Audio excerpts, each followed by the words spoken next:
Lu Mengmeng merely took a brief nap, only to find herself transported into the very novel she had just been reading, now as a newborn infant.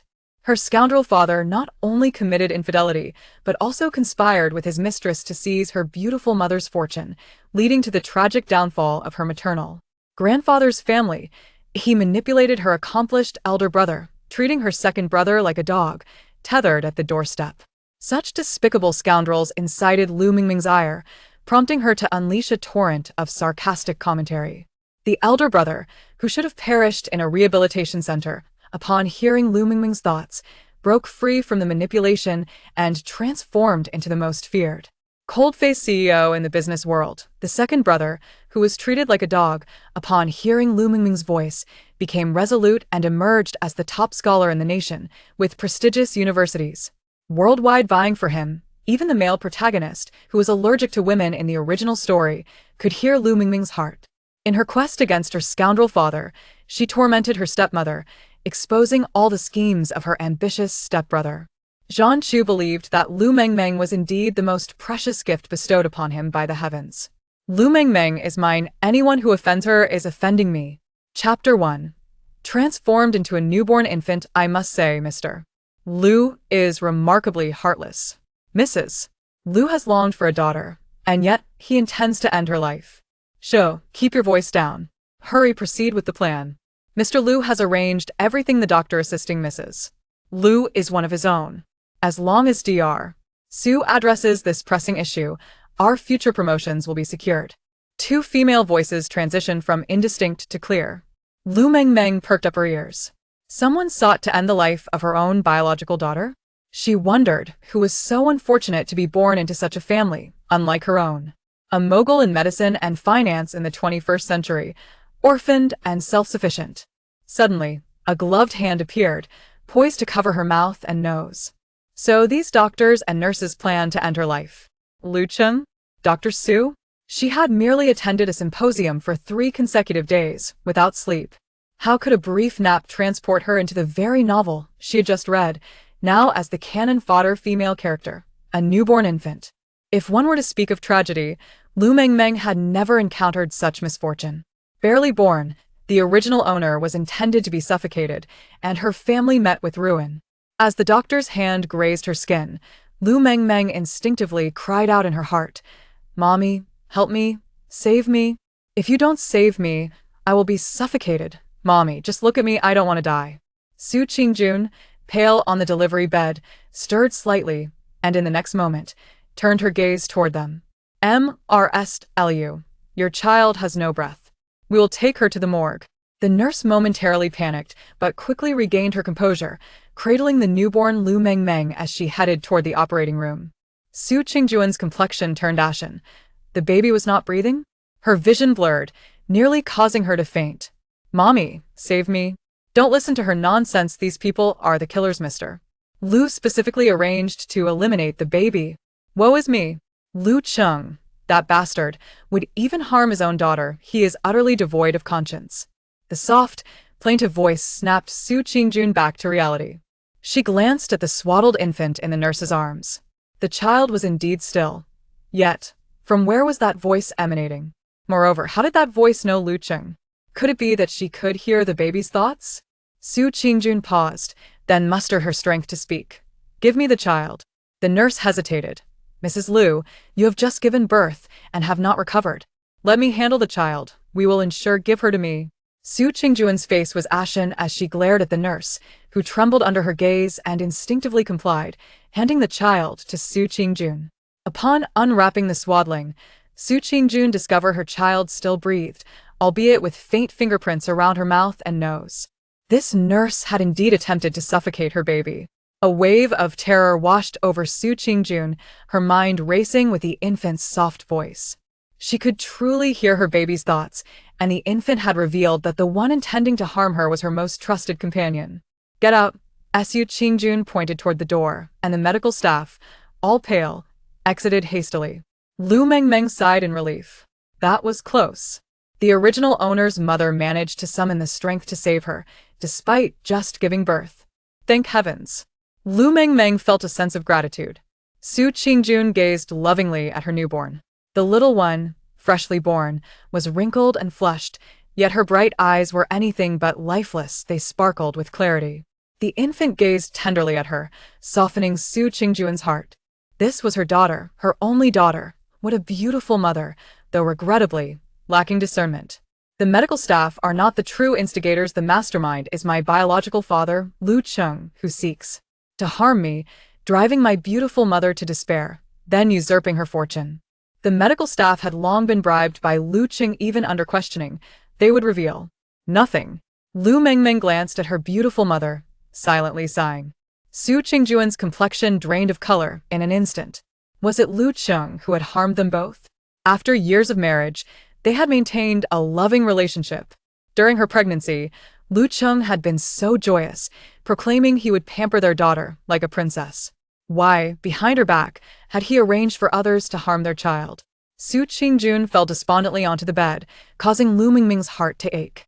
In the original story, the protagonist's mother was a wealthy heiress, yet she fell for the scoundrel Lu Cheng, a quintessential Phoenix man. For Lu Cheng, Su Qingjun had leveraged her connections, only to be ultimately betrayed, leading to their family's ruin. You risked your life to give birth to him, while he is upstairs in a VIP room, tending to another woman with affection. He does not love you at all. Beautiful mother, you must awaken quickly and not be deceived by that scoundrel. Lu Mengmeng felt a profound sense of sorrow. Yet, as she had just been born, she could not articulate her thoughts, only managing to emit weak whimpers. At last, she was certain that the voice she had just heard was indeed her precious daughter's. If what she had said was true, then, at this very moment, her husband was Xia. Su Qingjun summoned her assistant, with what little strength she had left. Go to the VIP room on the top floor, and see if Mr. Lu is there. Do not let anyone discover you. Understood. Though Xia was perplexed, she refrained from asking further, stealthily bypassing the bodyguards and taking the elevator to the top floor. Su Qingjun held Lu Mengmeng close as she sat on the bed.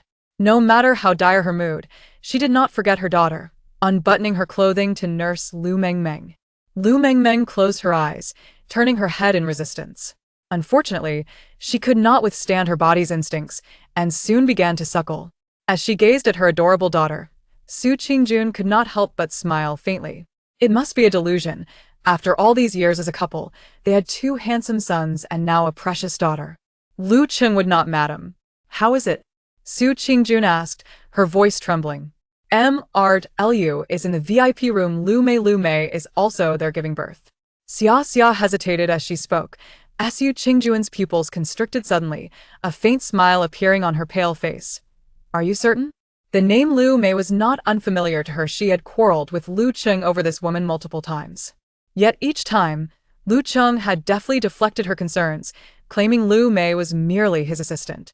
Su Qingjun remained foolishly convinced of the truth. Indeed, Xia dropped another heart-wrenching remark that pierced Su Qingjuan's heart. The VIP ward reservation is under your husband's name. Very well. Su Qingjun laughed out of anger.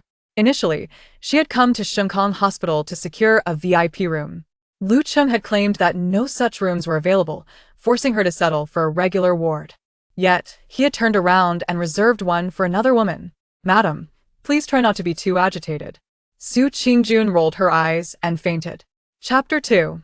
A heart attack induced by emotional turmoil. The assistant was taken aback and quickly took Lu Mengmeng into her arms, calling for a doctor to examine Su Qingjun. Lu Mengmeng was placed in a crib, her heart aching for her poor, innocent mother. As a fellow woman, she understood her mother's feelings all too well.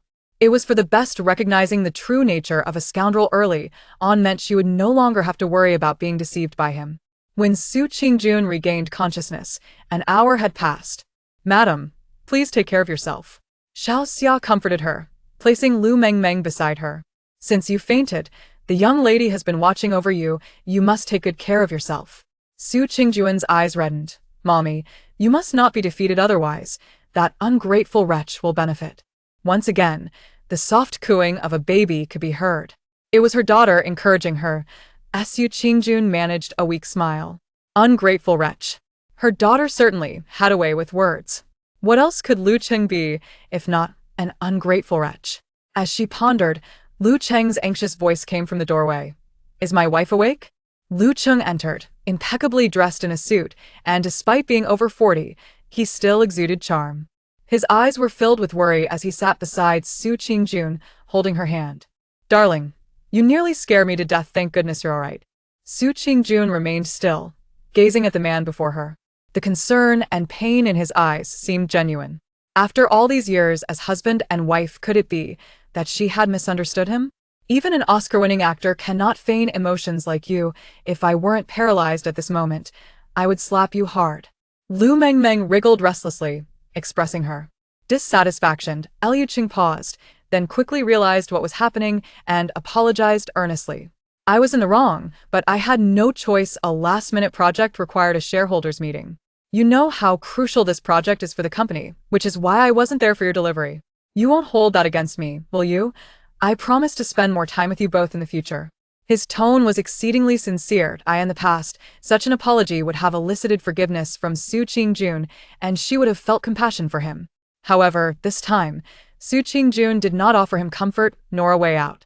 Instead, she replied coolly, "You seem quite busy." Lu Cheng was taken aback. "Stop with the trivialities and get to the point. Aren't you here to ask mommy for that set of jade jewelry to give to your mistress? Aren't you worried she might cause a scene upstairs?" Lu Mengmeng was nearly ready to regurgitate. Su Qingjuan's expression hardened just as she raised her eyes. Lu Cheng grasped her hand again, his thumb caressing her knuckles.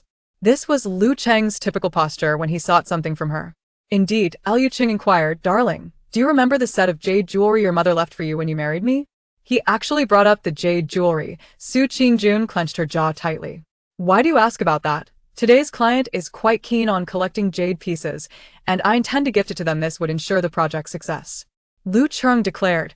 To his astonishment, Lu Cheng's smile faltered, and disbelief clouded his features. "What did you say?"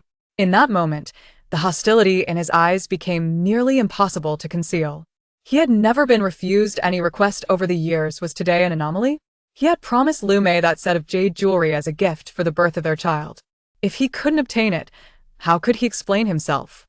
"Oh, you didn't see this coming, did you? I won't give it to you. That belongs to my mommy." Lu Mengmeng chuckled, burping contentedly, increasingly pleased with how the situation unfolded. Su Qingjun seized the opportunity to pat her daughter's back. "Now that our daughter has been born, you haven't even glanced at her. Do you really intend to take away the gift I prepared for her?" Su Qingjuan's tone was tinged with melancholy. She shifted the blame onto Lu Cheng. Lu Cheng, ever cunning, was prepared. He pulled a box from his pocket. "How could that be? I had it prepared all along. Take a look." Su Qingjun accepted the box and opened it. Inside lay a white jade pendant. "I specifically prepared this. Our daughter will surely love it." What a delusion! Offering a fake in exchange for mommy's jade jewelry worth millions. It's no wonder you're prosperous in business. Lu Mengmeng kicked her legs in protest. "Get that counterfeit away, quickly, quickly." Su Qingjun was incensed. Her daughter was a precious gem, and he dared to offer a mere imitation. "I will accept the pendant on behalf of my daughter, but the jewelry still belongs to her. You must think of another solution." Su Qingjun tossed the box aside. Lu Cheng could not take another cent from her. Having been rejected once again, Lu Cheng's expression soured considerably. Considering Su Qingjuan's status, he restrained his anger, sitting for a few minutes before excusing himself under the pretense of needing to see a client. Not a single word of comfort or companionship was offered as he departed. No sooner had he left than Xiao Xia stealthily followed. In under 5 minutes, she returned.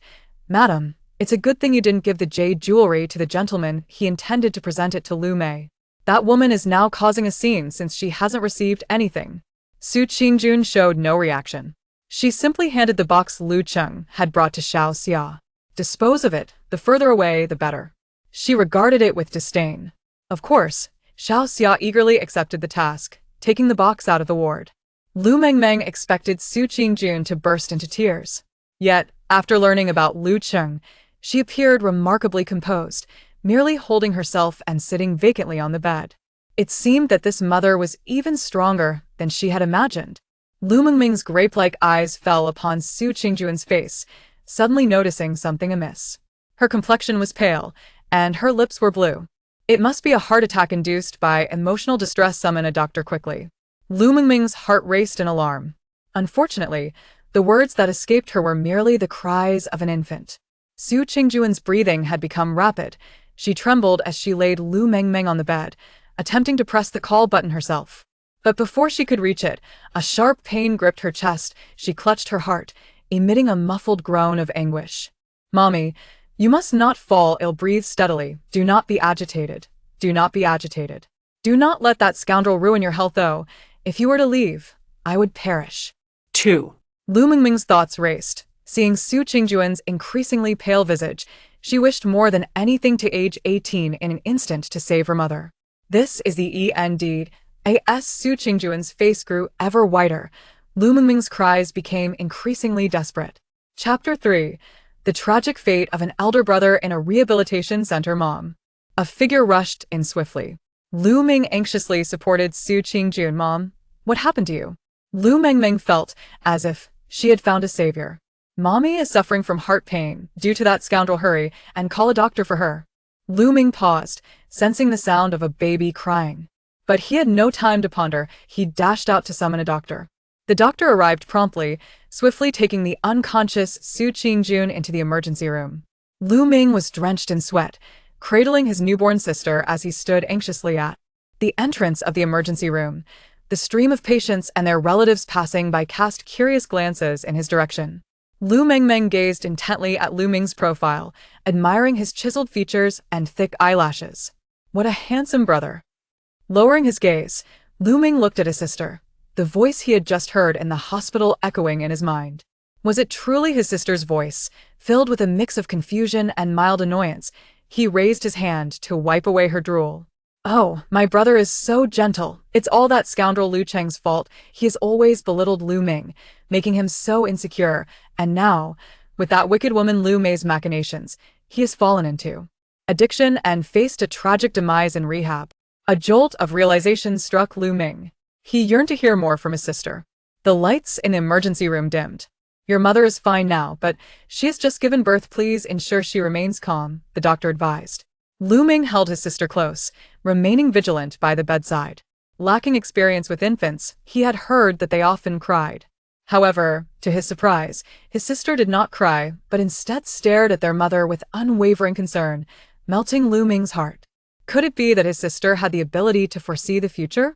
Their father had indeed never favored him and often reminded him that academic prowess was of little value. This attitude had undeniably contributed to his lack of confidence. Upon reflection, Lu Meng acknowledged the truth in his sister's words. He could not allow their father to ruin him or their mother. Lu Meng, Su Qingjun finally awakened after a considerable time, her body still frail as she struggled to sit up against the pillow. "Mom, you're awake." Lu Meng sighed in relief. "Hand me the baby," she requested, bemused by Lu Meng's awkward hold of the infant as she took Lu Mengmeng into her arms. Had it not been for her beloved daughter, the thought of being alive would have seemed insurmountable under the weight of Lu Cheng's betrayal. "Your sister doesn't have a name yet. What do you think we should call her?" Su Qingjun playfully asked, teasing her daughter's tiny face. "Shouldn't we consult Dad?" Lu Meng inquired, recalling how his parents had planned to name their sister together before her birth. A silent scoff escaped Su Qingjuan's lips. Consult Lu Cheng? After nearly losing her life twice for him, he was currently preoccupied with another woman. "Why should I ask him about my daughter? My precious girl, wouldn't you agree?" She continued to tease her daughter. Yes. Don't ask that scoundrel, just look at the names he's given you. So thoughtless." Lu Meng felt the sting of mockery. "I want to be called Mengmeng, Mommy. I want to be Mengmeng. Then let's name her Mengmeng," Su Qingjun decided, fully acquiescing to her daughter's wishes. "I agree, Mommy moi." Lu Mengmeng squealed with delight, bubbles of saliva escaping her mouth, bringing laughter to both Lu Meng and Su Qingjun. "Then it's settled. Mengmeng is a lovely name," Lu Meng concurred. Su Qingjun placed Lu Mengmeng beside her and opened her laptop to browse Lu Cheng's Weibo account. "Mommy, you won't find anything on Weibo." Lu Mengmeng silently scoffed. "He's hidden it well. No trace would be found in any communication app, or else he wouldn't have kept it from you for so long. In truth, he has committed numerous misdeeds, not only diverting marital assets but also establishing Lu Mei's company, which was funded by Lu Cheng. In recent months, the Su family's business has been suffering due to Lu Cheng's misappropriation of projects meant for them." The more she pondered, the more Lu Mengmeng felt indignant for Su Qingjun. All those years of shared life, of love and intimacy had been a Faeta, Su Kingjun's grip tightened. After a moment of contemplation, she made a phone call. An hour later, Xiao Xia had sent the bodyguards away and brought in a detective clad in a black jacket. "Here is 500,000, Su Qingjun said, handing over an envelope filled with her private funds, free from suspicion. "I need you to gather evidence of my husband's infidelity without alerting him. Upon completion, I shall provide you with another 500,000. The man accepted the money and swiftly departed. "Madam, have you made your decision?" Su Qingjuan's complexion remained pale, yet her gaze was resolute and composed. "Xiao Xia, the absence of love does not mean I cannot live. I have my parents and my children. I cannot stand by and watch Lu Qing destroy everything. She, Su Qingjun, would pursue true love without hesitation. Mommy is so cool." Lu Mengmeng, witnessing the entire exchange, felt a surge of affection and admiration. Su Qingjun couldn't help but chuckle softly, marveling at her daughter's endearing nature and quirky remarks. "Mommy will always protect you both," she promised, kissing her daughter's cheek with tender affection. "I will protect Mommy too." Lu Mengmeng's heart swelled with warmth. As the mother and daughter shared this tender moment, the door to the hospital room swung open once more. "Mommy," a bright voice called out. Lu Mengmeng turned to see a chubby little boy, carelessly tossing aside his backpack, darting towards the bedside like a little cannonball. "The second young master has arrived. Where's my sister? I want to see her." The inquisitive boy glanced at Lu Mengmeng, their gazes locking in a moment of curiosity. Dressed in the latest style of a small suit and sporting a hairstyle mismatched for his age, his round face was adorably plump. "Jinger, this is your sister, Mengmeng," Su Qingjun smiled, presenting Lu Mengmeng to her son. "Can my sister help me with my homework in the future?" Looking at his sister, the sixth grader Jinger turned to his mother with curiosity. "They say having a sister means she can help me with my homework." Su Qingjun found herself both amused and exasperated. What a silly boy. Chapter 4. The second brother refuses to be a puppy. Lu Mengmeng twisted her body, fervently expressing her disdain. "My hands aren't even as thick as a pen. And you expect me to help you with your homework? When you grow up, you'll realize how dreadful it is. Neglecting your studies and refusing to complete your assignments will lead you to be ridiculed by Lu Mei and that illegitimate child, tethered like a dog at the door. Don't think that just because your scoundrel father indulges you now, you'll have an easy life ahead. Just wait and see." Lu Cheng, the notorious scoundrel, indulged his eldest and second sons without restraint. Now in the 6th grade, they had become utterly unruly. To spoil a child is akin to harming them. His intentions were far from innocent. At just 12 years old, Lu Jing was taken aback. Tethered like a dog at the door, he touched his neck, disregarding his equally shocked mother, and hurriedly opened his backpack to retrieve his homework. "Mommy, I need to finish my homework first so I can play with my little sister." "Whoa, I absolutely refuse to be a puppy." Lu Jing was remarkably earnest. He leaned over his desk, diligently working on his assignments, even casting aside his latest gaming console. Still salvageable, Lu Mengmeng thought, utterly pleased. "Just remember not to make any mistakes, and be sure to have Mommy check it." Shukin Hun Yarli laughed aloud. Finally, there was a way to tame the second son. Over the years, he had become so spoiled that he feared no one, but at last, he was being restrained. In the following days, after arriving at the hospital, Lu Jing obediently completed his homework, even surrendering all his electronic devices to Su Qingjun. The atmosphere in the ward was harmonious until an unexpected guest arrived, shattering the warmth. Lu Qing stood at the doorway, gazing at Lu Jing, who was seated and focused on his writing, and then at Su Qingjun, who was cradling Lu Mengmeng. His expression darkened. Despite having fathered a child with the woman he cherished, he was forced to remain in the shadows because of the Su family. Moreover, his failure to acquire the jade jewelry had angered Lu Mei. But it didn't matter. Soon, he would resolve these troubles. With that thought, Lu Qing finally smiled and approached Su Qingjun, engaging in a round of pleasantries. "Please spare me your insincere flattery. I'm about to be sick from it. If you have something to say it quickly and don't disturb my sleep." Lu Mengmeng interjected without reservation. Since Lu Cheng had entered, she had feigned sleep with her eyes closed. Numerous attempts by Lu Qing to draw closer to her were met with her unwavering stillness. Having just awakened, Su Qingjun discreetly gave her precious daughter a thumbs up and shifted the topic. What brings you here today? You must have a reason. I doubt it's as simple as visiting me. She found it hard to believe that Lu Cheng had come solely to see her. Furthermore, how could he arrive empty-handed, without flowers or even some nutritional supplements? How had she never noticed his stinginess before? Unaware of Su Qingjun's disdain, Lu Cheng found her question fortuitously aligned with his own thoughts. He wore a sincere expression, though the scheming in his eyes did not escape Su Qingjun's notice. Was he hoping she would take him to curry favor with her father? A silent scoff filled Su Qingjun's mind. She had often wondered why Lu Cheng, fully aware that her parents disapproved of him, still sought to ingratiate himself with her family. Initially, she had thought he cared for her. Now, in retrospect, it seemed utterly ludicrous. Very well, as you say, darling husband, thank you for your consideration, Su Qingjun replied with a feigned emotional expression. It's merely my duty.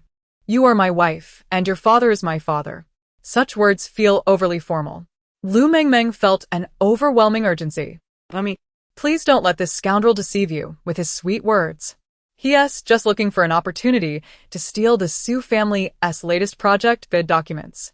It was precisely because he lost those bid documents that the Su family's ongoing collaboration fell through, and he handed the documents to the Gu family, who then conspired against us, leading to the company's bankruptcy. Mommy, you cannot trust him. A chill coursed through Su Qingjun, causing her to tremble with rage. It seemed she had underestimated Lu Cheng's cunning. She had thought he merely clung to wealth and status. But it appeared he aspired to usurp the Su family's place. Wife, what troubles you? Lu Cheng noticed something was off with Su Qingjun, his eyes clouded with confusion. Fearing he might uncover her distress, Su Qingjun forced a stiff smile. It's nothing. I'm just a bit weak after giving birth. I'll be fine with some rest. Should I fetch a doctor for you? This man, though he spoke kindly, his demeanor remained unmoving. Su Qingjun was too weary to tolerate his feigned concern. No need. I just need to sleep. You go ahead and attend to your matters. I'm fine. Lu Cheng, eager to comply, immediately stood up. Then rest well. I'll visit again in a few days. He left without uttering a single word of caution. Beast. Su Qingjun was infuriated. Mommy, it's best not to rush into anger. You must be on your guard. If the bid documents from Grandpa's side truly are stolen, it would be catastrophic. Lu Mengmeng anxiously warned.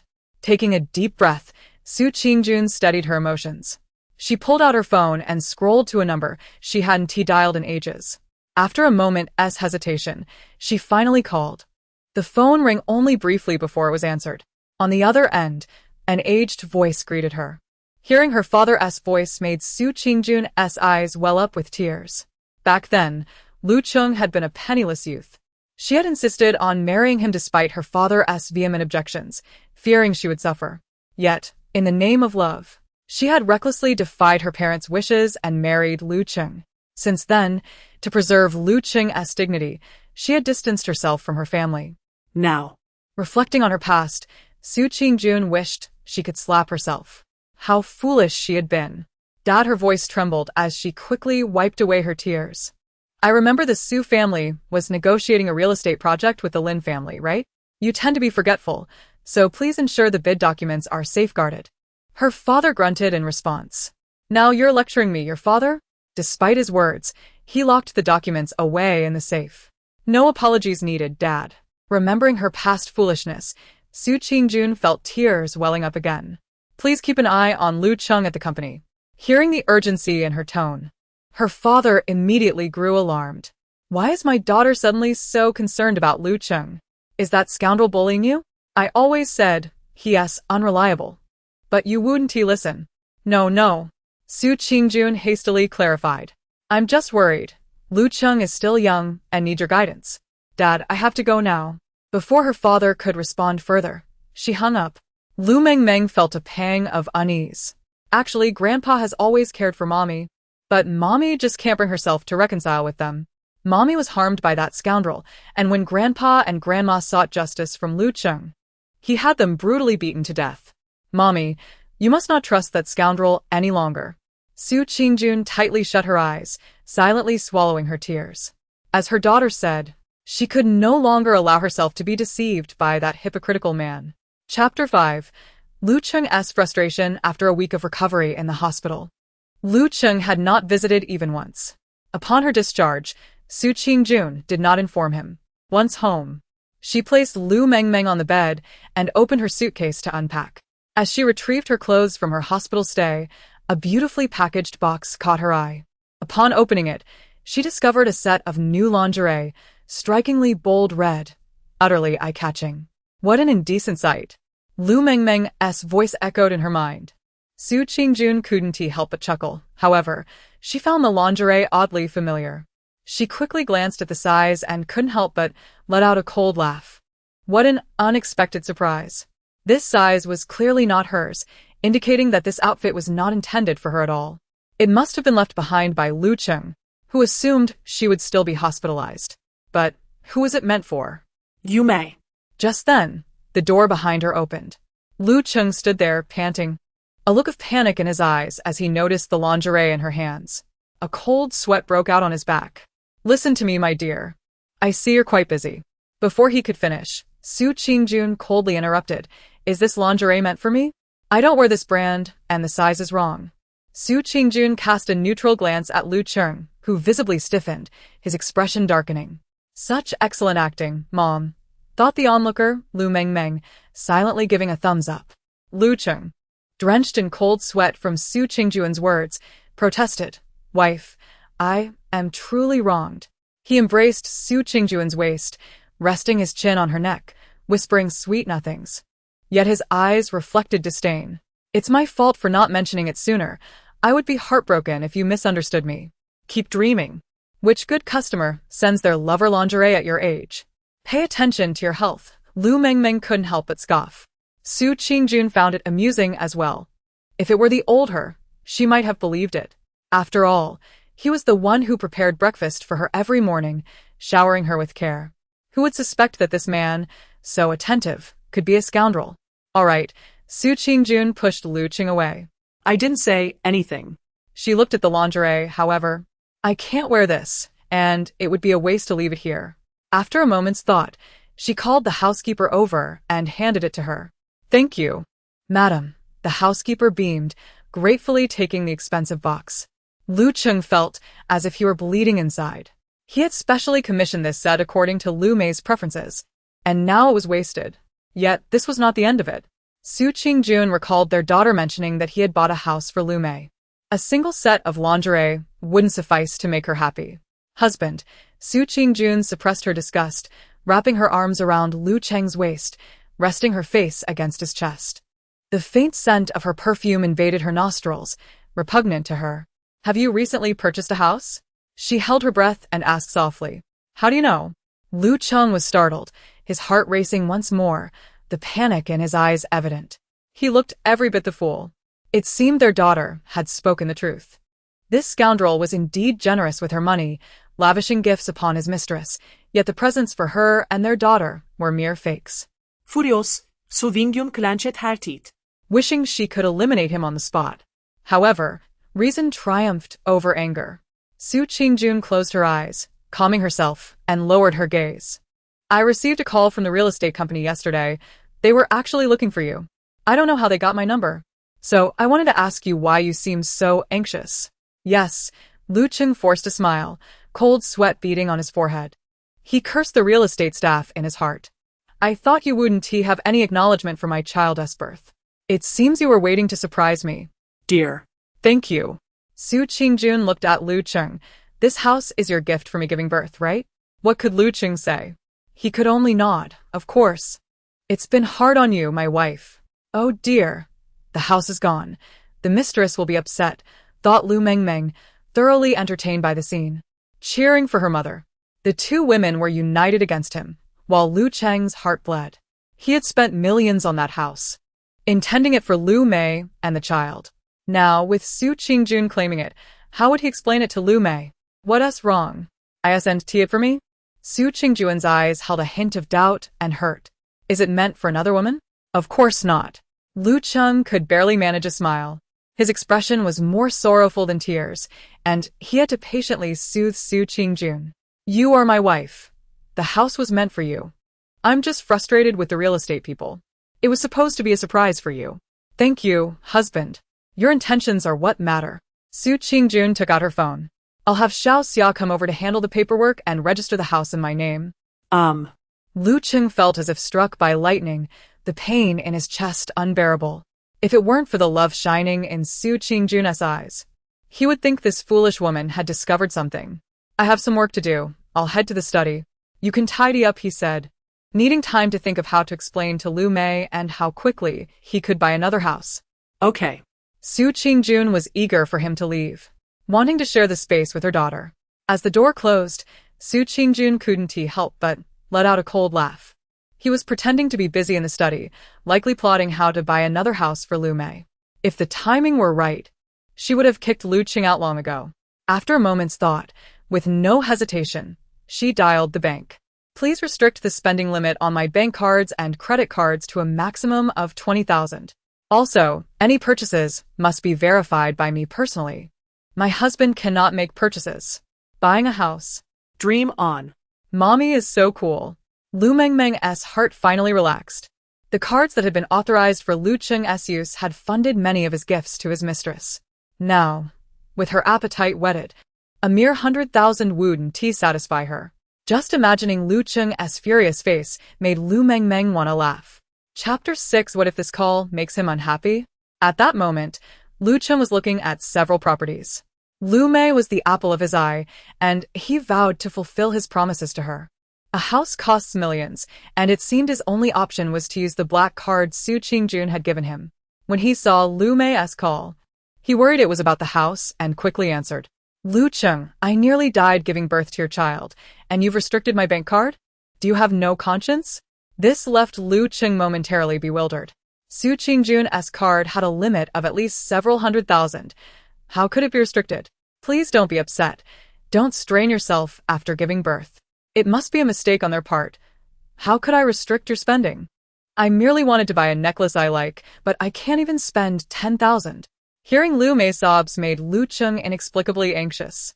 After finally calming his mistress, he hurriedly contacted the agent, intending to secure the house first. However, to his dismay, his black card also had insufficient funds. After trying several cards, the limit kept decreasing until it finally dropped to 20,000. The staff looked at him apologetically. Mr. Lu, I'm sorry, but this card requires your wife's confirmation and signature to process the payment. What kind of joke is this? Lu Qing exclaimed in anger. The staff maintained a professional smile. Shall I have your wife confirm? Lu Qing could never allow that.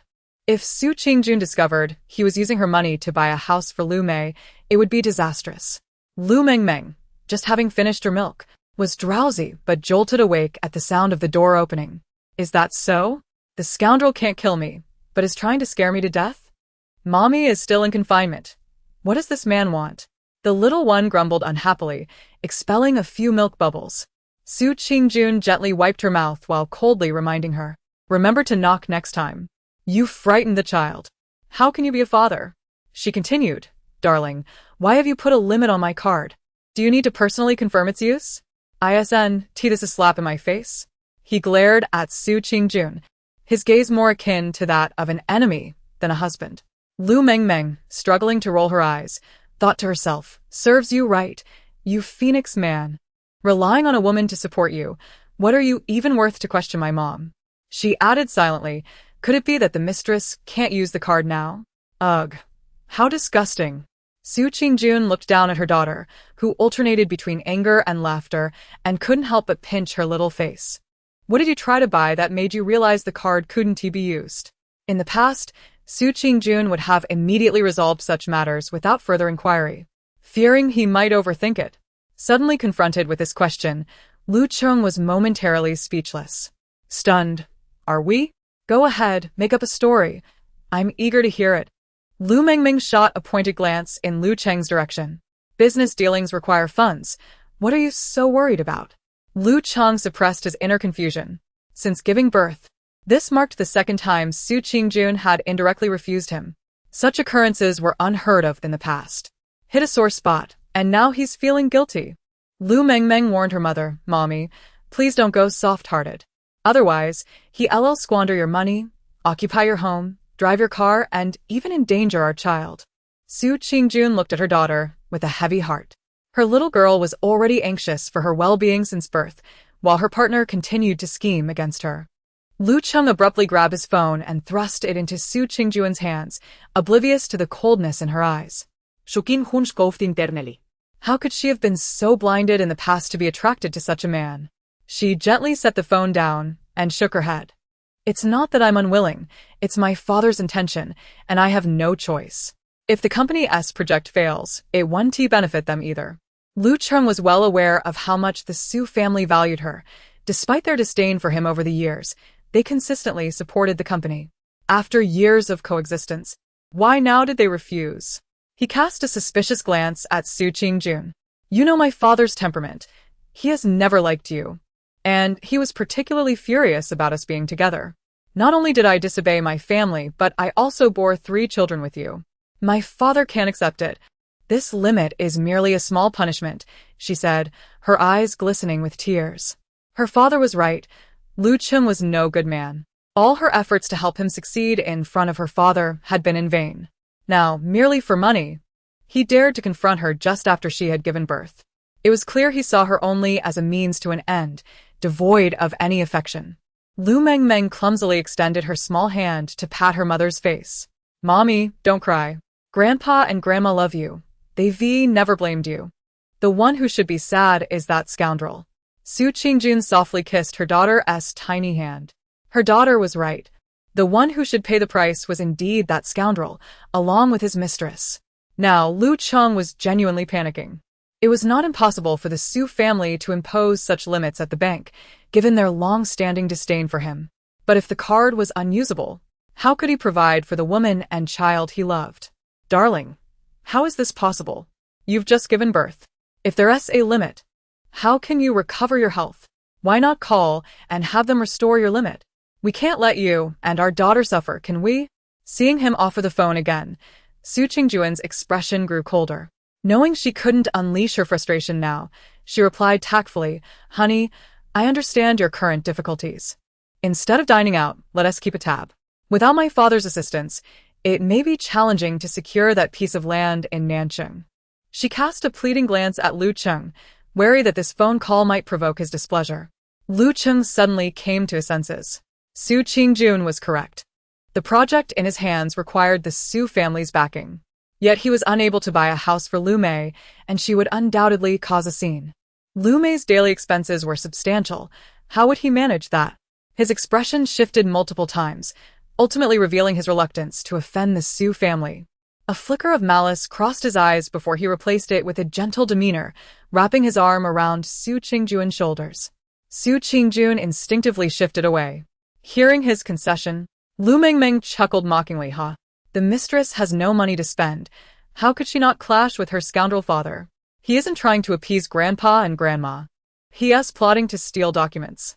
I truly hope Grandpa listens to Mommy and prevents that scoundrel from obtaining the documents. Su Qingjun looked down at her daughter, her mind already formulating a plan. Chapter 7. You betrayed my brother. Seeing Su Qingjun utterly focused on their daughter, Lu Cheng quickly concocted an excuse to leave. Su Qingjun, cradling Lu Mengmeng, stood by the window. How could a husband, who has just become a father, neglect to feign concern and instead attend to his mistress? What a scoundrel! The childish, fierce voice made Su Qingjun chuckle. She kissed her daughter's forehead, her gaze softening. Thankfully, she could hear her daughter's heartfelt thoughts, ensuring she was not harmed. She would make Lu Cheng and Lu Mei pay dearly. Lu Mengmeng, still adjusting to her new physical state, soon drifted off to sleep again. When she felt someone pinching her face, she frowned in irritation and grunted softly. Lu Meng reminded, Elian, be gentle. Don't hurt my sister. Upon hearing Elian's name, Lu Mengmeng awoke with a start. He was the one sent by Lu Zishu to lead Lu Meng astray. Lu Mengmeng glared fiercely, waving her little hands to prevent Elian from touching her. Stay away. If it weren't for you betraying my brother, he would have graduated early with a double degree instead of being expelled. Don't touch me. She opened her mouth, but only managed to drool on Elian's arm. Elian chuckled heartily. Your sister is too funny. Is she hungry? Beside them, Lu Meng wore a serious expression. His sister's soft yet indignant voice rang clearly in his ears. He glanced at his friend Lian, feeling some doubt. Lian often treated him to food and entertainment. Although many times Lian paid, he believed it was because Lian didn't care about his so-called noble lineage and treated him as a friend.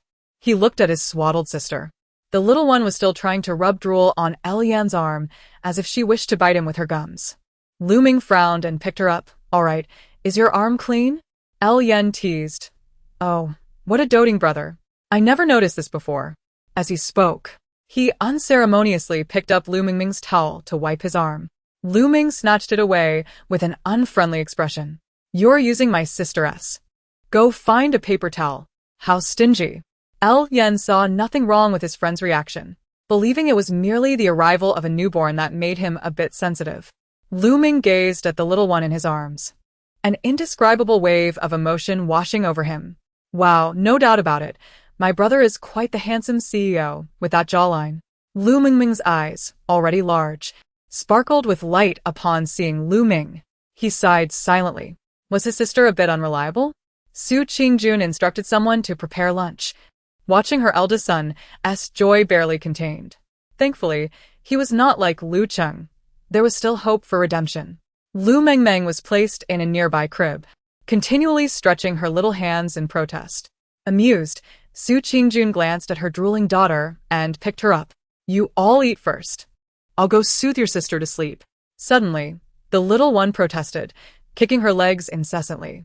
"Mother, please don't go. We must keep an eye on this Lu Yan. He will surely coax my brother into dubious places. My elder brother has been led astray by this fellow. He must not be left alone with him." Lu Mengmeng stretched her hand toward Lu Meng with all her might. Lu Meng instinctively embraced her, and only then did she settle down. "Never mind, mother, I'll hold Mengmeng. It's been ages since we dined together. You can place her in the crib. At worst, she can stay beside you." Lu Meng gently placed Lu Mengmeng into the crib, and indeed, she ceased her fussing. The three of them sat down for dinner, each harboring their own thoughts, and with Lu Mengmeng drooling beside them. The meal was quickly consumed. While Su Qingjun busied herself with the cleanup, Lu Yan suddenly leaned in and whispered to Lu Meng, "Tonight, I'll take you to a wonderful place. Stop burying your head in books every day. Let me broaden your horizons." "Brother, don't go. He's trying to trick you. If you follow him to a bar, he will set you up, claiming you acted foolishly after drinking and bullied the staff there, then he'll extort money from you to settle it. He's in cahoots with that woman.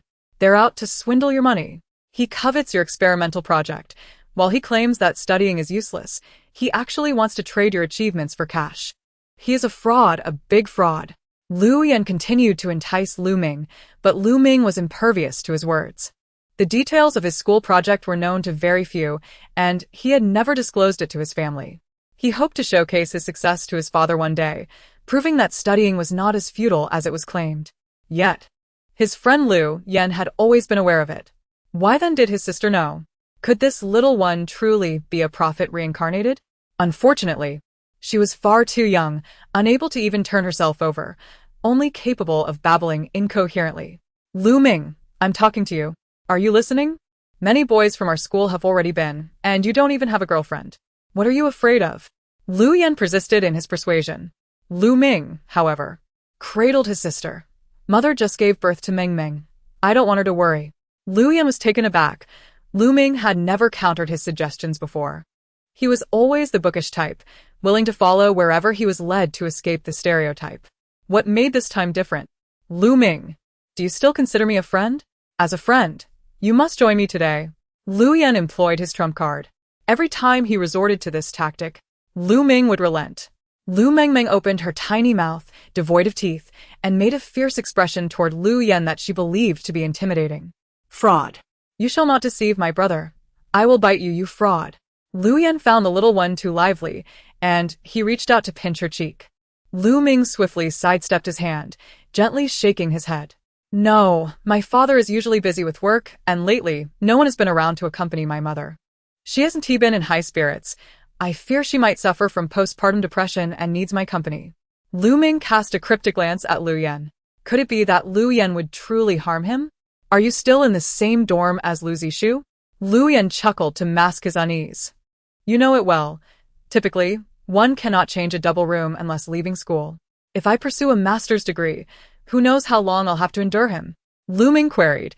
Didn't you say you didn't want to pursue a graduate degree? From your tone, it seems you know that Lu Zishu intends to pursue one as well?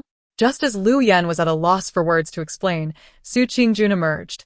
Observing her eldest son coaxing his daughter to sleep, she carefully took Mengmeng into her arms. The drowsy Lu Mengmeng opened her eyes and reached out her tiny hand toward Lu Meng. Once you complete your experimental project, Lu Yan will steal your. He will also lure you into drug addiction. Brother, take me with you. I must expose this fraud. The expressions of Su Qingjun and Lu Meng suddenly shifted. Soon regaining her composure, Su Qingjun worried that everything her daughter said might come true. Yet, given her daughter's tender age, taking her to her son's school might not be wise. Lu Meng cradled Lu Mengmeng once more.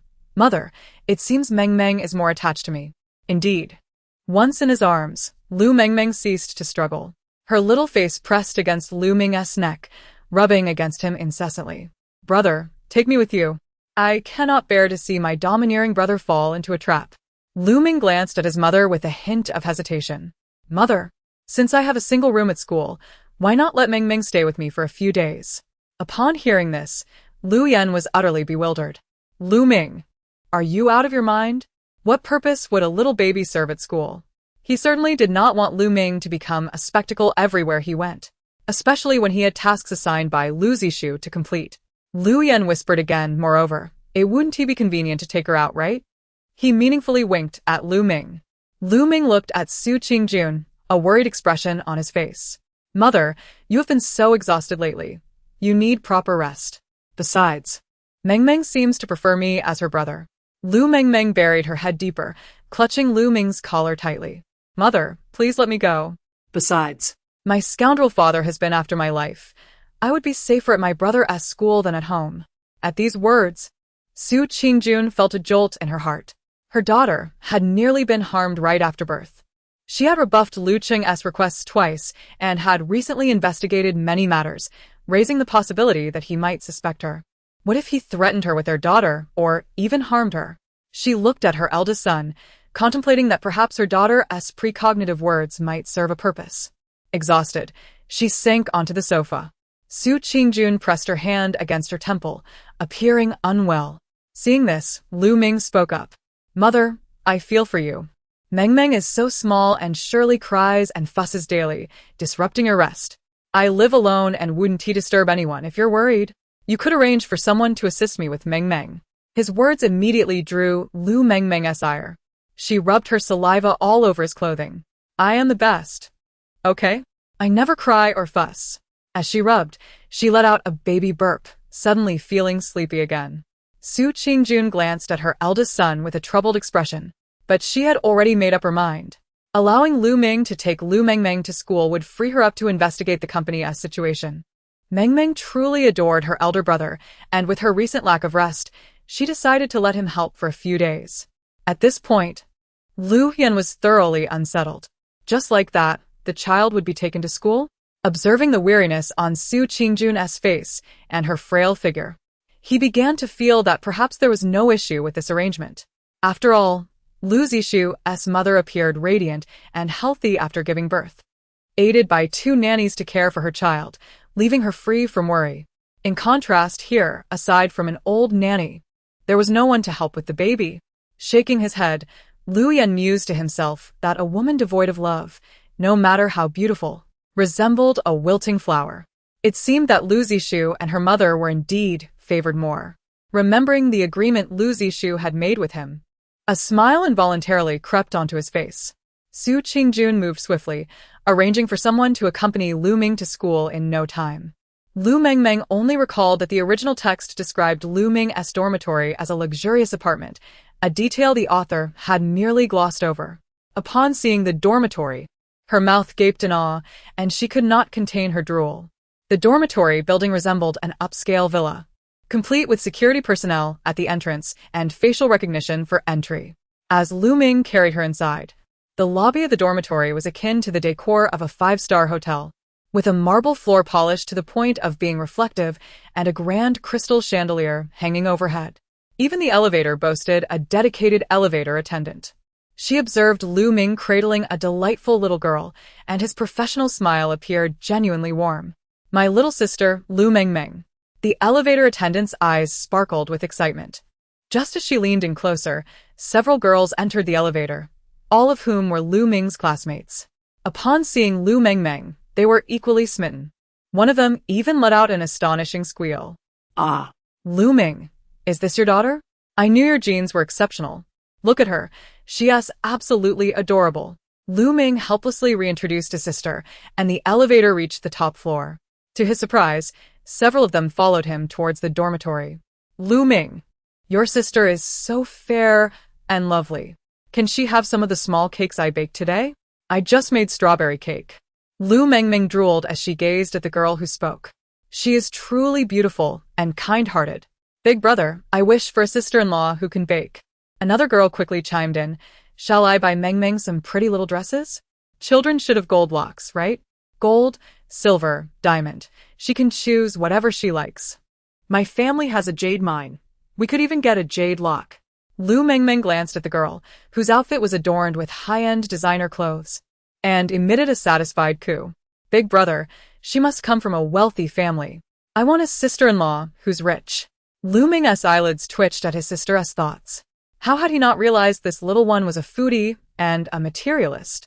He swiftly slipped into his room. At last, the world felt peaceful. Aunt Wang gazed in astonishment at the infant in Lu Meng's arms. Lu Mengmeng had inherited her parents' best traits, particularly her beautiful eyes, which resembled Su Qingjun's. Aunt Wang recognized the child at a glance. Lu Meng explained that the little one was attached to him, and he had brought her along to let their mother rest. The young master is considerate of his wife. That's commendable, Aunt Wang remarked, gently wiping Lu Mengmeng's drool. The little one was utterly awestruck by the luxuriously decorated 3-bedroom dormitory. Big brother, so our family is wealthy too. I must protect our family's wealth. No, I must protect you. Anyone who dares to obstruct my comfortable and affluent life will face my wrath. She waved her chubby little fists, eliciting laughter from Aunt Wang. Lu Meng lightly flicked her tiny hand, his eyes filled with amusement. Just then, his phone buzzed with a message. Chapter 9. The scheme to steal Big Brother's experimental data. Lu Meng felt perplexed and dialed the number. So soon? I still have some experimental results pending, and I am still compiling the data. Lu Yan's tone was impatient, urging him incessantly. Lu Meng furrowed his brow. He knew his experimental data was stored on his computer. And recalling his sister's inner thoughts, he remained cautious. Lu Yan grew anxious. I told you not to bring your sister, who brings a child and doesn't go insane. You even forgot your computer. What kind of person are you? He then seemed to recall something, letting out a resigned sigh. Fine, come to my house tomorrow afternoon. I owe you one. After hanging up, he heard Lu Mengmeng's babyish outburst. That scoundrel Lu Yan is up to no good. He wants to steal Big Brother's experimental data and pass it off as his own to boost his grades for graduate school. Big brother, you must not give him your computer. Aunt Wang was startled by the sudden outburst of the little one and quickly patted Lu Mengmeng's back while humming an indistinct lullaby. Lu Mengmeng felt her eyelids growing heavier, unable to resist her drowsiness. How infuriating. This baby body is so fragile. Why am I sleepy again? Big brother, you must listen to me. Never trust Lu Yan. He is not a good person. Lu Meng gently pinched her little face, his emotions complex. His best friend in college was Lu Yan, and he was reluctant to believe that a friend would betray him. Yet, he felt an inexplicable trust in his sister. The thought of possibly failing to graduate from university and succumbing to addiction steeled his resolve. He would give Lu Yan this one chance. If Lu Yan truly betrayed him, he would not be a pushover. After a semester of hard work, his project was nearing completion, with only a few steps remaining. Taking a deep breath, Lu Meng retrieved his external hard drive and swiftly transferred all his experimental data onto it. He then renamed several folders and specifically instructed the maid not to disturb their mother, claiming the suitcase was something he had forgotten. The next morning, Lu Yan arrived at the Lu residence. Aunt Wang, please pour me a glass of water. It's scorching hot. I hope there's some chilled cola. Upon entering, Lu Yan cranked the air conditioning to its lowest setting, panting heavily. My sister must not catch a chill. From now on, my dorm will be a constant 26 degrees. Lu Yan shot him an exasperated glance and gestured towards the suitcase. Just then, Aunt Wang brought over a chilled cola, and Lu Yan drank it greedily. It's over. Big Brother's computer must have been tampered with. He's trying to steal the data. He's a fraud. Lu Mengmeng could hardly contain her fury, her tiny hands struggling to reach for Lu Yan. He found the baby amusing and came over to pinch her cheek. Lu Ming quickly pushed his hand away, stepping back. How unsanitary.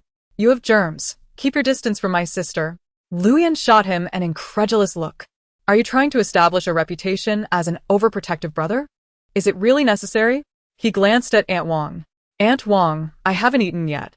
Every time I come here, there's a feast. The Lu family was affluent, and even though Lu Ming was not favored, he was still the eldest son on the surface, far wealthier than Lu Yan and Lu Zishu.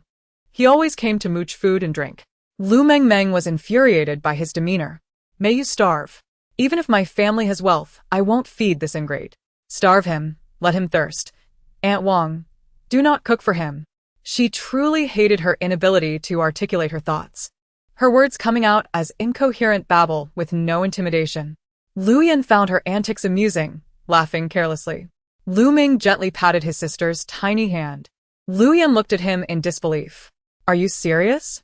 Fine, I'll go eat elsewhere. I'll leave my suitcase here. Just as he was about to take out the seafood risotto and lobster, Aunt Wang looked at her young master in astonishment. Had he changed his ways? Lu Ming watched the door close, his expression darkening. The outcome depended on the next day. The professor had summoned everyone to compare their experimental projects for evaluation, which was crucial for graduate school admission. All experimental data needed to be publicly displayed. Lu Ming was last, and Lu Yan was third. Confidently, Lu Yan stood at the podium, presenting his prepared materials. Upon seeing Lu Ming's somber countenance, he immediately broke into a broad smile. My experiment has been completed over a semester. It's outrageous. Where did you get this data? The professor suddenly erupted in anger, startling everyone. The other professors and department heads exchanged glances, their expressions darkening as they regarded Lu Yan. He stood on stage, bewildered, still trying to grasp the situation. Professor, this is my experimental data. He hurriedly pulled up his video and results. At that moment, the professor was beyond furious and directly shut off the projector. Everyone sensed something was amiss and hurriedly left the classroom. As Lu Ming passed by Lu Yan, he merely cast him a fleeting glance and said nothing. The school was involved in a significant provincial research and development project, and as an early-stage team member, Lu Ming had contributed part of the research. The data he had stored on his computer were preliminary data for this provincial project. And these experimental data and monitoring videos were classified not only in the school, but also in the relevant authorities. Although it may not significantly impact the project, it must remain confidential. However, it is evident that he harbored inappropriate intentions. That afternoon, the school issued a notice. Lu Yan was expelled for stealing research data from the institution. Chapter 10. Half-brothers with Lu Yan's matter resolved. Lu Ming felt a considerable weight lifted from his heart. Observing his baby sister, who had just finished feeding and was now spitting up, he thought it was time to share the good news with her. Expelled? Expelled? Echoed the voices of Wang Ma and Lu Mengmeng simultaneously. Hooray! This is wonderful. The dangerous element around my brother has been eliminated. All he needs to do now is focus on his studies and strive for excellence. Our family's fortune is secure. Lu Mengmeng, overly excited, spit out a mouthful of milk along with some bubbles. Wang Ma was astonished to witness the usually fastidious young master calmly wipe his sister's mouth clean, then remove the vomit from his shoulder, shifting the little one to the other side as he continued to pat her back. Wang Ma felt a tear of joy in her eye. Indeed, daughters are a blessing. With Lu Mengmeng's arrival, Lu Ming felt invigorated. No matter how one looked at it, this little one was a good omen for the Lu family. Young master, why not take the young lady out to bask in the sun? It's crucial for her to absorb calcium at this age to grow strong and healthy. Wang Ma affectionately stroked the baby's tiny hand, to which Lu Mengmeng silently protested. Being tall and slender, with curves, is sufficient. I do not want to be strong. Who wants to be strong? Lu Ming couldn't help but chuckle. pinching her little cheek. Our Mengmeng is not strong. She is merely pleasantly plump. In the next moment, he was met with a playful drool attack from his sister, who vigorously rubbed her mouth against his face. He allowed her to nibble on him until she grew tired, at which point he gently placed her in the stroller and pushed her out to soak in the sunlight. The young master himself is attending to the child? Lu Zishu observed Lu Ming with a mix of jealousy and anger. Both were sons of Lu Cheng, yet Lu Ming was renowned as the young master, while he was merely a concealed, illegitimate child. The thought of Lu Ming residing in the most luxurious apartment while he had to share a cramped dormitory with others filled him with resentment. Though Lu Ming was unaware of why this individual targeted him, he had no desire to engage in meaningless banter. As he attempted to leave, Lu Zishu obstructed his path. "What's this? I've heard you are merely a bookworm, unloved by your father, who also disdains your mother. Is the Lu family so short on caregivers that they require you to bring a child to school?" "Lu Zishu, that's enough." Lu Ming pulled the stroller back, creating distance between himself and Lu Zishu. "Do not approach me with your nonsense. Step aside." Lu Zishu, instead, took a step closer, pressing his advantage. "I want to step aside. What will you do about it?" With fewer bystanders around, he felt emboldened. "You are simply unlikable. Your mother bore a daughter, which is of no use. You and your brother are worthless. Can your sister inherit the family fortune?" Lu Ming clenched the stroller handle, veins bulging on his forehead. He was indifferent to what others said about him, but he would not tolerate anyone speaking ill of his family. In that moment, anger surged within him, and he seized Lu Zishu by the collar. "Lu Zishu, you scoundrel! You are trying to provoke my brother into striking you so that he can be accused in public, leading to disciplinary action from the school. Brother, do not fall for his trickery. He is doing this on purpose." As Lu Mengmeng, who had been asleep, was awakened by Lu Zishu's taunts, Lu Ming's fist was nearly raised to strike. In the original narrative, Lu Zishu had repeatedly provoked him in secret while portraying himself as the victim. Consequently, everyone believed Lu Ming to be a spoiled, arrogant rich kid who bullied others. Ultimately, he was framed by Lu Yan, and no one believed he was the true victim.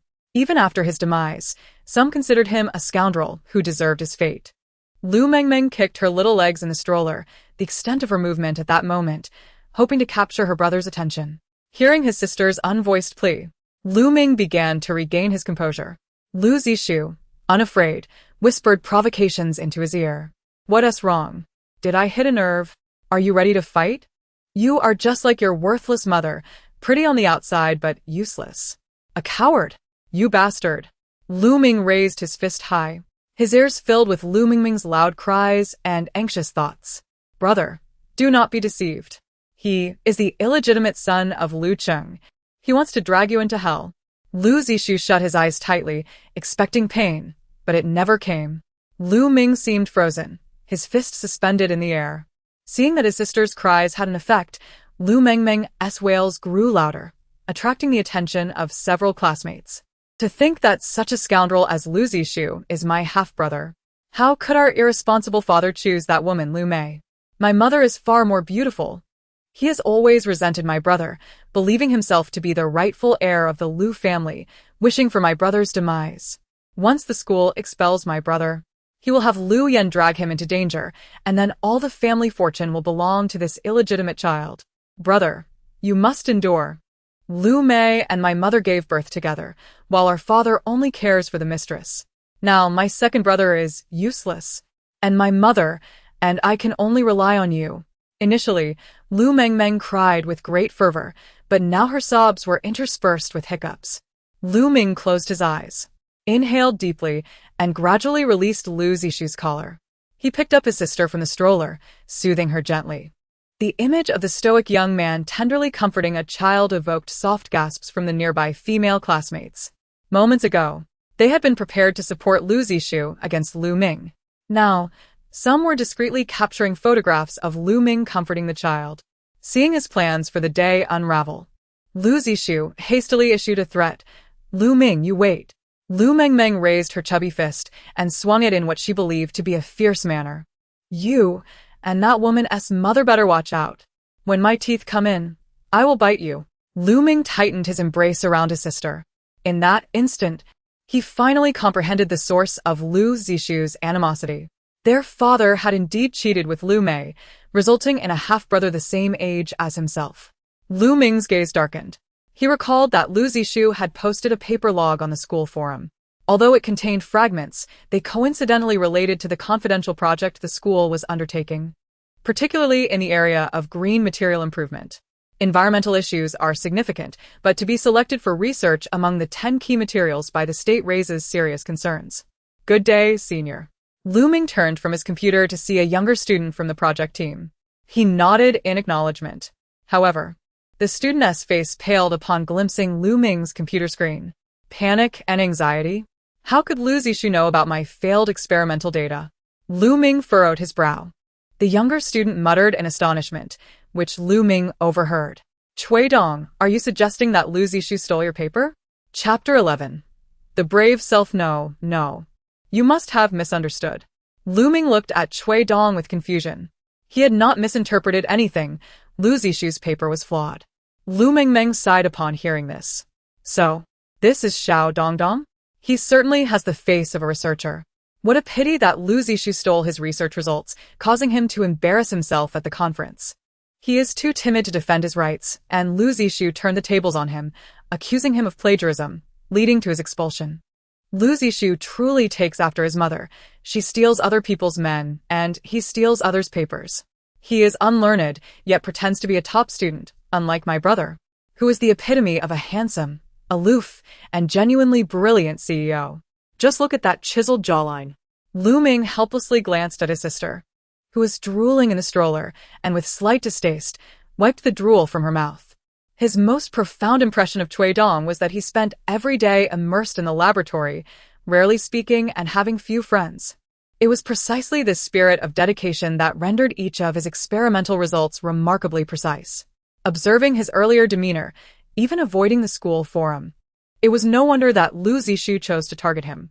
Since they were part of the same project team, he naturally felt compelled to assist Xiao Dongdong. The following day at the seminar, Lu Zishu confidently presented his paper's findings. Suddenly, Cui Dong in the last row stood up abruptly, knocking over his chair with a loud crash.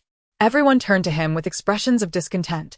Cui Dong quickly bowed his head in apology, straightening the chair. Yet his fists were clenched tightly, his breath carrying a nasal tone.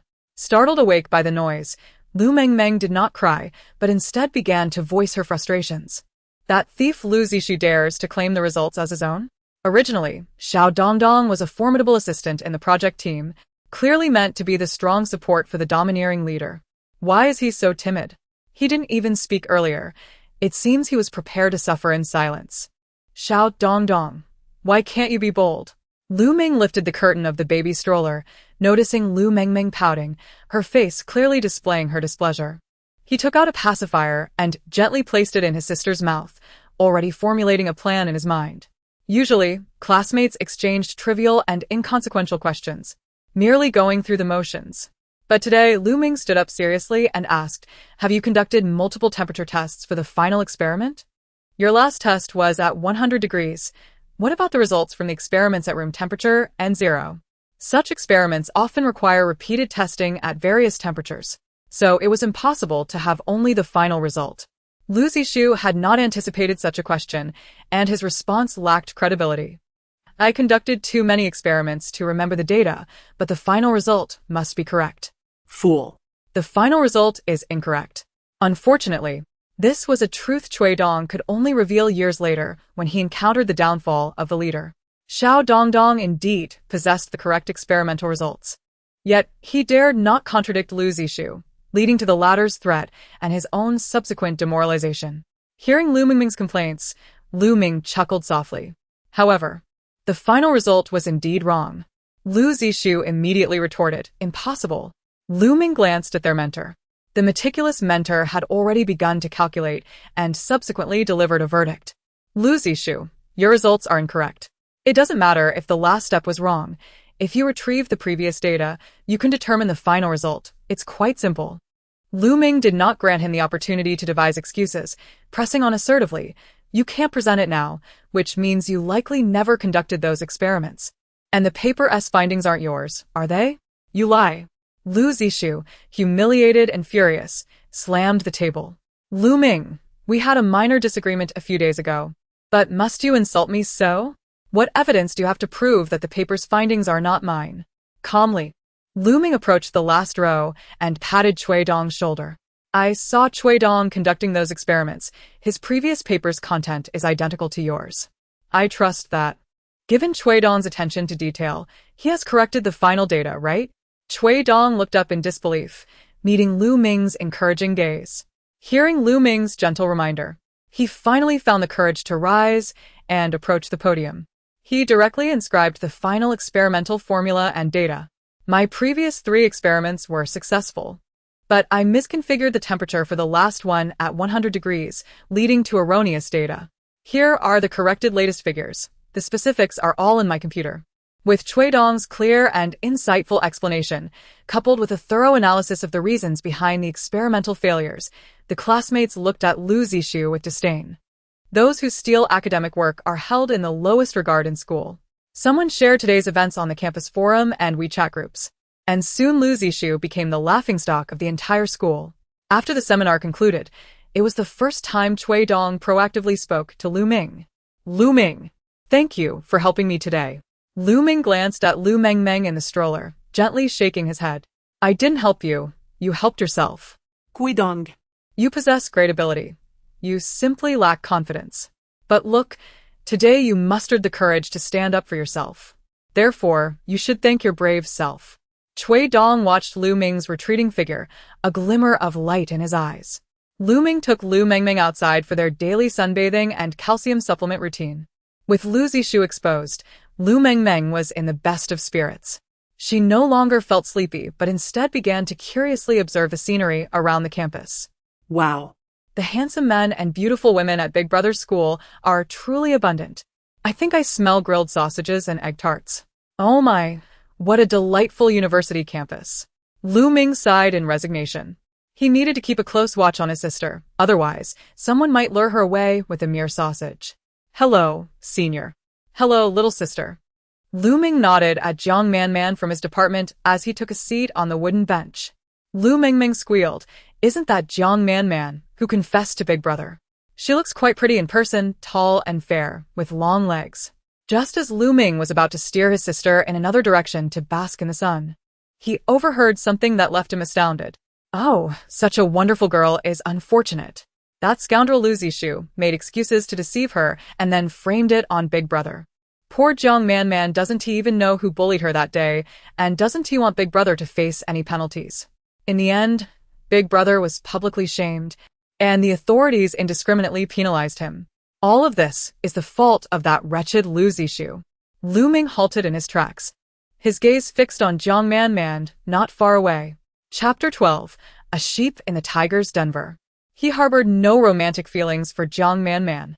Yet, the thought that her humiliation might be connected to him stirred discomfort within him. After much contemplation, he resolved to take action. He established a WeChat group under the guise of Project Team Leader, intentionally inviting both Cui Dong and Jiang Manman to participate in a group discussion in the classroom. His project team members rarely spoke, having collaborated solely for credits while conducting experiments. Jiang Manman, somewhat enthusiastic, sent 2 emoticons in quick succession. Observing the rabid emoticon on his phone, an ambiguous emotion flickered in Lu Meng's eyes. Noticing that it was still early, he took Lu Mengmeng to the classroom. To his surprise, in addition to Cui Dong and Jiang Manman, Lu Zishu was also present.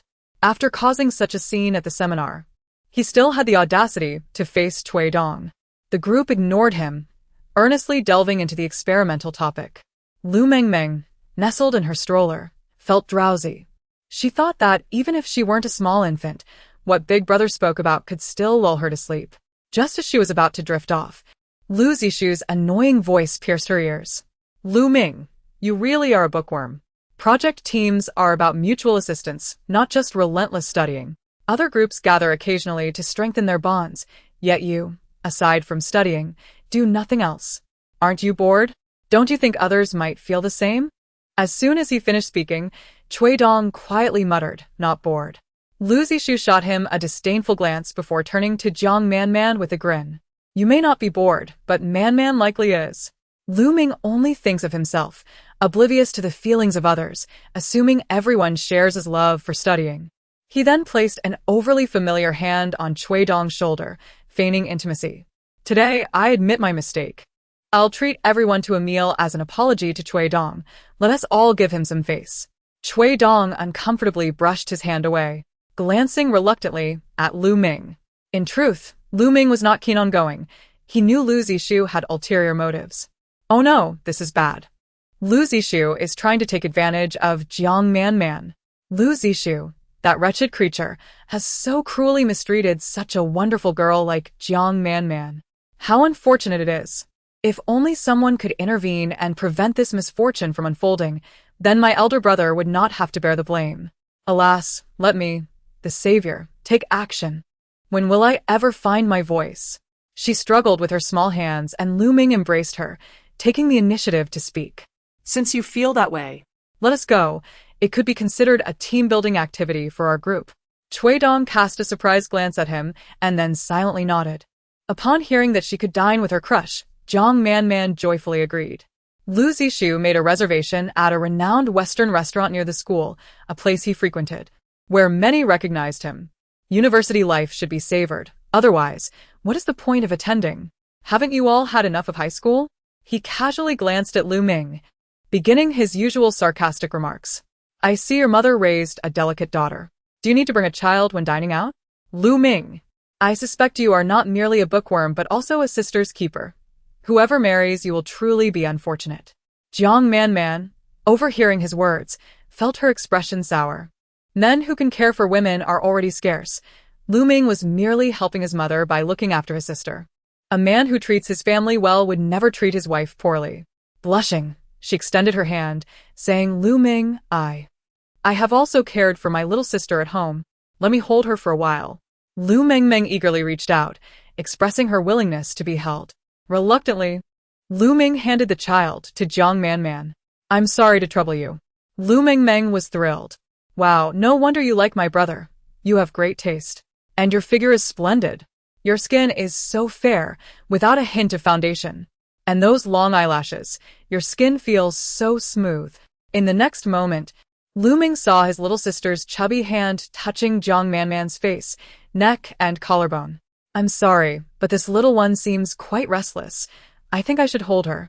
His sister's obsession with appearances was becoming quite severe, and he could not allow it to continue, lest she become a little rascal. Upon arriving at the restaurant, the main hall was nearly filled with surrounding university students and young professionals. The group ate in silence, with Lu Zishu incessantly trying to spark conversation. Jiang Manman, having eaten only a few bites, rose to go to the restroom, and Lu Zishu followed suit. Seeing them leave, Lu Mengmeng grew agitated in her stroller. Oh no, the lamb has walked into the tiger's den. Lu Zishu will surely make his move soon. What should I do? The little one kicked her legs and waved her arms, crying out loudly to attract attention. Cui Dong looked bewildered at Lu Meng. Does your sister need a diaper change? Change it yourself. If you have time to change diapers, why not cut off Lu Zishu's little root instead? Lu Meng replied darkly, lifting the squirming child and explaining, she just needs to stretch her legs. I will take her out for a moment. Finally, Lu Mengmeng quieted down. Lu Meng followed his memory towards the restroom. Suddenly, at the end of the corridor, he saw Lu Zishu tightly holding Jiang Manman, his hands wandering unceremoniously on her waist. Man, why are you hiding? Stop struggling. It would be unfortunate if someone sees us. Jiang Manman blushed deeply, pushing him slightly. Lu Zishu, let me go. If you continue like this, I will call for help. Who will you call? Will you call Lu Meng to witness you in my embrace? Lu Zishu knew how to strike at her vulnerabilities, and with one sentence, he shattered Jiang Manman's defenses. I heard you confess to him and were rejected. He probably wouldn't care if you were with someone else. You might as well be with me. Come. Let me kiss you. As Lu Zishu leaned in, Lu Meng instinctively prepared to rush forward. Brother, impulsiveness is the devil. If you rush in like that, it will only embarrass Jiang Manman. She didn't dare to struggle earlier out of fear that you would find out. Girls are shy. Should I cry now? But my crying lacks impact. What should I do? Lu Meng's footsteps halted abruptly. His sister was right.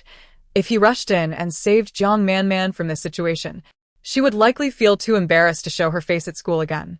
He glanced down at the fuming Lu Mengmeng, suppressing his guilt and letting out a slight sigh. This was the only way. Chapter 13. Jiang Manman jumped off the building. I cannot rush in now. What if Jiang Manman discovers someone knows about this and loses hope?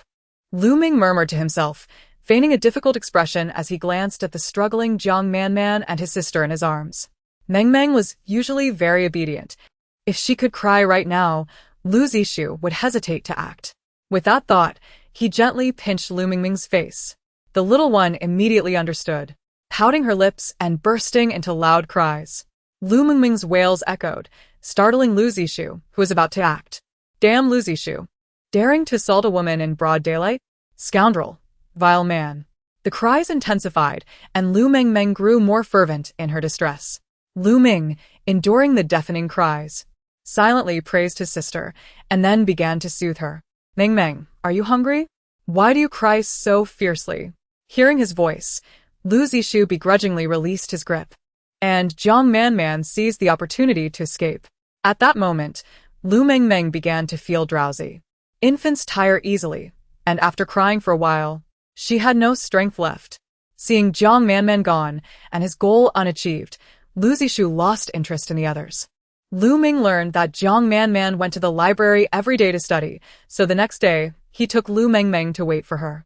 After some contemplation, he realized that this might not have been the first time Jiang Manman had faced Lu Zishu's harassment.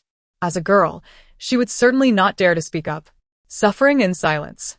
After waiting for over 10 minutes, Lu Ming spotted Jiang Manman entering the library and stood up. Noticing her avoid him, Lu Ming frowned and refrained from chasing after her. Oh no, it seems my brother's acting skills were insufficient yesterday. Jiang Manman is too embarrassed to face her crush. Lu Mengmeng's thoughts clarified his confusion. Resigned, Lu Ming pushed the stroller away, pondering how he might find another opportunity to speak with Jiang Manman. Just as he exited the library, a girl blocked his path. Lu Ming, did you go out to dinner with Manman yesterday? The girl had bright eyes and white teeth. Simply tied her hair in a ponytail and wore a white shirt and jeans, exuding a sunny and vibrant aura. However, her current expression was rather unfriendly. Lu Ming felt she looked somewhat familiar. Noticing his lack of recognition, the girl awkwardly introduced herself. I am Zhu Shuyan, Jiang Manman's close friend. We met during our project discussions. Now remembering, Lu Ming realized she had a good relationship with Jiang Manman. Hello, yes, I did go out with Jiang Manman yesterday. So, what exactly happened? Why did you invite her alone? Seeing Zhu Xian's accusatory demeanor, Lu Ming explained. You misunderstand. I didn't invite her alone. Cui Dong and Lu Zishu were with us, along with other members of our group. We went out to eat together. Fearing she might think he had feelings for Jiang Manman, Lu Ming added, please don't misunderstand. We are merely classmates in the same project group. Oh. My brother can actually explain himself. No one accused you of having feelings for Jiang Manman. Why are you so anxious? It was evident that Zhu Shuyan was quite a beauty, and even his domineering brother was not immune to her charm. He thought he should see just how lovely she truly was. Lu Mengmeng in the stroller struggled to lift her little hand, trying hard to sit up. Unfortunately, she could only manage half a roll. Sitting up was a distant dream. Zhu Shuyan, hearing the unusual sounds from the stroller, curiously glanced over. Lu Ming, sighing internally, took his sister out of the stroller. So adorable. How beautiful. In the fleeting moment when Lu Mengmeng and Zhu Shuyan exchanged glances, both of their eyes sparkled with excitement. Zhu Shuyan? Why does that name sound so familiar? Isn't she my older brother's destined partner? Indeed, she boasts a fair complexion, stunning beauty, and long legs, complemented by a perfectly sculpted nose and large, expressive eyes. Oh, I must give her a hug. I want to see if her skin is as smooth as it looks. However, a gentle reminder from her mother interrupted her thoughts, indicating that it would not be suitable for her to be held continuously, as it might hinder her development. It was indeed detrimental to Lu Mengmeng's physical and mental well-being. How could this little sister be more excited about seeing beautiful women than he was? Contemplating what the little one had just said, he glanced at Zhu Shuyan with suspicion. Could she truly be his destined partner? Lu Ming, feeling helpless, shook his head. He and she were strangers prior to this, and this little one likely wished to claim every beautiful woman as her destined partner. Zhu Shuyan. Realizing she might have been too forward in her desire to hold the child, quickly apologized.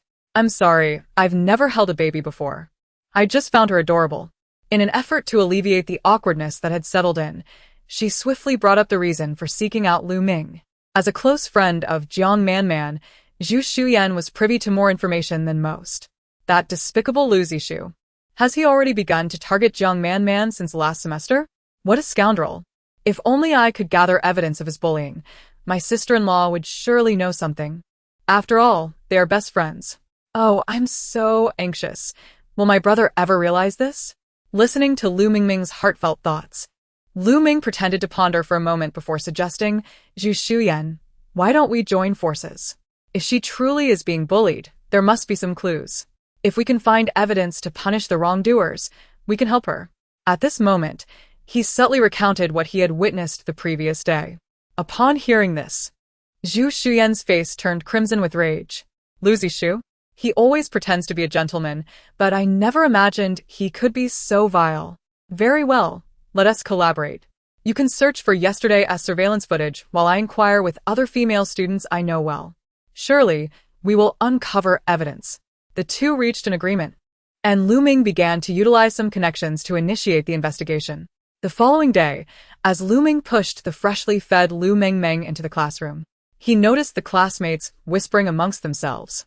An oppressive atmosphere filled the room, and he felt an unsettling premonition, especially when he noticed curious glances directed at him, as if they were probing for something. After settling into a seat, a girl behind him gently nudged his shoulder. Lu Meng, have you heard? Your project group member, Jiang Manman, has jumped off a building and committed suicide. Lu Meng sprang to his feet, his pupils dilating in shock. What? She committed suicide? The girl, startled by his reaction, nodded instinctively. It was reported on the school forum. Lu Meng pulled out his phone and saw a WeChat message from Zhu Shuyan. Jiang Manman jumped off a building early this morning. She was sent to the hospital but was pronounced dead upon arrival. I'm at the hospital. Without hesitation, Lu Meng dashed towards the classroom door, only to hear Lu Mengmeng's anxious voice behind him. Brother, did you forget something? Take me with you. Is Jiang Manman really in trouble? Upon arriving at the hospital, he found Zhu Shuyan with red-rimmed eyes, standing in shock. A pair of middle-aged parents were wailing uncontrollably nearby. They appeared to be Jiang Manman's parents. Upon seeing Lu Meng, Zhu Shuyan rushed over, but words failed her as tears streamed down her cheeks uncontrollably. Lu Meng, not being particularly skilled at providing comfort, led her to a bench in the hospital. He handed her a pack of baby wipes from his pocket and awkwardly uttered 2 words, here. Zhu Shuyan accepted them, saying, something must be amiss with Manman's suicide. I was trying to gather evidence yesterday to contact her, but her phone has been unanswered all this time. She expressed her concern for her friend, explaining how she had spent the entire night calling, only to find her phone off in the end. Later, I heard from classmates in different departments that they saw her getting into a sports car at night, but they couldn't identify the driver. I know all of Manman's friends. Whoever took her away must be suspicious. Zhu Shuyan firmly rejected the notion that Jiang Manman would take her own life. Even though she had been bullied throughout the last semester, she had remained resilient in continuing her studies. She had even found excuses to avoid worrying her friends, downplaying her struggles. How could such a kind-hearted and strong girl suddenly resort to such despair? Lu Zishu had performed admirably academically last semester, and with his persistent coaxing, Lu Cheng had bought him a sports car. In contrast, Lu Cheng had never shown such leniency towards Lu Meng, despite his consistent top performance. He merely belittled him for his studies being worthless. Lu Mengmeng waved her small hand in indignation. The sports car was a gift from that scoundrel father to Lu Zishu. He flaunts it to attract girls. He must be the reason for Jiang Manman's plight. Her thoughts only reinforced Lu Meng's suspicions. At that moment, Zhu Shuyan also recalled Lu Zishu. You mentioned that Lu Zishu had ill intentions towards Manman. If he failed once, he might try again. Let us check the surveillance footage. I refuse to believe we can't find anything. As she finished her sentence, she noticed Lu Mengmeng's eyes lighting up, her small hand reaching out. Truly, you are my sister-in-law. Not only are you beautiful, But you are also clever. You immediately notice Lu Zishu's true nature. Let me hug you, future aunt. Zhu Shuyan shyly glanced at Lu Ming. Can I hold her now? You didn't bring the stroller. It must be tiring to hold her. Lu Ming cast a disapproving glance at his sister, who was drooling over beautiful women, and reluctantly nodded. The moment she was embraced, Lu Mengmeng erupted into delighted laughter. My brother is so fortunate to have you as a sister-in-law. How had his sister become increasingly frivolous? Lu Ming, undeterred, decided to check the surveillance footage himself, only to find that the backup videos had already been deleted and were irretrievable. As Lu Mengmeng squinted her eyes to observe the computer from Zhu Xuyan's arms, she suddenly reached out and tugged at Lu Ming's hair. In the lower left corner, is there a video of the sports car? It seems there is also footage from outside the girls' dormitory. Hurry, brother, the security might delete these videos too. Zhu Xuyan carefully held her small hand, concerned not to hurt her, or let her pull out Lu Ming's hair. Lu Ming turned around, lifting Lu Mengmeng to face the computer directly. Yes. The last one in the lower left corner, and there's a second page of footage. Luckily, we made it in time. These videos should still be intact. Lu Ming swiftly reviewed the surveillance videos while discreetly inserting a flash drive into the computer to copy the files. How could he enter the girls' dormitory? Zhu Xuyan whispered, pointing at the footage. The security guard, overhearing her, hurried over and promptly shut down the computer. So, what if a female student isn't feeling well? What's wrong with a friend dropping by? Besides, isn't the first floor of this building designated for male dormitories? You're making a fuss over nothing. Alright. You want to find a rooftop footage you want. Hurry up and leave. Don't delay our work. Taking advantage of the distraction, Lu Ming swiftly removed the copied flash drive. As they exited the security office, Zhu Xuyan revealed her discovery. Something is amiss. The first floor of the girls' dormitory is occupied by second-year graduate students. Lu Zishu doesn't live there. His presence in the girls' dormitory is undoubtedly suspicious. Perhaps we should report this? She had seen Lu Ming copy the videos, believing that this evidence could prove valuable. Yet, Lu Ming shook his head. Hearing his response, Zhu Xuyan suddenly felt deflated, leaning against the wall in disappointment. Suddenly, she had another idea. I'll go find someone. I'll make a call and be right back. Without waiting for a response, she dashed towards the dormitory, leaving Lu Ming behind. Neither of them noticed a pair of eyes watching them intently from the shadows.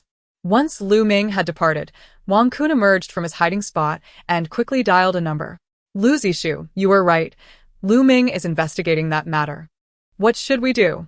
Rest assured, Zhao Zhenhua is in the same group as Lu Ming. I will leave this matter to him. While Lu Ming busied himself throughout the day, he only remembered to feed the little one milk after enduring Lu Mengmeng's protest.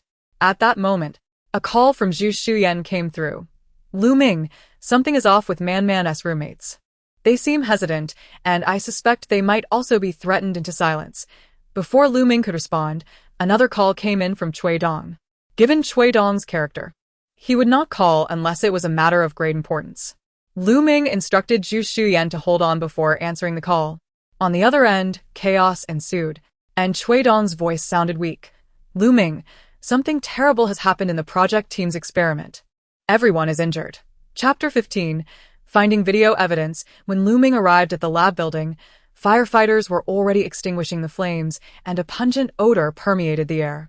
Numerous students and teachers had sustained injuries, notably Lu Ming's advisor, who had suffered severe burns and was being transported by ambulance.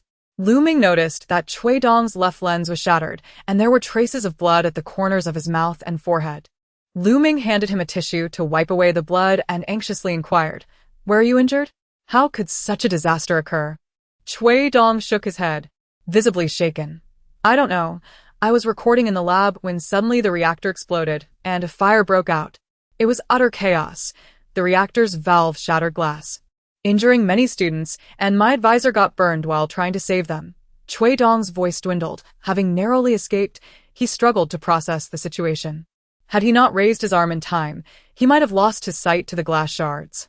Yesterday, Lu Ming was the last person to handle the reactor, and this incident must surely be his fault.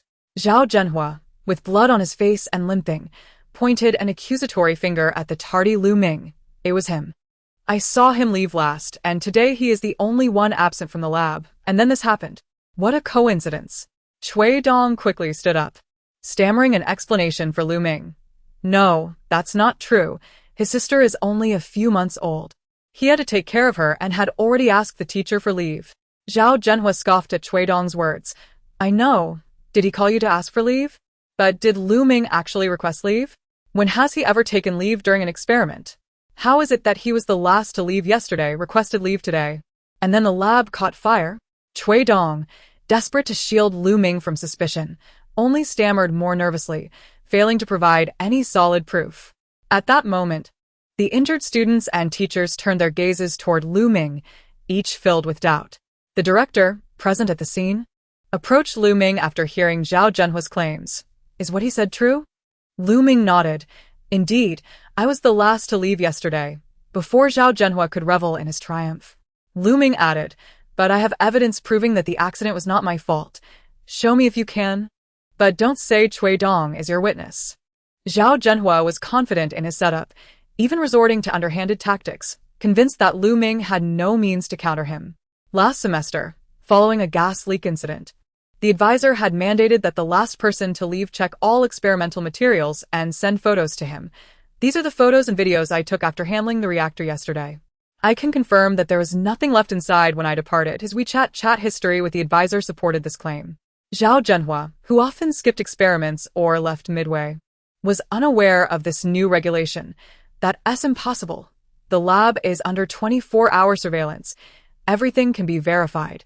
Lu Meng now understood who had set him up. His gaze darkening as it settled on Zhao Zhenhua. Cui Dong stepped forward.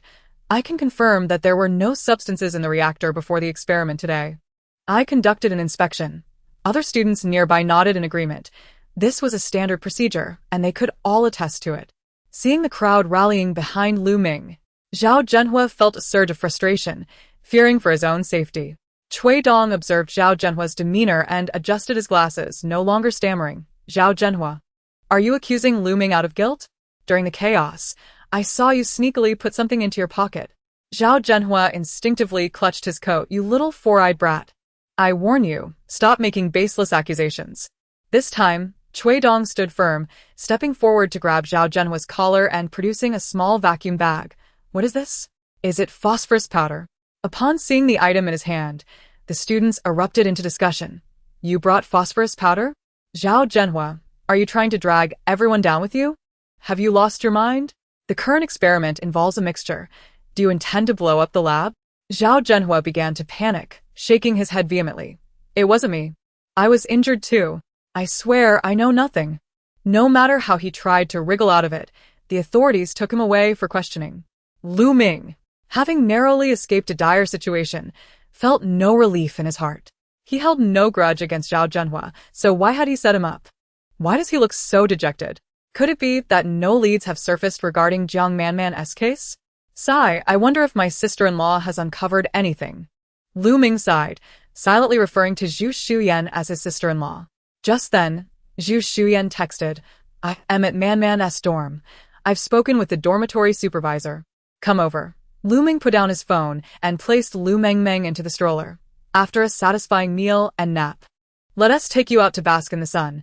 Upon arriving at Jiang Manman's dorm, only Zhu Shuyan was present.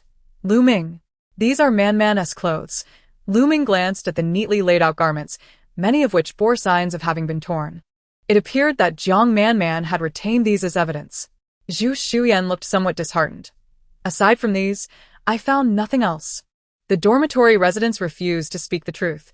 Lu Meng surveyed the dorm room, finding nothing amiss. Where is the phone? Lu Zishu filmed an inappropriate video to blackmail Jiang Manman. Since she kept these clothes as evidence, her phone must contain the video. Where do girls typically keep their phones? Under the pillow? In the desk? Could it be in the pocket of a coat?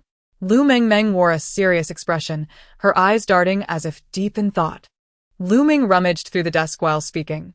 Zhu Shuyan, check if Jiang Manman's phone is in the dorm, look under the pillow or in the coat pockets.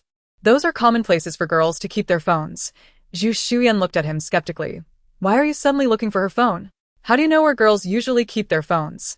Lu Zishu could take her out, which certainly meant he had some leverage over her. Perhaps there were photos or videos she did not wish for anyone to see. Since she retained the clothes as evidence, she must have other proof as well. Zhu Shuyan bit her lip, refraining from further questioning, and quickly began searching through Jiang Manman's belongings. She soon found Jiang Manman's phone in the pocket of a down jacket in the suitcase. The phone was dead, and the two of them quickly retrieved a charger to power it on. Upon viewing the videos in the phone's gallery, both fell into silence. In the video, Jiang Manman was clearly unconscious while Lu Zixu groped her, accompanied by the sounds of male whistles and cheers. "Beast!" Zhu Shuyan exclaimed, closing the phone, struggling to hold back her tears. Chapter 16. Corruption of School Morality. Since discovering Lu Mengmeng and Zhu Shuyan were investigating the matter, Wang Kun had been instructed by Lu Zixu to keep a close watch on them. Knowing Zhu Shuyan had returned to Jiang Manman's dorm, Wang Kun positioned himself in a corner, observing. After waiting for over an hour, not only had Zhu Shuyan not emerged, but Lu Mengmeng had also entered. He sensed something was amiss, and quickly contacted Lu Zixu. Indeed, the two individuals have not yet emerged. Could it be that they have uncovered something? The dormitory is solely occupied by them, as Wang Mengmeng is absent. Sleeping pills? Yes, I have them. Very well, I shall attend to this matter at once. Grabbing the necessary items, he stealthily re-entered the girls' dormitory, where he found Wang Mengmeng anxiously waiting in the corridor. They have not departed, have they? Wang Mengmeng shook her head, signaling with her eyes that the others remained inside. Wang Kun peeked inside. The two were still seated at the computer by the windowsill, engrossed in their search. He exhaled in relief and led Wang Mengmeng a short distance away. "I have crushed the sleeping pills and prepared the juice for you. Just let them drink it." Wang Mengmeng hesitated to take the items, casting a guilty glance at Lu Mengmeng in the stroller. "This seems inappropriate. What if something goes awry?" Lu Mengmeng, lying in the stroller, was oblivious to the unfolding drama. At this moment, her only recourse was to feign sleep. Wang Kun glanced at the little girl in the stroller and smirked. "Are you insane? She is merely a few months old. She cannot comprehend anything. Quit the nonsense. I will return shortly, and you will wait in the dormitory. Do you understand?" Wang Kun impatiently shoved the juice into Wang Ying's hands and turned to leave. Wang Ying looked back at Lu Mengmeng, trembling as she poured the sleeping pills into the juice and shook it vigorously, ensuring that the juice bottle appeared unremarkable. She steeled her courage to enter the dormitory. "You two should drink some juice. You have been busy for several hours." With that, she deliberately poured the juice into disposable cups. Lu Mengmeng accepted it gratefully, saying, "Thank you. I am indeed a bit parched." "Oh no. My brother and sister-in-law are about to be drugged." Wang Ying seemed so earnest. How could she truly administer sleeping pills? "I wonder how much she has put in. Could it be lethal? And what was that boy planning? Surely, he doesn't intend to silence them, right? Oh dear, my brother, that fool, is about to drink the juice." Lu Mengmeng's piercing cries rang out once more, causing Lu Mengmeng to tremble as he held the cup. He stood up, seemingly nonchalantly knocking over the cup in Zhu Shuyan's hands. "My apologies, I must check on my sister. Zhu Shuyan, please tidy up." Lu Mengmeng fixed his gaze on Zhu Shuyan and cast a quick glance at Wang Ying. Zhu Shuyan immediately sensed something was amiss and stood up. "I will wipe the table. You quickly go check on the child."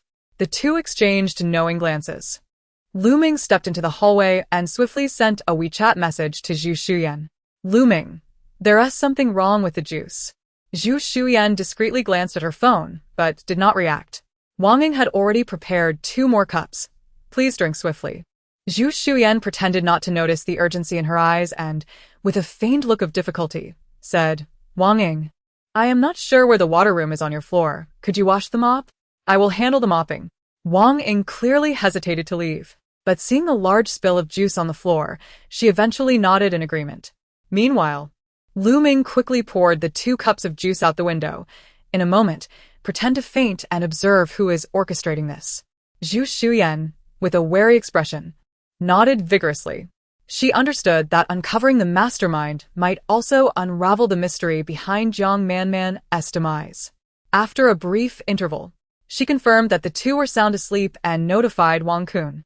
"So soon? Does this drug work that quickly?" When Wang Kun entered, he kicked Lu Mengmeng forcefully to ensure he would not awaken, feeling reassured only then. "All right, Leave the dormitory key and depart quickly. Do not arouse suspicion. Wang Ming pointed at the stroller beside her. What about her? Just leave her in the dormitory? Are you out of your mind? Pushing the stroller outside will only attract attention. Wang Kun waved his hand impatiently. She cannot speak. Just leave her here. Hurry up and go. Wang Ming felt as if a great weight had been lifted and turned to leave.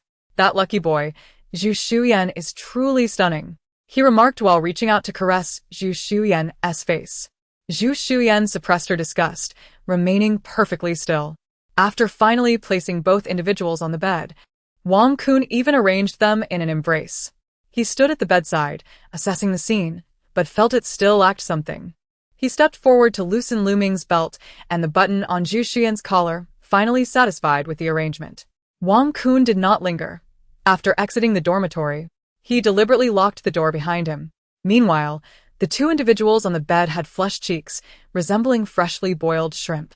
Zhu Shuyan had one leg draped over Lu Meng's, while one of Lu Meng's hands rested on Zhu Shuyan's hip. Lu Meng felt a rush of blood, and his heart raced uncontrollably. Zhu Shuyan squinted around, quietly asking, "Is everyone gone?" Yes. Lu Meng felt a tickle in his throat, the hand on her body burning with intensity. Turning away from him, she began to button her shirt. Lu Meng cleared his throat, hurriedly getting off the bed. His face flushed as he fastened his belt. Just as they were gathering their composure, Lu Zishu arrived with the principal and the department head at the dormitory building. This is the room. After Jiang Manman's death, few have visited here. I can confirm that Lu Meng and Zhu Shuyan have not left the dormitory. Lu Zishu's voice hinted at excitement, adorned with a righteous demeanor. This is a matter that tarnishes the school's reputation. I hope the administration will take severe action. The principal glanced at the department head, who immediately rapped on the door. Lu Meng, Zhu Shuyan, are you inside? Open the door quickly. I am the department head, and the principal is here too. The dormitory staff member, aware of the situation, hurried over. At the principal's instruction, she found the key and unlocked the door. Lu Meng, how dare you engage in inappropriate relationships in the girls' dormitory? You are a morally corrupt individual, unworthy of being in this school. Lu Zishu, standing at the back of the crowd, failed to ascertain the situation and immediately resorted to slandering. The school leaders and onlooking students fell silent, their gazes fixated on him with a peculiar intensity. Only then did Lu Zishu realize something was amiss and stepped forward. At that moment, Lu Meng was seated at the computer desk, cradling his sister. Zhu Shuyan, impeccably dressed, glared at him with anger. Lu Meng stood up, placing Lu Mengmeng in the stroller, and spoke calmly. Lu Zishu, without evidence, you cannot predict the future. Your certainty suggests you possess some proof? Chapter 17, he had it figured out. You are not. The scrutinizing stares from those around him caused Lu Zishu's words to falter. Lu Meng looked at him with a knowing smile. Not what? What do you believe we ought to be? Observing his demeanor, Lu Zishu's expression darkened. Principal, department head. A male and female alone in the girls' dormitory can only be up to no good. Moreover, the door was locked from the inside. Lu Zishu was determined to seize this opportunity to tarnish their reputations. As for why Lu Meng was in the girls' dormitory, I have heard that some girls in this room. He cast a significant glance at Zhu Shuyan, would do anything for money. Lu Zishu, you scoundrel. Recalling the scene from the video, Zhu Shuyan's fury ignited. She clenched her fists, ready to confront him, but was restrained by Lu Meng, who shielded her behind him. Whom did you hear that from? Be aware that defamation is a serious crime. Lu Meng turned to the principal. We are here to investigate Jiang Manman's suicide. I had previously informed the dormitory staff about my presence in the girls' dormitory. The dormitory staff member promptly nodded. Yes, I did inform her. I believe these two were acting out of goodwill. Good intentions do not justify breaking school rules. I will address your issues shortly. The department head shot a fierce glare at the dormitory staff member, signaling her to remain silent. Zhu Shuyan, fearing the school leaders would downplay the incident, swiftly pointed at the clothes left behind by Jiang Manman. Jiang Manman left these clothes as evidence. She was clearly bullied and could no longer endure the torment, leading to her suicide. This student, do not speak frivolously. Our school has never condoned bullying among students. The principal's voice rang out sternly, halting Zhu Shuyan from continuing. A student had already jumped from a building, and he had faced reprimand from the authorities.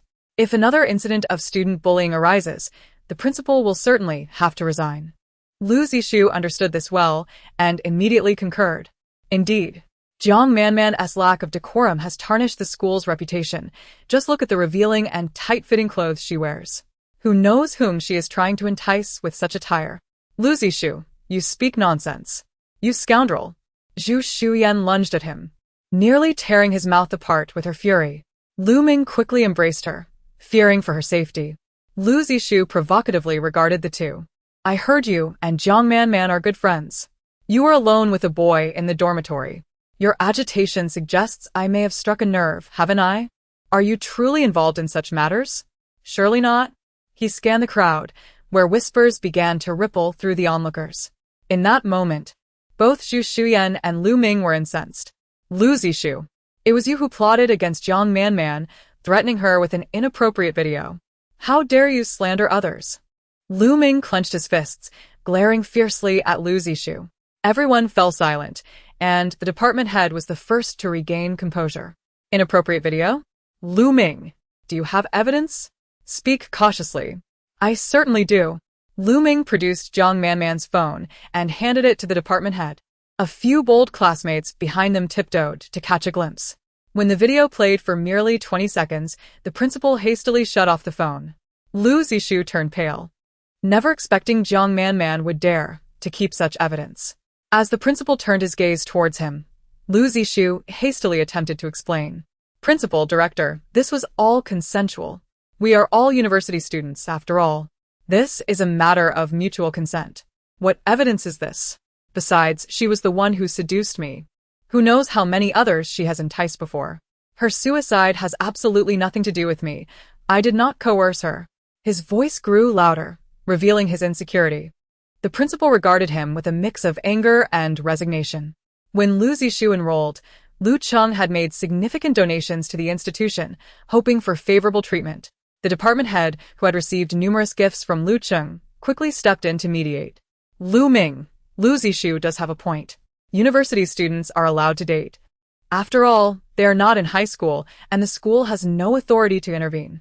This seems to be a misunderstanding. Let the deceased rest in peace. As for you two, let's consider this a misunderstanding and shake hands to reconcile.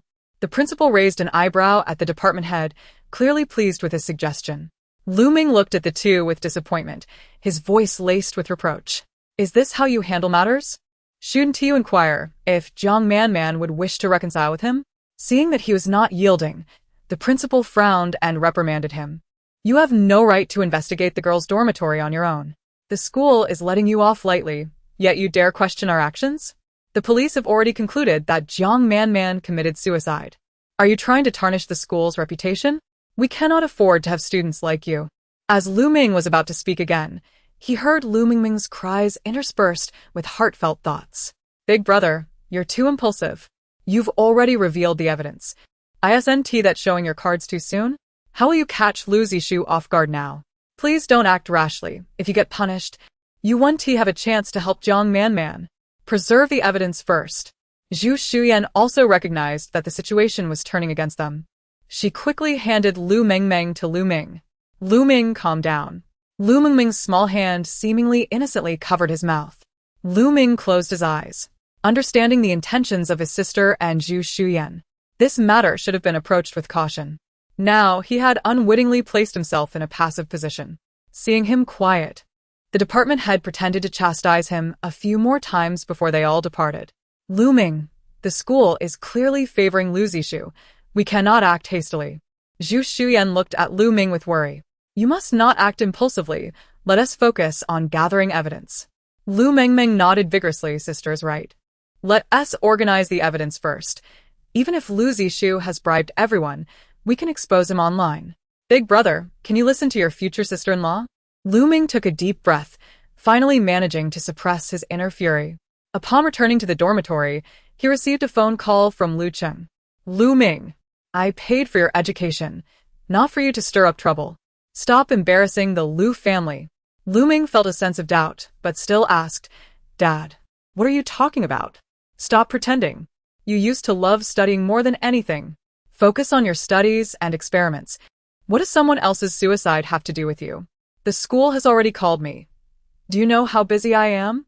I have no time for your nonsense. Lu Meng remained silent. Previously, he would have apologized, fearing his father's anger. However, after hearing his sister's heartfelt thoughts, he now understood many things he once did not. Lu Cheng only cared for Lu Zishu. His current reproach was merely in defense of his illegitimate son. Before Lu Cheng could finish, Lu Meng hung up the phone. From that moment forward, he would no longer be controlled by that man. He was determined to take charge of Jiang Manman's situation. Chapter 18. Gradually reclaiming what was lost after hanging up, Lu Meng sat silently on the sofa. Aunt Wang brought him a glass of warm milk, but he didn't even glance at it. Lu Mengmeng, sensing his distress from her stroller, pouted and unleashed her ultimate weapon, a loud wail. The little one sobbed, pressing her tiny head tightly against his neck. That despicable father. He actually bullies my big brother for that Lu Zishu. When I grow teeth, I'll be the first to bite him. I want to call him dad. I'll call him uncle to infuriate him. Don't be sad, big brother. When I grow a little more, I will definitely avenge you. It won't be long, just a few months. Listening to his sister's heartfelt thoughts, Lu Meng couldn't help but smile through his tears. He held the little one tightly, and his own sorrow lessened. At that moment, Aunt Wang approached with a smile. Young master, a student named Zhu is here to see you. She's at the dormitory entrance and says it's urgent. Lu Mengmeng finally smiled, her small hands patting Lu Meng's face. Sister-in-law is here. Hurry and greet her. My beautiful and clever sister-in-law, she smells so good. Lu Meng handed Lu Mengmeng to Aunt Wang, disregarding her complaints, and went to meet Zhu Shuyan. Zhu Shuyan was idly kicking small stones at the dormitory entrance and approached him as he stepped out. Are you alright? I was upset about today's events too. But we can't go against the school. Please don't act rashly. Concerned about Lu Meng's potential impulsiveness, she had come to find him. Seeing her worried expression dispelled the gloom that had clouded his mind. Don't worry, I'm clear-headed. Zhu Shuyan looked a bit skeptical and earnestly continued. The school is already aware of the situation. It might be best for us not to get involved. I believe the school won't overstep, considering the significant impact of this matter. She didn't intend to abandon the investigation. She merely wanted to keep Lu Meng out of it. Had she not approached Lu Meng, he wouldn't have faced such reproach. If the school realized they were investigating, they might try to trip him up, potentially jeopardizing his graduation. Lu Meng nodded solemnly. Let the school handle this. We indeed shouldn't interfere. Hearing him say this, Zhu Shuyan finally exhaled in relief. Lu Meng stood at the dormitory entrance, watching her leave. It was for the best that she no longer participated. He needed to carefully ponder how to secure a decisive victory. Upon returning to the dormitory, Lu Meng began to organize his thoughts. From the moment Lu Zishu sabotaged the good fortune of others, the situation began to unravel. First came Jiang Manman's tragic suicide, followed by an incident in the laboratory that led to Zhao Zhenhua's unfounded accusations against him. Eventually, he and Zhu Shuyan found themselves locked in a dormitory while Lu Zishu brought the school authorities. Each event was intricately linked, all culminating in a singular objective, to prevent him from continuing his investigation into Jiang Manman. The lengths to which they were willing to go to expel him from the school were astonishing. All evidence pointed to Lu Zishu as the mastermind behind the scheme. He had just read the announcement in the WeChat group. The department had concluded that the laboratory accident resulted from Zhao Zhenhua's operational error and had issued him a warning. It appeared that this was also a result of Lu Zishu's machinations. The following day, he accompanied Lu Mengmeng to the hospital. Although the incident in the lab was not his doing, it was indeed a consequence of his actions. Fortunately, his mentor's injuries were not severe, having passed the critical period. Is this your little sister? Your family is truly filled with handsome and beautiful individuals, his mentor remarked, extending a hand to playfully tease Lu Mengmeng, who, in turn, responded with innocent giggles, embodying the charm of a young child. The mentor's eyes crinkled in delight. Observing Lu Meng's troubled expression, the mentor sighed, "Speak your mind. There's no need for hesitation. I know this incident does not involve you." "No, it does involve me," Lu Meng confessed, guilt evident in his gaze. This situation arose because someone sought to retaliate against me, which has regrettably implicated you and other students. He did not conceal the issue with Zhao Zhenhua, and the mentor's expression grew increasingly grave as he listened. Zhao Zhenhua's explanation was that he had mistakenly believed phosphorus was to be used as a reducing agent, leading to the operational mishap, for which the department merely issued him a warning. The mentor nodded in resignation. I have seen the announcement. He endeavored to maintain his composure, but disappointment was hard to mask. The conclusion of this matter seemed set in stone, and overturning it would be a formidable challenge. Lu Meng, as your mentor, I wish to advise you. The mentor's demeanor shifted to one of solemnity. Consider transferring to another school for your graduate studies. Remaining in our current environment will only stifle your professional growth. Do not be misled by the notion that talent will inevitably shine through. A conducive academic atmosphere is paramount. I have several colleagues working in leading laboratories domestically, and I intend to recommend you to them. What do you think? Lu Meng was taken aback to learn that his mentor had connections to the 3 top laboratories in the country. He felt a surge of excitement as he clutched his phone, yet he hesitated to accept immediately, recognizing the gravity of the decision that lay before him. He departed the ward, filled with anticipation, only to encounter Lu Zishu in the lobby on the first floor. Lu Zishu stood menacingly in front of the stroller, casting a dark glance in his direction. Lu Meng, so you dare to gather evidence against me? You must be tired of living, Lu Zishu sneered. Look at this. Even if you have video evidence, what of it? I remain unscathed, and the school authorities would not dare to act against me. I advise you to mind your own business. Lu Meng regarded him with indifference, a mocking smile creeping onto his face. You're merely an unacknowledged illegitimate child, not even recognized as part of the Lu family. Did you truly believe the Lu family would stand behind you? Lu Zishu stared at him in disbelief. You know? Then, recalling Lu Cheng's indifference towards Su Qingjun and her child, he became smug. With my father backing me, what can you do? Your father? Lu Meng scoffed, sizing him up with disdain.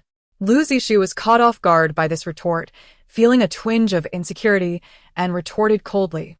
That was my father's voluntary support for his beloved woman and son. In other words, you are fully aware that this is illicit, yet you accepted the benefits regardless? Before Lu Zishu could counter, Lu Meng shook his head with a smile. No worries, we can settle this account in due time. After all, I am the eldest son of the Lu family, and my maternal grandfather is the head of the Su family. Ultimately, the Lu family will be mine to inherit. Lu Meng stood tall, regarding Lu Zishu with contempt. I will not allow that.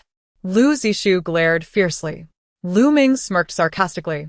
Do you really believe the Lu family would acknowledge you as their illegitimate child? Dream on. Is my older brother considering a business career? Ah. With the burgeoning fields of healthcare and finance, if my brother becomes the head of the Lu family, I could live as a pampered beneficiary. Lu Meng mused, glancing down at Lu Mengmeng, who was cheerfully sucking on her pacifier, clearly pleased with his earlier decision. However, my mentor just mentioned that my brother possesses exceptional professional skills. If he inherits the Lu family, wouldn't that mean sacrificing his dreams? It seems one cannot have both fish and bear's paws, Lu Meng lamented inwardly. His passion for research was undeniable. The tranquility of conducting experiments invigorated him, and each scientific success filled him with excitement. Yet, as the eldest son of the Lu family, knowing that Lu Cheng had an illegitimate child compelled him to consider more than just his own aspirations. He glanced at his contemplative sister in the stroller, then thought of their mother and younger brother, and sighed deeply. He needed to shoulder the responsibilities that came with being the eldest son of the Lu family. Suddenly, Lu Mengmeng spat out her pacifier with force, her tiny fists clenched. There may be no dominant researcher, but the wife of a dominant figure can pursue research.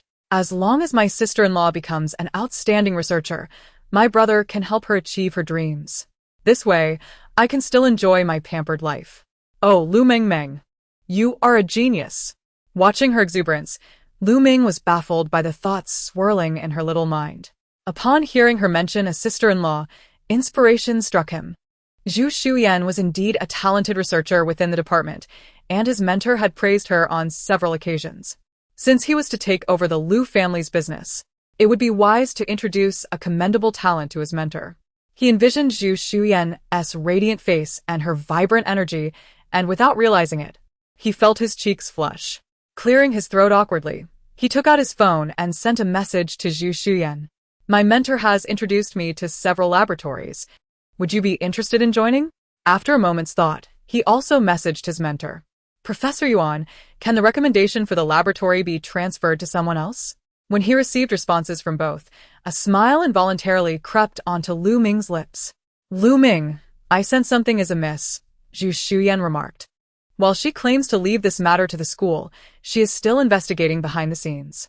Initially, I thought the authorities sought Jiang Manman's clothing for evidence, but it mysteriously vanished. When I approached the department head, he claimed he never sent anyone to retrieve it, and that senior student has already left the school. Moreover, the video we submitted was deleted by the department head, who feared it would tarnish the school's reputation, asserting it was not crucial evidence. Zhu Xuyan's eyes glistened with urgency. Lu Meng frowned in contemplation. We need to confront Wang Ying. She must know something. They cornered Wang Ying in a study room at the library. What are you trying to do? Wang Ying asked, clutching a book and ready to leave.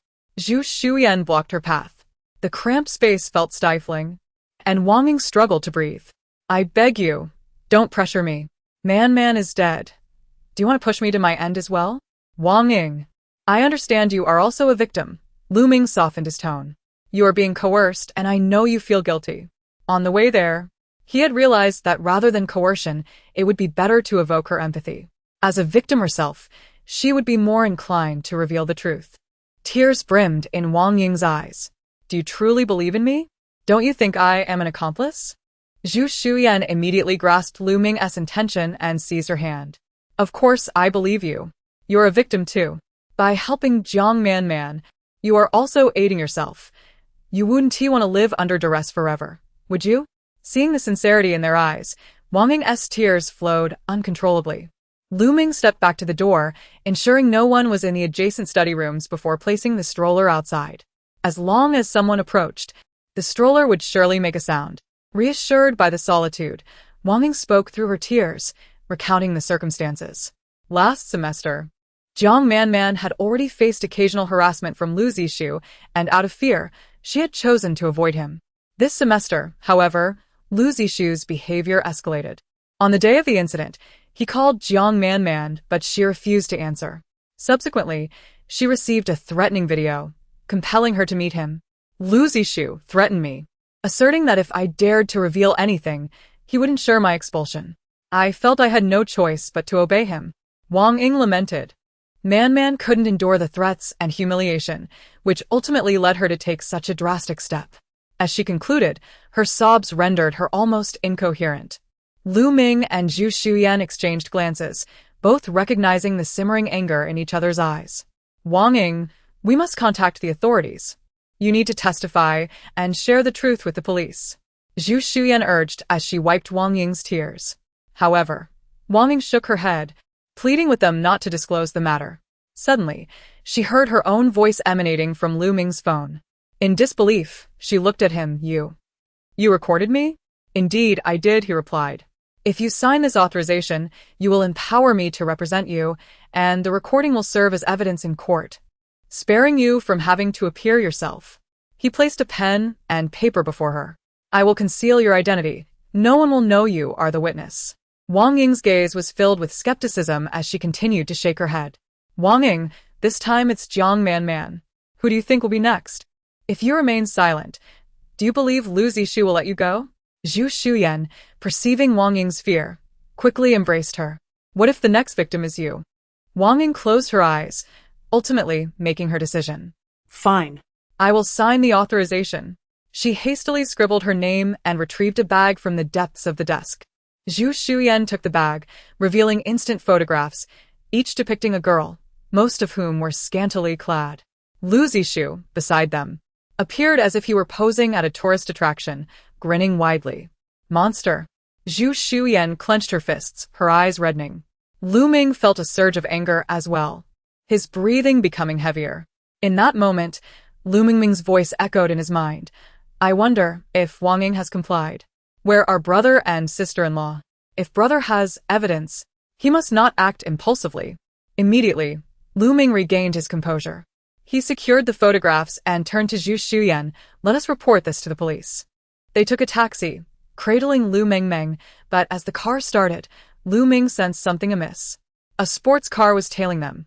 It belonged to Lu Zishu.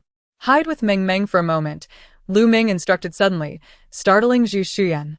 Before she could react, he placed Lu Mengmeng in her arms and addressed the taxi driver. Please, could you speed up a bit? We need to get off at the next turn. The driver complied, making a sharp turn just as the traffic light turned yellow. Lu Ming directed the driver to park in a spot where Lu Zishu could not see them, and they swiftly exited the vehicle. He pulled Zhu Shuyan into a commercial street and placed a sun hat on her. Find somewhere to hide. Do not come out. And you? Zhu Shuyan grasped his arm anxiously. Your safety is the greatest protection you can offer me, he replied gently, then dashed to the main street. Using a parked car's rearview mirror, he confirmed that Lu Zishu was in pursuit, allowing him to breathe easier. He then activated his location services and swiftly contacted the police. Earlier, he had already photographed the evidence, and the original evidence was safely nestled in Lu Mengmeng's arms. As he hurried onward, he sent the photos to the officer. After navigating through numerous twists and turns, he unexpectedly found himself in a dead-end alley. Just then, Lu Zishu appeared behind him. Lu Ming, why have you stopped running? Lu Zishu brandished a mop handle menacingly, a wicked grin on his face. What did Wang Ning tell you? If you confess, I might spare your life. Do not even think about escaping. This area is under construction, and as a diligent student, you likely have no idea that the surveillance cameras have been removed. Lu Zishu advanced threateningly, forcing Lu Ming into a corner. Lu Zishu struck first, swinging the pole at Lu Ming, who narrowly dodged but received a solid kick to the abdomen. He stumbled and fell against some discarded furniture. Grabbing a broken chair back from the ground, Lu Ming glared at Lu Zishu. You should know that those who pursue ruthless actions will inevitably face consequences. What consequences? You're already finished, Lu Ming. Lu Zishu roared, raising the pole again. Lu Ming quickly blocked the blow with a chair back and retaliated with a kick to Lu Zishu's midsection, sending him staggering back. You dare to kick me? Lu Zishu exclaimed, his fury mounting. I will make you and your mother suffer once I become the head of the Lu family. Lu Ming grimaced, clutching his aching arm but maintaining his defiance.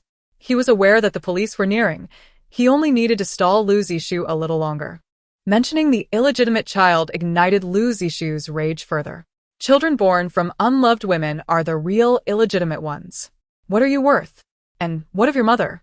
Father loves only me, and the Lu family will belong to me. Lu Ming laughed heartily in response. Have you lost your mind? Or are the Lu family members the ones who have gone mad? My mother is backed by the Su family. What about your mother? The mistress? Ask Lu Cheng if he dares to reveal your true identity or confront the Su family. Enraged, Lu Zishu lunged at him, and they engaged in a fierce struggle. When the police arrived, both were panting heavily. Lu Zishu, you are under arrest for multiple offenses, the officer declared. Initially, Lu Zishu believed the police had come due to their fight and dismissed it. However, as handcuffs were clamped around his wrists, the realization of Lu Ming's machinations struck him. How dare you betray me? The police cannot just arrest anyone. This is slander. Do you know who my father is? Do you dare to take me away? He continued to shout, but the officers were not school administrators. They paid no heed to his father's identity. As Lu Zishu was led away, Lu Ming slowly sank to the ground, leaning against the wall. Rather than causing his mother distress, he preferred to clarify the situation, alleviating her worries. The uproar surrounding Jiang Manman's death had already swept through the school, with many students having viewed the video, leading to rampant rumors. With Lu Ming's report and solid evidence, Lu Zishu was directly detained. When Lu Mei received the police notification, she was left in shock. In tears, she called Lu Cheng, urging him to rescue their son. Upon entering, he found Su Qingjun tending to Lu Ming's injuries, which were evident on his body and face. Fuming, Lu Cheng sat down, his anger directed at the mother and son before him. With Lu Zishu still at the police station, he softened slightly, realizing this was not the time to confront Su Qingjun. Lu Ming, what on earth happened? I told you to focus on your studies. Even if you do not achieve much, I will support you. Why involve yourself in your classmates' affairs? Look at the injuries you have sustained. Your mother and I are worried sick. I heard you called the police? Why escalate a minor issue like this? You'll have a difficult time explaining yourself to the school. Su Qingjun had not lifted her gaze, meticulously treating her son's wounds. Lu Ming regarded Lu Qing meaningfully. Father, do you know the full extent of the situation? Do you understand why I reported it? Lu Qing was momentarily taken aback. His eldest son had always obeyed him. How could he dare to question him now? Embarrassment flushed his face, and his tone grew noticeably colder. The news has spread throughout your school. How could I remain unaware? I have heard that Lu Zishu and that young girl were in a romantic relationship, and that the girl, unable to endure the unrelenting gossip and lacking self-respect, tragically took her own life. What connection does this have to you, and why did you report it? It is said that you even resorted to violence against her. Now, the police have apprehended only Lu Zishu. Are you not tarnishing his reputation? Lu Ming suddenly retorted. Father, are you concerned for me, or for Lu Zishu? What kind of question is that? Of course, I care for you. You are my son. Lu Cheng felt a knot of anxiety in his heart while maintaining an expression of righteous indignation. Am I not worried about you causing trouble at school? Your father only wishes the best for you. Lu Ming offered a cryptic smile. Oh, I see. When you spoke earlier, I thought you were defending Lu Zishu. It seems you still care for me as your son. Lu Cheng chose not to respond, his expression darkening. No wonder his eldest son had suddenly become disobedient. It appeared he was aware that Lu Zishu was an illegitimate child and was thus angered. Chapter 21. Afraid my mother cannot bear it. You stray. The father and son exchanged glances, both silent yet fully aware of the unspoken implications in each other's eyes. Lu Cheng had no desire to uncover how Lu Ming had learned of the incident, nor did he care. He observed Su Qingjun, who was meticulously tending to her injuries, and a slight smile graced his lips as he positioned himself beside her. Su Qingjun felt uncomfortable and edged away. It was her duty to care for her son's wounds. The mere act of sharing the same air as Lu Cheng made her feel nauseated. He shifted slightly further away, still wearing a smile. Look at your mother. Since giving birth to your sister, she has become more sensitive. I dare not provoke her wrath. After having the baby, she is not as robust as before and needs to rest well, for she cannot withstand any stress. Su Qingjun shot him a glare, her silence speaking volumes. Lu Ming, suppressing his anger, turned to Lu Cheng. He had never realized how shameless his father could be. Knowing that his mother's feelings were at stake, Lu Cheng wielded her as leverage, threatening Lu Ming against revealing the truth about Lu Zishu. Lu Cheng maintained his smile, confident that his son could not outwit him. The following day, Lu Ming, having sustained injuries, took a leave of absence to recuperate at home. Lu Cheng knocked on his door, entering with a plate of sliced fruit. Son, you are injured. Eat some fruit to replenish your vitamins. He glanced around Lu Ming's room, wrinkling his nose. Over the years, he had only entered this room 2 or 3 times. It resembled an old scholar's chamber, hardly fitting for a university student. The thought of Lu Zishu's untidy room brought a smirk to his face. Now that was how a boy should live. Lu Ming lifted his eyelids. If you have something to say, speak. Lu Cheng grimaced. He disliked this attitude from his eldest son. Yet, for Lu Zishu's sake, he resolved to play the part. Son, I came to thank you. Yesterday, you did not expose the matter. If your mother could not handle it, I truly do not know what I would have done. His size and demeanor resembled that of a devoted husband. Lu Ming scoffed. You fear my mother cannot bear your infidelity. How hypocritical. Lu Cheng's expression faltered before he finally bowed his head. Son, you are still young and cannot comprehend certain matters. I do not blame you, but I truly love your mother, and I am aware that my actions have wronged you both. As he spoke, he pretended to wipe non-existent tears. Rest assured, you are the eldest son of the Lu family. I am strict with you, because I value you. You have always been the most understanding. You must comprehend your father's intentions, right? Seeing Lu Ming silent, Lu Cheng felt he had nearly reached his goal. You and Lu Zishu are brothers. I cannot bear for you to harm each other. Now that he is in police custody, I genuinely worry for him. Lu Ming, why not go to the police and explain that you were the one who spoke out of turn? Just say that you two had a disagreement and that you falsely accused him. Do not worry. Your father will support you and ensure the school does not trouble you. The police will not hold a child accountable. Lu Meng smiled, his eyes glimmering with sarcasm. You once cherished academic pursuits. I will no longer criticize your studies, nor pressure you to take over the Lu family business. You may continue your research. The Lu family can support you, even establishing a dedicated laboratory for your work. Whatever you desire, I shall support you, provided you help secure Lu Zishu's release. Absolutely not. I refuse.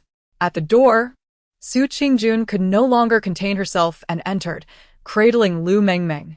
She questioned how Lu Cheng, who had never before entered their eldest son's room, had suddenly changed his tune. It was all for the sake of the illegitimate child, complicating her son's life. Both Lu Cheng and Lu Ming were startled, quickly standing. Lu Ming moved his lips but could only utter mother. Su Qingjun placed Lu Mengmeng in her son's arms, signaling him to remain silent, before turning her furious gaze upon Lu Cheng. What is your relationship with Lu Zishu? You would rather have your own son lie and tarnish his reputation than save him? Lu Cheng had not anticipated her eavesdropping. My dear, you are overthinking. I am unclear about what you overheard, but I must explain. Lu Zishu is the child of a client.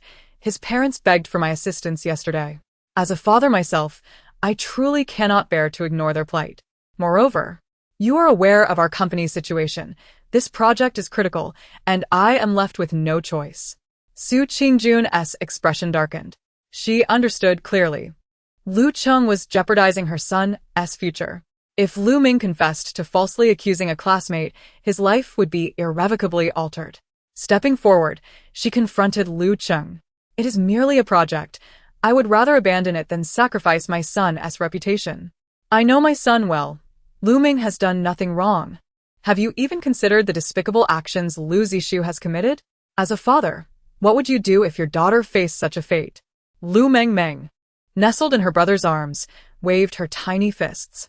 Scoundrel father, how dare you harm my brother? Lu Zishu forced a female classmate and caused Jiang Manman's death. He deserves to be imprisoned. My brother acted justly. How dare you even question him? Let go of me, brother. I will go teach him a lesson. Witnessing his mother stand up for him, along with his sister, who could not articulate her support but was fiercely shaking her fists, Lu Ming felt his eyes moisten. He had been blind, thinking that earning Lu Cheng's approval made him a worthy heir of the Lu family. In this moment, he understood that he must grow stronger. Only by becoming powerful could he genuinely protect those he cared for. Lu Cheng watched the two before him, along with the small infant, feeling his blood pressure rise. He knew that Lu Zishu had committed a grave offense. If the police initiated a formal investigation, Lu Zishu's life would be irrevocably ruined. Lu Ming, Lu Zishu is also your classmate. Can you truly bear to watch him ruin his life? His mother is unwell. Should she learn of this? If anything were to happen to her, you would regret it. The implication in his final words was unmistakable, bordering on moral coercion against Su Qingjun's son. Lu Ming tightened his grip on his sister, suppressing the tumult of emotions surging within him. Lu Mengmeng sensed his distress and quickly reached out, gently stroking his face. Brother, do not act impulsively. You have me and mother. We will surely protect you. Her resentment towards Lu Cheng deepened, and as she turned away, her eyes burned with hatred. Lu Cheng, this matter is non-negotiable. Lu Zishu has parents of his own. Let them handle it. The police will not overlook a villain. If he is innocent, the law will not punish him. Su Qingjun, are you truly willing to abandon the Lu family project? Chapter 22. I will not let my son suffer. Lu Cheng realized that this matter was quite troublesome and could only resort to pressuring Su Qingjun through the company. She had indeed sacrificed a great deal for herself, particularly in her career, and he could not bear to see her son suffer. He could hardly believe that, with the Lu Corporation facing crises, Su Qingjun would remain indifferent. Su Qingjun scoffed, declaring, even if the Lu Corporation collapses, I will not allow my son to be wronged. This marked the first time the two had engaged in such a serious quarrel. Lu Cheng pointed at Su Qingjun but found himself at a loss for words. At that moment, he could not afford to fall out with her and could only leave in anger. Lu Ming looked at her with concern. Mom, are you okay? He was aware that, in his mother's eyes, Lu Cheng was the perfect husband. For many years, Su Qingjun had always been compliant with Lu Cheng. The fact that they were now in such a fierce dispute over him made him feel somewhat guilty. Su Qingjun tenderly ruffled his hair and pinched his cheek, just as she had when he was younger. You are my son. Of course, I will stand by you. Now, rest well, and do not worry about your father. You won't need to bring Mengmeng to school tomorrow. I miss her too. Initially, Lu Ming had intended to take his sister along so that their mother wouldn't have to bear the burden alone. However, upon hearing her words, he reluctantly nodded. Lu Cheng was becoming increasingly impatient with the mother and son, and it seemed he would soon be unable to maintain his facade. Su Qingjun rummaged through her drawer, retrieving documents sent by her assistant. The Lu Corporation had not been thriving in recent years, and had it not been for her efforts in supporting projects from behind the scenes, it might have already gone bankrupt. Lu Mengmeng, nestled in her mother's embrace, looked at the documents with a serious expression. Suddenly, she pointed at a contract with her chubby little hand. Ji Chao and Xing Yize? These two fraudsters have deceived our useless father. Oh my, they truly have an eye for talent, instantly discerning that our father is a failure. But Ji Chao's programming skills are indeed impressive. I remember they schemed to start a software company and ended up reaping substantial profits. Xing Yize is a smooth-talking sales expert, subsequently becoming a negotiation specialist in the business realm. What a combination. Surely a guaranteed profit. Su Qingjun paused, contemplating the content of the proposal. Upon reviewing the contract's fine print, she nearly burst into laughter. It clearly stated that her company was responsible for the research and development costs and subsequent promotions, and that a breach of contract would incur a penalty of 3 times the amount. Meanwhile, the two were only required to launch the software for it to be deemed a successful collaboration, with no mention of ongoing maintenance or expected outcomes. According to the contract, even if the system failed to operate properly, as long as it was launched, they would not be in violation of the terms. To her astonishment, these fraudsters had managed to deceive her. With a decisive flick of her finger, she noted the names of the two individuals, resolving to contact them the following day for a meeting. When they met, Xing Yize quickly slipped into his sales elite mode. You must be General Manager Su? Hello, I am Xing Yize, but you can call me Xiao Xing. This is our technician, Ji Chao. Xing Yize was not only poised in demeanor but also quite handsome. Beside him, Ji Chao, wearing thick glasses and a standard plaid shirt, meekly greeted, hello. Lu Mengmeng, nearby, sucked on her pacifier with wide, gleaming eyes. These two are the future darlings of the software industry. No wonder Xing Yize has secured so many contracts. His looks are certainly an asset. And Ji Chao, cough cough, at least looks like a person. Su Qingjun stifled a laugh. Her little daughter had an overwhelming obsession with appearances. Redirecting her attention to the two, she suppressed her amusement and pushed the contract toward them. Gentlemen, are you not inclined to explain this to me? Xing Yize glanced at the contract, quickly noting that Su Qingjun had circled several unreasonable clauses. He promptly looked up with a smile. General Manager Su, our software has undergone testing and is fundamentally sound. As long as it is launched, you will see immediate returns and your company will surely support our project, so the penalties are merely a formality. His explanation was logical and delivered with remarkable patience. Su Qingjun chuckled lightly, but what about the maintenance after the software is launched? What if the system crashes due to increased users? And what about the ownership issues that you did not specify? Moreover, I discovered yesterday that your company consists solely of the two of you. Are you certain you can manage a software of this magnitude? Ji Chao swallowed hard. Xing Yize's demeanor shifted as he quickly responded with a grin. We have just graduated, and the company will definitely expand. Moreover, you are our long-term client, and we will certainly provide after-sales support. Ah, so you admit that you are merely a shell company. If you abscond later, I would have no recourse? Su Qingjun's words caused their faces to pale. Lu Mengmeng, listening anxiously, waved her tiny hands. Mommy, they will be our strongest allies in the future. Please do not send them to the police. They are talents, true talents. Su Qingjun trusted her daughter's instincts. She had her own plans for this meeting and smiled gently at the two. I have a proposal that could resolve this matter. Would you like to hear it?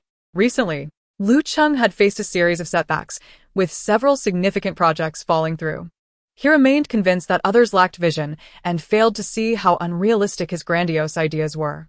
Meanwhile, Su Qingjun no longer covertly assisted him. leading to a drastic decline in the stock price of the Lu Corporation. As the partners came again to demand payment, a visitor entered Lu Cheng's office. Ji Chao, impeccably dressed in a suit, presented a contract to Lu Cheng. General Lu, I understand that the Lu Corporation is currently facing difficulties, and our company is willing to acquire a portion of your shares to help you through this crisis. What? You think you can acquire the Lu Corporation? Lu Cheng had never heard of this obscure company. How dare they attempt to buy his firm? Ji Chao adjusted his glasses and nodded earnestly. Yes, an acquisition. In just a few days, he had hacked into the internal systems of the Lu Corporation and uncovered a wealth of data. He extracted the documents, concealing his anxiety beneath a calm facade. The stock of the Lu Corporation had plummeted, and it was now heavily in debt, with over 10 million outstanding obligations. If creditors demanded repayment, bankruptcy would be inevitable. Our acquisition of shares would benefit both you and the Lu Corporation. Chapter 23. A trap that will leave him ruined. Lu Cheng glared at the contents of the documents, seething with rage. He had not anticipated that this young man would have planted spies within the Lu Corporation. This information absolutely could not be exposed. Lu Cheng brusquely dismissed him, stating he needed time to consider, without providing an immediate response. After much deliberation, he still felt compelled to seek out Su Qingjun. As long as the Su family was willing to assist, he believed they could cover not just 10 million in debts, but potentially even more. Lu Cheng sensed that Su Qingjun had been acting strangely lately, repeatedly rejecting his requests. However, he remained confident, believing that after so many years of love, Su Qingjun would not allow the Lu Corporation to perish. On his way home, Lu Cheng made a special effort to dress well and purchased Su Qingjun's favorite cake. Dear, are you still soothing our daughter? You work so hard. Let me hold her. As he reached for the child, Lu Mengmeng swatted at him with her tiny hands. Useless dad, get away. I'm so annoyed with you. Did you spray cologne? It's disgusting. Are you trying to suffocate me, your little baby? Su Qingjun hastily placed the child in her stroller and glared at him. Lu Cheng, do you have any heart? The child is so small. She cannot handle the scent of perfume. What are you thinking? Lu Cheng was genuinely unaware of this, looking at her with a hurt expression. My dear wife, I am merely considering how hard you work, and thus I have taken the liberty to adorn myself, hoping to bring you some visual delight. Look, I have even procured your favorite small cakes. Allow me to cut you a piece right now. The sycophantic expression on his face made it evident to Su Qingjun that he was seeking a favor. She was well aware of the recent troubles facing the Lu family. In the past, whenever the Lu family encountered difficulties, she had tirelessly assisted them from behind the scenes, always cautious not to hurt his pride by mentioning the extent of her contributions. Now, however, she had come to a realization and decided to refrain from offering help. As expected, the liquidity in the Lu family's accounts had dwindled. Lu Cheng, with a sly grin, presented the cake, sliced perfectly, to Su Qingjun. Dear, do taste the flavor of this establishment. If it pleases you, we shall order from here for your father's birthday. Su Qingjun accepted the cake with a cold smile in her heart, realizing that Lu Cheng was still scheming about her family's affairs. Suddenly, Lu Mengmeng began to cry beside them, prompting Su Qingjun to set the cake aside and pick up the child. Mommy, that scoundrel father is in dire straits with the company and is pressuring you to solicit money from Grandpa and Grandma. Once he recovers, he will surely torment our family. We must remain vigilant. A flicker of annoyance flashed in Lu Cheng's eyes. This youngest daughter was truly unappealing.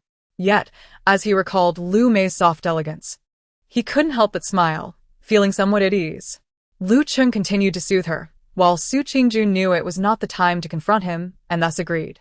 On the day of the birthday banquet, both Su's father and mother beamed with joy upon seeing their granddaughter. Particularly, they were pleased to witness the thawing of relations between their daughter and the family.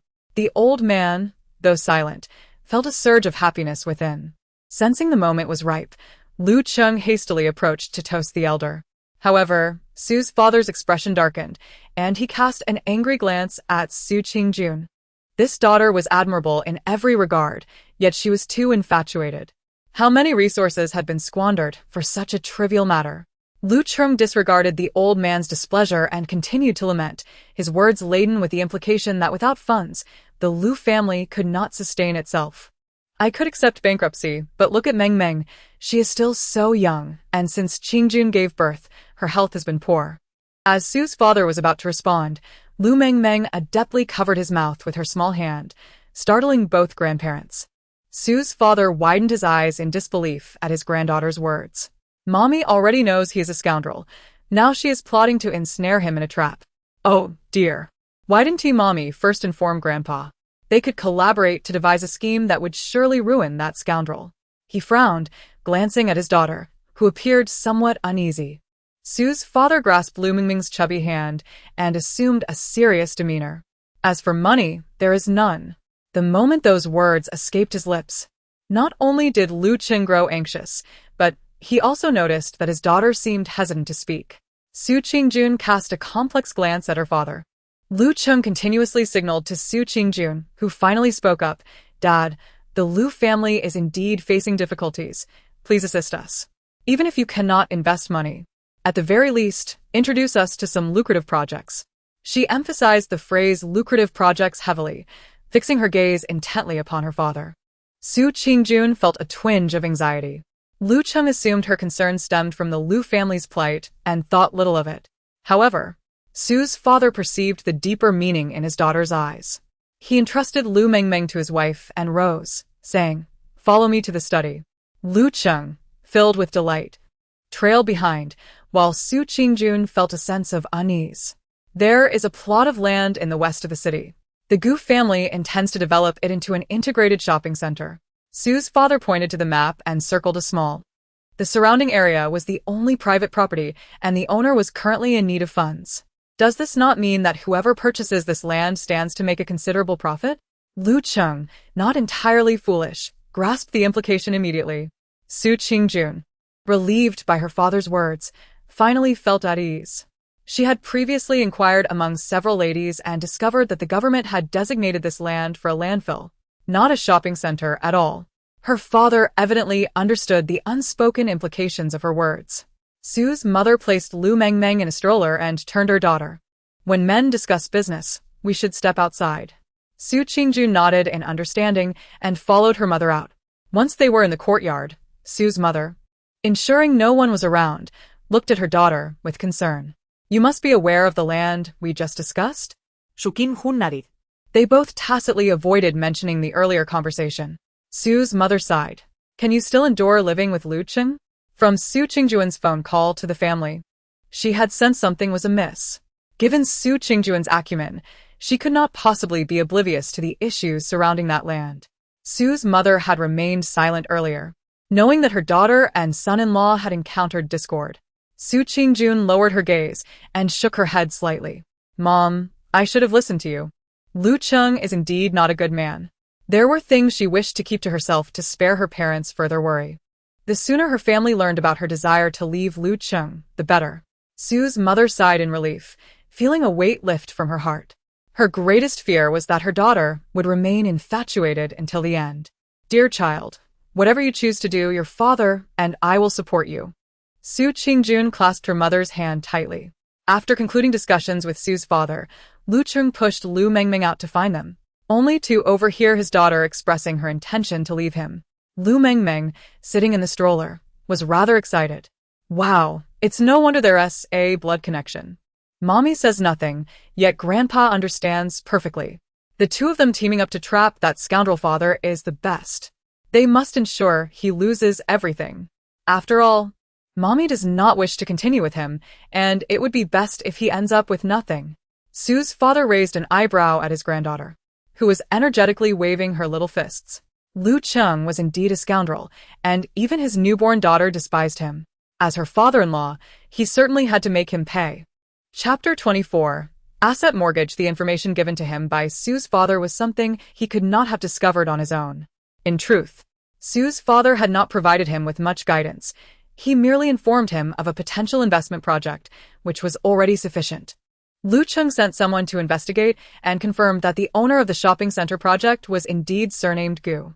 The assistant reported, "The owner is confirmed to be surnamed Gu, and there is a photograph of him with Chairman Gu. However, this individual appears to be a branch member of the Gu family, and those who are aware are inquiring about investment opportunities." Lu Cheng's eyes brightened upon seeing the photograph.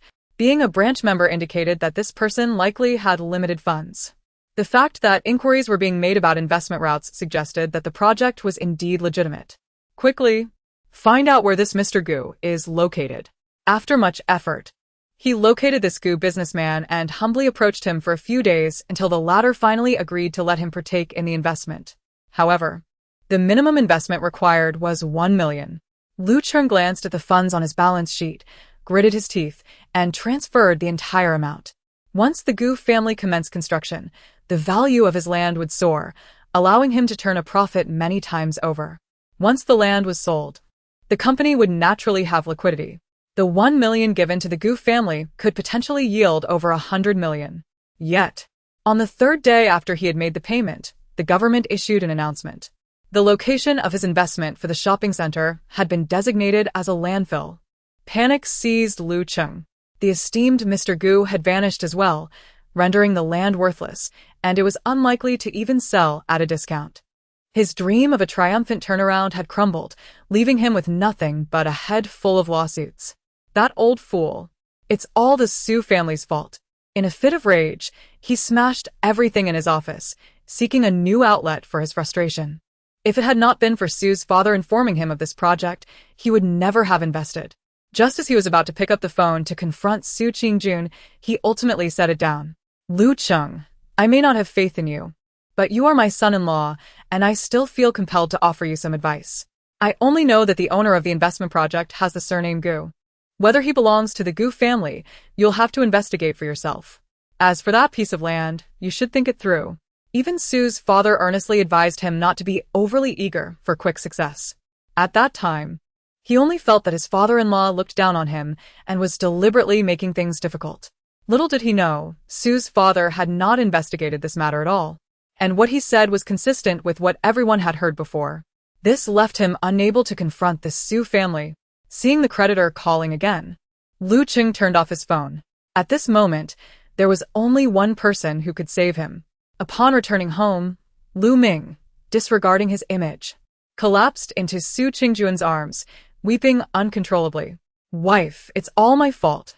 My father-in-law told me to investigate properly, but I was too eager to provide you with a good life, and as a result, I was deceived. Lu Cheng continuously lamented how he had envisioned creating a prosperous future for his wife and child, only to be manipulated by those with ulterior motives. If Su Qingjun had seen him like this before, she would have undoubtedly felt heartbroken. Since their romance began, she had carefully protected his pride, ensuring he suffered no grievances. However, now Su Qingjun stared at the ceiling, her nails digging into her palm as she stifled a laugh. Once Lu Meng ceased his crying, Su Qingjun finally spoke. He pressed his head tightly against her lap, intentionally rubbing against her. He often acted this way towards Su Qingjun, and it never failed to elicit her affection. Wife, please help me just one more time. If I can secure 20 million, I can weather this crisis. Su Qingjun supported his face with both hands, wishing to push him away immediately, but the timing was not right. She feigned difficulty. It's not that I don't want to help you, but you've asked me for money several times before. I only have a little left, which is hardly enough. You know, my father has limited the credit card limit, and I've already spent quite a bit repaying it. Lu Cheng's expression stiffened as he recalled these matters. He had never calculated how much he had spent from Su Qingjun's funds. Realizing he had likely used over 10 million of her money, he understood that if the Su family did not provide assistance, she might truly be out of funds. Dear, we still have some assets. Why not transfer them to the company first? We can replenish the funds. Su Qingjun knew he would not easily agree. After all, you're the chairman. If something happens to the company, someone might even call the police. If you end up in trouble, what will happen to me and the children? She turned her head away, appearing genuinely distressed.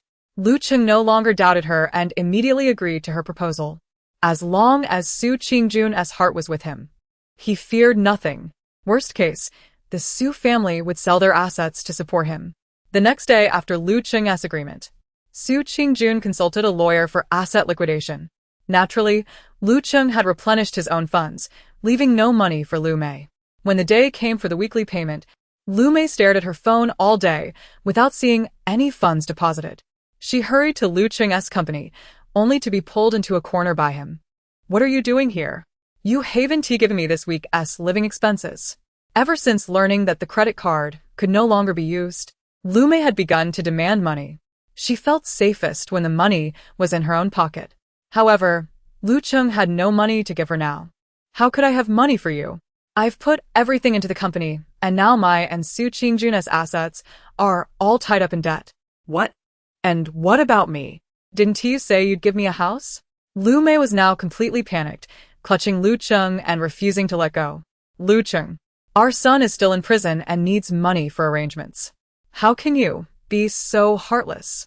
As she spoke, she began to strike him, and Lu Cheng impatiently pushed her away. He straightened his clothes, ensuring no one was around before saying to Lu Mei, "I want our son out too. But right now I must secure myself first. If I can't repay the money, I'll end up in jail. Lu Mei, if I'm done for, you'll have nothing left." This was the first time in many years that he spoke so harshly to Lu Mei. Stunned, she stood frozen, unsure of what to do. Fearing someone from the company might see them, Lu Cheng turned to leave. On the way back, Lu Mei felt as if her support had vanished. Lu Cheng having no money meant that she and their son would be financially stranded for the rest of their lives. Suddenly, she spotted an advertisement for products under the Su family's brand and paused in her tracks. Lu Cheng might be broke, but Su Qingjun had money. Su Qingjun's heart was currently with their little daughter. As long as Lu Mengmeng was in her hands, what was there to fear regarding finances? A cruel smile crept onto Lu Mei's lips as she took out her phone and immediately dialed a number. "Biaoge, I need your help. You'll be well rewarded." Since Lu Mengmeng was left at home, Su Qingjun developed a daily routine of taking her daughter for walks. Besides overseeing the company, her primary focus was on her daughter. Su Qingjun believed that her child deserved the finest upbringing and must be provided with the best. Recently, Lu Mengmeng had been eating and sleeping blissfully, reveling in the joy of life. One day, while Su Qingjun was discussing matters with her assistant, the nanny took Lu Mengmeng to the park to bask in the sun. After Lu Mei contacted Biaoge, his men began to monitor Su Qingjun every day. With so many people walking their children in the park, Biaoge had little opportunity to act. Fortunately, the park was not crowded that day, and the nanny had grown somewhat lazy, pushing the child to a tree for shade. Seeing the moment had arrived, Biaoge and his men swiftly encircled from behind. The nanny noticed several men approaching suspiciously and pretended to be on a phone call. "We're in the park's woods. Are you coming too? Are you almost here?" She was so nervous that she nearly toppled the stroller. Biaoge was eager for Su Qingjun to realize her daughter was being kidnapped and charged forward. He swung a baseball bat, striking the nanny on the head, causing her to collapse. Without hesitation, Biaoge scooped up Lu Mengmeng and fled. After making several phone calls, he was connected to the police. "Are you a family member of the device owner?" She was struck unconscious in the park and is now on her way to the hospital for emergency treatment. "What about the child in the stroller?" "There's a girl in the stroller." Su Qingjun's voice trembled. The officer's tone turned serious. "The child has not been found. There are no surveillance cameras near the park's woods. We suspect it may be human traffickers." A loud bang echoed in Su Qingjun's mind as if her head had exploded. Human traffickers had taken Lu Mengmeng? "Miss Su, are you still there?" "Yes. I'm here. I'm heading to the hospital right now." In the brief span of a minute, she had already begun formulating her analysis. Human traffickers would not target a child accompanied by an adult. The nanny being struck and needing emergency care indicated the assailants were ruthless. This was an act of vengeance, not simply child abduction. She quickly dressed and rushed out, only for her phone to ring. Seeing an unknown number, Su Qingjun hesitated for a moment. Then she realized and answered without speaking first. The voice on the other end was electronically distorted. "Su Qingjun, your daughter is in our hands. 50 million for her safe return, and you have half a day to gather the funds. If you dare to call the police, we will kill her." Biaoge pinched Lu Mengmeng hard, and the little one obediently cried out in response. Yet, Su Qingjun had to remain calm.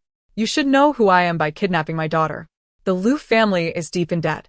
Where would I find 50 million? What about your maternal family? The Su family is quite wealthy. Don't try to deceive me." Biaoge's tone dripped with disdain. "Where's your husband? What about your father?"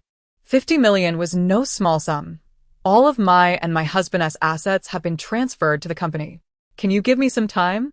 While Su Qingjun and the kidnapper engaged in a battle of wits, she quickly opened her tablet to contact her assistant. It seemed this was not Lu Cheng's doing. She needed to find her child immediately. She feigned deep concern, her voice thick with emotion. Please don't harm my daughter.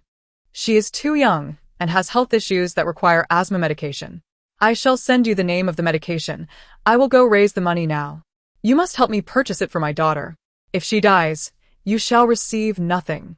Lu Mengmeng had been cradled in Biao Ji's arms and had naturally overheard Su Qingjun's words. She couldn't help but marvel at how her mother was indeed both beautiful and intelligent. Immediately, she feigned difficulty in breathing, gasping for air. Biao Ge was startled by her performance. He did not doubt her, but rather felt that this little creature might truly be on the brink of death. He cursed under his breath. Damn it. Tell me the name of the medication now, and prepare the money. Wait for my contact before 5 o'clock. He swiftly ended the call, while Su Qingjun let out a slight sigh of relief. The medication she had mentioned was a new drug, available only at pharmacies near the children's hospital. It was a prescription her assistant had mentioned for a child at home, and she had even helped purchase it a few times. Upon receiving the notification, her assistant had arranged for someone to wait at the pharmacy. As soon as that person showed their face, they were promptly captured. This individual was a small-time thug under Biao Ji's command, who revealed the location without the need for torture. Su Qingjun hurriedly followed her assistant and bodyguards to find the person.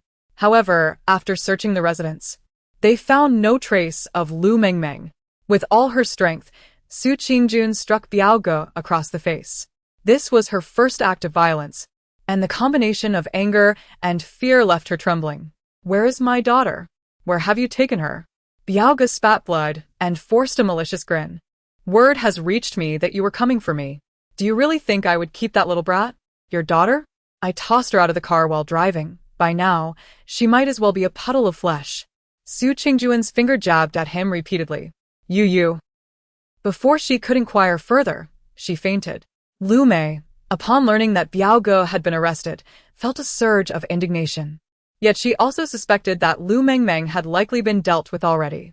With a sudden idea, she quickly arranged to meet Lu Cheng at a CAF near the company. Darling, you've heard about Lu Mengmeng's disappearance, haven't you? Su Qingjun must be devastated. Lu Cheng's expression was grave. He had learned of the situation that afternoon, but Su Qingjun had been so distraught that she fainted. He could only feign the role of a concerned husband for a while. He did not doubt Lu Mei. He merely thought that the Su family had brought this upon themselves. Rather than let her endure the pain of losing a daughter, why not send our daughter instead? They were born on the same day.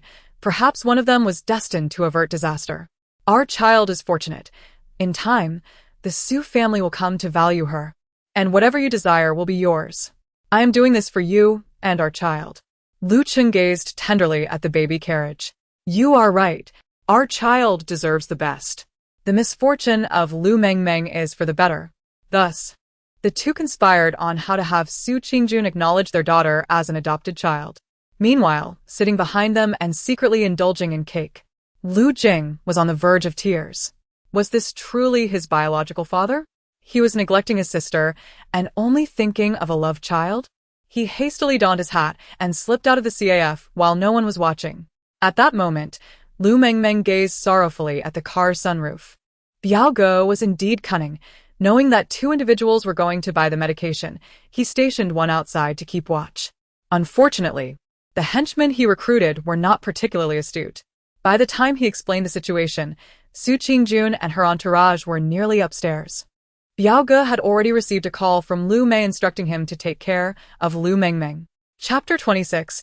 Apologies and their worth. Biao Ge believed the Su family to be affluent and thought it prudent to keep Lu Mengmeng alive. However, he found his subordinates too cowardly. Knowing that the boss had been caught, he decided to park the car by the roadside and open the sunroof, fearing she might suffocate. Little one, don't say your brother is cruel. I opened the sunroof for you, so you can enjoy the view. Before fleeing, the henchman cast an air of self-importance at the quiet little girl. Thanks to him, Lu Mengmeng's delicate face had already been bitten by mosquitoes. Fortunately, the police quickly located the vehicle, preventing her from losing too much blood. At this moment, Lu Cheng was cradling the child he shared with Lu Mei and had arrived at the entrance of the community. Good child.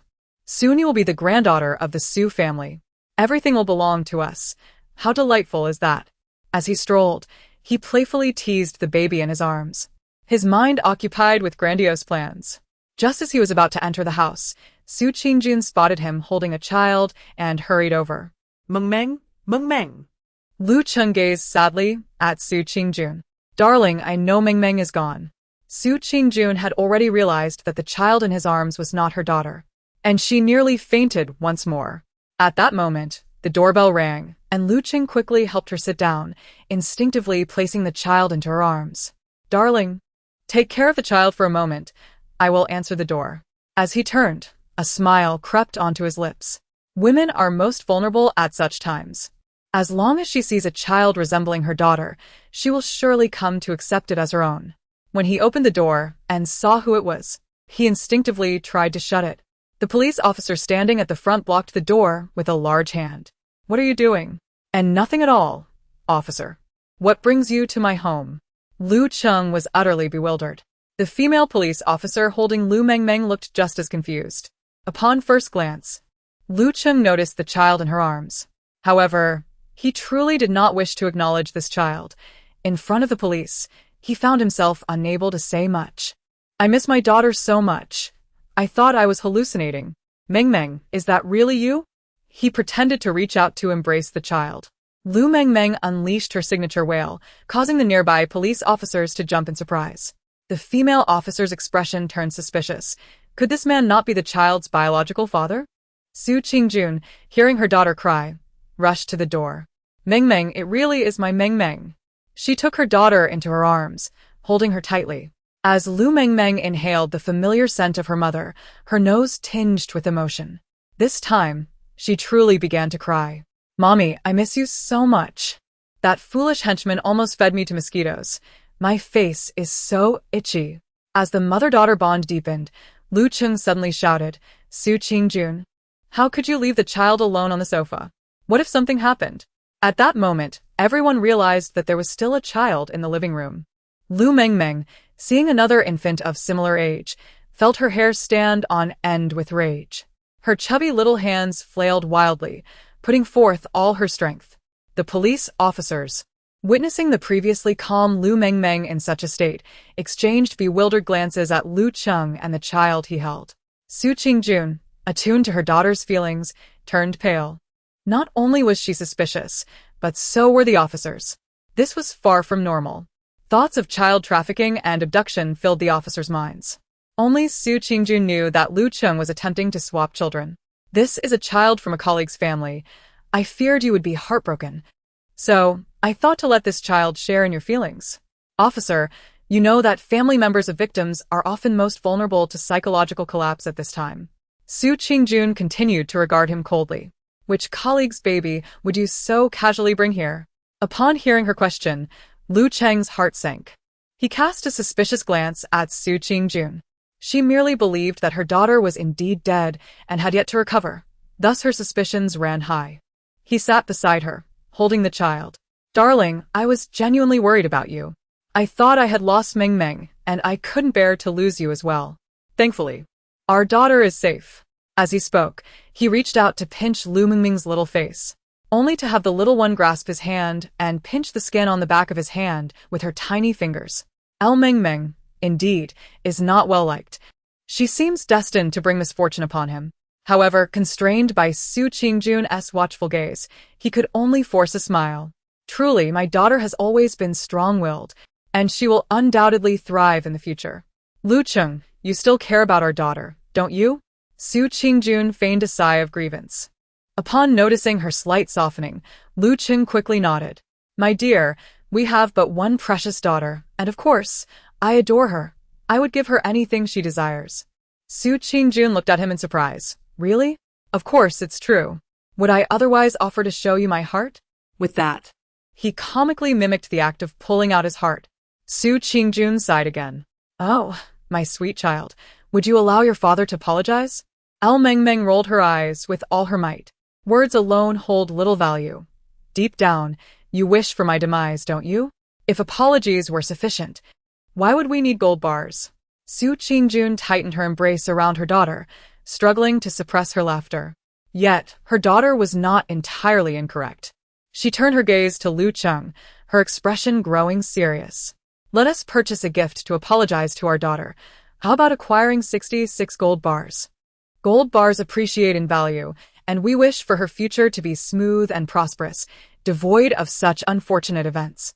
Lu Cheng stared at Su Qingjun in disbelief. This was the first time she had asked him for something, and it was gold bars?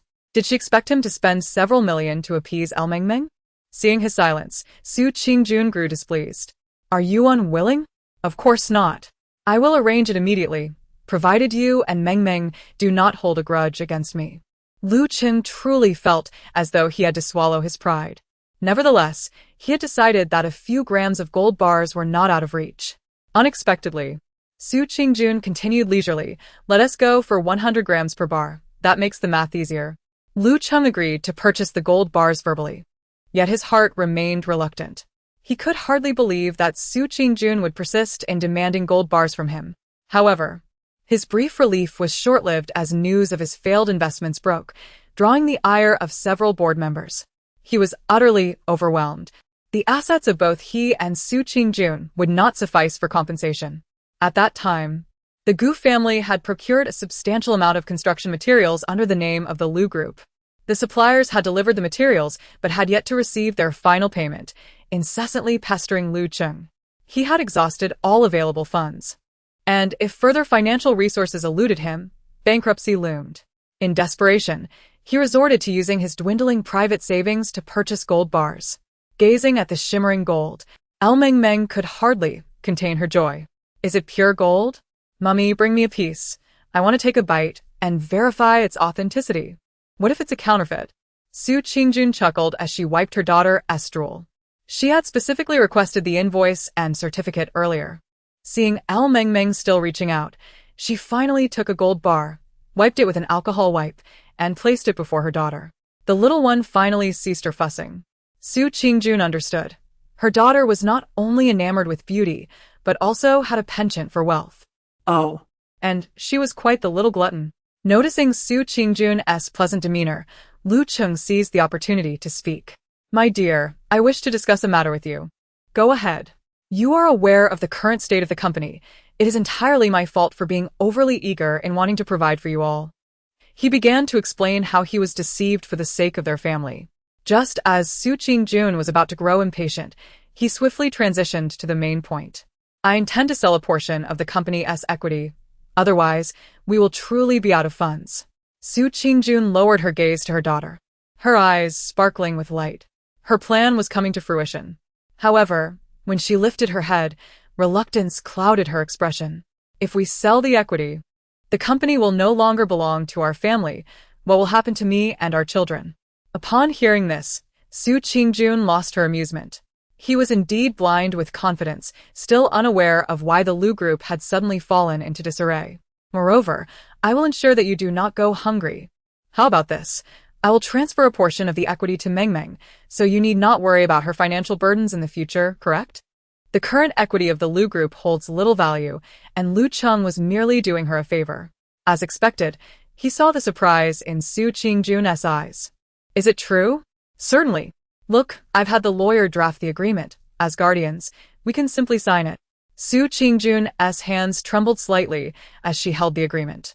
She never expected Lu Cheng to invest so heavily. Under his stewardship, the Lu Group was likely to falter. Suppressing her excitement, she read through the entire document before signing. Since you have allocated so much for Mengmeng, you may proceed to discuss the acquisition of the equity. I have no objections. Lu Cheng's previously anxious heart finally found solace.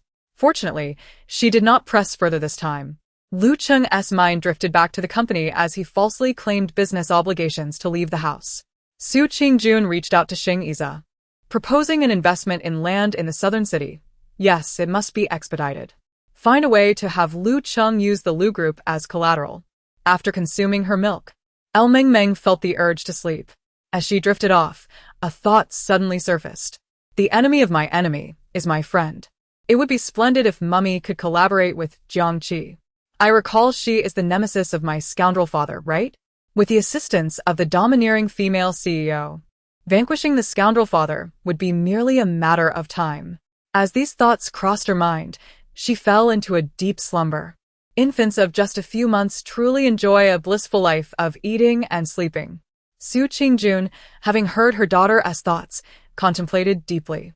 Jiang Qi was a renowned figure in the business world, known for her tenacity after her divorce, raising her daughter alone.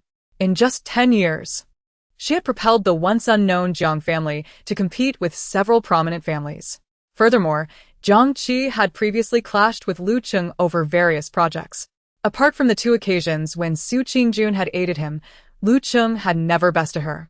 Su Qingjun instructed her assistant to investigate Jiang Qi's usual haunts, ultimately deciding to orchestrate a chance encounter. Jiang Qi had a habit of dining alone every Wednesday. On that day, Su Qingjun pushed her daughter's stroller to Jiang Qi's favored spot, awaiting her arrival. "I'm sorry, madam, but this table has been reserved." The waiter politely reminded her, prompting Su Qingjun to rise, yet all available seats had already been taken. When Jiang Qi approached and noticed her with the stroller, she showed no signs of discontent. "No worries, I'm alone anyway. Let her sit." Su Qingjun expressed her gratitude, and Jiang Qi waved her hand dismissively. As she gazed at the little girl in the stroller, her heart melted. Suddenly, she furrowed her brow, scrutinizing the woman across from her, and finally recognized Su Qingjun. Ms. "Jiang, I actually came here to discuss business with you. Mrs. Lu, are you waiting for me here specifically to assist your husband?" Jiang Qi's demeanor shifted, her smile fading. Su Qingjun was taken aback by her wariness and endeavored to convey her respect. "Miss Jiang, I believe you've misunderstood. My intentions are for the Lu group and not solely that." She sought to clarify her position, but Jiang Qi was not inclined to allow her the opportunity.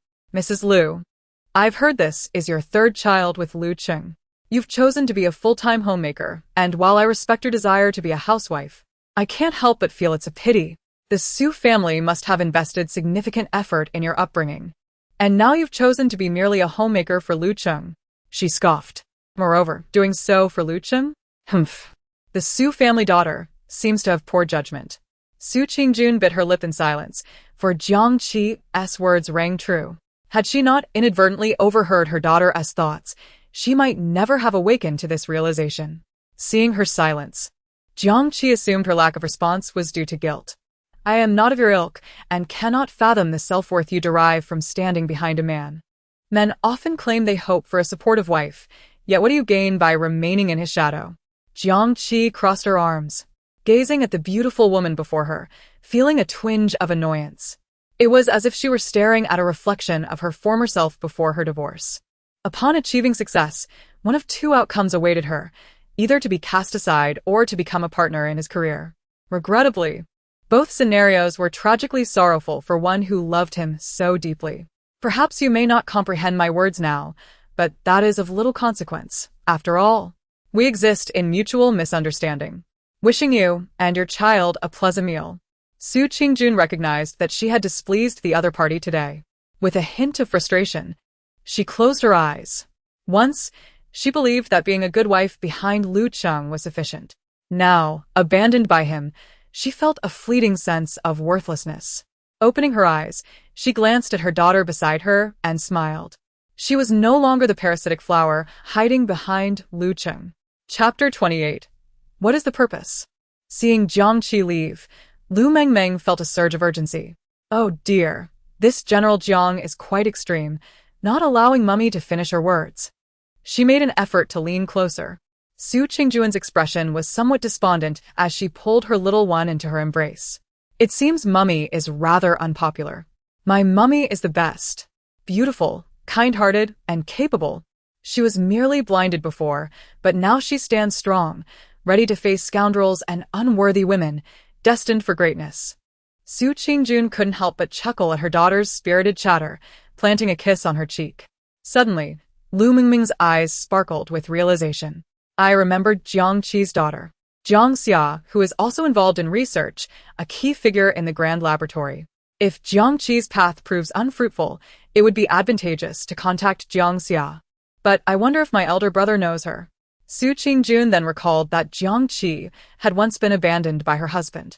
After achieving success, he divorced her, leaving even their daughter behind. Reflecting on Jiang Qi's earlier words, Su Qingjun understood. It was no wonder she harbored disdain for herself. Perhaps she too recognized the unappreciated version of herself from the past. Upon hearing that her mother intended to seek assistance from the Grand Laboratory, Lu Mengmeng became animated. The Grand Laboratory held international influence, and he had yet to visit. However, he felt it might be inconvenient to approach a female classmate. Eventually, he managed to get in touch with Zhu Shuyan. Jiang Xia, you're looking for her? She regarded Lu Ming with a skeptical expression. You've heard about the Grand Laboratory situation, haven't you? Lu Ming, although somewhat puzzled, maintained a calm exterior. Not really. Zhu Shuyan then explained that a recent project had encountered issues, leaving several researchers at a loss. After 2 months of delays, the higher-ups were growing anxious. Jiang Xia is my elementary school classmate. She even messaged me yesterday asking for recommendations for capable classmates. Her eyes suddenly lit up. Lu Ming, how could I forget you? I'll consult with my advisor right away. Zhu Shuyan, full of vigor, soon arranged for Lu Ming to serve as an external consultant for the Grand Laboratory. Hearing the advisor's approval, Lu Ming was filled with excitement. It seems I have been of assistance. How shall you thank me? Despite not knowing Lu Ming for long, Zhu Shuyan noticed his subtle nervous habits, such as the way his fingers would involuntarily fidget when he was excited. Looking into her bright eyes, Lu Ming felt an inexplicable flutter in his heart. The term sister-in-law, often invoked by Lu Mengmeng, suddenly surfaced in his mind. The next day, Zhu Shuyan and Lu Ming made their way to the Grand Laboratory together. Suddenly, thick smoke billowed from a window on the second floor. They exchanged glances and swiftly ascended the stairs. Jiang Xia, are you experimenting with explosives? Zhu Shuyan exclaimed, surveying the chaos and the soot-covered Jiang Xia, unable to suppress a laugh. Jiang Xia adjusted her glasses uneasily. It's merely an accident. This purification step has been problematic, and we still haven't resolved it. My advisor and I are nearing madness. Lu Ming stepped forward to examine the densely packed records on the computer. Jiang Xia promptly shut the laptop, eyeing him warily. Zhu Shuyan quickly interjected, this is Lu Ming, a prodigy from our department, specifically brought in to assist you. The genius mentioned by Professor Yuan? I finally get to meet a live one. Jiang Xia circled around him, nodding in approval. Not bad. Long fingers and legs. It seems those muscles would help you escape from explosions swiftly, an essential trait for researchers handling high-risk experiments. Both Lu Ming and Zhu Shuyan were momentarily taken aback by her unabashed praise. Jiang Xia enthusiastically pulled Lu Ming closer, thrusting a hefty stack of documents into his arms. First, sign the confidentiality agreement, then review the materials. Solving this purification problem should be a breeze for you, right? Lu Ming found the weight of the documents overwhelming. The issue that had stumped the Grand Laboratory for 2 months seemed quite the challenge to her. Nevertheless, Lu Ming indeed proved to be well-suited for research. Spending 3 consecutive days in the laboratory, immersed in experimentation. When the purification results emerged, the entire laboratory erupted in excitement. The purity has reached 96.5. Good heavens. Lu Ming, you are a genius. How did you come up with the oxidation reduction concept? Your technique and intellect are unparalleled. Jiang Xia beamed with pride, glancing at her classmates. A skilled expert personally introduced to me by my elementary school classmate. Impressive, isn't it? Everyone had grown accustomed to her exuberance. After all, Jiang Xia was capable and amiable, and her peers did not mind showering her with compliments for her discerning eye. Her enthusiasm grew as she observed Lu Ming, who appeared nearly exhausted. Luda, I owe you a great deal this time. Otherwise, I would have blown up the lab several more times. You must rest for a bit. Tonight, I'll treat everyone to a grand meal. I'll also invite Zhu Shuyan. Although Lu Ming felt somewhat drained, he was still elated. Jiang Xia, unaware of any awkwardness, cautioned him not to cancel on her. I'll introduce you to a mysterious investor, someone with plenty of money and no sense, capable of funding our endeavors. Upon hearing this, Lu Ming felt a peculiar sense of apprehension. Lu Ming, harboring some self-interest, considered bringing Lu Mengmeng along, thinking she might possess valuable insights.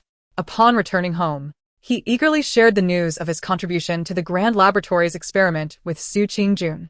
Mother, I wish to take Mengmeng along for dinner. You mentioned Jiang Qi had met her. Perhaps a chance encounter could foster some goodwill. I suspect the rich fool Jiang Xia mentioned refers to her mother. Su Wingyun purset her lips. Feeling that Jiang Xia's personality was quite audacious. Observing Lu Mengmeng, who was salivating at the mention of food, she mused that every family must have such a child. All right. Keep an eye on her. Do not let her eat anything. After several reminders, Su Qingjun finally allowed Lu Ming to take their daughter away. However, as everyone settled down, Lu Ming found himself waiting for the so-called investor. Just as he began to feel disheartened, Jiang Qi finally arrived. Mother, you're rather late, aren't you? You're responsible for the bill now. Jiang Xia hastily ushered her to sit in the center. Jiang Qi shot her daughter a disapproving glance. If I had come earlier, wouldn't I be the one paying? If you had arrived earlier, it would have been an early bill. One must learn to be flexible. Jiang Xia quickly shifted the topic. Mother, this is Lu Ming, the expert I mentioned. The success of this experiment is largely due to him.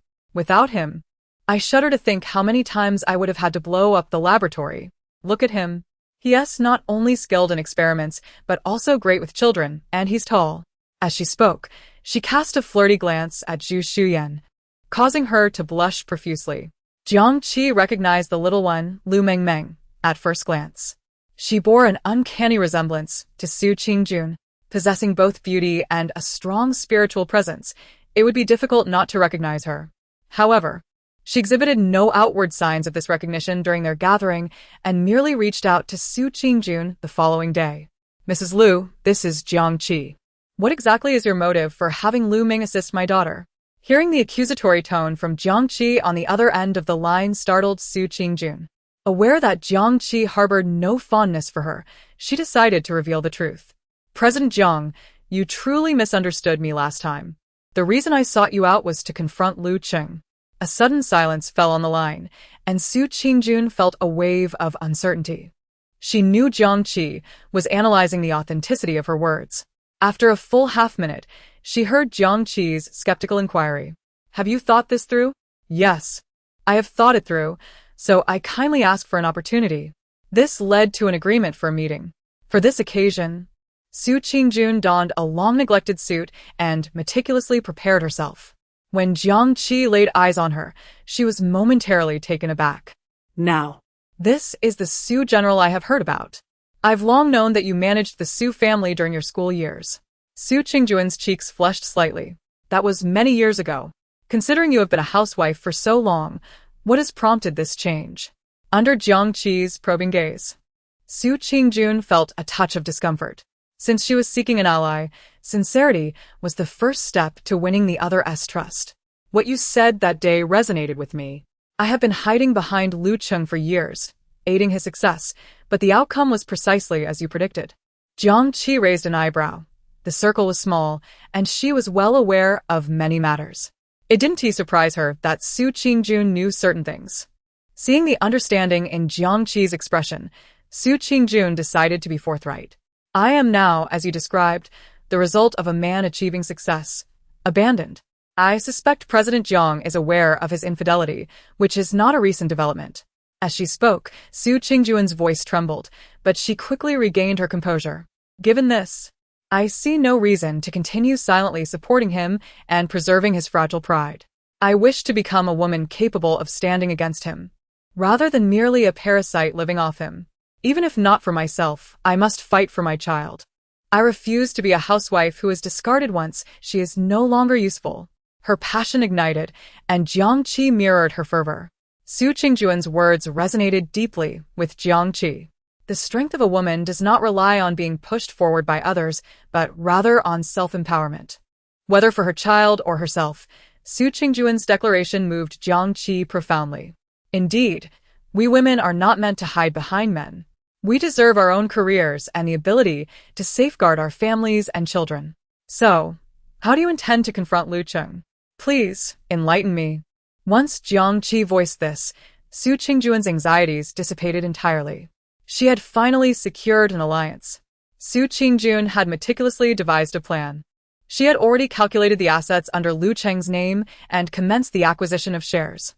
Lu Cheng was now merely a nominal chairman and would soon be sidelined. Without her covert assistance, he would be incapable of negotiating these projects, and the Lu family's accounts would show no profits. With confidence, Su Qingjun turned to Jiang Qi, who smiled wryly and shook her head. I underestimated you. It seems you were also behind those 2 projects that we lost to the Jiang family? A hint of embarrassment crossed Su Qingjun's face as she pressed her lips together. She was aware that those 2 projects had caused the Jiang family significant financial loss. Glancing at Jiang Qi, she suddenly felt an inexplicable guilt. But Jiang Qi waved her hand dismissively. What is there to feel guilty about? To be able to secure projects from under my nose, Su Qingjun, you are truly remarkable. Lu Cheng will never outsmart you. Once you take over the Lu family, remember to collaborate with the Jiang family on your first project. Jiang Qi extended her hand, her eyes filled with approval. When Su Qingjun grasped her hand, tears welled up unexpectedly. For so many years, she had toiled in silence, and no one had ever praised her so openly. It was as if her success had always been expected as Lu Cheng's wife. In truth, she had realized that her worth extended beyond the title of Mrs. Lu. Su Qingjun was her true identity. Though the Lu family appeared prosperous on the surface, they were in fact on the brink of bankruptcy, with no profits to show. With Su Qingjun as an insider, acquiring shares in the Lu family was not a difficult task. Within a week, the majority of Lu's shares had fallen into the hands of the Jiang family, yet Lu Cheng remained blissfully unaware of this turn of events. As he perused the bidding documents for the Nancheng land, excitement surged within him. Having sold shares for funds, and with Ji Chao eager to collaborate, he believed this project was already his for the taking. Fortune lost in the East can be regained in the mulberry fields. I, Lu Cheng, cannot possibly remain unlucky forever. With the Nancheng project secured, I will no longer have to worry about finances. Many coveted the Nancheng land, and initially, he had been uncertain. But now, with financial backing and the Su family as a formidable ally, he felt emboldened.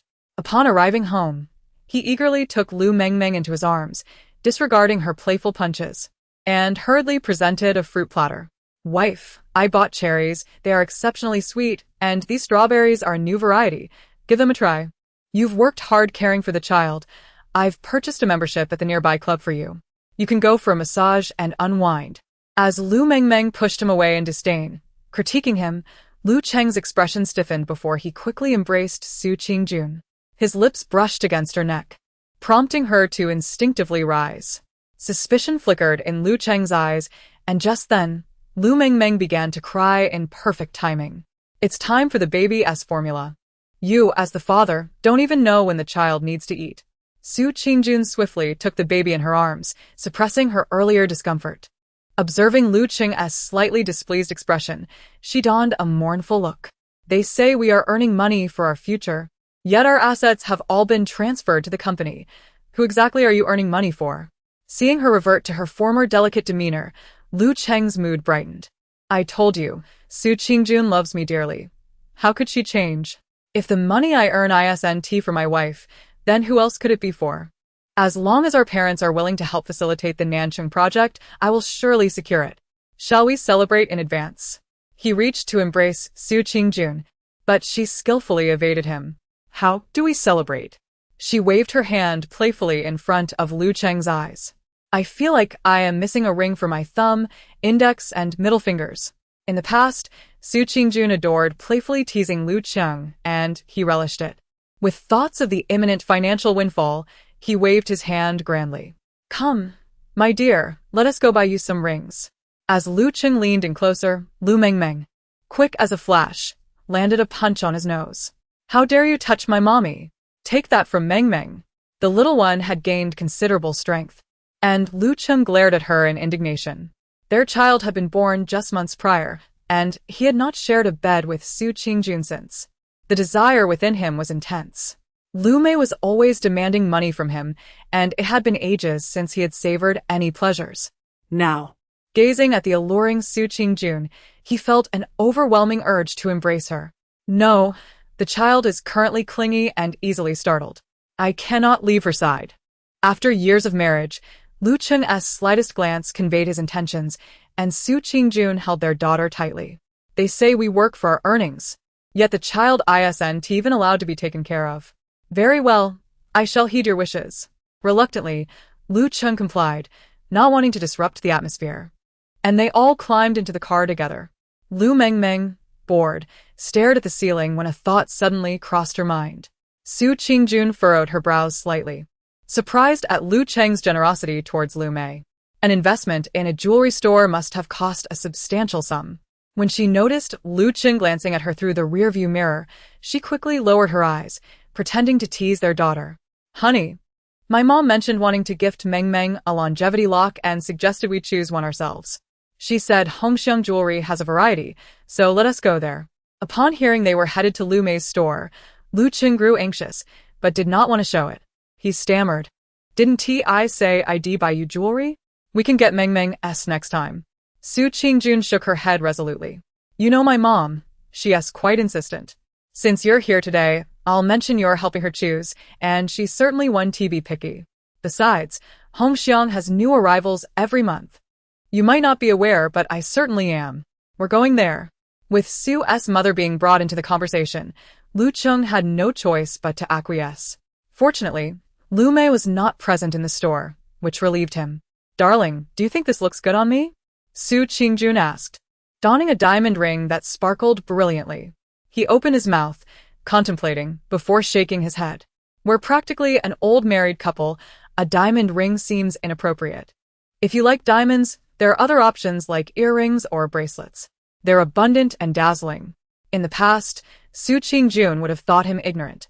But things had changed. What worth did small diamonds hold? She had no interest in them. You're right, a diamond ring isn't suitable. Reluctantly, she removed the ring. And Lu Cheng sighed in relief, quickly wrapping his arm around her shoulder. Yes, it's not suitable. Choose whatever you like. I'll buy it all. Thank you, dear. Su Qingjun smiled charmingly, making Lu Cheng feel as if his heart could melt. Yet, in the next moment, his heart shattered. Su Qingjun pointed directly at a diamond necklace in the display case. I'll take this one. Please take it out for me to see. The sales associate, sensing a lucrative client, promptly retrieved the necklace. Madam, you have exquisite taste. The central diamond is the same as the one you just admired, weighing 5 carats. Although its clarity isn't as high as that of the ring, the surrounding sapphires hold significant value. This necklace truly complements your elegance. Lu Cheng wished he could snatch the necklace from around Su Qingjun's neck. She was well aware of his annoyance and quickly deployed her trump card. Honey, weren't you supposed to help choose the longevity lock? I'll take a picture to show my parents. Mentioning Su's parents extinguished Lu Cheng's anger, and he forced a smile as he picked the most expensive, largest gold lock. Watching Su Qingjun satisfied as she took a picture to send to her mother, she instructed the sales associate, please wrap both the necklace and the gold lock. My husband will pay by card.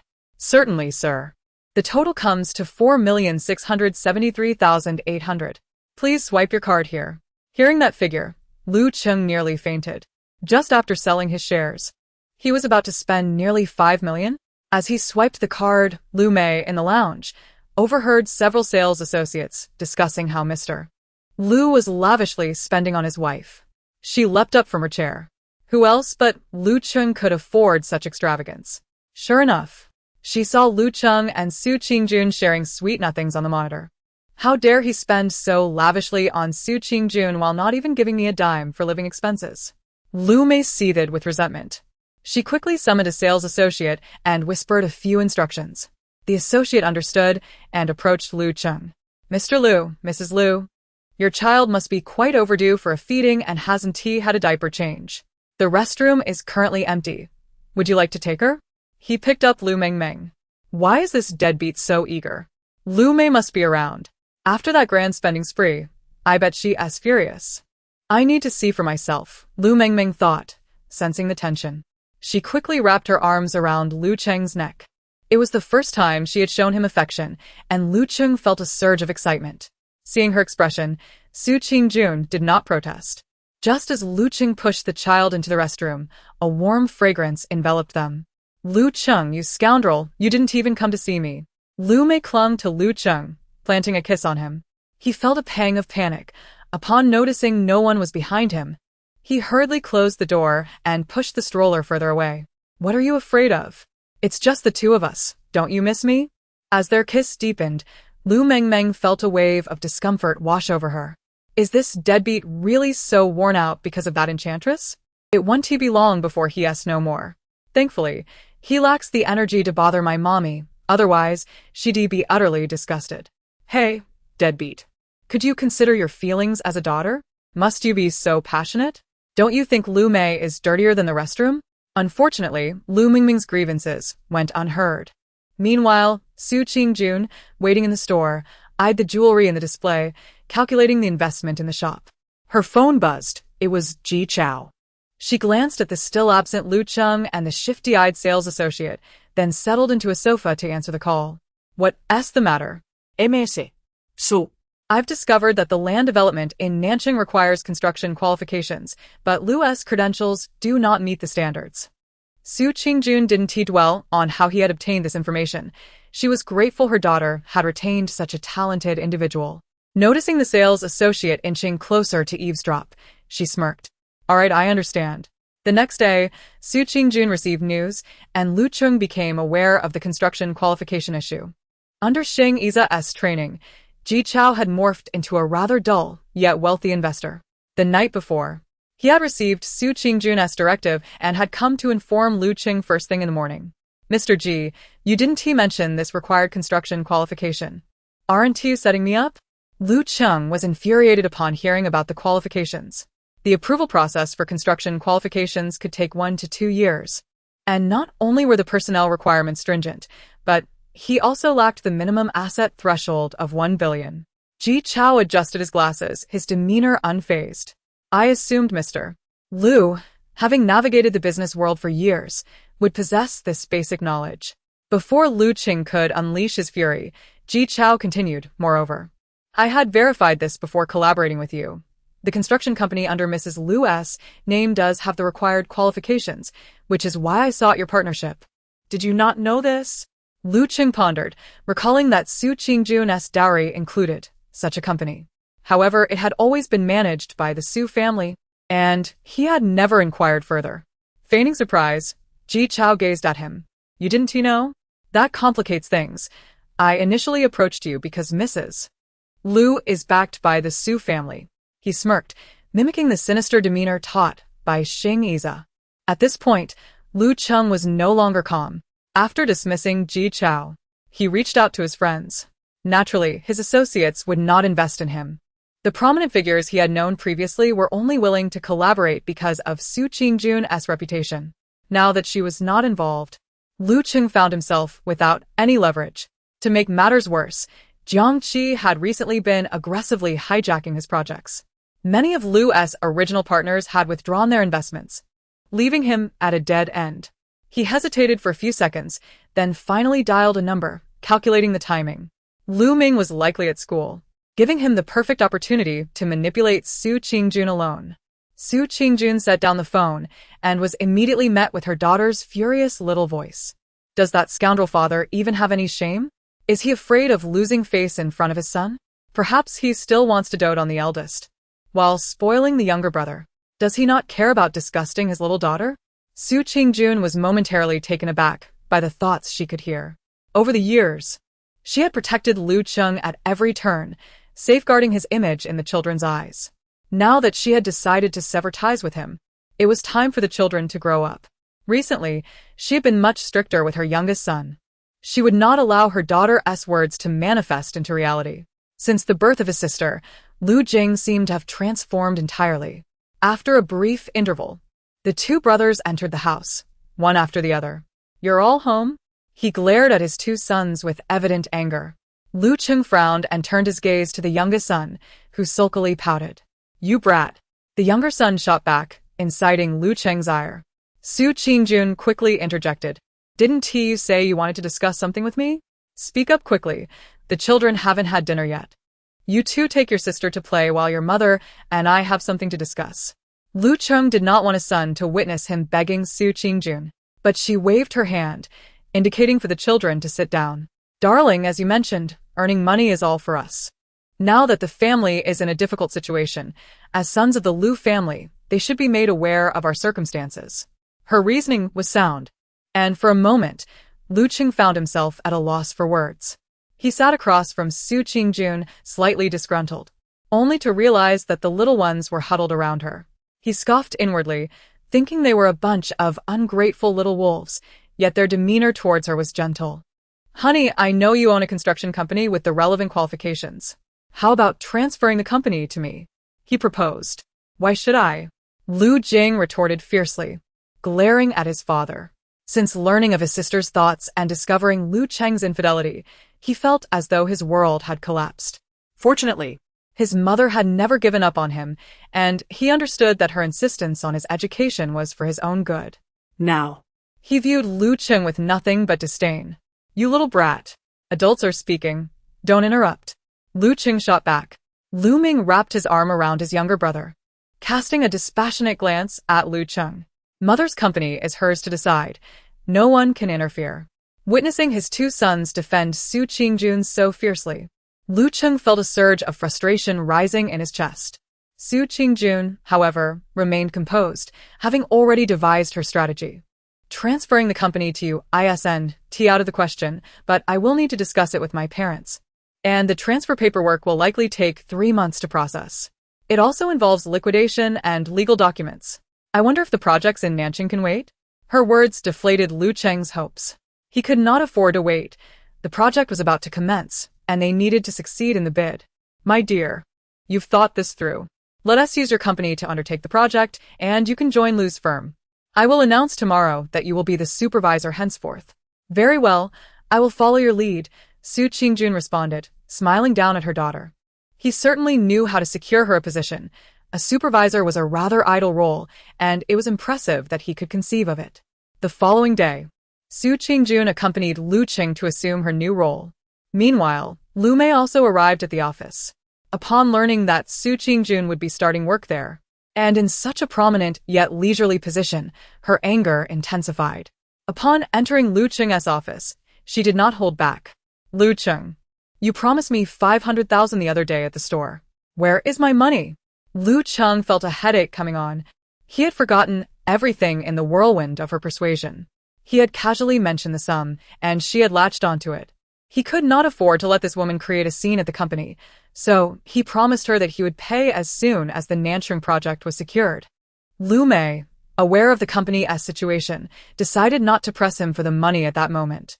It's not about the money. It's about Zishu still being in there. As a father, you need to think of a way to help. The mention of Lu Zishu's predicament only added to Lu Cheng's frustrations. He had tried to pull strings, but the evidence against Lu Zishu was irrefutable. It was not easy to extricate him.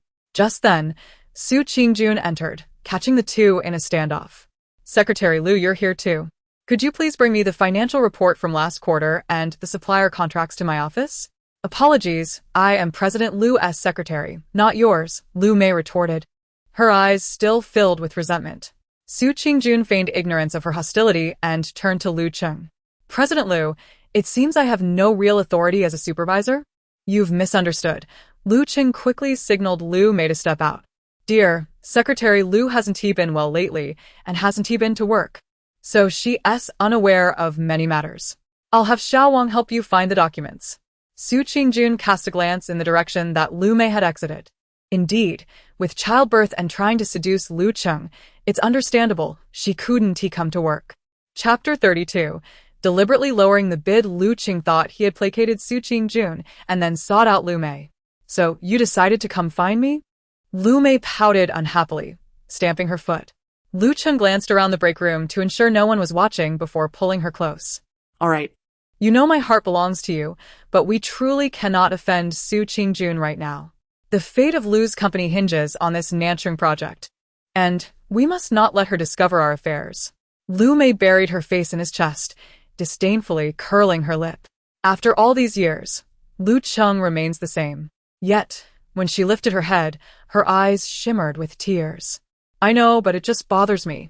I can't stand seeing you with Su Qingjun. I love you so much. How can I accept you being with another woman day in and day out? Lu Cheng adored her jealous demeanor and kissed her deeply. Sweetheart, you know I only have eyes for you, don't you? While the two were lost in their affection, Su Qingjun's assistant, Xiao Xia, was carrying Lu Mengmeng to find Su Qingjun. Passing the break room, she inadvertently witnessed the scene, instinctively covering Lu Mengmeng's eyes. Lu Mengmeng sighed softly. What hasn't she seen? Scoundrel father has subjected me to even more shocking scenes. Xiao Xia, witnessing the two together for the first time, hurried to leave but accidentally kicked a nearby trash can, causing a clatter. Who's there? Lu Cheng released Lu Mei and strode out of the break room, his demeanor stern upon seeing Xiao Xia holding a lively Lu Mengmeng. What are you doing here? He demanded, his tone icy. Xiao Xia calmly explained, the nanny just dropped off the young lady. I'm taking her to meet Supervisor Su. Lu Cheng narrowed his eyes at her. What did you see just now? Xiao Xia shook her head. The young lady missed her mother and was making a fuss. I didn't notice anything else. Lu Cheng scoffed, his expression darkening as his voice rose. Sneaking around, one might think I was up to something unsavory. I was merely discussing business with Secretary Lu. The company's atmosphere has been tarnished by people like you. You should go tell Supervisor Su. I wonder if she will believe someone like you who spreads rumors. Xiao Xia, reprimanded, kept her head down in silence. Meanwhile, Lu Cheng, feeling guilty, strode purposefully towards Su Qingjun's office. He understood clearly that, given Su Qingjun's trust in him, she would not believe anyone else. Rather than allow a mere assistant to spread rumors, he preferred to address the matter openly. Xiao Xia followed closely behind, carrying Lu Mengmeng. Upon reaching the office, Lu Cheng instructed her to recount what she had just witnessed. I passed by the break room and saw President Lu with Secretary Lu and intended to bring the young lady here. Su Qingjun observed her demeanor and made several deductions. With a dismissive wave of her hand, she pondered what could possibly occur in broad daylight. President Lu, there's no need to be so concerned. This is the new transfer list I've drafted. Please sign it. Upon entering the company, Su Qingjun embarked on a vigorous overhaul. Despite her limited authority, everyone recognized her as Mrs. Lu, and they complied with her directives. Her position as a supervisor conveniently allowed her to place her own personnel. Lu Cheng received the list and noted that she had replaced many positions, prompting him to frown. What is the meaning of this? President Lu, since the project in Nancheng is to be undertaken by my company, it is only fitting that my staff handle these foundational tasks. The individuals I've replaced lack the necessary professional qualifications, and I fear they may hinder our bidding process, she explained. Her reasoning alleviated Lu Cheng's doubts. After all, it was understandable that after years away, she might not grasp certain matters. Many employees had been operating under false qualifications, merely to meet basic requirements. Observing Su Qingjun's earnest demeanor, he surmised she was merely eager to assert her authority as a newly appointed supervisor. Lu Cheng took the pen and signed without hesitation. Just then, Su Qingjun's phone chimed. Noticing it was Jiang Qi, she handed the list to Xiao Xia and cradled her child. Xiao Xia, please handle the transfers with the HR department. President Lu, it's getting late. I'll take my daughter out for a meal. Seeing her focus solely on the child brought Lu Cheng even greater satisfaction. Su Qingjun nodded and left with her baby. In the private room, Jiang Qi had already ordered the dishes. How was your first day at work? Su Qingjun let out a sigh of relief. Not bad. I've replaced key positions with my people. Here is the content of the bidding document I captured. Jiang Qi glanced at the files on her phone and smiled slightly. Lu Corporation still possesses considerable prowess. Submitting this bid could very well determine the victor. Recalling that the individuals who prepared the bid were once vetted by her. After marriage, she had hoped to make her mark within the company. However, following her pregnancy, Lu Cheng had firmly insisted that the child needed her presence, effectively confining her to the home. The design of the bid was secondary. The crucial aspect was the pricing. Jiang, I believe the time has come to act. Jiang Qi regarded her with a knowing glance. Indeed, it is time. The following day, Lu Cheng led the team to the bidding conference, brimming with confidence. He believed the bid was flawless, and with Su Qingjun's company backing him, he expected to garner respect from the higher-ups. During the presentation, he even cast a disdainful glance at Jiang Qi. dismissing her as merely a woman who dared to compete with him. However, to his astonishment, Jiang Corporation ultimately won the bid. This is impossible. He glared at Jiang Qi, who merely offered him a triumphant smile. Upon returning to the company, he instructed his team to meticulously review Jiang Corporation's bid. President Lu, Jiang Corporation intentionally underbid. They must be willing to incur a loss to secure this project. Hearing this, Lu Cheng's rage intensified. That madwoman is willing to lose money just to contest with me? Noticing his anger, Su Qingjun gestured for the others to leave. She poured Lu Cheng a cup of coffee, her eyes filled with concern. Darling, I knew with your capabilities, you could never lose. It seems Jiang Corporation is truly willing to sacrifice profit for publicity. Naturally, I've never failed to secure major projects effortlessly, Lu Cheng replied, still exuding arrogance. Su Qingjun's lips curled into a sardonic smile before she softened her expression. Of course, convincing you to relent isn't impossible. I simply wish to spare you from difficulty. Upon hearing that she had a plan, Lu Cheng's eyes lit up. Good wife, share your thoughts. No matter how challenging, for the sake of our family, you and the children, I am willing to endure. He grasped Su Qingjun's hand tightly, his excitement palpable. I can endure hardship, but we must ensure the company remains afloat, so you and the children don't suffer. His urgent demeanor made Su Qingjun feel uneasy. She had often succumbed to his pleas in the past, believing he sacrificed everything for her. Now, she realized he was primarily concerned with himself and his mistress. Feigning difficulty, she withdrew her hand. You know Jiang has a daughter in college, right? She has been eager to purchase a villa in Green Sea Garden to be closer to her. However, all the villas are sold out, and it has become a source of distress for her. Lu Cheng frowned, a sense of foreboding creeping in. Green Sea Garden is in a prime location, not easily attainable even with wealth. Only top executives and established families could reside there. He had initially purchased a 3-story villa under the guise of securing a wedding home for Lu Meng, utilizing the Su family's connections. Otherwise, it would have been beyond his reach. He had never allowed Su Qingjun to live there, citing work-related inconveniences, as it housed Lu Mei. Su Qingjun had also discovered this fact. She was not about to let the mistress and her child benefit at her expense. Sensing his hesitation, she pretended to be understanding. I recognize your intentions are for our son's future, hoping he can mingle with the upper class. Thus, selling the villa in Green Sea Garden seems unwise. However, if we could offer Jiang some consideration, perhaps she wouldn't insist on losing money over the project. What do you think? After contemplating, Lu Cheng reached a decision. The villa in Green Sea Garden was hard to come by, yet this project was also a golden opportunity. Given the current financial constraints of Lu Corporation, he could not afford to let it slip away. Weighing the pros and cons, Lu Cheng finally gritted his teeth in agreement. He and Su Qingjun decided to transfer the property to Jiang Qi at half the price. Although it pained him, he understood the necessity of showing goodwill at this juncture. Without further ado, he reached out to Jiang Qi, who readily accepted his proposal and promised immediate payment. However, she was eager to move in and renovate, insisting he vacate the villa immediately. That evening, he arrived at the villa, where Lu Mei was overjoyed to see him. As long as he still cared for her, she was assured of a comfortable life. I heard about your bidding failure, Lu Mei gasped, fearing he had come to take his frustrations out on her. She quickly embraced him, soothingly whispering, both the child and I rely on you, dear. You mustn't falter. Lu Cheng sighed, holding her close. I knew you were the best, the one who truly cares for me. Then pack your things. Tomorrow you must move out. I've sold this house to Jiang. What did you say? Lu Cheng, how could you sell the house without my consent? Lu Mei pushed him away, her eyes ablaze with fury. Lu Cheng's promise to buy her a house had fallen through. Was she not even worthy of a villa? They had once agreed that once Su Qingjun stepped down, this would be their home. She had spent years cultivating her status as a socialite in the neighborhood to pave the way for her son. How could she possibly relocate now? Lu Cheng anticipated her anger and attempted to placate her. The Nancheng project is crucial for me.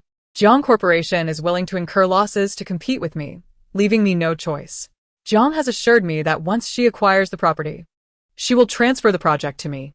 Just bear with me for a while. Lu Mei wept bitterly, her heart filled with resentment. Temporarily? Is acquiring a villa in Green Sea Gardens so simple? Will you buy me another one? Where will my child and I live? Tomorrow, you can move to the flat. I've arranged everything for you, and you can move in right away. I have already purchased a spacious apartment, and once this matter is settled, I shall transfer it into your name. Rest assured, I will not neglect you.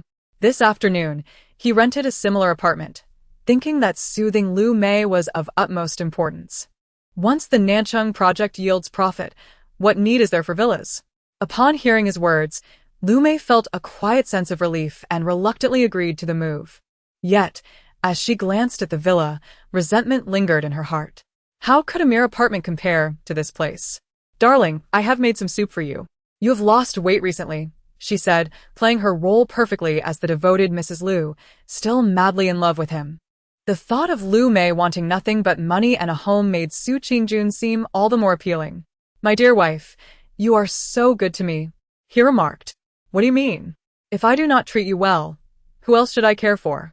Su Qingjun suppressed her disgust and continued to play the part of the ideal spouse. I know you have sacrificed a lot for our family. I was unaware of how hard you worked while I was not at the company, she reassured him. Now that I am part of the company, I will certainly help share the burden. Before Lu Cheng could grasp her hand, she had already risen to retrieve the documents she had prepared earlier. I specifically used my connections to contact General Jiang, fearing that prolonged delays could lead to complications. Please sign here quickly. Lu Cheng gazed incredulously at the transfer contract, his hands trembling with excitement. However, the projected profits were at least a third less than anticipated, yet this was still the best outcome we could secure. Su Qingjun glanced at him, her expression a mixture of concern and strategy. She had conferred with Jiang Qi, determining that offering too much would raise Lu Cheng's suspicions, while offering too little would not gain his approval. Taking 1/3 of the profits in Jiang Qi's name was the most prudent course. Indeed. Lu Cheng had no objections to this arrangement. This is quite acceptable. Do not blame yourself, this is not an easy situation. Such circumstances are not uncommon in our circle. The Nanchung project is substantial, and 2/3 of the profits are still significant. As Lu Cheng contemplated Su Qingjun's deft handling of the situation, his eyes filled with affection. His voice wavered as he spoke. My dear wife, I am at a loss for how to express my gratitude. With a smile, Su Qingjun handed him the pen and seal.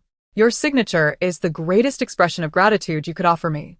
If he did not sign, how could she find peace? Chapter 34. Claiming the dowry now, Lu Cheng frequently approached her for resources and funds, presenting an opportune moment. Darling, I trust General Jiang is satisfied? Should you inquire further about the project? Ever since he secured the Nanchung project, he had been waiting for it to commence. The continuous review of qualifications was costly even without construction. Su Qingjun feigned ignorance, well aware of his thoughts. Did General Jiang not already provide funding? Surely he is pleased. The project's outcome is not solely within my control. Why not ask your father and mother? Lu Cheng gazed at Su Qingjun with hopeful eyes. Su Qingjun's jewelry had certainly cost Lu Cheng a significant amount. Previously, she had turned a blind eye, but that was no longer an option. Feigning surprise. She observed Lu Cheng's changing expression. Could it be fake? I heard it is the prized jewel from Director Zheng's wife's shop. No, it is not fake. I have placed it in the bank safe. I won't be able to retrieve it until tomorrow morning. Will that be timely? That set of pearl jewelry had been gifted long ago, when Lu Mei was pregnant. Su Qingjun rarely adorned herself with jewels, and she had assumed Lu Mei had forgotten about it. It appeared she would have to approach Lu Mei after all. She remained steadfast in assisting him, no matter the circumstances. With her diligent efforts, the Nanchung project finally commenced and progressed exceptionally well. A friend of my father is opening a store and is interested in that grand entrance I received years ago. I will take someone there in a couple of days. We need to prepare gifts, and what about that diamond necklace? My mother will deliver it to Mrs. Zheng tomorrow. Unbeknownst to Lu Cheng, he believed she was wholly dedicated to assisting him. Su Qingjun occasionally offered him sweet reassurances. Darling, my father has been inquiring, and our project is eligible for an early completion bonus. Tomorrow is Director Zheng's grandson's full moon celebration. My father insists you attend, as this project owes much to their support. Upon hearing of such a splendid opportunity, Lu Qing joyfully kissed her deeply. Wife, you truly care for me. I will certainly foster good relations with them. Su Qingjun discreetly withdrew a wet wipe, seizing the moment when he was distracted, and gently wiped her face before smiling once more. My father has pulled many strings for you. Socializing is inevitable, and I worry that you may find it overwhelming. Lu Cheng had no doubts about her words, and he held Su Qingjuan's hand with a look of contentment. Wife, you truly understand me. With increased social commitments, work will certainly become more challenging. You need to attend meetings and reviews as well, so I will announce tomorrow that you will take on the role of general manager. He envisioned the project as final tasks being minimal, making it suitable for Su Qingjun to take charge. Should any issues arise, the Su family would lend their support. Furthermore, Su Qingjun had dedicated several months to him, proving herself to be far more reliable than anyone under his command. His trust in Su Qingjun had surpassed that of anyone else, including Lu Mei. At that moment, Lu Mei resided in the spacious apartment, but was exceedingly dissatisfied. Recently, Lu Cheng had taken numerous things from her. Even if she lacked experience, she recognized that Su Qingjuan's dowry was of high quality. The mere thought left Lu Mei feeling shortchanged. She had borne Lu Qing a son and a daughter, yet even the apartment they lived in was not in her name. Especially after hearing colleagues mention that Su Qingjun had taken over the Nanchung project, she could no longer remain idle. Seizing the opportunity while Su Qingjun was at a site inspection with colleagues, Lu Mei made her way to Lu Cheng's office. Lu Cheng, you heartless man. You provide me no living expenses, you won't aid our son, and now I lack even a decent piece of jewelry. As she wept, she scrutinized Lu Cheng's expression, clearly perceiving the disdain in his eyes, which chilled her heart. My dear, please do not cry. It pains me greatly, but I am left with no choice. Lu Cheng consoled her softly, holding her close. As her agitation grew, her voice rose in pitch. Lu Cheng quickly pleaded for her to lower her voice. Dear, please keep your voice down. I promise I will make it up to you, all right? Lu Mei found his words amusing. What could he possibly offer her? Su Qingjuan's jewelry was worth millions, some pieces unattainable even for the wealthy. Not to mention the villa in the Green Sea Garden, which was priceless. Listening to Lu Cheng's perfunctory reassurances, she reciprocated with equal insincerity. As she departed his office, she glanced towards the marketing department and discreetly sent a WeChat message. When Zheng Hongwen arrived at the restaurant, Lu Mei was already waiting there. Since Lu Mei's pregnancy, they had only met a handful of times. Zheng Hongwen hurriedly sat beside her, grasping her hand and kissing it. Darling, you finally decided to meet me. I have missed you dearly. Stop it, sit over there. I have serious business to discuss with you today. Lu Mei playfully swatted him. Zheng Hongwen pouted, reluctantly taking a seat across from her. Lu Mei then revealed the purpose of her visit. Upon leaving the company, she had already contemplated that Lu Cheng would no longer provide her with funds. Thus, she had no obligation to remain with him. However, before departing, she needed to secure some money, which was why she thought of Zheng Hongwen. She planned to fabricate investment documents under the guise of a secretary, executed by the marketing department, and subsequently embezzle company funds. After outlining her plan, Zheng Hongwen hesitated to give his approval. Even if Lu Mei's scheme succeeded, it would yield only a few $100,000. His current salary was already $30,000 to $40,000 a year. He was still young. In a few years, with accomplishments, he could advance in his career. He had no desire to take risks for Lu Mei. However, as Lu Mei had promoted him, he felt compelled to maintain her dignity. What more is there to discuss? Su Qingjun has now joined the company. How long must you wait? Zheng Hongwen feels it is all rather hasty. In the end, Lu Mei can only say that they should wait for his news. Unbeknownst to them, not far away, a baby in a stroller is eavesdropping. The stroller is placed in a shaded area away from the sun. At this moment, Lu Mengmeng is holding her breath, listening intently as Lu Mei and Zheng Hongwen discuss their grand plans. She cannot help but feel a sense of awe. She truly is the chosen heroine, and the truth has fallen from the heavens. But who could comprehend what a mere infant, capable only of babbling, is trying to convey? Chapter 35. The kept boy toy. While cradling her daughter, she peruses company documents. The Nanchung project is nearing completion, yet there remains a slew of unfinished minor projects awaiting resolution. Lu Qing seems to trust her, as he has taken on a more hands-off role, engaging in various so-called high-level socializing. Su Qingjun presses her temples, lamenting her past blindness in choosing the ineffectual Lu Qing. Just as fatigue begins to set in, she hears a small sigh from Lu Mengmeng. Sigh. While Lu Mei's news about cuckolding her scoundrel father is so exhilarating, I must endure this inexplicable solitude alone. How can Zheng Hongwen, looking so unremarkable, possibly be interested in Lu Mei? They're plotting to siphon funds from the Lu family. Aren't they essentially robbing my pension? Upon hearing Zheng Hongwen's name, Su Qingjun pauses slightly, recalling that there exists a manager Zheng in the marketing department, though his abilities are rather mediocre, albeit he is somewhat handsome. This individual seems to have little presence in the company, being the youngest manager in the marketing division. She casts a suspicious glance at her daughter, who appears forlorn. The little one just claimed they were scheming to embezzle money. Could it be that these two are conspiring? After some contemplation, Su Qingjun decides to reach out to Xiaoxia. Xiaoxia, please investigate these two individuals discreetly, without alerting anyone. Xiaoxia, swift in her actions, gathers substantial evidence within a day. Since Lu Mei seeks Zheng Hongwen's assistance, she naturally intends to sweeten the deal. That very night, the two engage in undisclosed activities within a vehicle. Xiaoxia's operatives happen to capture the explosive scene. After a few hours of revelry, the two still feel insatiable and decide to book a room. Lu Mei, as it turns out, has been using Lu Cheng's credit card. Following this lead, Xiaoxia even obtains surveillance footage of Lu Mei, visibly pregnant, entering a hotel with Zheng Hongwen. She transfers substantial amounts of money to him each month, ranging from tens of thousands to over 100,000. Su Qingjun stares at these revelations in shock, rendered speechless. Lu Cheng has been supporting Lu Mei and she, in turn, is maintaining a boy toy? Suddenly, Su Qingjun comprehends why her daughter expressed such an inexplicable sense of solitude. Truly, this is not something to be shared with outsiders. Observing Su Qingjun's prolonged silence, Xiaoxia, with concern, inquires, what should we do next? Should we expose their affair or inform Lu Mei? Since Xiaoxia became aware of Lu Mei's connection to Lu Cheng, she has harbored no fondness for either individual. She muses that if they possess this evidence, it might compel Lu Mei to behave more prudently. Su Qingjun shakes her head. No, Xiaoxia. Arrange for me to meet with Zheng Hongwen.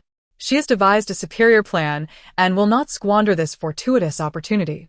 Xiaoxia drives Su Qingjun and Lu Mengmeng to the designated restaurant. She equips herself with a hidden microphone and activates a call with Su Qingjun. Madam, I can monitor the situation on my end through the phone, and I can hear your voice through my earpiece. Su Qingjun nods in satisfaction. I appreciate your efforts. I'll ensure you receive a raise. Xiaoxia smiles faintly, exits the vehicle, and heads into the private room with the prepared documents. Upon her entrance, Zheng Hongwen appears momentarily taken aback. Earlier that morning, he received an anonymous call, indicating there was something of interest to show him. He never anticipated that his affair with Lu Mei was known. Initially, he assumed the caller intended to blackmail him, but it turns out to be a colleague. Assistant Xia, what do you mean by this? He shakes his phone, realizing the situation has become more precarious. Should their affair be exposed to colleagues, his career would be irrevocably damaged. Zheng Hongwen's face pales. What do you want? Do you really believe I won't report you for blackmail? Zheng Hongwen is now genuinely anxious. Having been involved with Lu Mei for an extended period, he is acutely aware of the extent of incriminating evidence they possess. Manager Zheng, I merely wish to propose a transaction. Xiaoxia presents the prepared documents. Zheng Hongwen, scrutinizing the papers, grows increasingly perplexed. He has heard of the municipal project by the Lin Group, but it appears to have already commenced. He can discern that such a project lacks investment viability. He glances at Xiaoxia's hidden earpiece and suddenly smiles. How tedious to eavesdrop. Since you have leverage over me, why fear my disclosures? Xiaoxia's expression darkens. She had not anticipated his shrewdness. Su Qingjun, having overheard Zheng Hongwen's remarks, instructs Xiaoxia, put the call on speaker. Without further ado, Xiaoxia produces the phone and activates the speaker function. Manager Zheng, you are indeed astute. Su Qingjun's voice resonates from the other end, and Zheng Hongwen exhales in relief. It seems he has indeed deduced correctly. After all, How could the only daughter of the Su family fail to uncover Lu Mei and Lu Cheng's trivial affairs?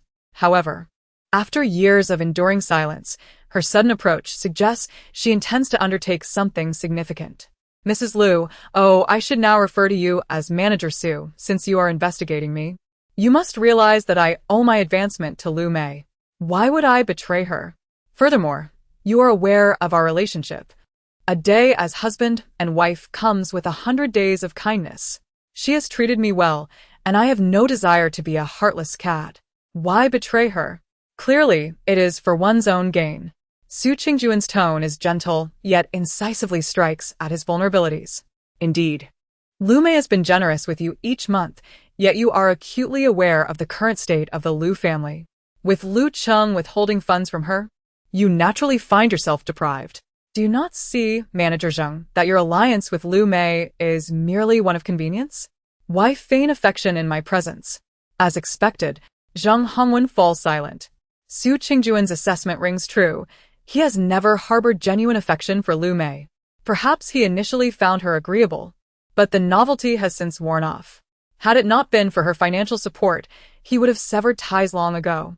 Moreover, Lu Mei has indeed ceased her monetary contributions over the past few months. So, what can Manager Su offer me? It's best to clarify the financial aspect from the outset. Once our objective is achieved, I shall grant you 1 million, in addition to facilitating your mother's and your relocation abroad. I am aware that you have long desired the opportunity to study overseas. Zheng Hongwen, still under 30, possesses ambition but lacks the means due to his family's financial constraints, preventing him from pursuing further education abroad. Su Qingjun has thoroughly investigated his circumstances, but has overlooked the insatiable nature of human greed. 1 million, alongside international relocation? Manager Su. 1 million is hardly sufficient overseas. Xiaoxia glares at him, her expression darkening. He remains oblivious, returning a smirk. Should you wish for my assistance, 1 million is a starting point. However, I require it in dollars. Chapter 36. Fortune smiles upon him. Zheng Hongwen is making exorbitant demands, raising the stakes. Before Su Qingjun can respond, Xiaoxia's fury ignites. Zheng Hongwen, do not overstep your bounds. Noticing her anger, Zheng Hongwen adopts a nonchalant demeanor, seemingly unperturbed. What's wrong? You approached me first. If you seek my help, you must exhibit some goodwill. 1 million likely wouldn't even suffice for Manager Su's wardrobe. Would it? My worth exceeds such trifles. He is convinced that Su Qingjun has no alternative but to rely on him, believing that a woman of her stature would never engage directly with someone of his insignificant caliber. He thinks he has her firmly in his grasp, but to his surprise, she merely chuckles softly. Manager Zheng, it appears that my earlier compliment regarding your intelligence was misplaced. You ought to be aware that the evidence we possess is sufficient to ensure that you will never hold your head high domestically, let alone aspire to join other prominent corporations. Su Qingjuan's voice was gentle, yet it sent a chill down Zheng Hongwen's spine. Even if Su Qingjun refrained from taking action against him, Lu Cheng would certainly not let him off the hook. Moreover, he had reaped considerable rewards from Lu Mei at the Lu Corporation, which would not withstand scrutiny. He recognized that this was an opportune moment for negotiation, and he could not afford to concede. If my affairs are exposed, I fear that Madame Lu's life will not be easy either, Su Qingjun stated calmly, offering him no chance to retort. Since I have approached you, it is clear that I am not daunted by these matters. Should this affair be resolved satisfactorily, there may be room for discussion. However, if it fails, I fear that Manager Zheng will find himself in vain. After much contemplation, Zheng Hongwen ultimately acquiesced to Su Qingjuan's proposal. Even the slightest possibility for negotiation was an opportunity he could not forfeit. The following day, he arranged to meet Lu Mei. Lu Mei regarded him with a hint of irritation. Did you not say we should wait? Is there no need to wait now? Zheng Hongwen hastily grasped her hand, exhaling a sigh. My dear, I was merely concerned that you might be discovered for fabricating documents. If the truth comes to light, imprisonment could be the consequence. However, there happens to be a project ripe for investment, one that guarantees profit without loss. Would you care to hear about it? Really? Lu Mei regarded him with skepticism. Nevertheless, she held a modicum of trust in him, having been together for many years, during which he had provided her with numerous benefits. She understood just how much Zheng Hongwen adored wealth. Such matters would not lead him to deceive himself. You are familiar with the Lin Group, I presume? Should you invest in this project, profits are assured. Since we seek to profit, let Lu Cheng provide the funds. In due time, under your name, any earnings will be yours. If you depart, would he dare to report you? Following this line of reasoning, Lu Mei felt a surge of excitement. Naturally, Lu Mei had heard of the Lin Group's project, yet she was no fool. After years of serving as a secretary, she could easily discern that there were issues with the project. The Lin Group's project has already commenced construction. I saw work being done on my way here. Are you certain that investment is still possible? Certainly. I have conducted my research. The Lin brothers are at odds, neither willing to contribute an extra penny. Currently, the investment chain of the Lin Group is lacking funds, and this is a private fundraising endeavor, if you catch my drift. Zheng Hongwen's words indeed piqued Lu Mei's interest. Many companies facing interruptions in their funding chains often resorted to private fundraising, a common occurrence. She did not immediately agree to collaborate. Instead, she relayed the matter to Lu Cheng. Upon hearing Lu Mei's mention of potential investment in the project, Lu Cheng was exhilarated. Darling, is what you said true? The Lin Group is willing to accept private investments. Who would want others to profit at their expense in such lucrative endeavors? Moreover, with the Lin brothers currently at odds, seeking investment is likely to be even more challenging. Indeed, I merely made some casual inquiries. Perhaps you could ask around further? When it came to matters of personal profit, Lu Mei did not dare to be careless. Darling, the day after tomorrow is old Master Lin's birthday. My parents are unable to attend, so it falls upon us to represent. The Lin family? The one with the two brothers? Lu Cheng's excitement was palpable, his smile stretching to his ears. How fortunate he was that he would not have to accompany the Su family to this social gathering. Su Qingjun could tell from his expression what was on his mind. If he did not attend, her plans would falter. Of course, which other Lin family could it be? Let us postpone everything else tomorrow. I shall select a gift. At the banquet, Lu Cheng dove into the crowd.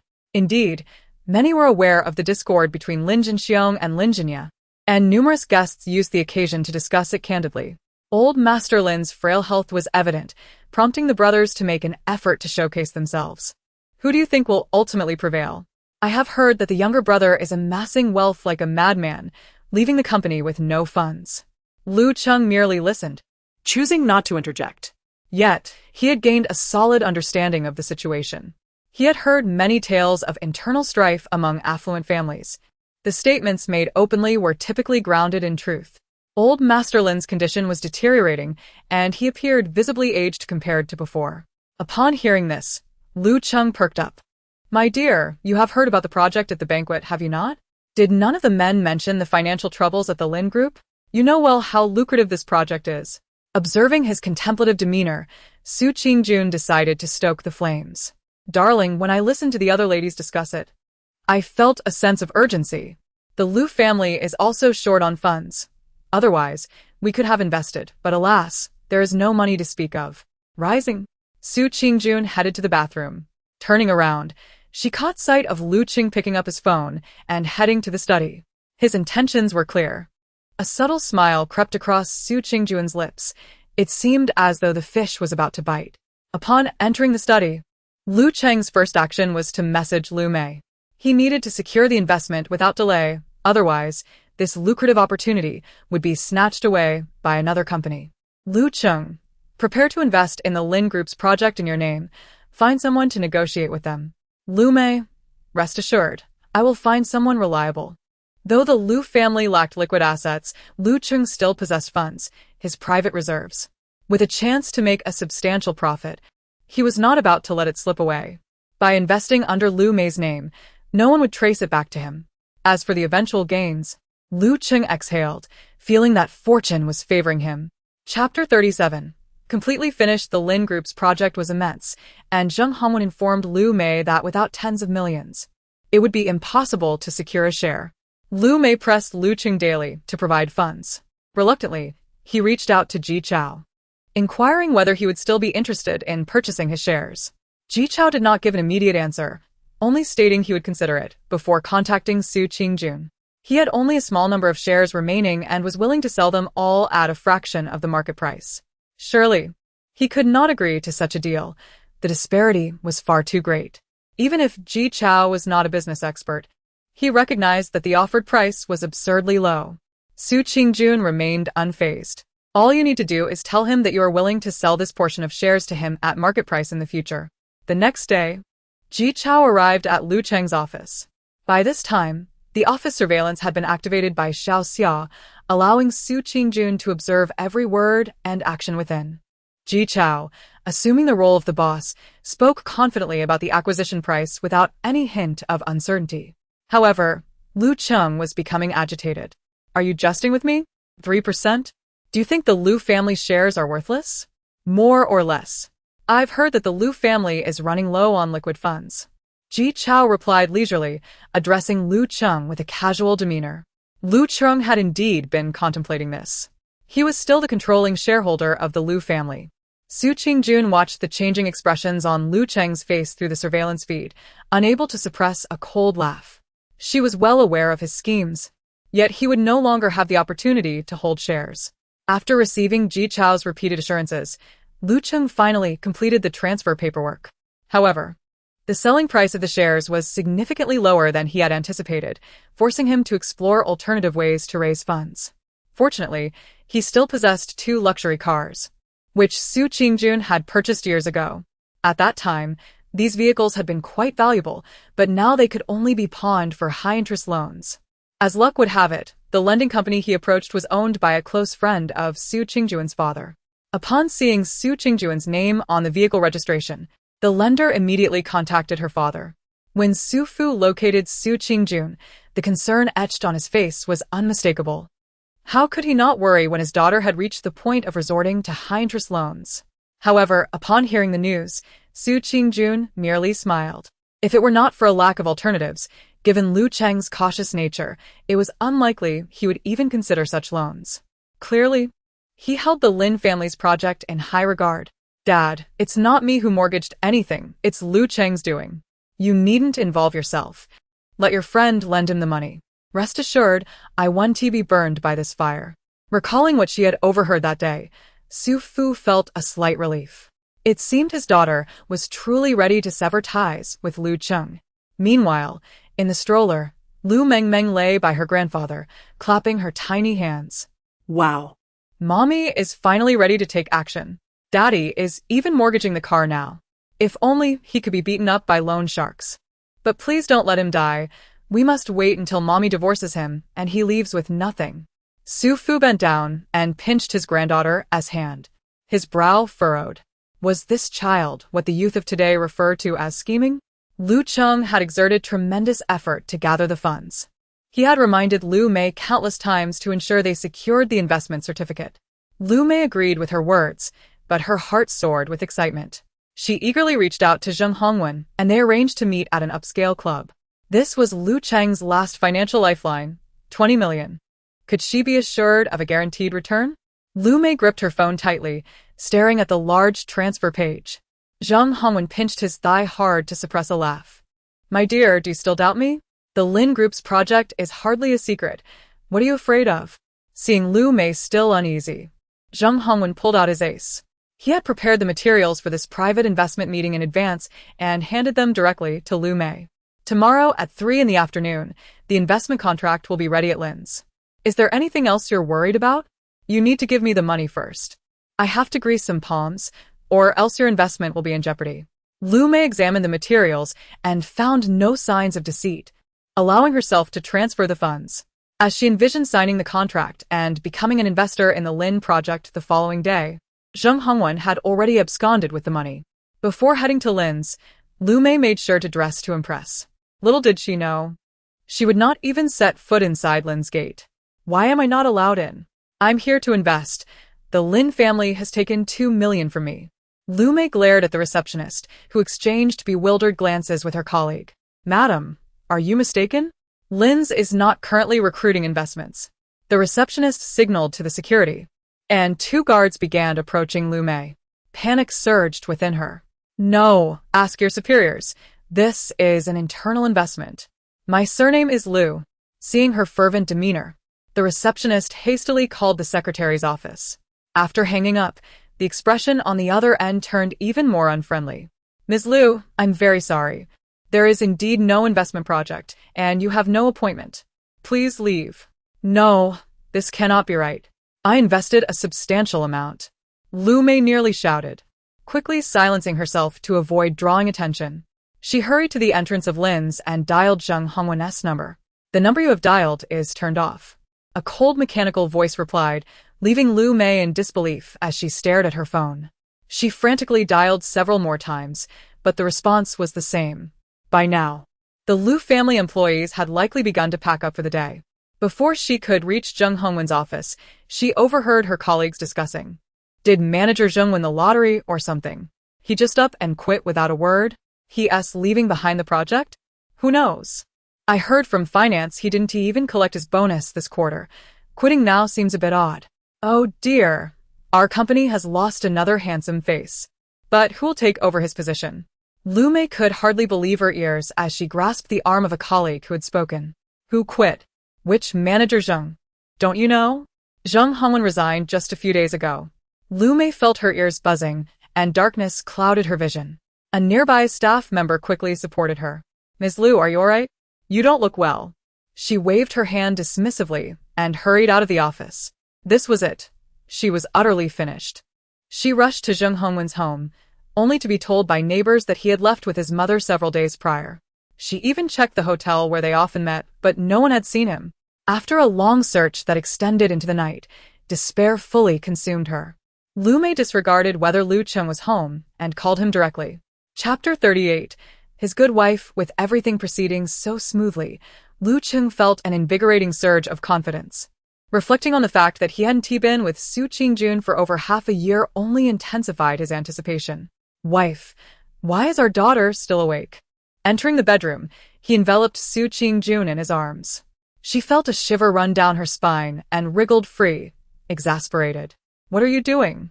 Our daughter is right here. Lu Mengmeng shot her father an annoyed glance.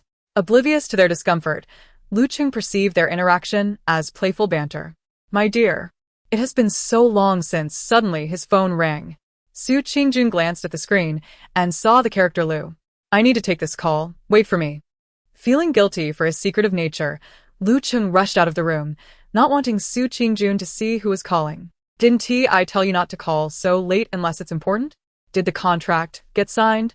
Darling, something has gone wrong. The investment with Lin's has fallen through. Lu Mei's voice trembled with distress. She was genuinely frightened. If Lu Cheng learned she had sought a lover and lost 2 million, he would undoubtedly unleash his wrath. Fallen through? What do you mean? You didn't go to Lin's today? Hearing her sobs, Lu Cheng sensed something was amiss. Lu Mei, realizing she couldn't hide the truth any longer, admitted that the investment had encountered problems and urged him to come quickly. Lu Cheng felt a sense of urgency. Stay at home and wait for me. The thought of a failed investment left him feeling anxious. He finally concocted an excuse for a sudden social engagement to leave the house. Su Qingjun observed him leave with a cold gaze. Her plans had unfolded flawlessly, and Lu Cheng was now likely aware of the investment failure. She immediately contacted Su Fu. Dad, please remind your friends to pressure Lu Cheng for repayment as soon as it's due. Even if I don't mention it. You wouldn't let him off the hook. Arriving at the penthouse, Lu Mei lunged into Zheng Hongwen's embrace. Darling, I'm so sorry. I was too trusting. And now the money is gone. What are we going to do? Seeing her in such distress, Lu Cheng understood that the investment had indeed collapsed. Despite having mentally prepared for this, he was still blindsided by the loss of his funds.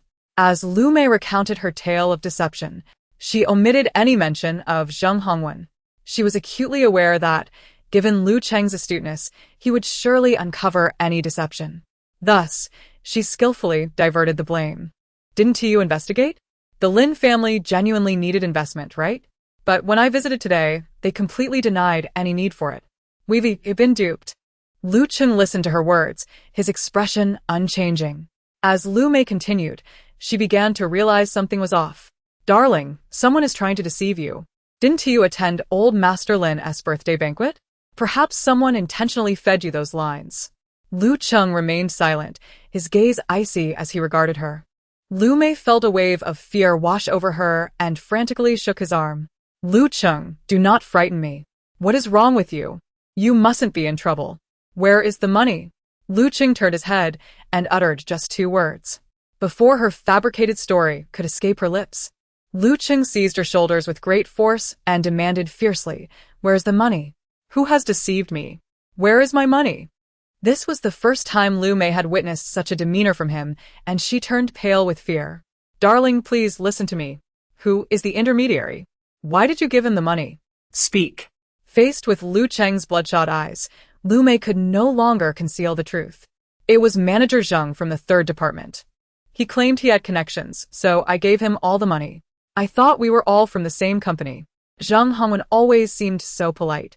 I had no idea he was a fraud. He has already resigned, and now he cannot be found." As Lu Mei cried louder, she finally realized the gravity of her actions and shifted all the blame onto Zhang Hongwen. After all, she hadn't taken a single penny, and with Zhang having fled, she decided he could bear the consequences. Lu Cheng was utterly astonished at her foolishness and, in a fit of rage, struck her hard across the face. Fool. "Why didn't you go directly to Linus? You actually hit me? Lu Cheng, have you gone mad?" Lu Mei, disregarding everything, lunged at him.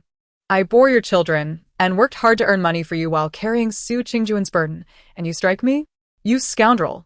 Lu Cheng forcefully pushed her to the ground and loomed over her. "Hitting you is a light punishment. 20 million. 20 million.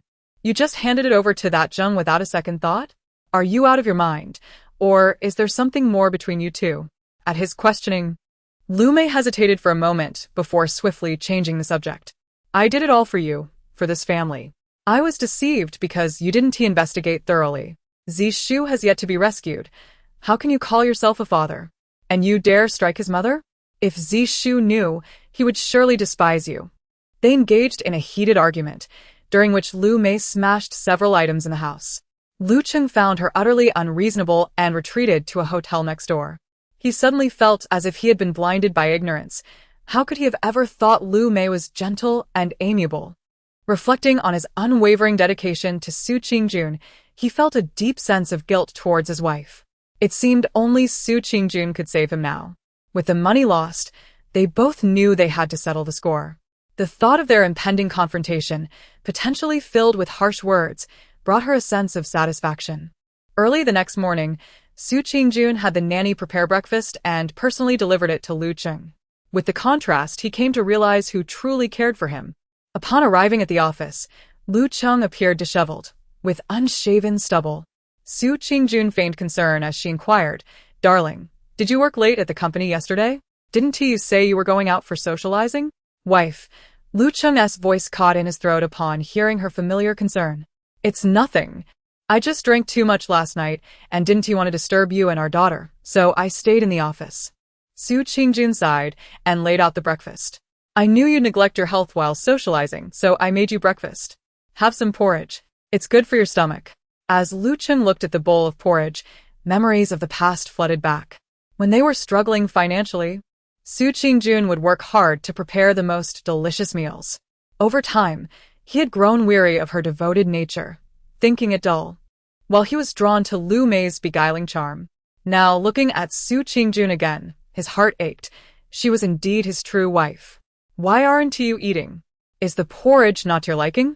If so, I can get you something else." Su Qingjun pretended to take the bowl away. Lu Cheng quickly waved his hand and drank the porridge in one go.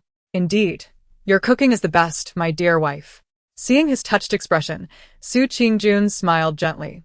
Indeed, after eating too much from outside, one cannot savor the taste of home. Chapter 39. Stretching the muscles since the fallout with Lu Mei, Lu Cheng had not returned to her side. If not for the children they shared, he would have wished to cast her out immediately. "Darling, come quickly. A new roast duck restaurant has opened on Shuiyuan Road. I've heard from the girls at the company that the roast duck there is delicious. You must try it." He opened the takeout bag with a flourish, grinning at Su Qingjun. Though Su Qingjun felt disdain internally, she still looked at him with gratitude. Shuiyuan Road is quite far. Why would you go there? Haven't you tasted all kinds of delicacies? For my wife, I would go any distance. Try a duck leg. Lu Cheng hurriedly tore off a duck leg. Lu Mengmeng, nestled in Su Qingjuan's arms, stared intently at the duck leg, saliva unconsciously dripping from her mouth. Roast duck. How fragrant.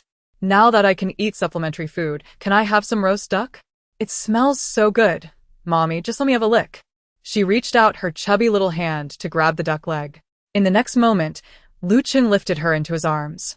Mengmeng, no. Dad checked. You can't eat roast duck yet. You have to wait until you're over a year old. Darling, look at our daughter. She's just like you when you were younger. He took the opportunity to plant a kiss on Lu Mengmeng's cheek. As she protested that she was now unclean, she playfully punched and kicked him. Previously, Lu Cheng thought his daughter was unappealing, but now he couldn't help but see that this fair and lovely little girl was indeed his favorite daughter, unlike Lu Mei's daughter, whose cries resembled a cat's wail. If you can't speak properly, just be quiet. This is health. I'm strong. You're the feeble one. You're the weakest in the whole family. As Lu Cheng leaned in for another kiss, Su Qingjun quickly took the child away. Don't you know you can't kiss little children? There are germs. Yes. I'll listen to my wife. Next time, I'll kiss her through plastic wrap. Just as Lu Cheng was enjoying the bliss of family life, a call from a debt collector interrupted him. The financial company had a dedicated debt collection team.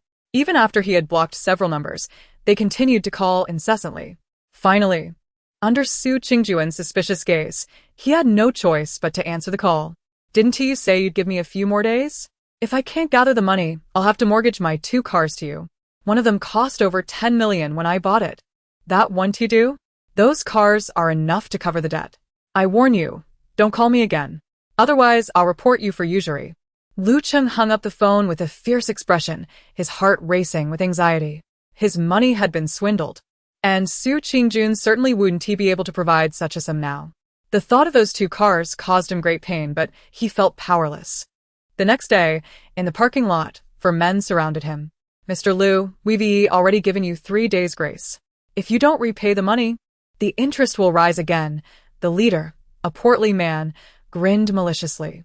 Mr. Lu has a vast fortune. Surely, he wouldn't owe us such a trivial amount, right? Lu Cheng gritted his teeth, staring at them. He had borrowed a total of 10 million. How could that be considered trivial? Gentlemen, those 2 cars of mine are worth, well, over 10 million. I've already stated that I'll use them to repay the debt. Those 2 old cars of yours? They won't fetch much even at a discount. And don't forget about the interest. Upon hearing their outrageous demands, Lu Cheng felt his blood boil, raising his voice significantly. My limited edition sports car could easily sell for 10 million. You're trying to swindle me. Do you believe I'll report you? Lu Cheng thought he could intimidate them. However, they had seen such threats many times before and merely smiled contemptuously. Mr. Lu, it seems you're not in the mood for a drink. Let us help you understand the rules of the street. At the portly man's command, several of them lunged at him. Having lived a life of comfort for years, Lu Cheng was no match for these petty thugs. For over 10 minutes, he endured relentless beatings, pleading for mercy. Finally, the hefty man crouched down and forcefully patted his face. Mr. Lu, you have 3 more days. If you don't repay the debt, it won't be as simple as just loosening your bones. With that, he turned to his companions and left. Witnessing this scene, Su Qingjun was filled with panic. In front of her 2 sons, she directly revealed Lu Cheng's involvement in usury, aiming to gradually dismantle his image as a good father, preventing him from further harming their children. Her sons understood the gravity of the situation. Lu Meng had already pulled out his phone. Dad, let's call the police. This constitutes minor injury. They must be arrested. Lu Cheng, however, strode forward and snatched the phone from him. What are you thinking? We cannot call the police. If we do, my situation will be utterly exposed. Lu Jing, sitting on the sofa holding his sister, looked at his father with disdain. Did Dad not say that the Lu family should never be bullied? We bear the Lu surname, so what is there to fear? This was a phrase Lu Cheng often told him, encouraging reckless behavior without restraint. Now Lu Jing finally comprehended the term raising a pig to slaughter. He held his sister tightly, realizing that without her reminder, he might have been led astray. Dad, little brother is right. We should alert the authorities. Lu Meng, though lacking in acting skills, managed to maintain a stoic expression without revealing any flaws. Lu Mengmeng, typically lively, was unusually quiet, yet her inner thoughts were relentless. My scumbag father has been beaten to a pulp. Oh my, those eye sockets will surely swell by tomorrow. I can't wait to see him embarrass himself at work. I wonder if those loan sharks are capable of beating him into submission? But I can't see anything. Can't my second brother carry me forward a bit? Lu Jing's grip on her hand was nearly unbearable. Even Lu Ming's expression seemed on the verge of cracking. He swiftly grabbed Lu Mengmeng and placed her in the stroller. His sister had truly become remarkable. Meanwhile, Lu Cheng looked at the men with a mix of shame, anger, and frustration. Why was it that just as he wished to be a good husband and father, fate decided to humiliate him before his closest family? Su Qingjun, sensing the moment was right, approached him gently. Darling, are you facing difficulties? We are partners. If you share with me, perhaps I can assist you. At that moment, Lu Cheng could no longer suppress his sorrow and divulged his debt situation. I'm sorry, my dear. I only intended to invest. I never anticipated it would go awry. Now. My car is mortgaged, and I can't repay the money. Su Qingjuan's face hardened as she patted his back, incredulous that he had the audacity to speak of this in front of the family. The next day, just as he was about to leave for work, Su Qingjun stopped him. Darling, perhaps you should rest at home for a few days. She pointed to the swollen area on his face. Wait until the swelling subsides before returning to work. It wouldn't look good. Lu Cheng shook his head. Wife, I must go to the company. What if they come looking for me there? Our project. Su Qingjun took his briefcase and helped him out of his suit jacket. You should rest. I can handle the company. Don't worry about the loan sharks. I asked my parents for help yesterday, and they have already assisted in repaying the debt. Is it true, my love? Did my parents really help repay the debt? He was astounded. A full 10 million. Even with the Su family's wealth, he had never expected it to be so simple. Su Qingjun masked her disdain with a fade of concern. Yes, I sought their assistance. I couldn't bear to see you pursued by those men. However, due to compound interest, they took both cars as repayment. She had no intention of leaving such valuable vehicles for Lu Cheng. Upon hearing that both luxury cars had been seized, he felt a pang of regret. But, my dear, that's unacceptable. Those 2 cars are worth at least over 10 million. Isn't that exorbitant interest? But you signed a contract stating those terms. Did you not read it? Su Qingjun retrieved the loan agreement from a drawer. Lu Cheng was left speechless. He had only thought of borrowing money for a few days and never considered the interest. Now, he had lost 2 cars in the bargain. The thought that the Su family could have provided him that 10 million only fueled his anger. His face twisted in pain, causing him to grimace as it tugged at his wounds. Please don't be upset. This is how loan sharks operate. They have contracts. And there's nothing we can do. Money can be earned again, but you mustn't get hurt. Hearing Su Qingjuan's gentle words of comfort, Lu Cheng felt a deeper sense of sorrow. Throughout the years, she had been steadfast in her support. Determined to mend his relationship with Su Qingjun, he began to distance himself from Lu Mei. All his remaining private funds had been depleted, and now, seeing Lu Mei only filled him with resentment. Yet, she persisted in reaching out to him. When he received her calls, he would hang up immediately, avoiding her at the office as well. One was a stunning beauty, wealthy and wholeheartedly devoted to his wife. The other was a mistress who only knew how to demand money, having lost 2 million in the process. He certainly knew whom to choose. Unfortunately, Lu Mei was not inclined to let him go so easily. Since they could not meet privately, she decided to bring her daughter to the office. Numerous female colleagues gathered around when they saw the little girl. Secretary Lu, your daughter is just as beautiful as you. She has grown so much. Of course, if Lu Jia is beautiful, her child must be as well. Hearing her colleagues' compliments, Lu Mei felt joy in her heart. Frequently glancing towards Lu Cheng's office, Lu Cheng, feeling guilty, hastily sent Lu Mei a message. Lu Mei replied, Our daughter misses her father. What am I to do? Since you want to come to see us, can we not come to see you? Lu Cheng recognized her tactic of putting him in a difficult position. He lived in constant fear that Su Qingjun would uncover the truth. Lu Mei, who rarely visited the office, suddenly arriving with her child was a significant event that Su Qingjun was undoubtedly aware of. Each time Lu Mei approached with a child, Su Qingjun instinctively stepped aside. Lu Mei was plotting something, fully aware that if the past Su Qingjun had known about the mistress bringing her illegitimate daughter to the office, she would have made a scene with Lu Cheng, perhaps even shedding tears in private. But things were different now. She was eager to see how long the two could maintain their charade. However, while Su Qingjun evaded Lu Mei, the latter sought to ensure she noticed the child. As Su Qingjun carried documents to Lu Cheng for his signature, Lu Mei entered with the child, holding a cup of coffee. "Mr. Lu, you've worked all day. You should take a break."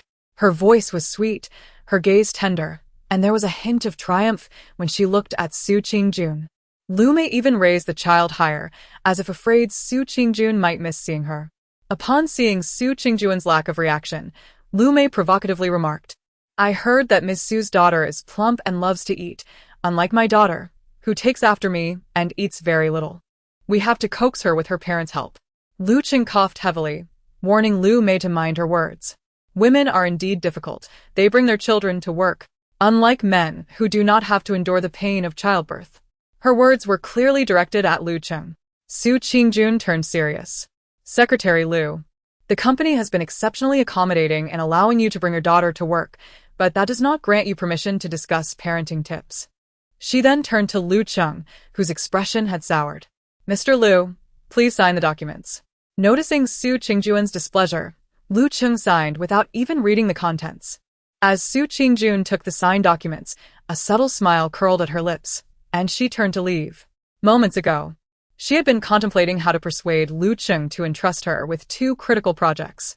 Unexpectedly, Lu Mei's interruption led Lu Cheng to sign without even glancing at the paperwork. It seemed fortune was indeed favoring her. Upon returning home, Su Qingjun embraced her daughter joyfully, showering her with affection. Lu Mengmeng gazed at her with sparkling eyes, emitting a series of delightful sounds. "It seems Mommy is making significant progress at work. She truly is my mother," showcasing her strength with every endeavor. Hearing her daughter praise her brought immense joy to Su Qingjun, prompting her to lean down and plant a kiss on her. Su Qingjun was well aware of his intentions. Initially, she worried that consistently rejecting his affections might arouse his suspicions. Fortunately, she had a thoughtful daughter who always seemed to create the perfect distractions. "Darling, you've worked hard. Let me give you a massage," he said. Lu Mengmeng, vexed, swung her small fists at him a few times. "You lecherous father. Why didn't those people deal with you last time? Go away." Unfortunately, at less than a year old, her threats held no weight, and she was swiftly scooped up by Lu Cheng. This lively little creature was truly energetic. After all, isn't it all the rage to have quirky little beauties these days? Mengmeng will grow up to be a stunning and charismatic heroine. Watch my cannon attack. Before Su Qingjun could comprehend what a cannon attack entailed, she heard two soft sounds. Lu Cheng felt warmth in his hands, soon followed by an unpleasant odor. Dear, did she? Lu Cheng's expression turned blank. He had never taken care of a child, let alone dealt with their bodily functions. Since Lu Mengmeng had begun to stand, she had already transitioned to open crotch pants. It all landed squarely in Lu Cheng's right hand. At that moment, he hesitated to even glance at his shirt. Lu Mengmeng giggled, her little bottom rubbing against his shirt sleeves a couple of times. Suppressing her laughter, Su Qingjun took her daughter back.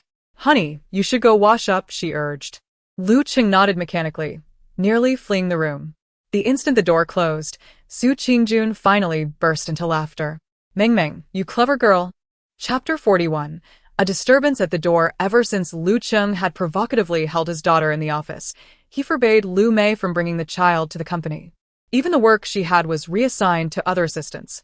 Lu Mei had effectively become an extraneous employee within the company, receiving only her basic monthly salary, devoid of any company benefits.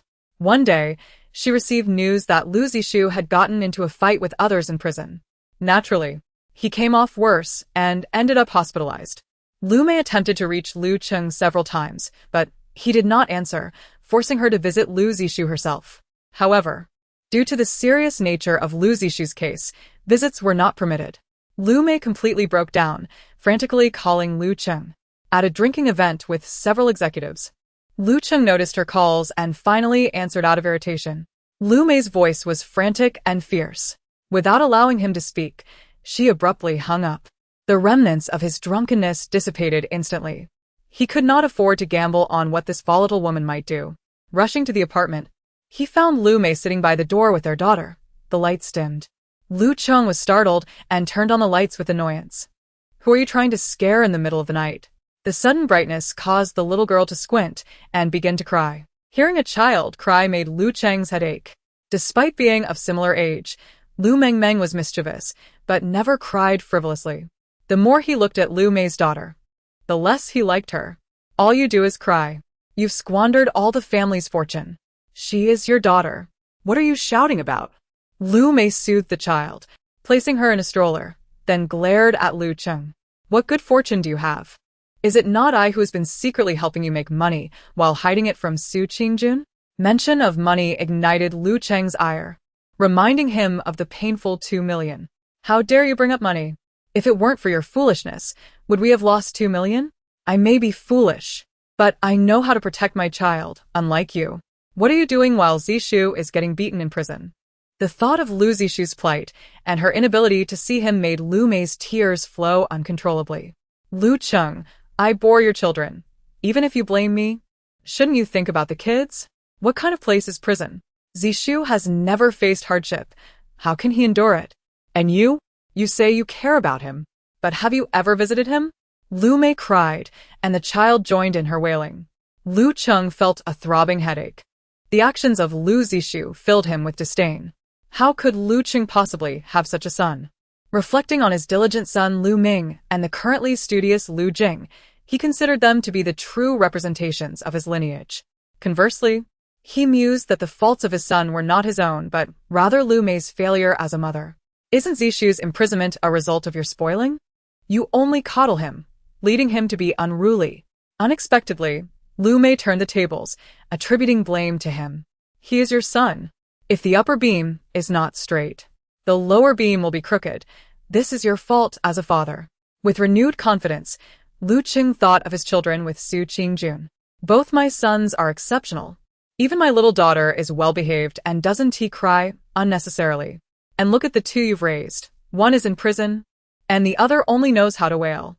When he began to mock her children, especially by referring to Su Qingjun as his wife in front of her, Lu Mei could no longer contain herself. She grabbed a vase from the table and hurled it at him. "Lu Cheng, you are inhumane. You wanted to marry me, and then for money, you made me the mistress of the woman who should have been your wife. You claimed your relationship with Su Qingjun was merely a farce. Yet you ended up having 3 children with her. It seems to me that you were quite serious in your affections." The more Lu Mei thought about it, the more aggrieved she felt. She was the original Mrs. Lu. Lu Cheng, remaining silent, only fueled her anger further, prompting her to hurl various items at him. Observing her frenzied demeanor, he grew weary of engaging in conversation. He rose, approached her, and grasped her wrist firmly. "Lu Mei, your identity, your wealth, and everything you possess were bestowed upon you by me." With a forceful toss, he sent her sprawling to the floor. Such an ungrateful woman did not deserve to reside in such a fine home. Lu Mei sat on the floor in a daze, motionless, as shards of glass cut into her palm, yet she remained oblivious. Having followed Lu Cheng for many years, she had always believed in his genuine affection for her. If it were not for love, how could he continuously deceive Su Qingjun while showering her with money and gifts? Yet in that moment, she realized that Lu Cheng had only ever loved himself.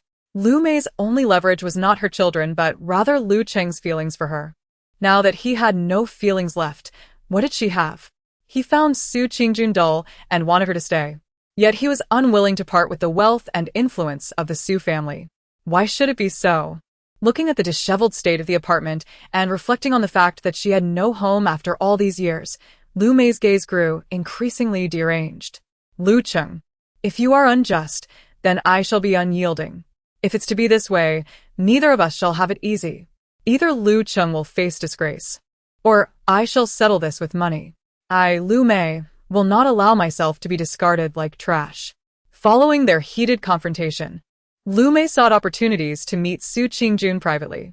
She discovered that Lu Cheng would be playing golf with several executives over the weekend, while Su Qingjun would remain at home with the children. Lu Mei decided to take her daughter to the Lu residence. Although the neighborhood was not the most luxurious, the residents were primarily executives and numerous civil servants. Lu Mei was convinced that once Lu Cheng's affairs became public, Su Qingjun would no longer tolerate him. Even if Su Qingjun loved him, the Su family would never accept such a son-in-law. Upon reflecting on how Lu Cheng was ultimately abandoned by the Su family and would be left destitute due to infidelity within his marriage, Lu Mei felt a surge of satisfaction. As she arrived at the entrance of Lu Cheng's residential community, she inhaled deeply, a triumphant smile adorning her face. Chapter 42. A family united in love. Lu Mei was thoroughly prepared. She donned a faded shirt, and her child's clothing was old, aimed at evoking pity. She considered herself a master at garnering sympathy. She was determined to tarnish Lu Cheng's reputation. Upon entering the community, she was quickly noticed by Su Qingjuan's appointed personnel.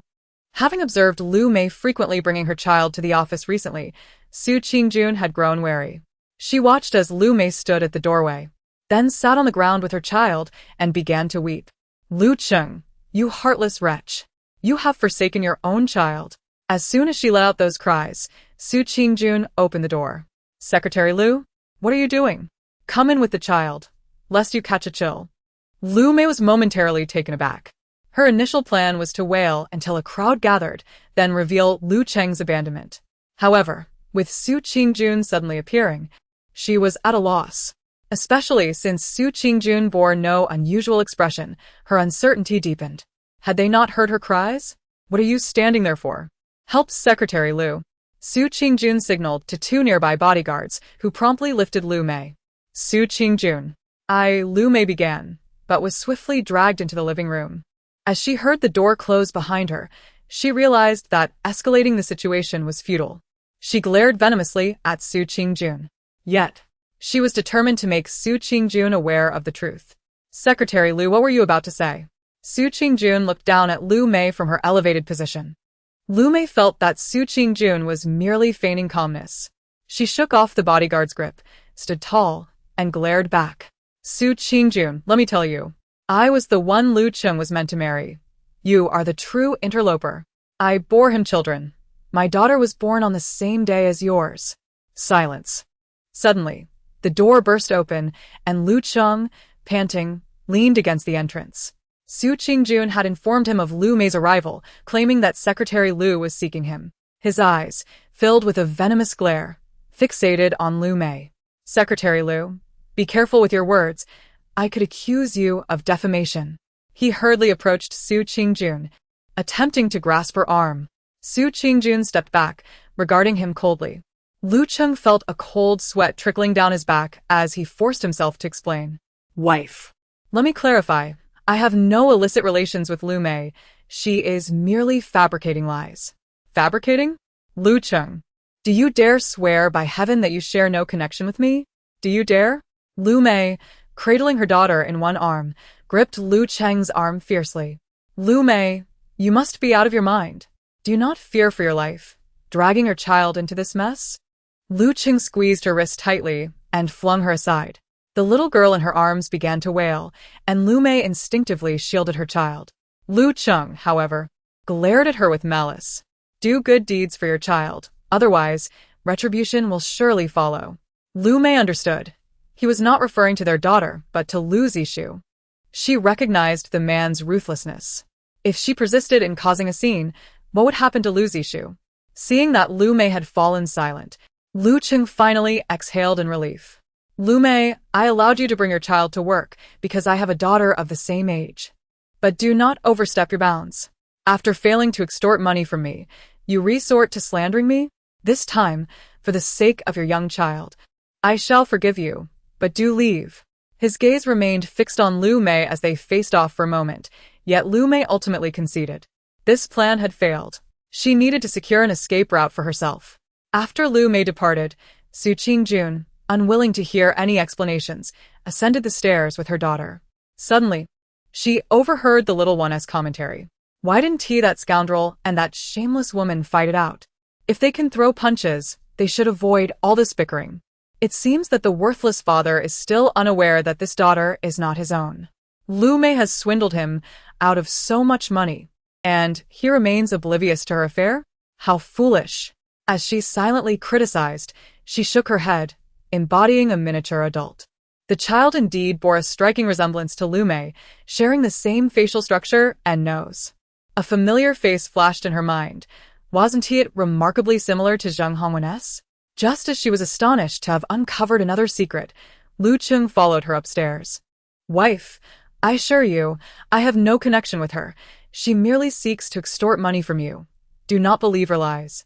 He attempted to embrace Su Qingjun, but was met with a firm push. Do you truly mean that? Absolutely, otherwise. Would she have left so easily? She simply wishes to deceive you. Su Qingjun shot him a skeptical glance. Humph. Next time, resolve such matters properly. Don't let just anyone disturb our home. You frightened our daughter. Lu Mengmeng, in turn, sobbed softly. Mom, I heard someone causing trouble. Upon seeing his sister's pitiful tears, Lu Meng's anger escalated. Lu Jing stood protectively before their mother. You scared my sister. How despicable. After finally calming Su Qingjun, Lu Cheng felt a surge of confidence. He was eager to mend his relationship with his two sons. With a resigned sigh, he began, I just finished speaking with your mother. A female colleague at work is attempting to extort money from me, falsely accusing me. How could I betray your mother after so many years of love? Besides, I have always prioritized you two above all else. Where would I find another woman and child? You two are my sons. Do not believe the slander of outsiders. Lu Ming remained unmoved by his words. He had directly confronted Lu Zishu. However, Lu Jing appeared somewhat swayed. Lu Cheng had always indulged him, rarely reproaching him, and recently, Lu Cheng had indeed returned to his former self, even treating the family with greater kindness. Noticing Lu Jing's slightly awkward expression, Lu Cheng bent down, ruffling his hair. Good son, you know your father best. You surely believe in me, right? Lu Jing instinctively nodded, only to hear a soft, derisive voice. Big brother better, be careful. Have you been fooled again? They spoiled you first, only to torment you later. That scoundrel father, along with Lu Zishu, treats my adorable and naive big brother like a guard dog. How infuriating. Lu Mengmeng had begun to punch and kick while in Su Qingjun's arms, who gently restrained her hands. At that moment, Lu Jing regained his clarity. How could he have forgotten his sister's words? He quickly stepped back, distancing himself from Lu Cheng. Has Big Brother realized that the scoundrel father has deceived him? Alas, the acting skills are lacking. This is the moment for an affectionate family reunion. Only to turn the tables in the end. Lu Jing stole a glance at his sister before boldly stating, Dad, you treat me the best. So of course I believe you. Lu Ming echoed his sister's sentiments, sighing inwardly. Dad, I believe you too. You love us so much. How could you betray Mom? The sudden change of heart from his two sons caught Lu Cheng off guard. Reflecting on how he had indeed treated them well recently, he felt their genuine trust in him. In that moment, tears welled in his eyes. It was clear that home was where he found the greatest solace. Chapter 43, whose daughter having grasped the truth, Su Qingjun felt it her duty to inform her husband. Mengmeng is still picky with her supplementary food, just like you. Lu Cheng smiled at his daughter. Of course, my daughter takes after her father. Her tastes are just like mine. Lu Mengmeng rolled her eyes dramatically. I have never had an affinity for seaweed, much like your despicable father. Fortunately, your appearance is quite pleasing, enhanced by the beauty of your mother, rendering me relatively attractive. Su Qingjun's thoughts stirred as she casually remarked. You are correct. Our daughter does resemble you. Her eyes are like mine, yet her mouth takes after yours. On that day, consumed by rage, how could I have so readily believed Lu Mei's words? That child bears no resemblance to you whatsoever. A hint of awkwardness suddenly crossed Lu Cheng's usually cheerful face. Indeed, you should not have trusted her, he replied. Su Qingjun, seemingly oblivious, nodded silently. Her daughter has her eyes and eyebrows. Perhaps her nose and face shape are like her father's, yet why does she seem so familiar? Her seemingly casual words were etched into Lu Cheng's mind. That night, Lu Cheng refrained from seeking out Su Qingjun. He lay on the guest room bed, gazing at the photograph of the infant girl on his phone. The child did indeed share striking features with Lu Mei, yet bore not a single trait of his own. Reflecting on Lu Mengmeng, Lu Ming, and Lu Jing, Each child had similarities to him. The more he pondered, the more agitated he became, ultimately losing sleep until dawn. Upon seeing Lu Cheng's dejected demeanor the following morning, Su Qingjun understood that her words had resonated with him. In recent days, Lu Cheng had overheard his colleagues discussing Lu Mei. Why hasn't Secretary Lu brought her daughter? She is truly adorable, yet I have never seen Lu's husband. Oh, I heard she is in a secret marriage, always claiming her husband's identity is too special to disclose. Did you not see the last gathering? Did Manager Zheng not take her away? Could they be secretly married? A group of female colleagues chattered in the break room, and Lu Cheng absorbed every word. Years ago, they had fabricated the notion of Lu Mei being in a secret marriage to shield her from the negative implications of having an illegitimate child. But what connection did Zheng Hongwen have to this matter? Hearing his name mentioned, Lu Cheng's composure began to fray. He could never forget the 20 million he had lost. How could this man be so close to Lu Mei? Rumors within the company proliferated. Many speculated that Lu Mei's daughter was fathered by a lover. Yet the man seemed unwilling to publicly acknowledge their relationship. Another rumor circulated wildly. The departed manager Zheng was unqualified for his position and had only succeeded through Lu Mei's influence behind the scenes. Isn't Zheng still under 30? In our company, most managers are in their mid-30s or older, with sufficient experience and connections. I heard he has a deep relationship with Secretary Lu. She had provided him with numerous projects, enabling him to compete successfully. Perhaps he has some leverage over Secretary Lu? I have heard that her daughter is the offspring of a powerful figure. The rumors grew more absurd, with each individual adding their own twist to the tale. The instigator, Su Qingjun, watched as Lu Cheng's agitation mounted, sensing that the time had come. She specifically sought Lu Cheng to sign a personnel transfer document, lingering noticeably on Zheng Hongwen's page. Darling, what should we do about Zheng Hongwen's file? I believe it is best not to disclose his situation within the company, lest it sow discord among the ranks. The CEO has already lost 20 million to deceit. If this information spreads, it could destabilize morale. Lu Cheng, upon viewing the photograph in the file, felt a surge of resentment. Let the personnel department handle it as they see fit. The man has fled. What good is the file now? That scoundrel. How I long to peel the skin from him. He had only confided in Su Qingjun that he had been deceived by Zheng Hongwen, resulting in the loss of 20 million, deliberately omitting any mention of Lu Mei to avoid raising her suspicions. As he examined the photograph, Lu Cheng found the man increasingly familiar. Su Qingjun discreetly snatched the file from his hands. Though he had relocated abroad, it was possible that he had connections prior to his departure. If they could trace his steps or uncover details about his former girlfriend, perhaps they could find a clue. Former girlfriend? What have you heard? Lu Cheng regarded Su Qingjun with suspicion, only to find her eyes filled with concern. There are many rumors circulating within the company. I fear that some individuals may act rashly or be coerced. Su Qingjun would not be foolish enough to reveal the truth directly. The more she concealed, the greater Lu Cheng's suspicions towards Lu Mei grew. He snatched the file back from Su Qingjun and scrutinized Zheng Hongwen's features. Gradually, the man's face began to merge with that of the infant girl. With a resounding slam, he threw the file onto the table. Enough. I shall handle this matter. You may return to your tasks. Lu Cheng had reached a conclusion, contemplating how to substantiate his claims. Little did he realize the smirk curling at Su Qingjun's lips. The room had been left immaculate by Lu Mei, though numerous valuable items were absent.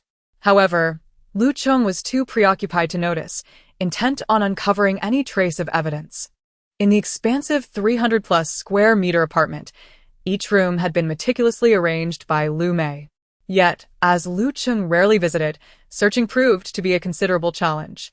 In the guest room, he stumbled upon men's underwear, shirts, and socks that were neither of his size nor Lu Zishu's style. When he discovered Lu Mei's other phone on the balcony, his calm shattered completely. Lu Mei had used their daughter's birthday as the password, and he easily unlocked it. Within the phone's gallery, alongside intimate travel photos of her and Zheng Hongwen from the past 2 years, were numerous scandalous images, including semi-nude photographs of the two during her pregnancy. In her WeChat, she frequently chatted with a man named Wenzi, their conversations laden with flirtation and boldness. The final message was sent by Lu Mei. Hongwen, do you not want me and our daughter? She is your flesh and blood. Alas, the recipient had already blocked her, leaving a glaring exclamation mark frozen on the screen. How deeply ironic. She could sense Lu Cheng's anger escalating and deliberately softened her tone. Lu Cheng gritted his teeth, forcing out a few words. I did not mean it that way. Did we not take our daughter for a checkup today? Have you eaten? Shall I pick up some groceries? Or would you prefer to stay home and entertain our daughter while I go? She nestled closer to Lu Cheng, wrapping her arm around his.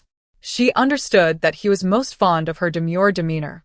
As long as he cared for the child, he would likely reflect on their prior bond. Lu Cheng scoffed derisively. Our daughter? Whose daughter? Chapter 44. The death of the rabbit and the sadness of the fox. Lu Mei's heart raced with guilt, feigning shock. Lu Cheng, what are you saying? Do you not comprehend? Look at the deeds you have committed. Lu Cheng hurled the phone at Lu Mei's face. The device clattered to the ground, revealing a selfie of Lu Mei and Zheng Hongwen on the screen. Lu Mei, heavily pregnant and clad only in lingerie, was embraced from behind by Zheng Hongwen. Lu Mei hurriedly picked up the phone, desperate to articulate something, yet found herself rendered speechless. This was truly the end. Witnessing her expression of undeniable guilt only fueled Lu Cheng's fury further, prompting him to throw the clothes he had found at her feet. You wretched woman. After all these years of supporting you, you consumed my resources, wore my clothes, and dared to betray me. You shameless harlot. No, it is not what you think. My dear, please listen to me.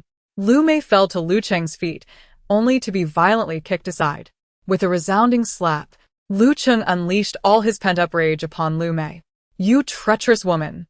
You dared to betray me and gave birth to this illegitimate child. He struck Lu Mei mercilessly, spitting venomous words. At that moment, the woman he beheld was a viper, far removed from the ethereal figure of his youthful admiration. In his past, he had deemed Lu Mei radiant and vibrant, starkly contrasting with Su Qingjuan's cool demeanor. Had it not been for his aspirations, he would never have married Su Qingjun, but rather soared alongside Lu Mei. Yet, he never imagined that the woman he perceived as innocent and slightly spoiled would dare to seek another's affection behind his back. Speak. Where has Zheng Hongwen vanished to? Where have you hidden my money? His agitation grew with each word, his strikes becoming increasingly fierce.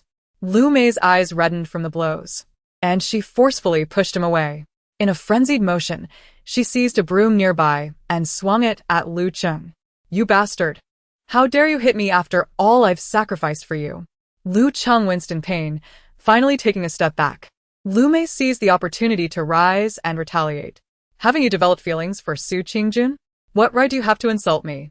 If you had married me from the start, none of this would have happened. Blame me for what? All of this is your own doing. The more familiar the lovers became, the better they knew how to inflict pain upon one another. Lu Mei was acutely aware of Lu Cheng's selfishness, while Lu Cheng recognized Lu Mei's insatiable greed and fickle nature. Their fight escalated, erasing any semblance of their former affection. The baby in the stroller wailed, but no one paid attention. Their voices grew louder until a complaint was lodged, prompting security to intervene, at which point they finally ceased their altercation. Ultimately, Lu Cheng, being a man, bore his injuries with little visible damage.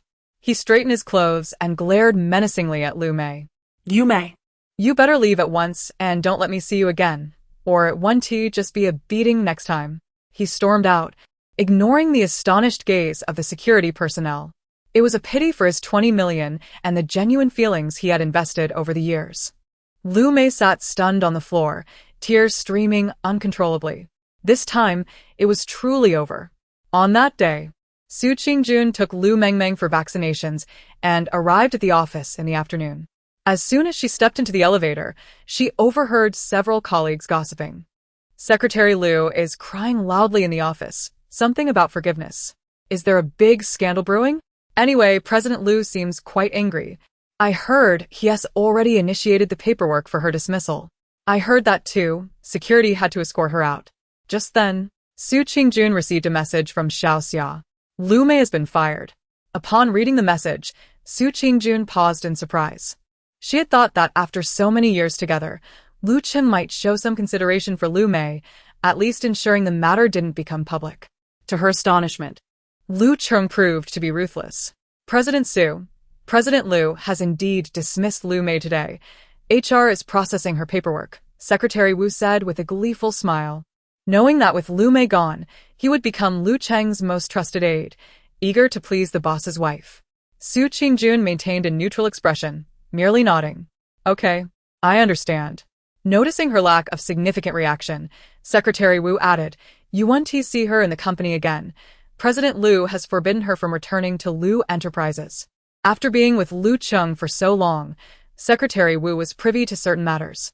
In his view, Lu Cheng dismissed Lu Mei to avoid a scandal. Hoping to appease his wife, Su Qingjun pressed her lips together and then smiled. President Lu is simply afraid I might feel jealous, which is why he dismissed Secretary Lu. I understand. If the misunderstanding had been resolved, there would have been no need for such actions, but he was merely looking out for her. She lowered her gaze slightly, her smile tinged with shyness. In Secretary Wu's eyes, the boss's wife appeared satisfied with her husband's actions, which relieved him greatly. What President Su says is true. President Lu certainly cares for you most. Su Qingjun nodded, concealing the coldness in her gaze. Does he really care for her? Lu Cheng's primary concern was himself. Lu Mengmeng sensed her mother's distress and clung tightly to her neck. It seems that scoundrel father and Lu Mei have completely fallen out. Just a while ago, he cherished that mother-daughter duo like jewels. What a cruel man. He turned against them in an instant. Surely, he doesn't think this matter can be so easily brushed aside? Su Qingjun's eyelashes fluttered, her heart filled with indescribable emotions. President Su, if there's nothing else, I'll take my leave. I have a meeting this afternoon. Noticing Su Qingjun's silence, Secretary Wu tactfully decided to leave. Suddenly, Shukin Hun Shaith softly. Secretary Lu is pitiful. She has a child nearly the same age as mine. I wonder how she will manage from here on. Secretary Wu paused, a puzzled expression crossing his face as he regarded Su Qingjun, unsure why she would express such concern. Could it be that President Su genuinely knew nothing and was still worried about her rival? Su Qingjun smiled at him. You may go about your duties. I was merely reflecting. Remember to ensure her wages are calculated correctly. She deserves every penny, especially as a single mother. Secretary Wu nodded repeatedly, feeling a mix of emotions. It seemed she was still a kind and gentle woman. How could President Lu be so drawn to Lu Mei? Su Qingjun was unaware of Secretary Wu's musings, but she was acutely aware of her own feelings. Thinking of Lu Mei's fate, she suddenly felt a pang of sorrow. She pressed her head against her daughter's small face. If she hadn't suddenly been able to hear her daughter's thoughts, perhaps she would be the one suffering now. And what of her unloved role as a wife? It seemed only bitterness remained. Chapter 45. You will not take a single penny from me. Lu Cheng had even blocked all her contact information, leaving her no opportunity whatsoever. Looking at the disheveled home and her incessantly crying daughter, she felt utterly drained. The doorbell rang and Lu Mei initially thought it was Lu Cheng come to find her, hastily rushing to open the door. Instead, she found a young man in a suit, sporting a name tag from Deming Real Estate. Hello, I'm from Deming Real Estate. Here to remind you that your next quarter's rent is due. Rent? Lu Mei was incredulous, almost laughing in disbelief. The young man mirrored her surprise. Ma'am, are you mistaken? The owner of the property you are renting does not have the surname Lu. The contract stipulates that rent is to be paid quarterly. The upcoming quarter's payment is 280,000 and the lease expires in 10 days. May I come in to check? The young man eyed her suspiciously, his demeanor suggesting he believed her to be an intruder. He pulled out his phone to call security. Lu Mei swatted his phone away. What are you looking at? This is my home. I've lived here for so long. What do you doubt? The agent peered inside, spotting numerous baby items and even a photo of Lu Mei by the door, prompting an immediate apology. My apologies, ma'am. I was just anxious and previously, it wasn't you I dealt with. Whoever rented the house, go ask them for the rent. Lu Mei shoved him hard and slammed the door shut. In that moment, guilt washed over her as she peered through the peephole. Fortunately, he did not linger and promptly left.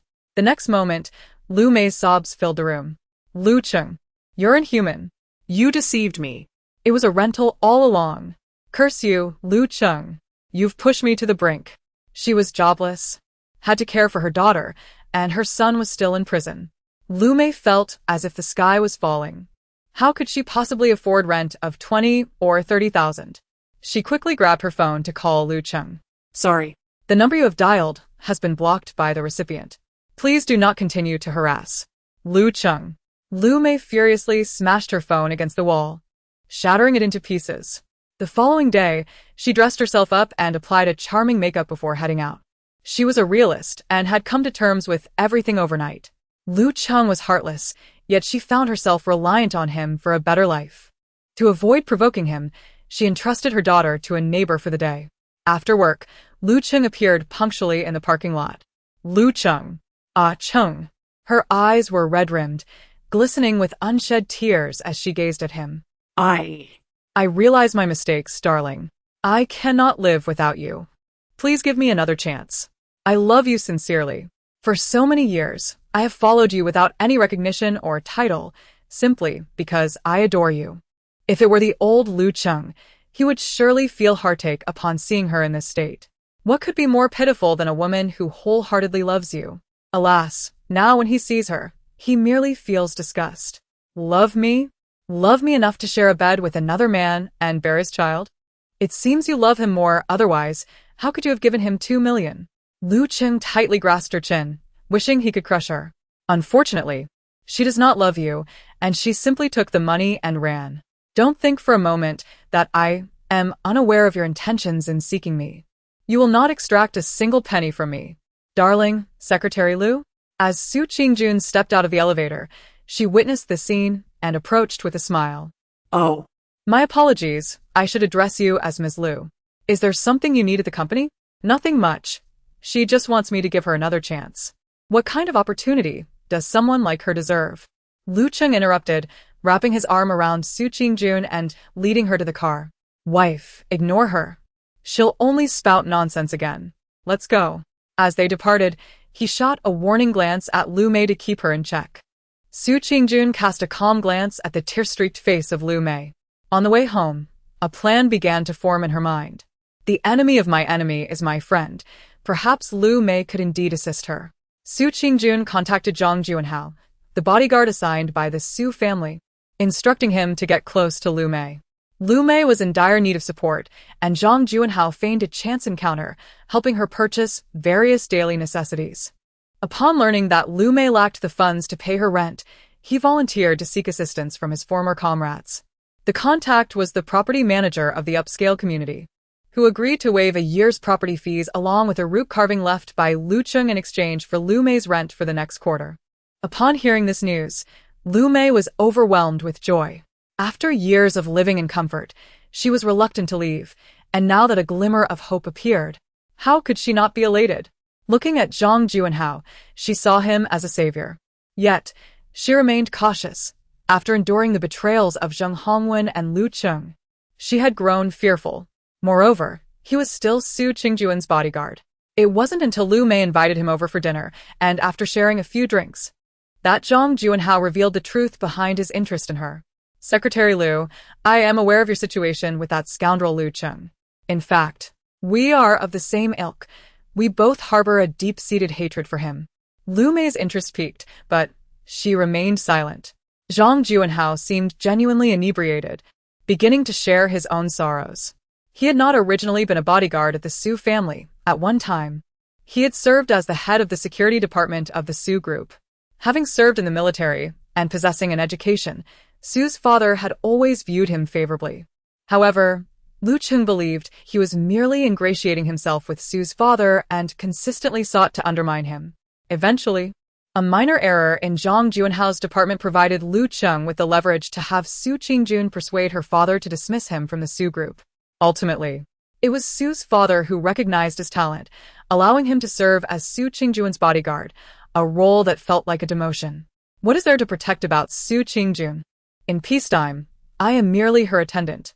If it weren't for Lu Cheng, I would not be in this position. The difference between being the head of security and a mere bodyguard is vast. I wish nothing more than for his demise. Listening to his words, Lu Mei's resentment surged. Indeed, Lu Cheng deserved to die. Had it not been for him, she would not have ended up in this predicament. Gently, her hand brushed against Zhang Juanhao's, caressing it softly.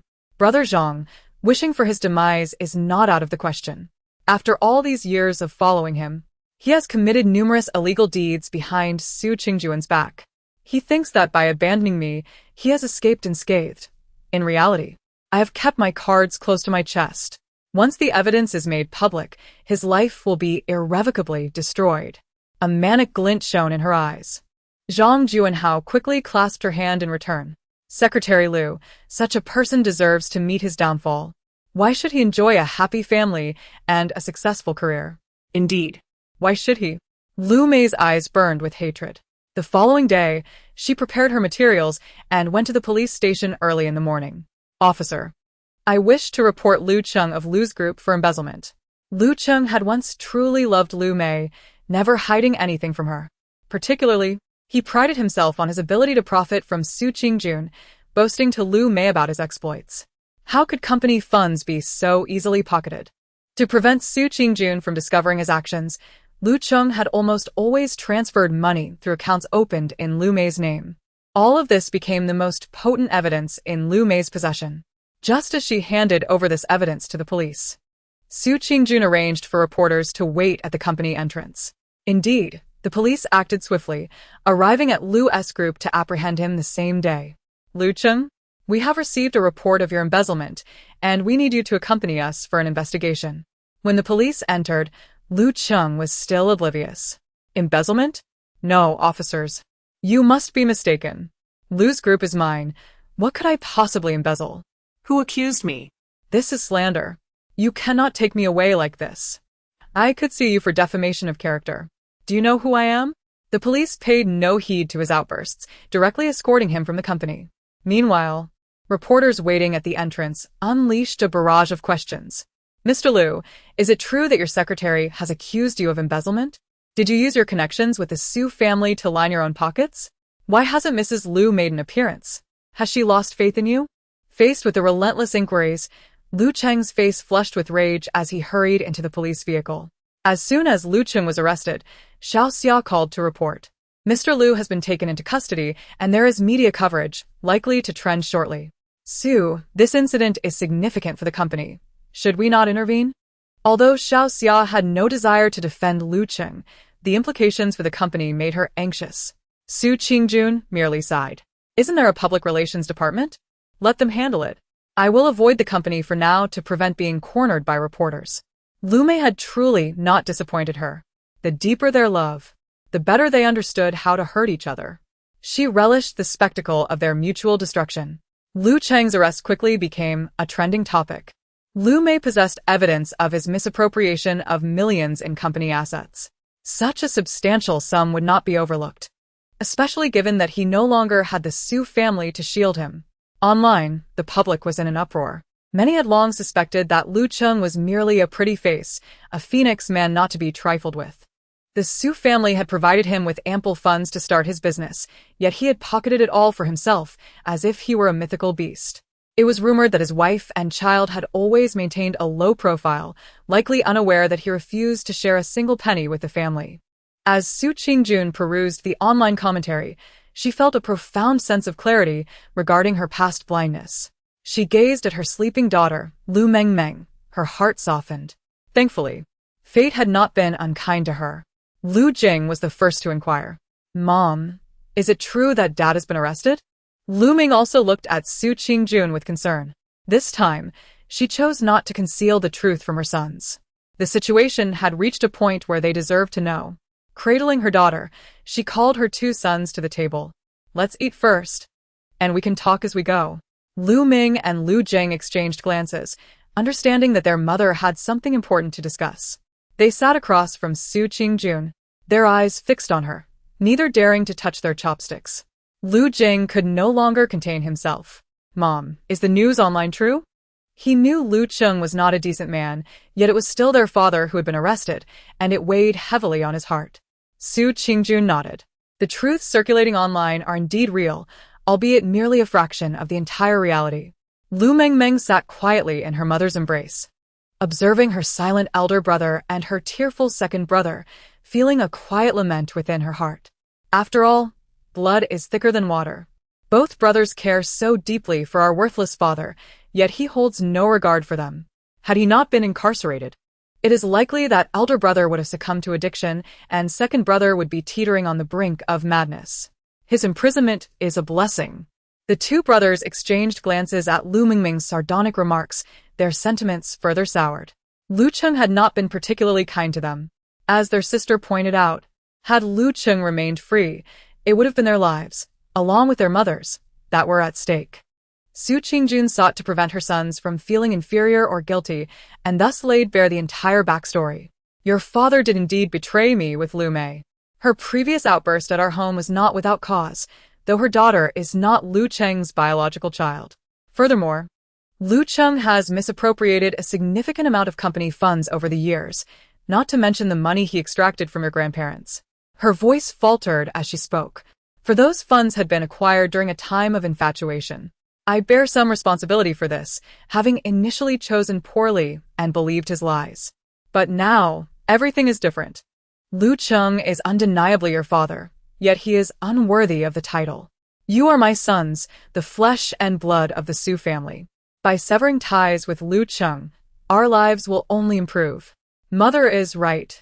Liberating ourselves from that worthless father will lead us to a better life. Instead of waiting for him to bring us harm, we should ensure he faces legal repercussions.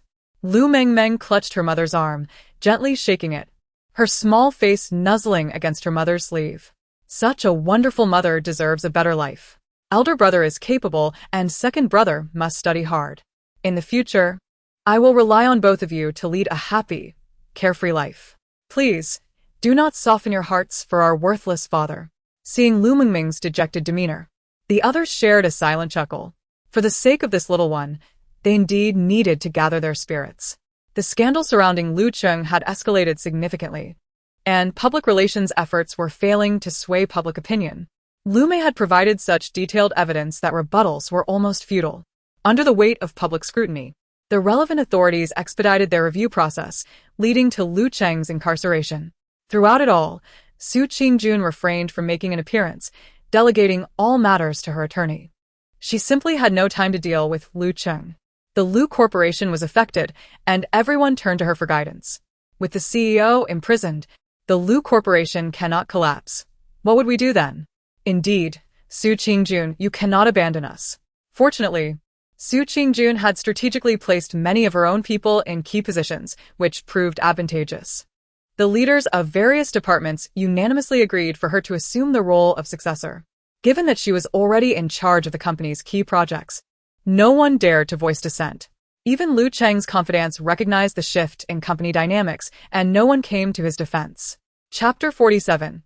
Who's the fool if not you? The news of Lu Cheng's imprisonment spread across the internet, leaving Lu Mei dumbfounded. While she had indeed sought revenge against Lu Cheng, her motivations were also self-serving. She had assumed that Su Qingjun's love for Lu Cheng would compel her to seek out Lu Mei, at which point she could demand a higher price. Yet, Su Qingjun had not contacted her at all. Through various inquiries, she discovered that Su Qingjun had taken Lu Cheng's place, becoming the true power behind the Lu Corporation. Upon hearing this news, Lu Mei thought she must have misheard. After all these years of Su Qingjun showing little interest in corporate affairs, how had she suddenly taken over the Lu Corporation? Lu Mei had expected that with Lu Cheng imprisoned, the Lu Corporation would be in disarray, allowing her to gain something. Instead, she found herself with nothing, while the ultimate victor turned out to be Su Qingjun. This left her utterly perplexed. She hurriedly called Zhang Juanhao, only to find that his phone was unreachable. After all these years of scheming, had she merely dressed a bride for another? As she glanced at the chat screenshots sent by former colleagues, all praising Su Qingjun, she felt a mix of disbelief and amusement. Su Qingjun, I truly underestimated you. I thought you were deeply enamored with Lu Cheng. You are nothing but a scheming woman, daring to use me. I shall not let you escape easily. A renewed frenzy ignited in Lu Mei's eyes. This time, she was determined not to let Su Qingjun off the hook. The next day, Lu Mei dressed to the nines and marched directly to the Lu Corporation. She was intent on exposing Su Qingjun's hypocritical facade, ensuring that everyone recognized her true nature. She had learned that reporters gathered daily outside the Lu Corporation for interviews, and she intended to seize this opportunity. Once this goes public, I refuse to believe Su Qingjun can continue to manage the Lu Corporation. Perhaps she'll even offer me hush money to clarify matters. I demand to see Su Qingjun immediately. Upon reaching the reception desk, Lu Mei raised her chin defiantly, exuding an air of arrogance. She was well aware that the receptionist would not grant her access. Lu Cheng had previously issued strict orders prohibiting her entry. She aimed to exploit this point to create a scene. On her way in, she had noticed several individuals outside with phones and cameras, poised to capture the unfolding drama.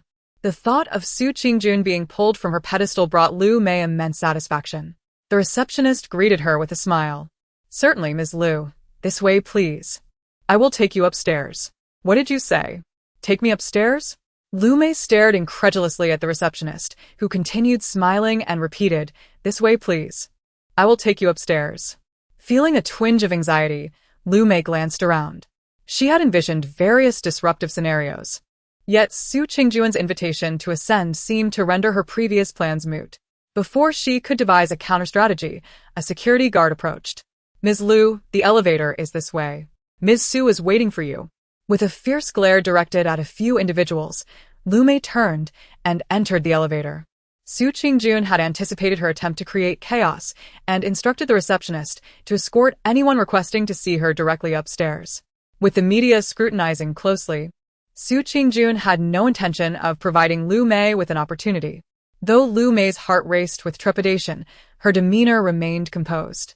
Upon seeing Su Qingjun, she stood before the desk, seething with indignation. "Su Qingjun, how dare you use me to undermine Lu Cheng? Your cunning knows no bounds. Lu Cheng is your husband. You feign affection, yet your actions are ruthless. You seek to possess the Lu Corporation. You are the woman he should despise the most." As Lu Mei's voice grew louder, so did her animosity. Su Qingjun simply shrugged, appearing nonchalant.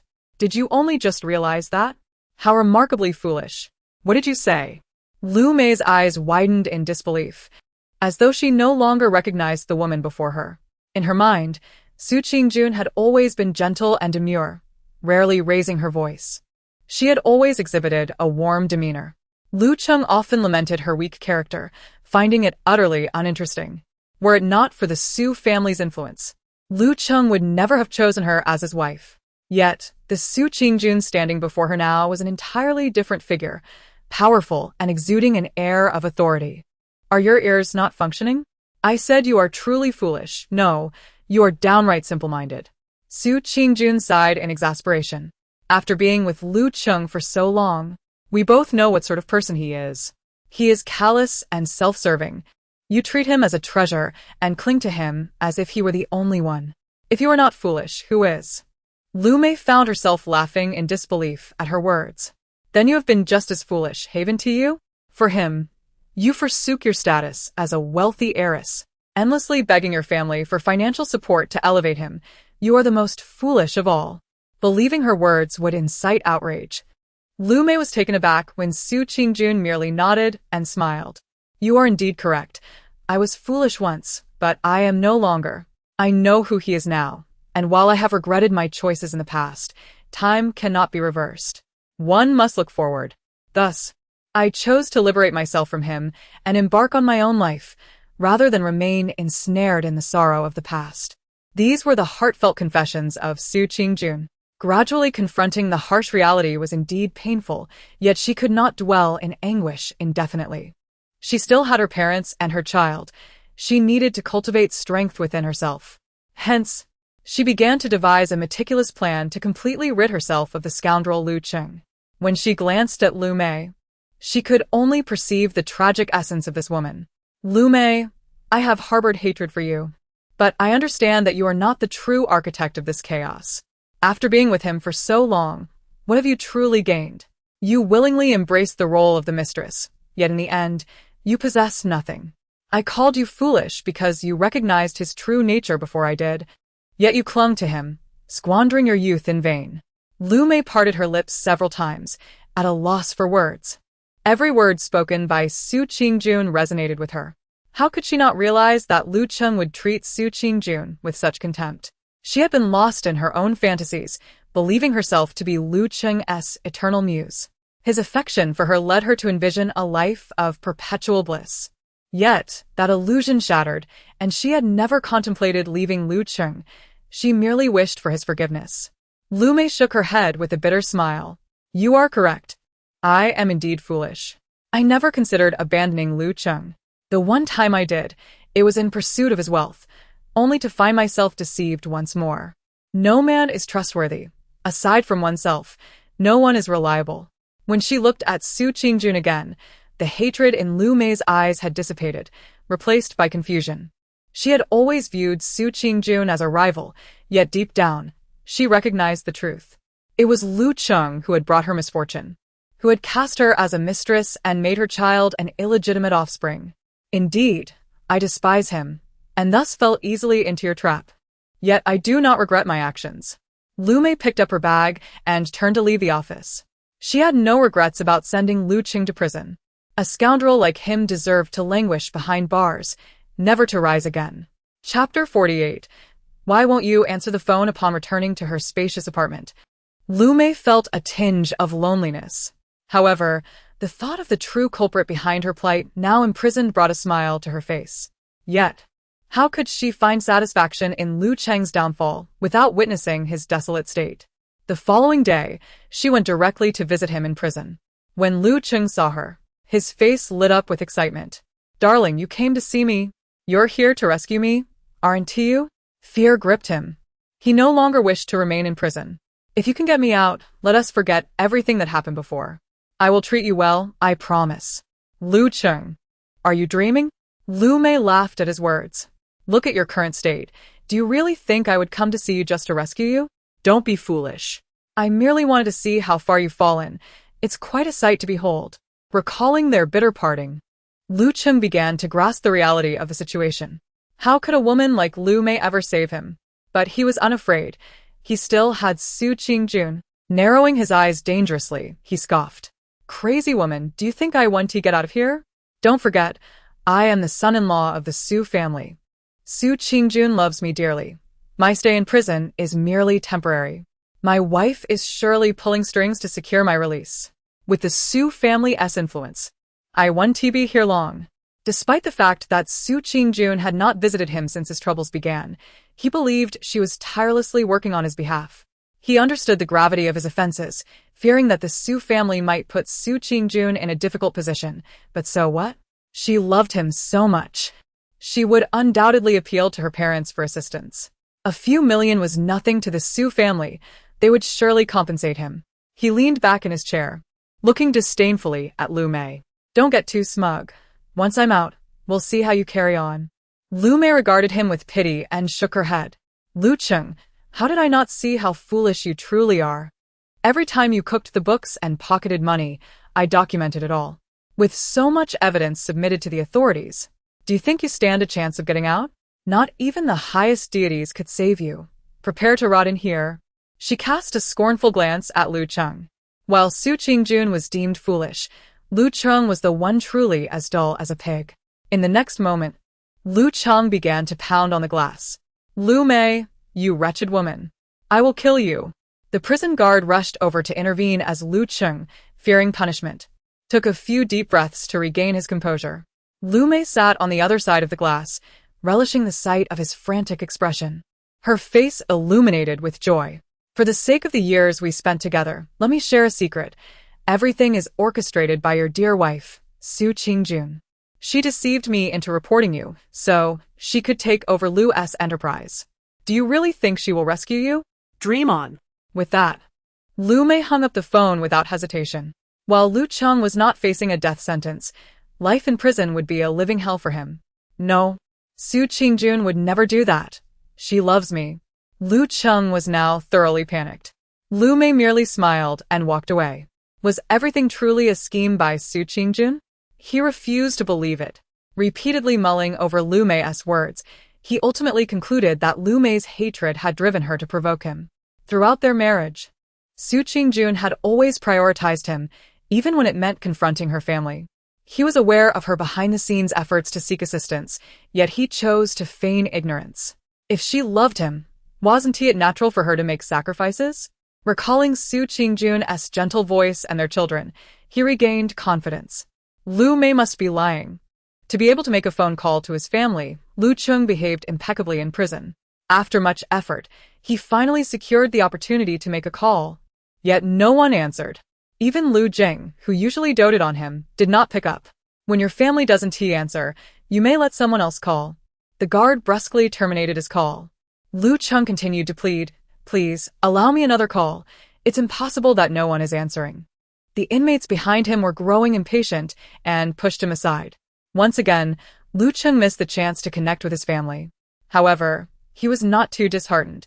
Considering the number of scam calls nowadays, perhaps they all assumed it was a fraudulent call. Thinking of Su Qingjun, he felt a pang of sorrow. Surely she was working tirelessly for him. It was during times like these that one could truly discern who cared the most. He waited silently in prison, hoping that on visiting day, Su Qingjun would come to see him. Even if she lacked connections, she would surely come to offer him comfort. Yet, while other inmates received visitors, he remained alone. Even his lawyer had not visited. Panic set in. When he finally secured another chance to call, he dialed Su Qingjun first. No one answered. Seeing the prison guard's impatient demeanor, he dared not squander this opportunity. After much deliberation, he decided to call Secretary Wu. Secretary Wu's phone was always on, ready to receive calls, especially those concerning business. As the phone rang, Lu Cheng felt a surge of hope. Just as he thought it would not connect, Secretary Wu's voice came through. "Hello, Secretary Wu, it's me, Lu Cheng." In that moment, Lu Cheng was nearly overwhelmed with emotion. Secretary Wu was currently in Su Qingjun's office reporting on work matters. Upon seeing the call from the prison, he instinctively thought to hang up, but Su Qingjun stopped him. "It might be something important. Put it on speaker." Secretary Wu, being Lu Cheng's trusted aide, was also aware of the precarious state he found himself in at the company. Now, Su Qingjun listens to everything he says, not daring to defy him. However, he never anticipated that Lu Cheng would weep with such heart-wrenching despair. "Where is my wife? Where is Su Qingjun? Go find her and ask her why she hasn't answered my calls. Do you have any idea how difficult it is for me to make a phone call from prison? Why won't she answer? Why won't she come to rescue me?" Why? Secretary Wu discreetly raised his eyes, only to see Su Qingjun's indifferent expression. Su Qingjun furrowed her brow in annoyance. "Mr. Lu, the company is in chaos due to your situation and Ms. Su is so busy that she hardly has time to answer calls." In the next moment, Lu Cheng's furious voice erupted. "No time to answer calls? What do you mean no time to answer calls? I am her husband. Does she really think Lu Group belongs to her? She must answer the phone. She must come to rescue me. She should plead with her parents." Secretary Wu dared not listen further. If Lu Cheng continued in this manner, it wouldn't be long before even Ms. Su would grow weary of him. "Mr. Lu, I have other matters to attend to. I must hang up now." Beep, beep, beep. Listening to the busy tone, Lu Cheng gradually slid down to sit against the wall. Chapter 49. Divorce Agreement. Secretary Wu is one of his most trusted individuals in the company. Lu Cheng believes in Secretary Wu's words and understands that if this matter were to leak, it would undoubtedly impact the company. What if Su Qingjun was so overwhelmed with company affairs that she hadn't had time to think of him? Lu Cheng firmly believes that Su Qingjun still loves him, especially since she just gave birth to their daughter and has been tirelessly managing company matters and even repaying debts for him. How could she possibly disregard him? Yet, no matter how he tries to reach out, Su Qingjun completely ignores him, and even the lawyer has stated that an appeal would likely yield no results. "Mr. Lu, your case has a complete chain of evidence. Appealing would be of little significance." Su Qingjun had made it clear from the outset that there was no need to waste time and money on this case. Naturally, the lawyer would heed the boss's wishes. Lu Cheng remained undeterred. "Go find my wife. She will surely find a way. As long as the money can be made up, I can get out. It's only tens of millions. The Su family will definitely help me. Go find Su Qingjun." For so many years, the Su family has quietly supported him. He cannot believe that Su Qingjun would abandon him. The lawyer pretended to comply, but did not actually seek out Su Qingjun. Only tens of millions? Lu Cheng truly overestimates himself. After a while, Su Qingjun still had not come. Lu Cheng could no longer endure the prison life and resorted to self-harm.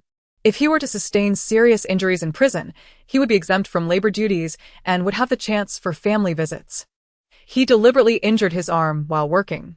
Now the prison would have to contact Su Qingjun. In the hospital, Lu Cheng continuously cried out in pain, leaving the doctors and nurses at a loss. 2975, you have a fractured arm. Stop your wailing, and let others rest. I am merely guilty of embezzlement, not murder. Why won't you treat me? I want to see my family. My family will not abandon me. Lu Cheng shouted incessantly. He was not entirely ignorant of the law. Embezzlement was not a capital offense. As long as Su Qingjun assisted him, he would have a chance to turn things around. After years of marriage, if they met, her heart would surely soften, and he would have nothing to fear. Resolute, he increased his volume. Am I to die in prison without notifying my family? Is this how you treat lives? Do criminals have no human rights? Annoyed by his outburst, the prison followed protocol and contacted his family. MS. Su? Your husband, Lu Cheng, has been injured in prison. You may come for a visit. Is he dying? Su Qingjun replied coolly. She did not care whether Lu Cheng was injured. It would be better if he died. The prison guard was clearly taken aback. He had not expected a family member to respond so calmly. He clarified that he would not die, just that he had injured his arm and wanted a family member to come see him. Having been incarcerated for so long without any family visits, even criminals have emotions. Fearing that something might happen to him, the prison insisted on having Su Qingjun come in. Su Qingjun paused. Lu Cheng truly had come up with a clever ruse. After some thought, she replied, Very well. Please inform him that I will come to see him. Thank you. After hanging up, she took out the divorce agreement from her drawer. After such a prolonged entanglement, it was time to put an end to it. Upon hearing that Su Qingjun would visit him, Lu Cheng had not slept well for several days. He fantasized about countless scenarios for their meeting. Perhaps upon seeing him in his current state, Su Qingjun would weep uncontrollably. She had always been unable to bear seeing him suffer. Perhaps she would even bring their children to see him. Just the thought of his son and daughter filled Lu Cheng with comfort. Su Qingjun would never allow their children to grow up without a father. The next day, Wife, you finally came to see me.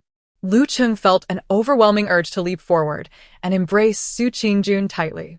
In times of hardship, true affection reveals itself. Only she truly loves him. Su Qingjun's expression remained indifferent as she simply gazed at him. Lu Cheng failed to notice anything amiss, tearfully recounting his difficulties. Wife. You have no idea how unbearable it is here. I can't eat or sleep well, and look, I'm injured. He raised his bandaged arm, a picture of grievance. Su Qingjun smiled lightly.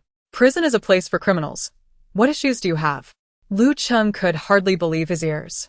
He stared wide-eyed at Su Qingjun. What did you say? I said, you are a criminal. Of course, you belong in prison. Su Qingjun's impatience surfaced. She no longer needed to feign concern. From the moment she ensnared Lu Cheng, she had anticipated this day. Only one final step remained. She signaled her lawyer to present the divorce agreement. Lu Cheng caught sight of it and slammed the divorce agreement heavily down in front of Su Qingjun. Su Qingjun, what does this mean? You want a divorce? Now that I'm in prison, you wish to divorce me? When you were the esteemed Mrs. Lu, why didn't you mention divorce? What significance does being Mrs. Lu hold for me? Without me, you, Lu Cheng, are nothing. Su Qingjun's eyes held no remnants of past affection, only disdain. This man actually thought he had conferred upon her endless honor? If it were not for the Su family support, would Lu Group have achieved its current stature? If it weren't for my repeated connections and efforts, do you think you could have easily secured those major projects? The one truly deserving of respect is not Mrs. Lu, but Su Qingjun. It is my family, the Su family, that stands behind you, and you are merely the beneficiary. Lu Cheng was left speechless by her words, only able to point at her in frustration. Suddenly, he grasped why Lu Mei had looked at him with such derision. He had never believed that Su Qingjun would ensnare him, but it was all too real. Su Qingjun. Lu Cheng glared fiercely at the woman before him, a burning desire to consume her alive. Feeling the prison guard's gaze upon him, He forced himself to suppress his emotions. Wife, you cannot divorce me. What will happen to the children? Mengmeng is still so young. Can you bear to let her grow up without a father? The boys need me too. Remembering how his daughter had called him a scoundrel, Su Qingjun sneered. He genuinely believed he held a significant position in the children's lives. No, they never needed you. You didn't love them before, and there's no need for you to be in their lives now. Lu Cheng, you embezzled over 30 million. Do you think I have no evidence aside from what Lu Mei holds? Su Qingjun had collected some evidence for this very moment. She narrowed her eyes, a smile playing at her lips. Now that the first trial has sentenced you to 30 years in prison, can you guess how many years you will receive when multiple charges are combined? Do you think you will ever get out? She need not present her evidence. Lu Cheng's face had already drained of color. In resignation, he half lay on the chair, staring at the ceiling, feeling utterly hopeless. Fine, I will sign. The moment Su Qingjun left the prison, she felt a refreshing lightness, as though she had been reborn. Bathed in the warm sunlight, her spirit soared. The lawyer presented the divorce agreement to her. Chapter 50, A Request for Reconciliation. Mr. Su, I will handle the subsequent matters, and there will be no need for you to return. She and Lu Cheng had little to divide in terms of assets. Long before she began her planning, she had accounted for all their possessions. Even if Lu Cheng were to emerge with something, he would be left with nothing but his pride, as everything he owned was acquired through Su Qingjun. Now that they were divorcing, he naturally had no claim to anything. Upon returning home, Su Qingjun cradled Lu Mengmeng in one arm while directing the bodyguards and housekeepers to dispose of Lu Cheng's belongings. The furniture he bought, the decorations, as well as his watches and designer bags, were all to be sold off for the lowest price possible. His clothes and shoes were to be discarded, leaving not a single item behind. At that moment, the real estate agents arrived. Mr. Su, we are here to photograph the house. Your asking price is slightly below market value, which is acceptable. Please expedite the sale. Without lifting her head, Su Qingjun signed the authorization form. The agents, beaming with joy, began arranging for the photographs. If this deal went through, their commissions for the next few years would be secure. Su Qingjun had already wheeled 2 small suitcases to the door. Once everything in this house is sorted, just let me know. She gazed down at the little one in her arms. Mengmeng, do you like the villa? Mommy will take you to live in a grand villa. Lu Mengmeng, filled with excitement, shouted, Mommy. Although her pronunciation was still a bit unclear, Su Qingjun heard her. Mengmeng, did you just call me Mommy? Mommy. Hearing her daughter call her for the first time brought Su Qingjun to tears of joy. She kissed Lu Mengmeng's cheek with fervor. Indeed, today was a splendid day. Lu Mengmeng was equally thrilled. Who is my blissful life about to begin? Here I come, grand villa. Before their marriage, Su's father had prepared a standalone villa in Banshui Manor for Su Qingjun. However, she had refrained from mentioning it, worried that Lu Cheng might feel inferior living in a house owned by his wife. Fortunately, she kept silent, or else that villa might have become his possession as well. Upon entering the villa, Su Qingjun felt a sense of nostalgia. She had never lived there, yet her mother had consistently hired someone to maintain it. Even the drinking water was regularly replaced, and the garden was filled with a variety of plants. Mengmeng, these were arranged by your grandparents. Aren't they beautiful? Lu Mengmeng clapped her little hands in admiration at the luxurious villa. Yes, it's truly wonderful. It seems there's even space for a slide, so I can slide down from the 3rd floor. Does this place also have a game room and a karaoke room? With a sigh, Su Qingjun carried her little one from room to room for a tour. At that moment, Lu Ming and Lu Jing, having received the news, arrived at the villa. Both knew that Su Qingjun was finalizing her divorce with Lu Cheng. Upon hearing everything had gone smoothly, the brothers breathed a sigh of relief. Lu Ming was slightly taken aback by the villa, while Lu Jing's mouth fell open in astonishment. Mom, are we going to live here? This is too extravagant. Although the Lu family had wealth, Lu Cheng had always been reluctant to spend money on the family. This was Lu Jing's first experience living in such a grand villa, and he eagerly explored every corner, fascinated by it all. Lu Ming surveyed the surroundings and sighed softly. It appears this is the work of your grandparents. I remember Grandma loved clivia. Look at how well these flowers are thriving. Following his gaze, Su Qingjun indeed spotted several pots of flourishing clivia. Lu Mengmeng soon realized that not only was the exterior lush with greenery, but the interior was also impeccably maintained and warm. Sigh, my grandparents are so kind, always taking care of this place for mommy. It's just that grandpa can be a bit stubborn, even after helping his daughter, he one-tea admitted. I wonder if mommy has noticed that some of the evidence given by Lu Mei was insufficient. Much of it was gathered by grandpa. Without pressure from the Su family, this case against the scoundrel father might have dragged on for another 3 to 5 years. Lu Mengmeng only learned this when she overheard Zhang Juanhao and Su's father discussing it over the phone at the company. Zhang Juanhao had sent the photos of Lu Mei's evidence to Su Qingjun immediately. At the time, she worried the evidence might be insufficient and that Lu Cheng could secure bail. She never expected things to unfold so smoothly, all thanks to her father. Reflecting on the years she had caused her parents anguish for Lu Cheng's sake weighed heavily on her heart. Although she had recently repaired her relationship with her family, they had still not been in contact for a long time. Lu Mengmeng quickly reached out and hugged her tightly. Mommy, I want to go too. There are so many delicious things at Grandpa and Grandma's house. I wonder if they have prepared something I can eat today. I really want to have egg tarts and meat. Seeing her daughter's mouth watering, Su Qingjun playfully tapped her little nose. You little glutton. Just hearing about going to your grandparents makes you drool. When they arrived at the old Su family residence, Su Qingjun felt a sudden wave of anxiety as she stood at the door. Only a few kids and the lawyer were aware of her divorce. She was uncertain whether her parents would blame her or, worse, worry about her. Noticing her hesitation, Lu Mengmeng understood her mother's thoughts. She nestled her head into Su Qingjun's neck and gently patted her shoulder. Mommy, Grandpa and Grandma love you the most. They one-tea blame you. Who hasn't he loved a few scoundrels? Leaving that scoundrel father will only make them happy for you. Her two brothers naturally heard her reassuring words. Lu Jing glanced at their mother and then firmly pressed the doorbell. Just as he was about to press it a second time, Su's mother opened the door with a smiling face. Why are you shouting so loudly? Grandpa and Grandma are not deaf. It's so hot outside. Come in quickly. Don't get sunburned.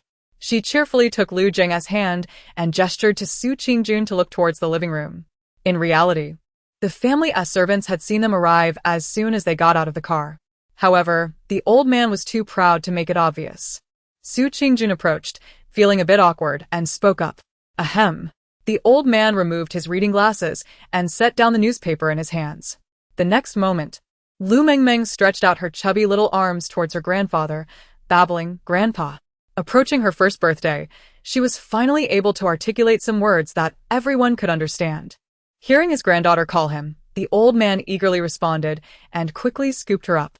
The stern expression he had intended to maintain softened into a multitude of wrinkles as he smiled.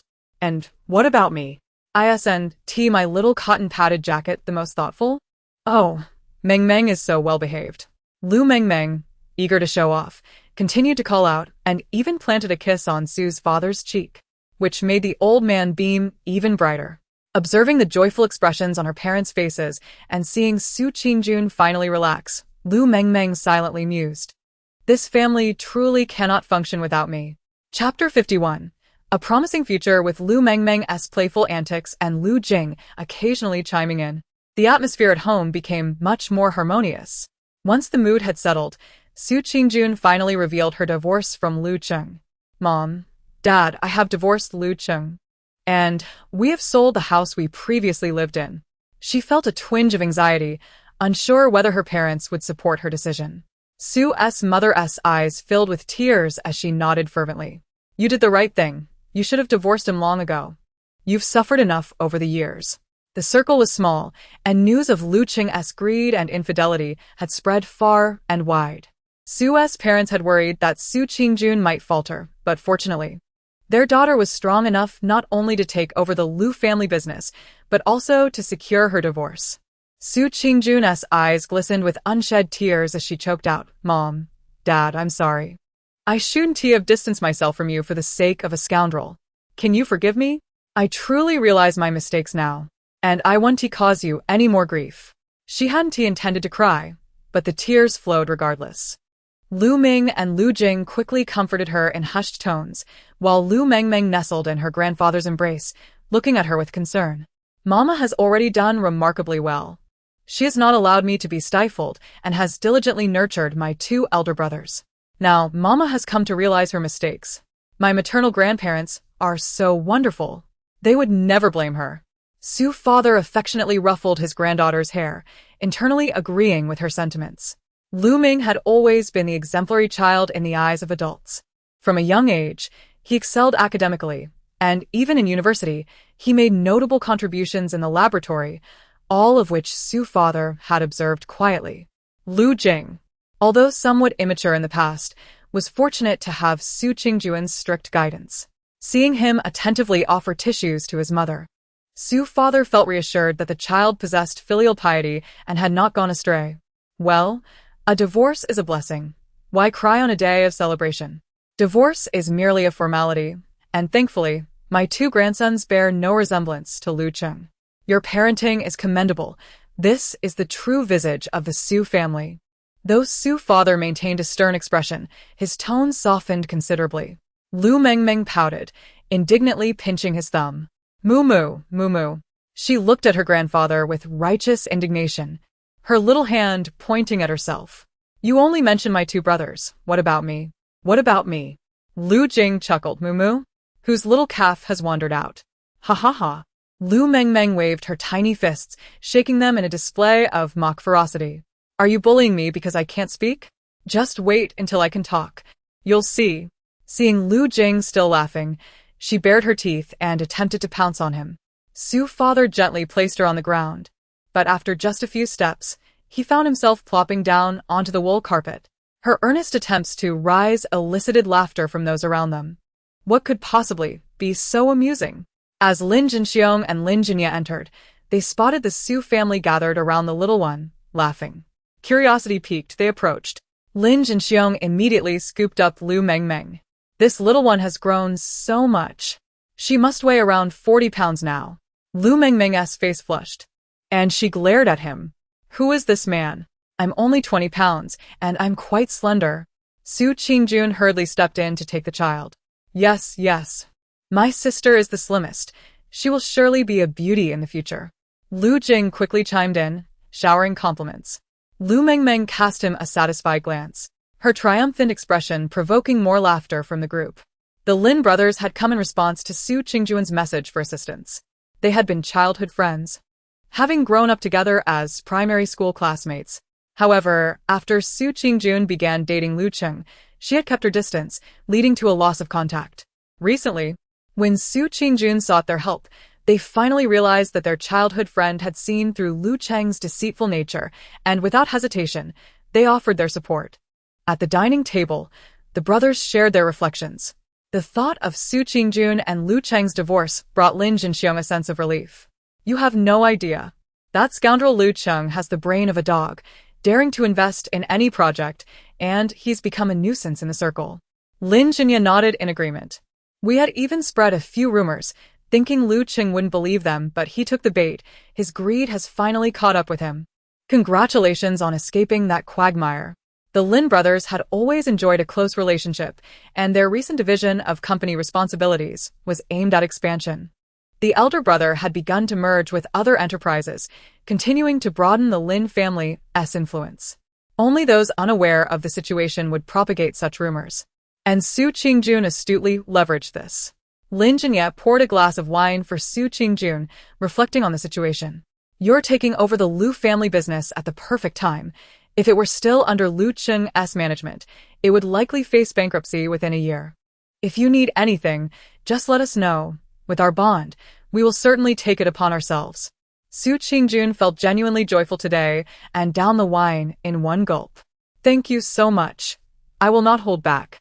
I have 3 children to raise, so I need to earn more. Lin Jinxiong glanced at her 3 children, nodding in satisfaction. I must say, all 3 of them are quite impressive. I heard Lu Ming has participated in several provincial projects. The future looks promising. It was Lu Meng's first encounter with the two, and he merely smiled silently. However, Su Qingjun felt immense pride in her eldest son. My son is indeed a genius in research. Mom. Lu Meng blushed slightly at his mother's praise at the dining table. Lin Jinya laughed heartily. Look at your Lu Meng and Lu Jing. One is calm while the other is lively. Two splendid sons, destined to become the pillars of the Su family. Among their generation, Lu Meng stood out.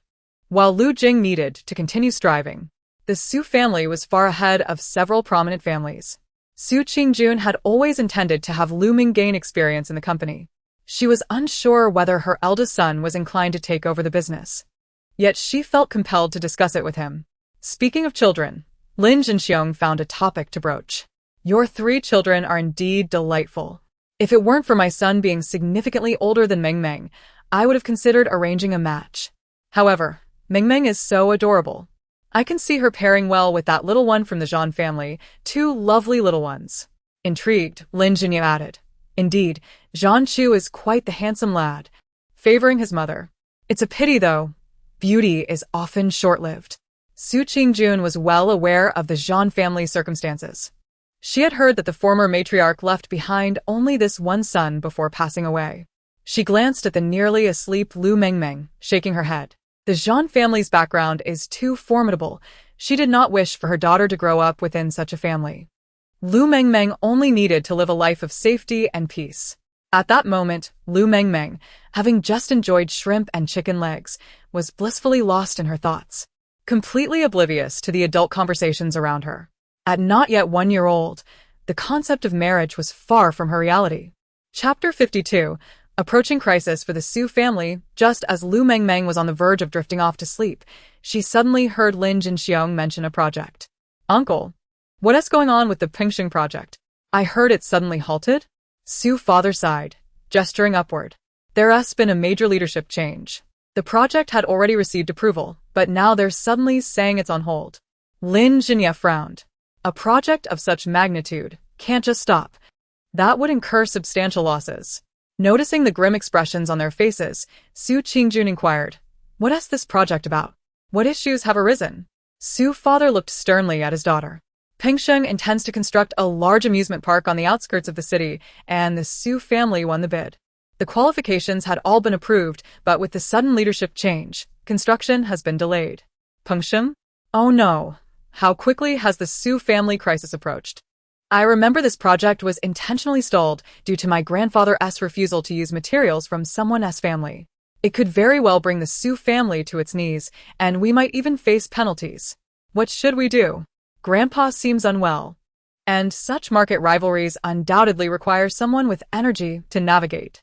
Lu Mengmeng, fully alert now, felt her face flush with anxiety. Shuking hun bander deeply. While Su mother sighed softly. Why bring this up? The children all have their own careers. Why must we cling to our own territory? Su father raised his hand to interrupt his wife. Although he was the patriarch of the Su family, he never interfered with his children's endeavors. Besides his disapproval of Su Qingjun marrying Lu Cheng, he had always respected his children's choices. However, Su Qingjun took her mother's words to heart. In many cases, the pressure in the business world stemmed more from the perception of familial strength. With all 3 Su children not working in the family business, it inevitably led others to believe the Su family lacked successors. As Su father aged, his authority naturally waned. Upon returning to her room, Su Qingjun calculated the time difference abroad and decided to call her elder brother, Su Chenyan. She had assumed he might be engrossed in an experiment and would not answer promptly. To her surprise, the phone rang only twice before being picked up. Little sister, is something wrong? Su Chenyan's voice was cool, laced with a hint of urgency. Su Qingjun hesitated, realizing that she seldom reached out to him, leaving her momentarily at a loss for words. Nothing's wrong. I just thought it had been a while since we last spoke. Is it necessary for something to go awry for me to call? I merely wish to inquire about your recent experiences abroad. Is that not permissible? Given her history as the pampered little sister in the Su family, she felt emboldened to voice her concerns. Su Chenyan paused for a moment before letting out a soft chuckle. Of course, it's permissible. My little sister can call me anytime. However, I have an academic conference to attend shortly, and my research is at a critical juncture. Would it be alright if I called you back once I'm free? Understanding his busy schedule, Su Qingjun offered a few reminders for him to take care of himself before ending the call. She felt somewhat deflated. Lu Meng had inherited his uncle's single-mindedness, neglecting everything else in pursuit of his research. After a moment of contemplation, she dialed her second brother, Suan. However, the signal on his end was intermittent, making it difficult to hear. Little sister? I'm climbing a mountain right now. I'll be at the summit soon to sketch the sunset. You wouldn't believe how beautiful the scenery is here, though the signal is rather poor. Did you just ask where I was vacationing to paint? Have you found a lovely spot? Listening to the howling wind on the other end, Su Qingjun sighed in exasperation. Forget it, second brother. Just remember to send me a photo of your painting once it's done. After hanging up, she felt a headache coming on. It seemed neither of her brothers would be of any help. Suddenly, her phone buzzed with a WeChat message from Lin Jinxiong. Hearing his voice, Su Qingjun found herself wavering. Over the past few months, she had managed the Lu Corporation with great efficiency. Yet, having neglected the family business for so long, she questioned whether she was truly capable of handling it now. Qingjun, would you like a cup of warm milk? Su Qingjun recognized the tone in her mother's voice, indicating she had something to discuss, and hurried to open the door. Su Mu set the milk down and picked up Lu Mengmeng before revealing her thoughts. Qingjun, your father and I have always intended to cultivate your business acumen. You must be aware of that. Su Qingjun nodded. From a young age, her parents had taken her to various events. Compared to her elder brother's aloof demeanor and her second brother's carefree attitude, she had always been more composed. Moreover, she had inherited her father's business acumen, which had begun to shine during her school years. Unfortunately, she had fallen in love with Lu Cheng. As Su Mu played with Lu Mengmeng, she continued, your father's health is not what it used to be, and having family manage the business is crucial. Grandma was right. Mommy is a business prodigy. Even if the Lu Corporation is struggling, she can revive it. With her courage and determination, no one else can compare. Mommy, please agree. If we can weather this crisis with Pingsheng, the Su Corporation will surely ascend to new heights. Just a few minor nuisances. I know you can handle them. Lu Mengmeng babbled excitedly in her grandmother's arms, eager to speak. Su Qingjuan's gaze turned contemplative. If only she possessed the foresight of a daughter to help the Su Corporation navigate this predicament. Seeing her mother's expectant eyes, she finally nodded. Well, at least you have a conscience. Su Fu had been eavesdropping at the door. He entered, and although Su Mu shot him an annoyed glance, she felt a swell of joy inside. However, a challenging issue loomed. Su Mu looked at Su Fu with concern. After all these years, Qingjun has not managed the Su Corporation. What position do you intend to assign her? Su Fu pondered briefly before arriving at a decisive conclusion. It's perfectly acceptable for a successor to be directly appointed. She will serve as the executive director, taking my place while I oversee things from behind the scenes. Su Qingjun intended to refuse, but, contemplating the Pingsheng project and observing her father's evident weariness, she acquiesced. Su Fu patted her shoulder with pride. Good child. The future of the Su family will rest upon your shoulders. The following day, Su Qingjun accompanied Su Mu to the office. Many at the Su Corporation recognized the young lady, and word of her presence sparked numerous discussions. I heard from a friend that Miss Su directly acquired most of the Lu Corporation shares and divorced Lu Cheng. After being a housewife for so many years, she's bringing a child to work? What a joke. Lu Mengmeng, overhearing the gossip, rolled her eyes dramatically. If it weren't for her love-struck state, Su Qingjun would have already become a powerhouse like General Manager Jiang. Once my beautiful mommy achieves success, I will silence all these gossips for good. No more looking down on others. The little one angrily clung to her mother's neck. Su Qingjun found the situation amusing, yet felt more determined to make a mark at the Su Corporation. Su Mu expressed her concerns. Qingjun, they simply don't know you yet. Once they do, they will cease their remarks. She had always been the most protective of her youngest daughter. Had the Su family not been in dire straits, she would have preferred her daughter not to bear such a heavy burden. Su Qingjun shook her head gently, grasping her mother's hand. Mom, it is inevitable for there to be dissent among the staff. I completely understand. As long as I deliver results, no one will have anything to say. Lu Mengmeng nodded vigorously beside her, the most ardent believer in Su Qingjun's capabilities. Freed from the constraints of the original narrative, she would undoubtedly prove to be the best. Sumu introduced Su Qingjun to several supervisors and then turned to Supervisor Fong. Supervisor Fong, please coordinate with Su Dong on the Pingxing project. She will lead this project moving forward. Fong was utterly unprepared for Su Qingjun's arrival at the Su Corporation, let alone in the role of executive director. He frowned, questioning the appropriateness of the situation. Isn't this somewhat inappropriate? After all, Miss Su, or rather, Su Dong, is not familiar with the company. The other supervisors remained silent, yet nodded in agreement. It was challenging for anyone to accept being led by someone who had just arrived. Su Mu adopted a stern expression. Are you suggesting that the chairman has made an erroneous decision? The Su family's company must be managed by family members. This is merely a project coordination. If you feel she is unqualified, I will find someone who is. Seeing Su Mu genuinely upset, Fawn quickly donned a smile. Chairman's wife, I meant no offense. I was merely concerned about Su Dong's unfamiliarity with the situation. However, we have several supervisors available.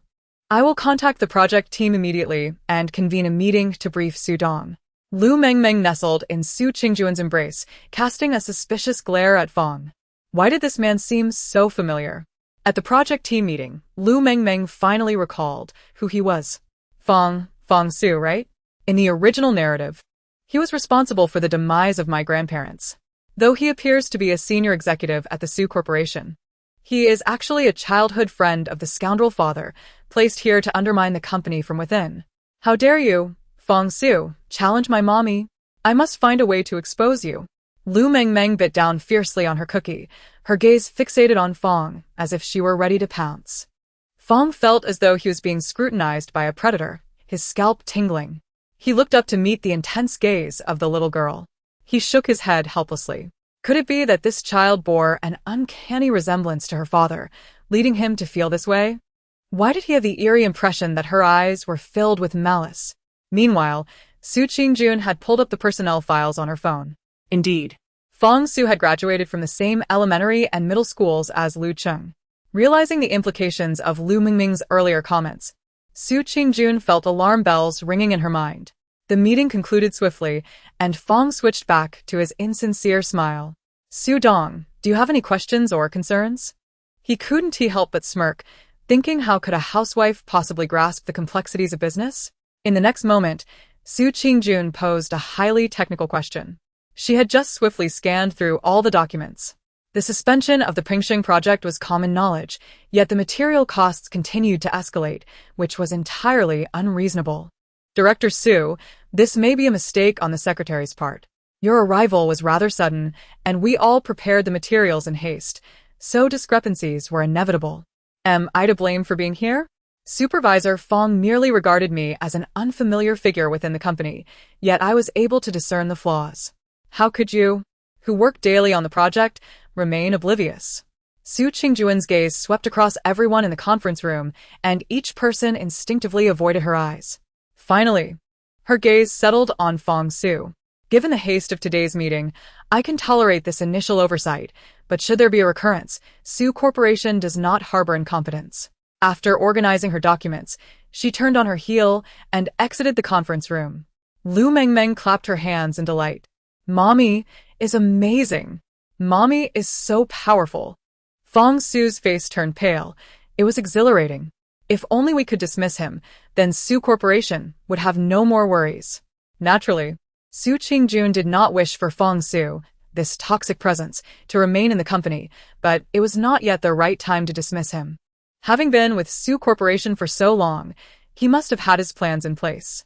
She intended to gradually probe his limits before uprooting him completely. Upon her appointment as president, the shareholders could hardly contain their agitation that very afternoon. Several shareholders had jointly initiated a shareholders' meeting. Observing the grim expressions of the shareholders within the conference room, her heart sank. Aside from her father, the largest shareholder and chairman of Su Corporation, the second largest shareholder, Dong Chun, had not even attended. It was evident that they were quite dissatisfied with her and intended to issue a warning. Su Qingjun, why did your father not come to the meeting? Appointing his own daughter as the executive director is rather frivolous, isn't it? Indeed. You have no understanding of Su Corporation's operational model. What gives you the right to be the executive director?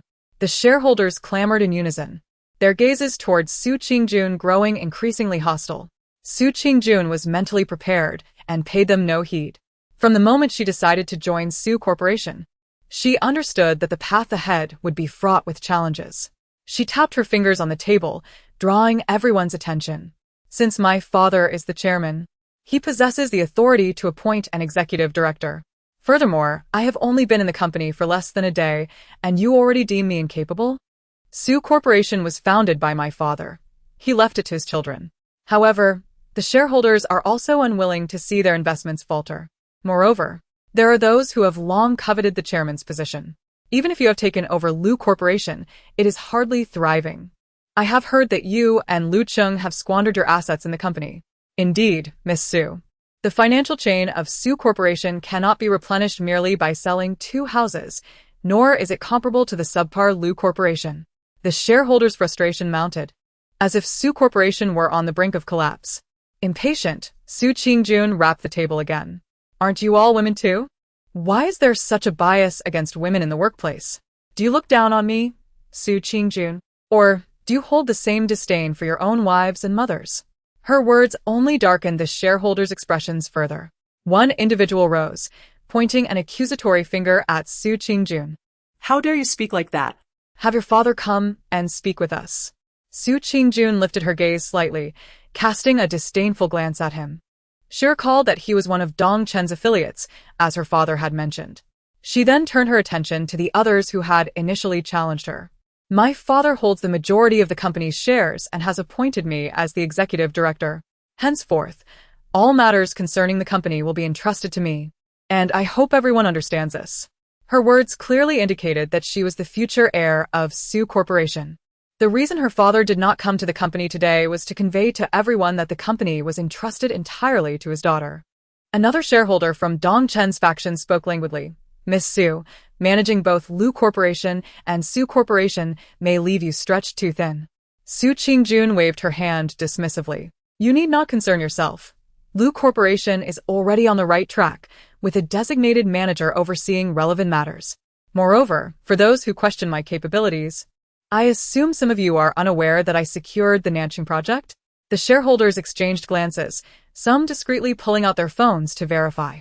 Su Qingjun did not delve into the specifics of her achievements, but none of the shareholders were foolish. Online gossip was sufficient for them to piece together the truth.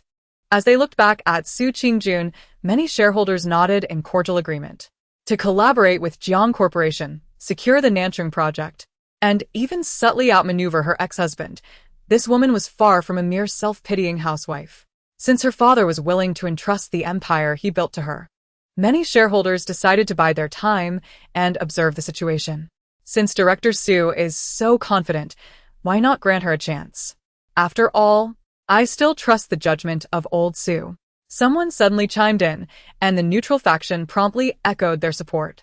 Though some still expressed skepticism, the shareholders' meeting was ultimately subdued by Su Qingjun.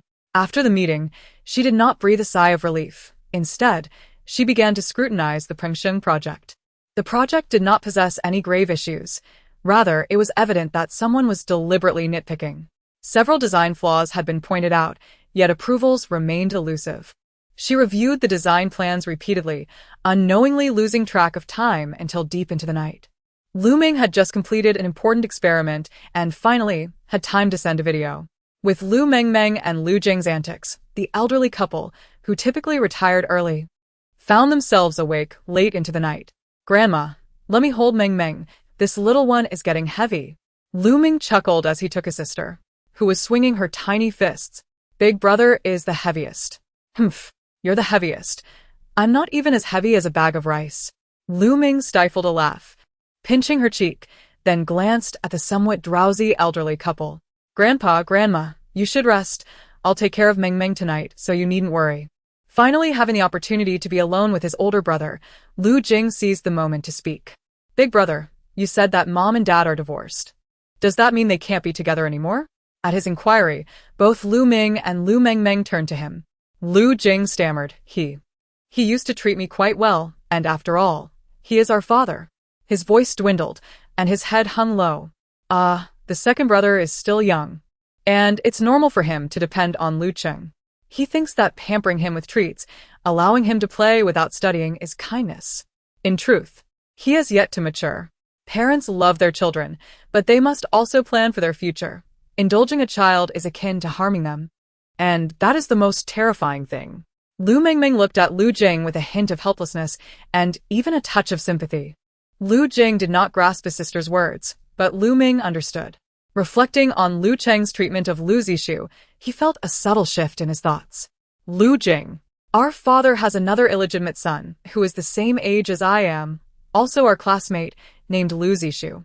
It may not be feasible to expect Lu Jing to mature overnight, but there are certain truths he must comprehend. Lu Cheng treats you well, mostly by lavishing you with snacks and allowing you to play games without the burden of study. But with Lu Zishu, it is a different matter altogether. He receives a monthly allowance of several thousand yuan, resides in a villa in the city center easily accessible to the upper echelons of society, and drives a sports car worth millions. He even donates to the school to ensure that the faculty looks after him. His concern for you is superficial, as he never contemplates your future, yet he meticulously plans for Lu Zishu, crafting a gilded identity for him, ensuring he is educated to fit into the upper class.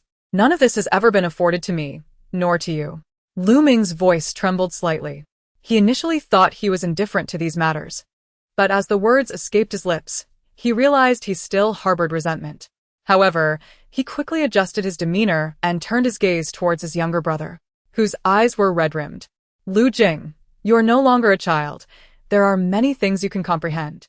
If Lu Qing truly cared for you, he would urge you to study like our mother did, ensuring your health by preventing you from consuming junk food and considering your future by integrating you into the business circle from a young age. Yet, he has done none of this.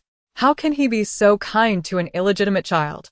Lu Ming's words left Lu Jing feeling somewhat dazed, yet he grasped the underlying meaning. Lu Cheng's kindness toward him was merely superficial, lacking any foresight for his future. The thought of his sister's past words, that he had lost his sanity and become a mere pet to an illegitimate son, sent a shiver down his spine. Lu Ming ruffled his brother's hair, a faint smile tugging at his lips.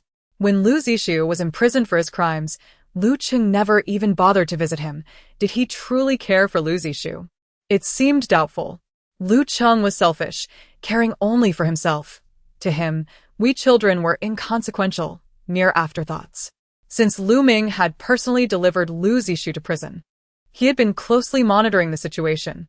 Meanwhile, Lu Mei was tirelessly leveraging connections to secure Lu Zishu's release. Yet, Lu Cheng deemed even a visit to him a waste of time. For reasons unknown, Lu Jing felt an overwhelming urge to weep upon hearing these words, his head drooping in despondence. Deep down, however, he recognized that his brother spoke the truth. Chapter 55. A new official takes charge with great zeal. The project design for Pingxing indeed had room for modification. To avoid any issues, Su Qingjun worked late into the night. Fortunately, the Su Corporation's project team was exceptionally professional, ultimately presenting a suitable revision plan. Project assistant Li Xinqing poured himself a fifth cup of coffee, his eyelids still heavy. Director Su, here is the finalized content of the plan for your review. Su Qingjun surveyed the complete project proposal, her eyes brightening at the accompanying annotations. You are quite talented, are you not, Li Xinqing? Yes, indeed. Li Xinqing was taken aback that the newly appointed director remembered him, a mere assistant, and felt somewhat revitalized. Su Qingjun pointed to several design modification points. Did you conceive all of these? Typically, design plans are not easily altered, as changes can have widespread repercussions. Moreover, parts of the Pingxing project were already underway, making modifications at this stage seem inappropriate. Yet Li Xinqing proved to be both professional and creative, not only devising solutions overnight, but also finalizing the design scheme. He scratched his head, slightly embarrassed. Having worked on similar projects with my mentor, I know that many projects undergo minor adjustments during construction, and as long as the engineers calculate appropriately, there should be no issues. My undergraduate degree was in this field, and I spent considerable time on site with my mentor during my graduate studies, so I have some experience. His face displayed a hint of pride, and Su Qingjun regarded him with satisfaction. One significant issue with the Su Corporation was its tendency to prioritize experience or connections when hiring.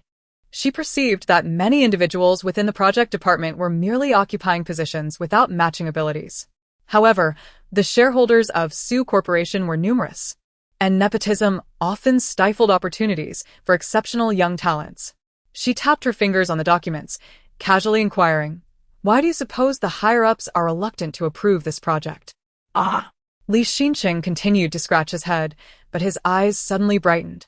The reasons for the disapproval were logical, although it was a matter of turning a blind eye. If we revise the project according to requirements, there were unwritten rules regarding approvals, 3 strikes and you're out. This meant that as long as the project posed no significant issues and received approval from other departments, it would be inappropriate to continue pressuring the higher-ups. She then accessed personnel files, noting that the deputy manager of the project department was on maternity leave, and that Li Xinqing had been the one following up on the project almost entirely. She contacted the Human Resources Department directly to promote Li Xinqing to deputy manager. However, Minister Lu of the HR department was the first to object. "Director Su, while you are indeed the executive director, you cannot simply intervene in personnel matters, can you?" Minister Lu stormed into the chairman's office with the transfer order in hand. He had been with the company for many years, and even during Su's father's tenure, personnel changes required prior discussion with him. Now, with Su Qingjun bypassing him and issuing a transfer order, he could not accept it. Furthermore, the previous deputy manager had been with the company for over a decade. Such actions would surely demoralize the staff. Su Qingjun had anticipated that the transition would not be straightforward and had prepared accordingly. She laid out the project follow-up documents, stating, "The previous deputy manager did not oversee the project. She was merely a figurehead, while Li Xinqing has managed the follow-up entirely. I am merely reallocating positions. I have not terminated her. Allowing someone else to take over without providing them with salary and bonuses would be the true cause of discontent among all employees." Minister Lu was taken aback by Su Qingjuan's understanding of company management and found himself momentarily speechless. After a moment, he replied, "Even if the previous deputy manager did not follow up, she was familiar with the project. Changing leadership at a critical moment could shake the team's morale. Furthermore, Li Xinqing is inexperienced and quite young. He is not suited for the managerial role, and your transfer order is indeed inappropriate." Su Qingjun dismissed his concerns with a wave of her hand, stating, "Proceed with the transfer order. I will take responsibility for any issues that arise." Minister Lu recognized her determination, fueled by the zeal of a new official, and begrudgingly left with the order in hand. For such a significant project, promoting a deputy manager on maternity leave without considering the implications was indicative of her ignorance. He anticipated a spectacle to unfold. At noon, Minister Lu shared coffee with Manager Dong Chen, venting about the situation. "Manager Dong, what does she know? She simply swaps personnel as she pleases, seemingly believing that the Su Corporation belongs to her." Dong Chen savored his coffee leisurely, a smirk playing on his lips. "Her surname is Su. Naturally, it is her family's." I see her as a pretender, utterly clueless, recklessly making decisions. The company will ultimately suffer under her leadership. What does a woman understand?" Dong Chun remained silent, merely listening to Minister Lu's grievances. However, before the end of the workday, he gathered several shareholders and made his way to the chairman's office. Su Qingjun, aware that Minister Lu had been sent by Dong Chen, was not surprised by his visit. "Is there something urgent that brings you all here?" she asked, smiling at each of them, unperturbed. Dong Chen took a seat directly across from her. "Little Su, I hear you've replaced the deputy manager for the Pengxing project? Isn't that a bit rash?" As he spoke, others chimed in to echo his sentiments. Indeed, for such a significant project, every position is critical. If you do not understand, you should refrain from making changes. They argued that changing personnel at this juncture might imply an attempt to place one's confidant within the project, warning her against youthful naivety. The room erupted with voices condemning Su Qingjun, insinuating her incompetence and lack of understanding of the company's dynamics. Yet, throughout it all, Su Qingjun remained silent, recognizing that those who disfavor her would always find reasons to criticize. Even should she attempt to clarify, they would simply invent new excuses to disparage her. She silently regarded Dong Chen, who met her gaze in return. After a lengthy pause, Dong Chun waved his hand, prompting someone to present Su Qingjuan's newly revised proposal. Little Su, do not take offense. Consider your own plan. The material costs have inflated by 1, which signifies how much revenue the company stands to lose. Moreover, the design has been altered. Do you realize that any revision necessitates layers of approval from upper management? How much time will that consume? Can you bear the losses from project delays? Su Qingjun felt a cold amusement within her. She had expected him to maintain his composure. Little did she know that the mere adjustment of a small managerial position would reveal Dong Chen's true nature. She simply smiled and refrained from responding. Dong Chun felt a sense of urgency. Su Qingjun, what is the meaning of this? Everyone, is your sole purpose for coming here today merely to challenge my new plans? Or is there something else at play? Su Qingjuan's gaze swept over the crowd before finally settling on Dong Chen. Chapter 56. Let us establish a military order. Dong Chen's eyes reflected disdain, yet he maintained the demeanor of a board member. After all, I am an elder. Is it not quite normal for me to raise concerns when such a substantial project encounters issues? Su Qingjun raised an eyebrow, nodding slightly, signaling her intention not to interject. Satisfied, Dong Chen leaned back a little. Rest assured, I do not wish to make things difficult for you, but I believe your capabilities may be limited, and you might not excel as the executive director. However, I am not denying you an opportunity. You must prove your competence to command respect, correct? At this point, Su Qingjun finally grasped the situation. This inquiry was merely the first step. There was a second phase. Step by step, he intended to corner her, ultimately aiming for her resignation. Taking a deep breath, she regarded Dong Chun with composure. How would you have me prove myself? Shall we establish a military order? If you can secure the suburban project, we shall acknowledge your authority. Su Qingjun clenched her teeth, her gaze turned hostile. Dong Chun was indeed seeking trouble. The suburban project had suffered greatly earlier in the year, with substantial funds misappropriated, leaving behind a slew of abandoned buildings. Now, with plans for a new bridge, that land had become highly sought after. Not even her father could easily contend with other enterprises without considerable effort. Dong Chun was deliberately setting her up. Seeing her expression shift, Dong Chen's satisfaction was barely concealed. What's the matter? Are you afraid? You know that Su's company truly lacks a substantial project at this moment, and the planning for the suburban area is urgent. Surely, you do not wish to relinquish this opportunity. Or, do you admit that Su Dong lacks the resolve? If so, perhaps you should step down from your role as executive director. Dong Chun had long set his sights on the chairman position, yet he was constrained by Su's father, who held the majority of shares. Allowing a young girl to overshadow him was simply unacceptable. Su Qingjun closed her eyes and gritted her teeth. Fine, we have a deal. With her agreement, Dong Chen finally departed with the others. Meanwhile, Su Qingjun felt somewhat drained. She had little confidence in the suburban project. She instructed her secretary to gather all relevant materials for thorough examination. A knock on the office door interrupted her thoughts as Li Xinqing excitedly peeked in. Su Dong, are you available? Su Qingjun nodded. Come in. I have received a personnel transfer, and I sincerely thank you for this opportunity. Though young, Li Xinqing was astute enough to realize who had facilitated his transfer. However, Su Qingjun was too preoccupied to care. The land for the suburban project was extensive and involved numerous approvals. Even if they held a bidding session, Su's company might not secure the contract. She had indeed been overly ambitious earlier. Li Xinqing glanced at the documents on her desk, momentarily taken aback. Is the project set for reconstruction? Didn't the previous company run out of funds? Are you familiar with this project? Shukin hunin gowair, pasel. Li Xinqing picked up the documents, flipping to the initial design sketches. My advisor had the graduate students analyze this project recently. I attended a lecture on it this past weekend. The design is quite commendable, though it is a shame. Su Qingjuan's eyes sparkled. What insights do you have regarding the design? Perhaps you could involve your team members. I believe it's necessary for us to put in extra hours. She was determined not to miss any opportunity to demonstrate her capability to elevate Su's company. Meanwhile, at home, Lu Mengmeng was growing restless. Mommy has been working too long. I haven't seen her in ages. Does she not miss me?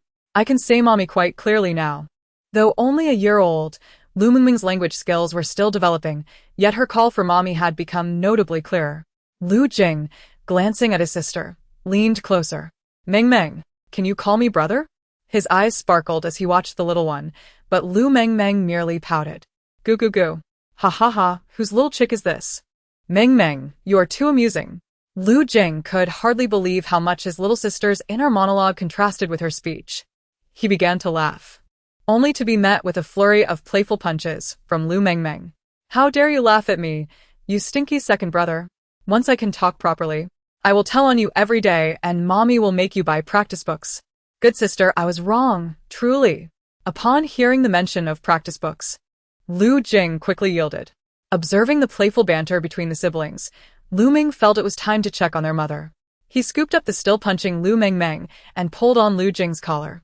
All right, mommy has been working late for several days. Let us bring her some snacks to show our appreciation. Long live the eldest brother. Truly, my magnificent and handsome brother. Let us bring what little Mengmeng loves most, those small egg tarts and milk cakes. Lu Mengmeng wrapped her arms tightly around Lu Ming's neck, planting a kiss on him. Lu Ming looked at her helplessly. Were they going to comfort their mother or indulge her little glutton? By the time Lu Ming and Lu Jing arrived at Sue's company, it was already 9 in the evening. Su Qingjun was still in the office, engaged in a meeting with several project team members. Given the agreement made with Dong Chen, she was determined to give her all. Most of Li Xinqing's team members were young and exuberant, not perceiving overtime as a burden. Indeed, the primary concerns remained the proposal and budget. When Su Qingjun raised her head, she spotted her 3 children outside the office. Let's share a little something. Taxi expenses can be reimbursed by the company. Long live. Her colleagues cheered joyfully, as Lu Ming had already led his younger siblings into the office. Mom, you all have worked hard. We brought some snacks to share. Lu Ming placed Lu Mengmeng on a chair, and he and Lu Jing began distributing the treats.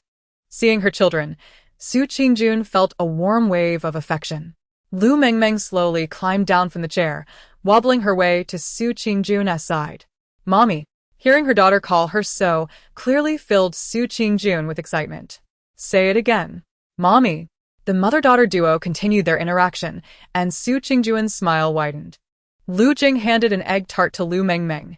Sister has been practicing non-stop these past few days. I noticed she stayed awake today just to surprise you. Lu Ming approached with a cup of warm milk. At that moment, Lu Mengmeng and Lu Jing were already indulging in their treats. Lu Mengmeng did not forget to hand a piece of milk cake to Su Qingjun. Mommy, eat. Big brother only bought 3 pieces. If you don't eat now, second brother will finish them all. Just as Lu Jing reached for the last piece of milk cake, he heard his sister's comment and quickly broke it in half. Here, take it. Don't say second brother doesn't. Look out for you. Big brother, this half is for you. Watching her 3 children love and tease one another brought a smile to Su Qingjun's face as she took a bite of the milk cake, which was indeed sweet and delightful. Chapter 57. A friendly price. Su Dong. Are you busy with work? There's a gathering in the circle this morning. Would you like to join? Su Qingjun understood that such gatherings were typically for expanding one's network and readily agreed. Jiangqi even took the time to remind her. By the way, it's best to bring your little one along. It's mostly women from the circle, you know how it is. After all, the attendees were all affluent ladies and executives, many of whom brought their children. To leave a good impression, Su Qingjun made sure to dress Lu Mengmeng nicely for the occasion. Mengmeng, mommy is taking you to socialize today. I'm counting on you. Mengmeng was roused from her slumber, initially displaying a hint of morning irritability. However, upon hearing the prospect of socializing, her eyes sparkled with excitement. At last, is it my turn to shine as the little cannon fodder? Mengmeng will surely bring honor to her mother.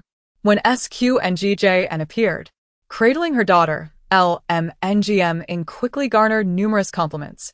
What a beautiful little girl, resembling a doll.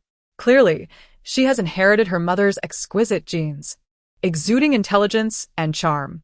The daughter was indeed adorable, adorned in a lovely dress, in stark contrast to the boisterous antics of her brother. From the moment she stepped inside, Mengmeng maintained her signature professional smile, occasionally calling out in a sweet voice and tilting her head to appear endearing.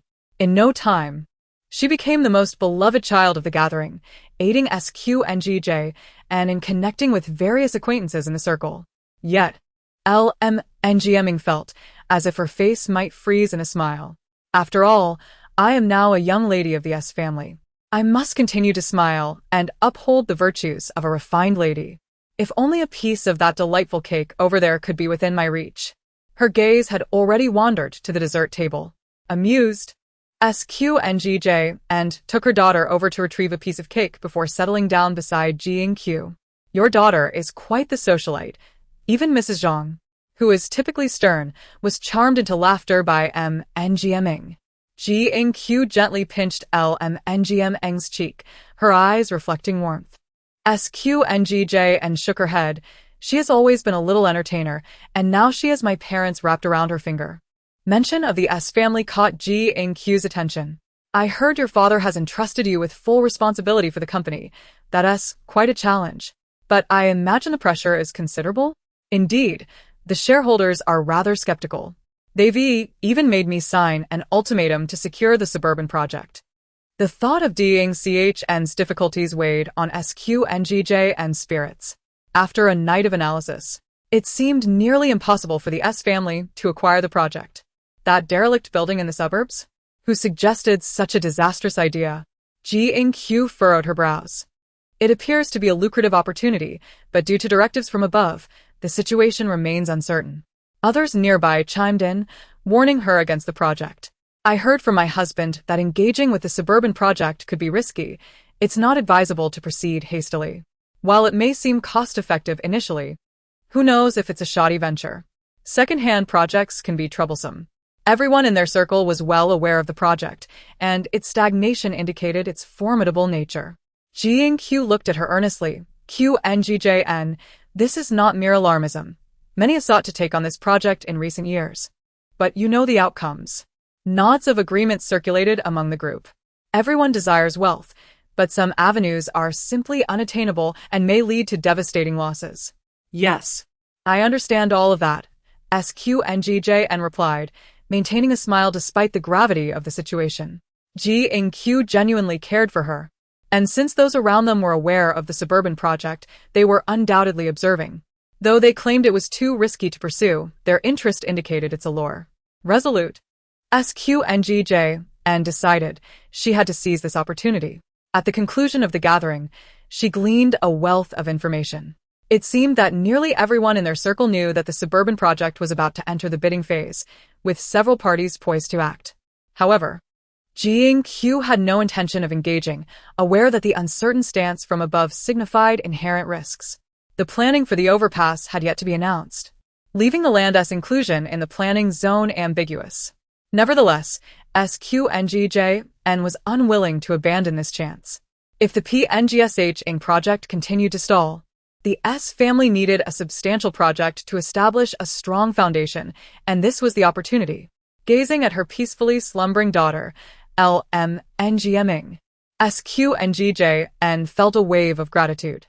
Without her daughter's insights, she might have remained oblivious to the impending crisis facing the S family. Upon returning home, she immediately reached out to SQNGH. Why is Miss S contacting me? Surely this isn't a wrong number? The call connected swiftly, but the background noise suggested he was at a construction site. Caught off guard by his words, SQNGJN found herself momentarily speechless. She and QNGH had grown up together, their families maintaining a cordial relationship. He had pursued architectural studies abroad, while she had been involved with LCHing, leading to a lapse in their communication. Aside from the annual exchange of gifts on birthdays and during the new year, they had little interaction. LCHing disapproved of her closeness to other men, and in a moment of folly, she had distanced herself from QNGH. Noticing her silence, he stepped away to a quieter area. QNGJN, are you there? Is something wrong? Yes, I'm here. The signal was poor for a moment. SQNGJN steadied her breathing. QNGH was undoubtedly an expert in his field, having won accolades for several architectural projects abroad. She sought his counsel regarding the investment potential of the suburban project. QNGH, I would like to ask for your assistance. The S family is considering investing in a project, and I would appreciate your analysis. With connections within his own family, she was confident that she QNGH could provide valuable insights after reviewing the documentation and current urban planning. As she gripped her phone tightly, uncertainty crept in. After all these years, would her childhood friends still be willing to assist her? Of course, send me the materials. My current projects are nearing completion, and I'll help you analyze it. Would you like an analysis report? I can offer you a friendly rate. Relieved by his willingness to help, SQNGJ and exhaled deeply. What's your fee? I can pay you double, just send me your bank details. After hanging up, she reflected on their conversation, feeling a sense of nostalgia. Thankfully, despite years of silence, their bond had not frayed. With QNGH's assistance, she felt more confident in her ability to secure the project. Chapter 58. The virtue of saving lives. Lu Mengmeng was increasingly adept at navigating her surroundings, occasionally uttering intelligible words. Perhaps due to their blood connection, her dependence on SQNGJ grew stronger, as she desired to be by her side at all times. Ngming, back to find mommy again? After spending an hour reviewing documents in her study, SQNGJ was greeted by her daughter's beaming face as she entered. Mommy. Yes, my sweet Ngming. What brings you here? Ngming raised a lollipop in her hand. Mommy should take a break. How about helping me unwrap this lollipop? With a radiant smile, she shook the lollipop and pointed at her own mouth. SQNGJ couldn't help but chuckle at her daughter's antics and obliged by unwrapping the candy. Remember, just one bite. You're still quite young, and we must be cautious of tooth decay. Lu Mengmeng paid no heed to such warnings. She was thrilled to finally enjoy something beyond milk and was determined not to miss a single delicious morsel. Oh, I didn't realize lollipops could be this delightful. If only I could have another chicken drumstick for dinner. SQNGJ laughed as she observed her daughter, who had yet to fully develop her teeth, already dreaming of gnawing on chicken legs. All right, just one bite, no more. As she spoke, SQNGJ carefully tucked the lollipop away. Lu Mengmeng reached out, but her attention was suddenly captured by the documents on the desk concerning the suburban project. Su JNXN? The project leader for the suburban project? Isn't he the poor fellow who got swindled out of money? His partner ran off with funds, leaving him in debt, and ultimately, while taking his child to an amusement park, he was pursued and staged to appear as a suicide, with his wife and child meeting the same fate. Struggling to decipher the date on the computer, Lu Mengmeng's revelation sent a chill down SQNGJ's spine. Could it be that Manager Su and his family were in peril? She nodded eagerly, expressing her willingness with a series of childlike sounds. What if her and her mother's presence saved that family's life? Having been granted a new lease on life, she felt compelled to accumulate virtue and do good deeds. All right, mommy knows that Mengmeng loves to go out and play, so I will prepare for it right away. Su Qingjun resolved to rescue those in need, but she pondered whether her sudden appearance might be perceived as premeditated. After much contemplation, she decided that a chance encounter would be the best excuse. Taking a child out to play during a holiday was a perfectly valid reason. As a director of the Su Corporation, it was also reasonable for her to have bodyguards accompanying her. Director Su, everyone has arrived, a voice called out. Su Qingjun scanned the group and inwardly praised Zhang Juanhao. He truly was a formidable ex-soldier, and his trained bodyguards were impressive.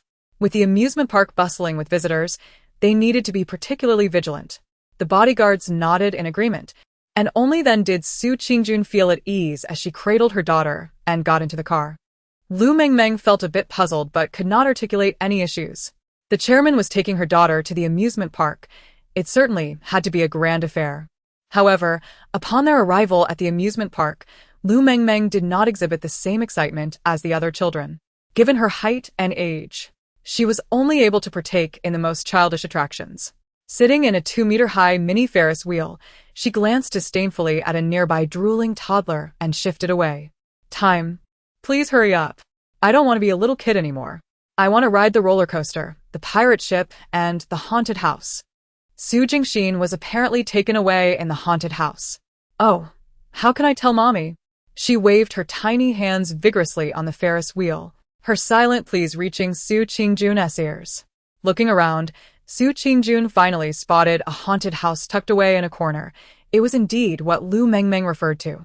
Unfortunately, it was too distant for her to discern whether Su Jingxin's family was also present. As the Ferris wheel came to a stop, she quickly scooped up Lu Mengmeng. The little girl was animatedly gesturing, while nearby parents captured her image with their cameras. This little girl is truly beautiful. It seems she hasn't had enough of the Ferris wheel. Let your mother take you for another round. Lu Mengmeng pouted in frustration. I never want to ride this childish Ferris wheel again, Mommy. Let us go to the haunted house over there, please.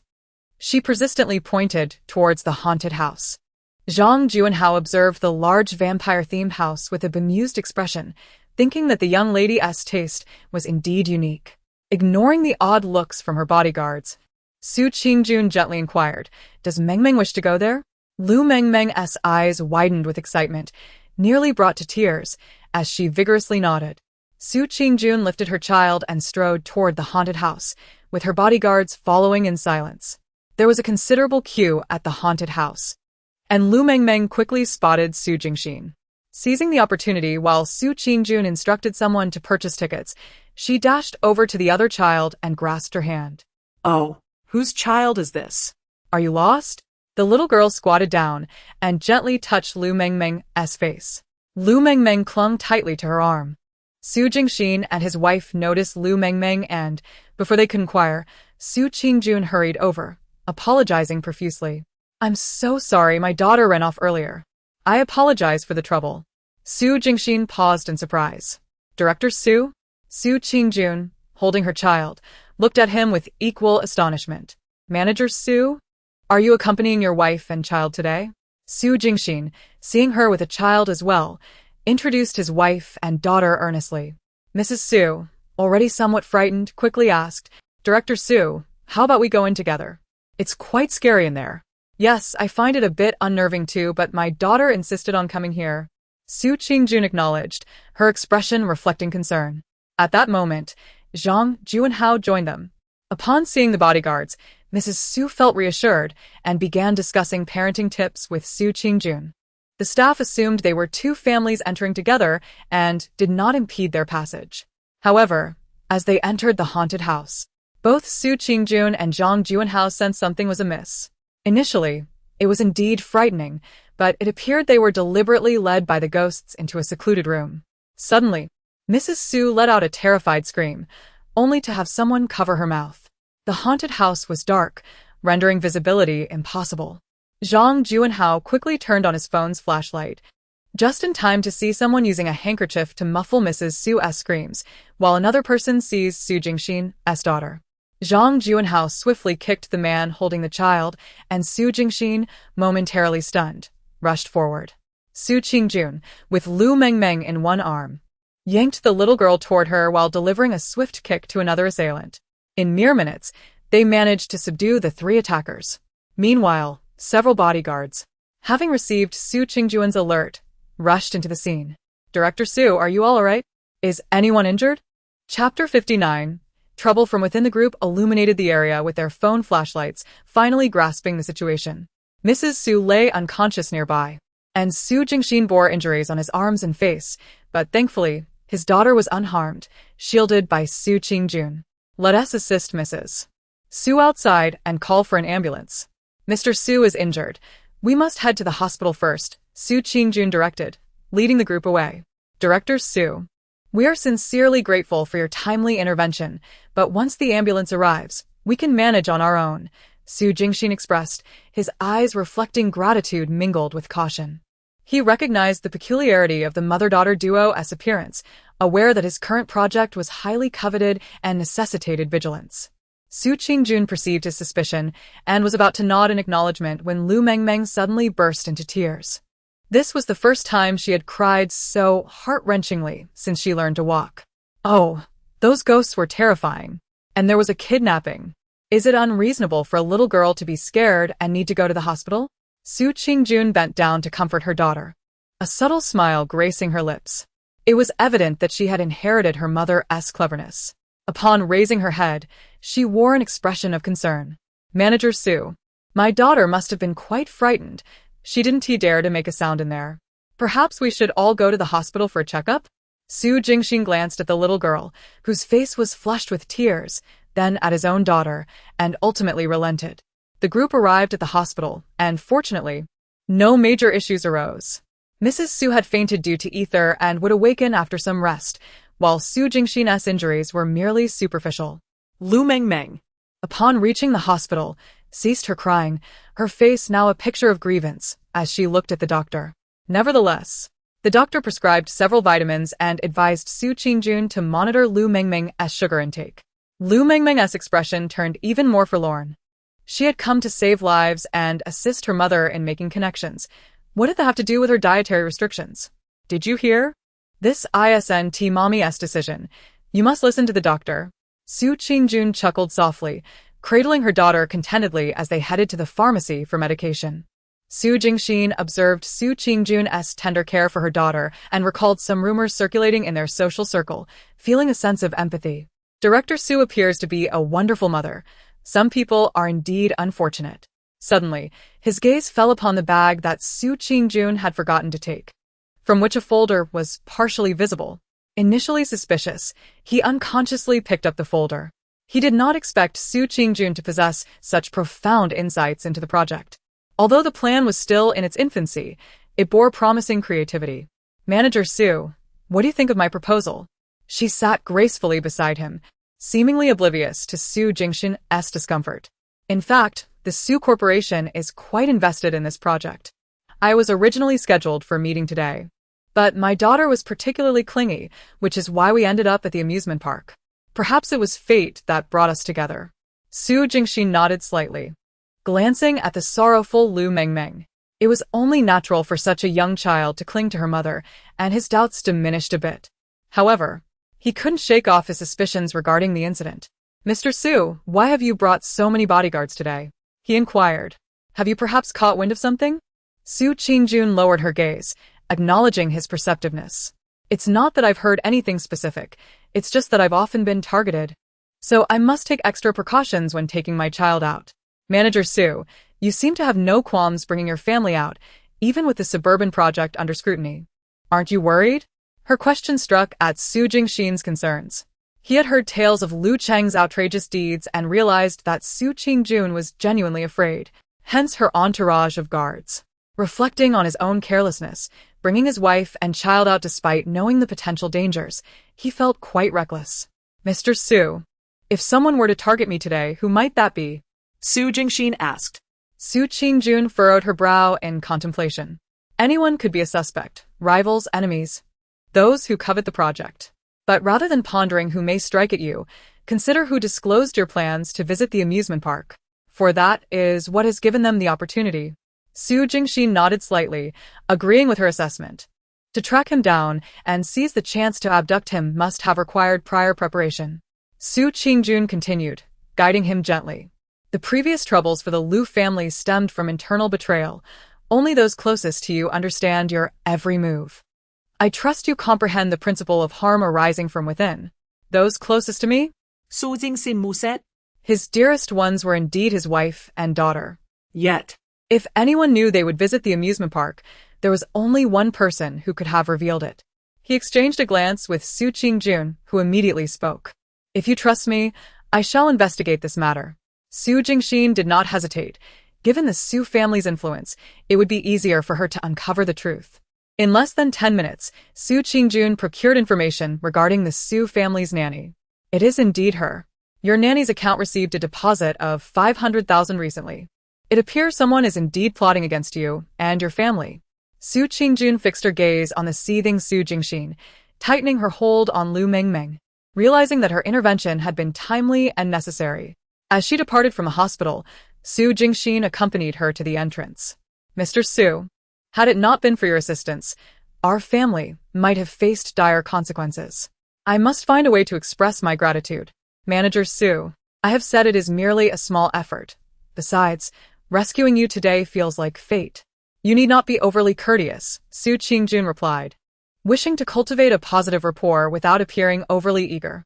She had researched Su Jingxin and found him to be upright and capable, albeit lacking in emotional intelligence. Many sought to collaborate with him for his technical and managerial skills, yet he had also offended numerous individuals. In time, she believed they would become allies. However, Su Jingxin was now thoroughly convinced of her integrity and insisted on showing gratitude.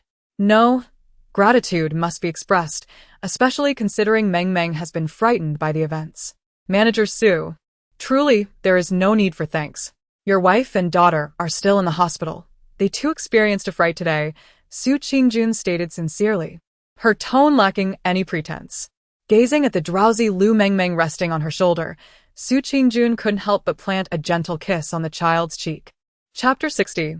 Why compete with myself? Though Su's father did not oversee the company, his subordinates still reported to him from time to time.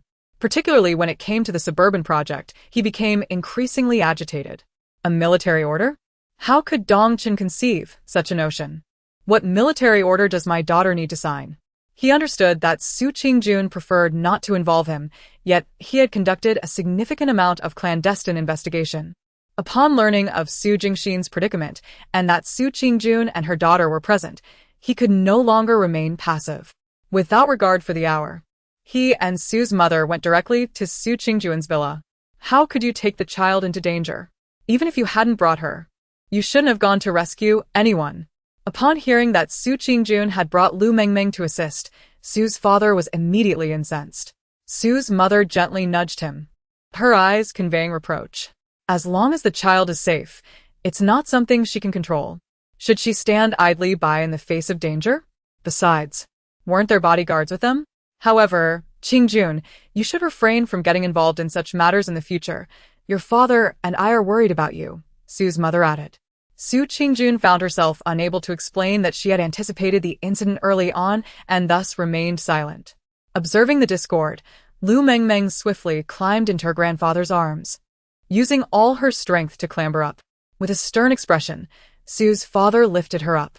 The little one employed every charm she had, kissing, pinching, and making faces, to elicit a smile from him.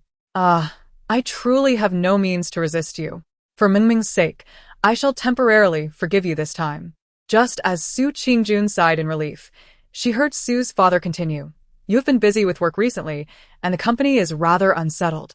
So your mother and I have decided to move in temporarily to help take care of the child and keep an eye on you to prevent any mishaps. Only then did Su Qingjun realize that the elderly couple's luggage was indeed at the entrance. She was about to refuse when she caught sight of Su's father's stern countenance. Not welcome? Unwilling? Lu Mengmeng quickly wrapped her arms around her grandfather's neck, repeatedly blinking at her mother. Say you're willing. Hurry up. If Grandpa gets angry, I can't stop him. Su's mother nearly broke into laughter, unable to contain herself. Su Qingjun felt both amused and exasperated. Of course, you're welcome. How could I not welcome you? I'll prepare the guest room right away. The thought of living with her parents again filled her with mixed emotions, yet her heart brimmed with warmth. Indeed, it is the family who always cares the most about you, no matter the circumstances. The incident involving Su Jingxin had caught the attention of many in their circle. With everyone fixated on the suburban project, Su Jingxin naturally became the focal point of interest. Dong Chun, upon hearing the news, was in a frenzy. He had intended to use a military order to force Su Qingjun out of the company, but did not wish to remain idle. Becoming chairman hinged on this project for him. To leave a favorable impression on Su Jingxin, he even inquired about Su's wife's fondness for bird's nest and fish maw. When he learned that a representative from the Su family was present, Su Jingxin's demeanor shifted from cold to warm, welcoming the guests into his office. Manager Dong, it has indeed been a while. We have no pressing matters but appreciate your coming all this way. Noticing Su Jingxin's altered attitude, Dong Chun felt puzzled. Manager Su, how could you say that? We are old friends. I cannot turn a blind eye to your troubles. Upon seeing the gifts Dong Chun offered, Su Jingxin hesitated to accept. He assumed Dong Chun had been sent by Su Qingjun to check on him. However, having already owed Su Qingjun a significant favor the previous day, he felt unworthy of receiving such offerings. No, we have only suffered minor injuries. Such extravagant gifts are unnecessary. Seeing Su Jingxin decline, Dong Chun did not press further and simply placed the items on the table. After inquiring about Su's wife's injuries, He shifted the conversation toward the suburban project. I've heard the project design is quite promising and the land is under your control. Are you not considering redevelopment? Redevelopment of the suburban project is inevitable. We are merely awaiting guidance from above, Su Jingxin replied, frowning as he recalled Su Qingjuan's proposal from the previous day. He tentatively asked, I hear that young Su is interested in collaboration? Her? What could a woman possibly bring to the table? She merely observes others' discussions, hoping to partake, without having any real insight. Dong Chen's tone turned acerbic at the mention of Su Qingjun. The thought of her leveraging her surname to elevate herself only intensified his irritation. Do not be deceived by her current position as an executive director. The future is uncertain. A full-time mother with barely any work experience. What could she possibly accomplish? Su Jingxin and Mrs. Su exchanged a knowing glance, both recognizing that Dong Chen was not affiliated with Su Qingjun. However, given that the Su Corporation was currently managed by Xiao Su Dong, it was conceivable that she could propose an effective plan. Moreover, the Su team had always been among the elite in the industry. Upon hearing Su Jingxin's words, Dong Chen scoffed derisively. Manager Su, having thrived in the business world for many years, have you ever encountered a woman capable of achieving success? Not to mention, Su Qingjun has already borne 3 children. What work-related matters could possibly occupy her mind? She can only manage child-rearing adequately. Dong Chen had come today to discuss a project with Su Jingxin and was determined to leave no opportunity for Su Qingjun. His words were laced with insinuations of her lack of professionalism and experience, even fabricating a narrative of her potential infidelity leading to her separation from Lu Cheng. Su Jingxin's anger simmered as he chose silence. Misinterpreting his quietude, Dong Chen assumed it was a tacit agreement regarding Su Qingjuan's inadequacies. Manager Su, we've known each other for quite some time. You must know that I hold significant sway within the Su Corporation. Su Qingjun may not be suitable for this project. Yet the company still has me. If I can take charge, it will undoubtedly result in a win-win situation. Wouldn't you agree? His gaze was fixed intently on Su Jingxin. Everyone knew that Manager Su was a proud individual, often dismissive of others. His overt enthusiasm was likely motivated by a desire to leverage Su's background. Su Jingxin managed a strained smile. Manager Dong, the Su Corporation is indeed a worthy partner. His words were deftly chosen. While acknowledging the merit of the Su Corporation, he left ambiguous whom he would collaborate with. Known for his clear distinction between personal and professional matters, Su valued the proposal in Su Qingjuan's hands far more than her past assistance to him. Dong Chen, oblivious to this nuance, interpreted Su's statement as an implicit agreement to collaborate. Who else in the company could possibly handle such a substantial project? Leaving the hospital with a triumphant demeanor, he eagerly dialed his subordinates. Tonight, we will host a celebration at Shuiyun Tian. I have secured the suburban project. And we must celebrate. Yes, inform everyone, especially Xiao Su Dong. As our leader, her presence is essential. After hanging up, Dong Chen could hardly contain his glee. The thought of Su Qingjun stepping down filled him with satisfaction. How could a mere woman dare to contend with him? Chapter 61. Life is fraught with disappointments originally. Su Qingjun had planned to enjoy a restful weekend with her family, but unexpectedly received a call from Xiaoxia at noon. Su Dong. Manager Dong has instructed the administration to inform everyone of a celebratory banquet tonight at Shuiyun Tian. A celebratory banquet? Has the company recently completed any projects? Shu Qinhun, cradling her child away from the cream cake on the table, felt momentarily bewildered. She was well aware of all the projects within the company. Yet there were no completions to celebrate. Xiaoxia's teeth clenched as she replied. Manager Dong stated he has secured the suburban project and insisted that you must attend the banquet tonight. Su Qingjun tightened her grip on her child. What did you say? The suburban project? Are you certain? It had only been a few days since her parting with Su Jingxin. How could Dong Chen have reached an agreement so swiftly? Xiaoxia's voice was tinged with despair, laced with frustration. Now the entire company knows that Manager Dong has clinched the project. What about your military order? Su Qingjuan's heart sank. She finally understood Dong Chen's ulterior motive. He had set her an impossible task before securing the deal for himself, effectively undermining her. Just as she hung up, her father approached her, having overheard the conversation. He was already aware of Dong Chen's scheming. Did Dong Chin intercept your project? Father, I'm so sorry. If I lose the position of executive director, I will have disappointed you after all your efforts in raising me. Her father patted her shoulder reassuringly. There's no need for apologies. It's not uncommon to be thwarted in business. Given that he is holding a celebration as chairwoman, it is your duty to attend and demonstrate the Su family's grace. Little Mengmeng, observing her mother's dejection, felt disheartened as well. That Dong Chen is a troublemaker, always benefiting at the expense of others. He might have secured the suburban project, but when issues arose with the Pingxing project, he forced Grandpa to relinquish the chairmanship, taking the position for himself. Eventually, he even colluded with the scoundrel father, causing harm to Grandpa and Grandma. If Dong Chen hadn't pressured other companies later on, they wouldn't have faced such dire straits. Not a single friend dared to lend a helping hand. What a wretched creature. Su Qingjun hesitated as she selected her dress. She had always regarded Dong Chen as a cunning individual, outwardly amiable yet inherently treacherous. She never anticipated he would attempt to usurp the Su Corporation and turn against her father, who had once supported him. Had it not been for her father, Dong Chen would not have achieved his current status. Noticing her daughter's fury mirrored her own, Su Qingjun knelt to ruffle Mengmeng's hair. Mengmeng, would you like to accompany Mommy to the banquet tonight? There will be plenty of delicious little cakes.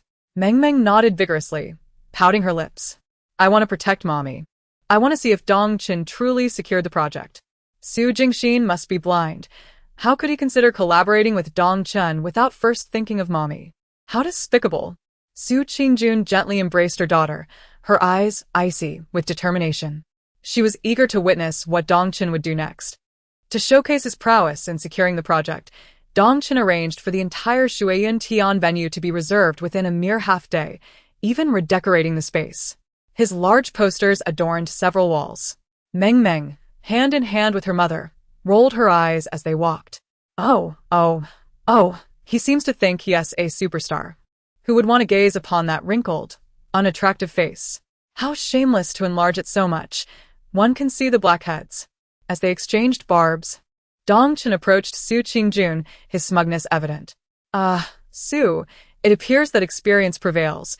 I merely hinted at the collaboration, and Manager Su agreed to work with me. It's unavoidable. Oh, I wonder when you signed the contract? There was no signing ceremony? This had been a lingering question for Su Qingjun. Such a significant project would surely require a bidding process, at the very least a comparison of proposals. To her knowledge, Dong Chen's team had not even begun discussions regarding the suburban project, let alone devised a plan. Dong Chen waved his hand dismissively, his smile widening. I assumed you had been a stay-at-home mother for too long.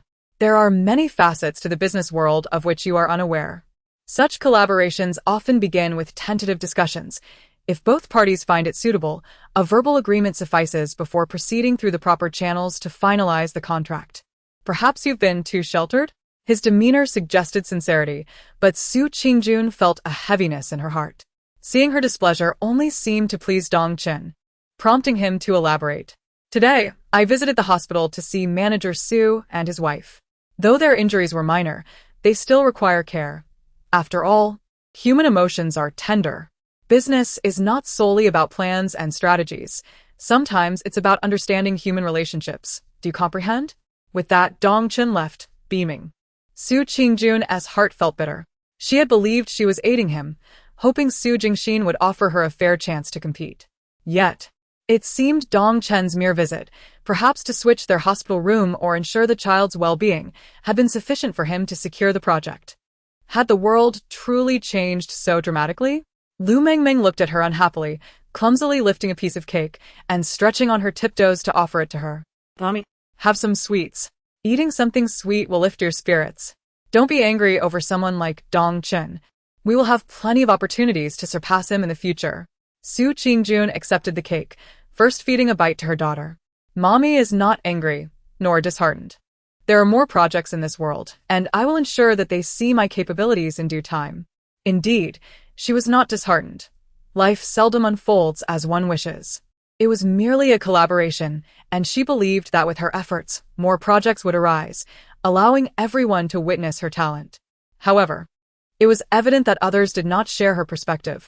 Individuals sent by Dong Chun were already approaching, relishing the prospect of her embarrassment. Manager Dong was indeed formidable. Having thrived in the business realm for so long, his connections and skills were unmatched. I've heard several groups are vying for this project. Look at Manager Dong. He resolves matters with just a mere appearance. Unlike certain individuals who must drag their teams into overtime, exhausting themselves for no reward. By the way, Su Dong, wasn't there a military order established at the time? The project negotiated by Manager Dong cannot possibly count as yours, can it? Dong Chun stood nearby, reveling in the spectacle. Everyone around had heard about Su Qingjuan's military order and glanced over with curiosity. Xiao Xiao, brimming with indignation, stood protectively in front of her. The military order only stated to secure the project. Now that Manager Dong has taken the lead, how can you blame Su Dong? What do you intend to do? Seeing the disdainful expressions on the others' faces, Xiao Xiao attempted to speak further, but was halted by Su Qingjun. Xiao Xiao, it's all right. Everyone, after all, the project has yet to be formalized with a contract. The signing ceremony is where the true results will manifest. Chapter 62. A thought of an old friend. By the end of the celebration, Dong Chun was thoroughly intoxicated. Su Qingjun did not wait for the conclusion and left with Lu Mengmeng. Unexpectedly, the next day, the Su Corporation received an invitation to a bidding meeting for the suburban project. Looking at the invitation, Xiao Xiao felt somewhat disheartened. They had already predetermined a partner. Why create such a charade? Was it a game? Su Qingjun scrutinized the invitation, sensing something amiss. Previously, Jiang Qi had mentioned the ambiguity surrounding this project. Had new directives emerged from above? With suspicion, Su Qingjun accompanied her team to the bidding meeting.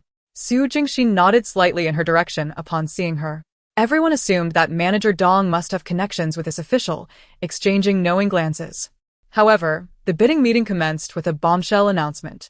The contents of the bidding project had shifted, though the project location remained unchanged. Su Jingxin unveiled the details behind him. Within the planned area for the overpass construction, the subway had already been mapped out, and both the subway and the overpass were now part of the same bidding project. As soon as he finished speaking, assistants began distributing relevant documents. Upon seeing the content of the documents, Su Qingjuan's heart sank slightly. It was no wonder Jiang Qi had mentioned the unclear attitude from above. They had merged the most challenging aspects of the project together. While it appeared lucrative, failing to execute it properly would invite troubles from multiple departments. Indeed, representatives from other companies began shaking their heads upon reviewing the documents, some outright announcing their withdrawal from the bidding. I told you. Manager Su waited this long for a reason. There must be a better plan. If this project is successfully completed, it will be renowned for ages. Dong Chen's eyes sparkled with greedy intent, wearing an expression of assured triumph.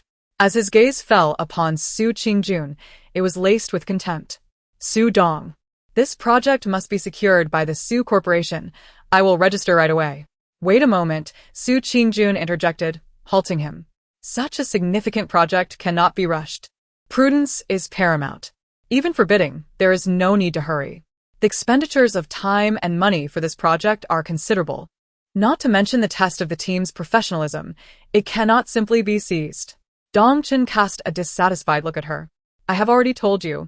Manager Su. Su Qingjun disregarded whatever else Dong Chen wished to say and departed the scene. As long as she remained silent, Dong Chen, a mere manager, could not represent the Su Corporation. She was not uninterested in the project, but understanding both the strengths and weaknesses was essential. If a project promised high profits and prestige, why wouldn't other companies be competing for it? It could only imply that the project was not as easily attainable as it appeared. After much contemplation, Su Qingjun sent the materials to Xie Qinghe. 30 minutes later, her phone rang. Qingjun, do you intend to secure this project? The difficulty is quite substantial. Upon hearing Xie Qinghe's words, Su Qingjun felt a surge of anxiety. Was there an issue? There's no problem as such. This is a municipal planning project. The suburban planning commenced years ago, which is quite normal. However, the scale of the project is massive. It requires substantial funding and specialized personnel. And you will need to assemble a qualified team. To my knowledge, the Su Corporation cannot handle this project alone. Xie Qinghe received the materials and promptly conducted a project analysis. At this moment, He had already forwarded the basic budget and team requirements to Su Qingjun.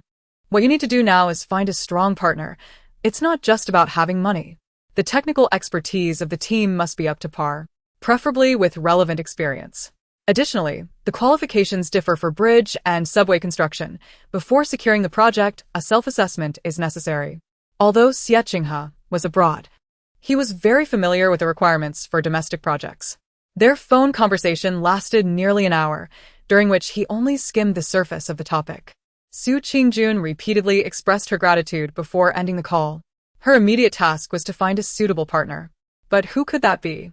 She suddenly felt regret for having been a full-time housewife for so many years, lacking any networking connections. Upon returning home, she saw her father happily feeding Lu Mengmeng cream cake. "Oh, grandfather is the best. Mommy usually doesn't let me eat sweets. If I don't eat more, how can I grow tall?" Watching Lu Mengmeng blissfully devour a large bite of cake, Su Qingjun feigned a stern expression and snatched the cake plate away. Dad. The doctor said no more sweets for her, otherwise, she'll have cavities and too many sweets are detrimental to her taste development. Her father, realizing his error, quickly sheltered his granddaughter in his embrace. "I only gave her a small bite. It's not a problem. I want to give her any more next time, I promise." Lu Mengmeng pitifully nestled against her grandfather. "Next time, I'll still dare." Su Qingjun's father raised an eyebrow slightly at her analysis. "No wonder you're a daughter of the Su family.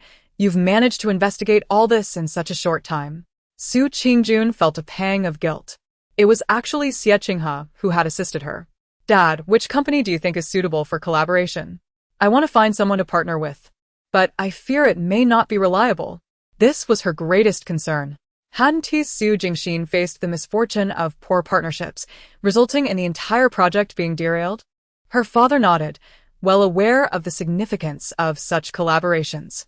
After thoughtful consideration, he recalled an old friend. "Do you remember Uncle Shinjun? Although he has stepped back, the Shin Corporation is now managed by his eldest son. The Shin family had just taken on the subway project in the city center 5 years ago. They would be the most suitable for collaboration." She quickly nodded. Dad. "Time is of the essence. Could you contact Uncle Shin? Let us arrange a meeting." Should the Shin family decline, she would still have time to seek other options.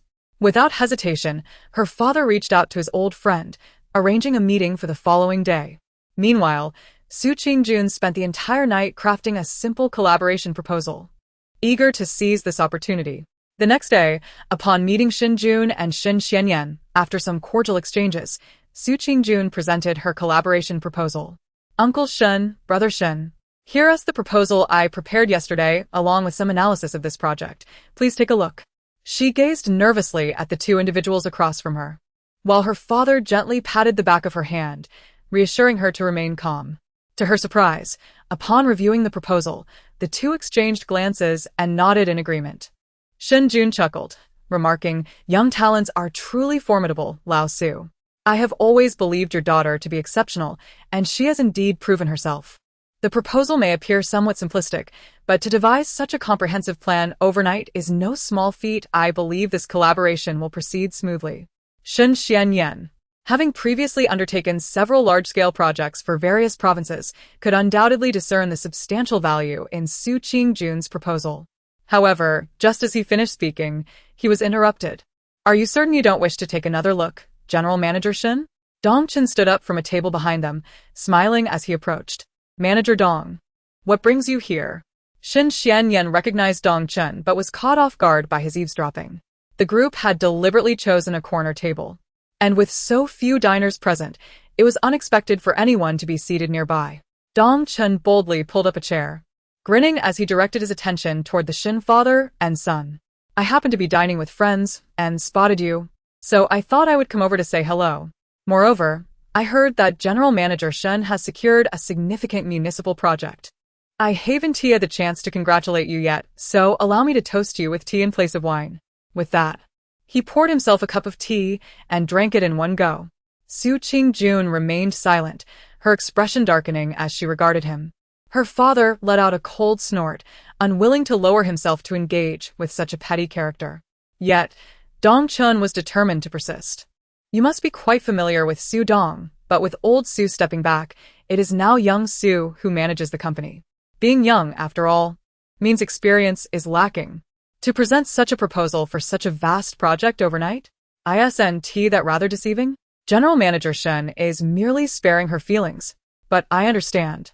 However, if the Shen family wishes to collaborate, they must assess whether the other party is truly worthy of partnership and possesses the requisite capabilities.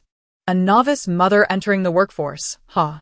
Every word Dong Chen uttered served to belittle Su Qingjun. Previously, he had only made veiled jabs. But now he was openly disparaging her. After all, as long as he secured this project, the Su father and daughter would be entirely ousted from Su Shi, leaving him with absolute control. The Shen father and son maintained their composure, with Shen Xianyan smiling lightly to defuse the tension. Observing his demeanor, Su Qingjun clenched her fists, feeling a wave of disappointment wash over her. What should have been a pleasant gathering was being ruined by Dong Chen. And it would be disingenuous to claim she was not irritated. Seeing his daughter in such a state, her father spoke earnestly. Qingjun, do not take this to heart. Business conflicts can be rather unrefined. There are instances of outright insults, and it's not as complicated as portrayed on television. If this collaboration does not materialize, it is of little consequence.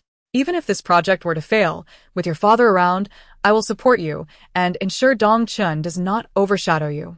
Su Qingjun looked up at her father, whose gaze was filled with warmth, and she suddenly felt a surge of emotion, an impulse to cry. The feeling of having family support was truly comforting.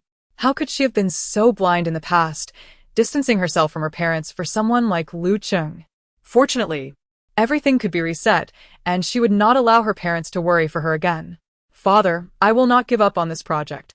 Even if the Shun family chooses not to collaborate with me, I will seek out other suitable companies.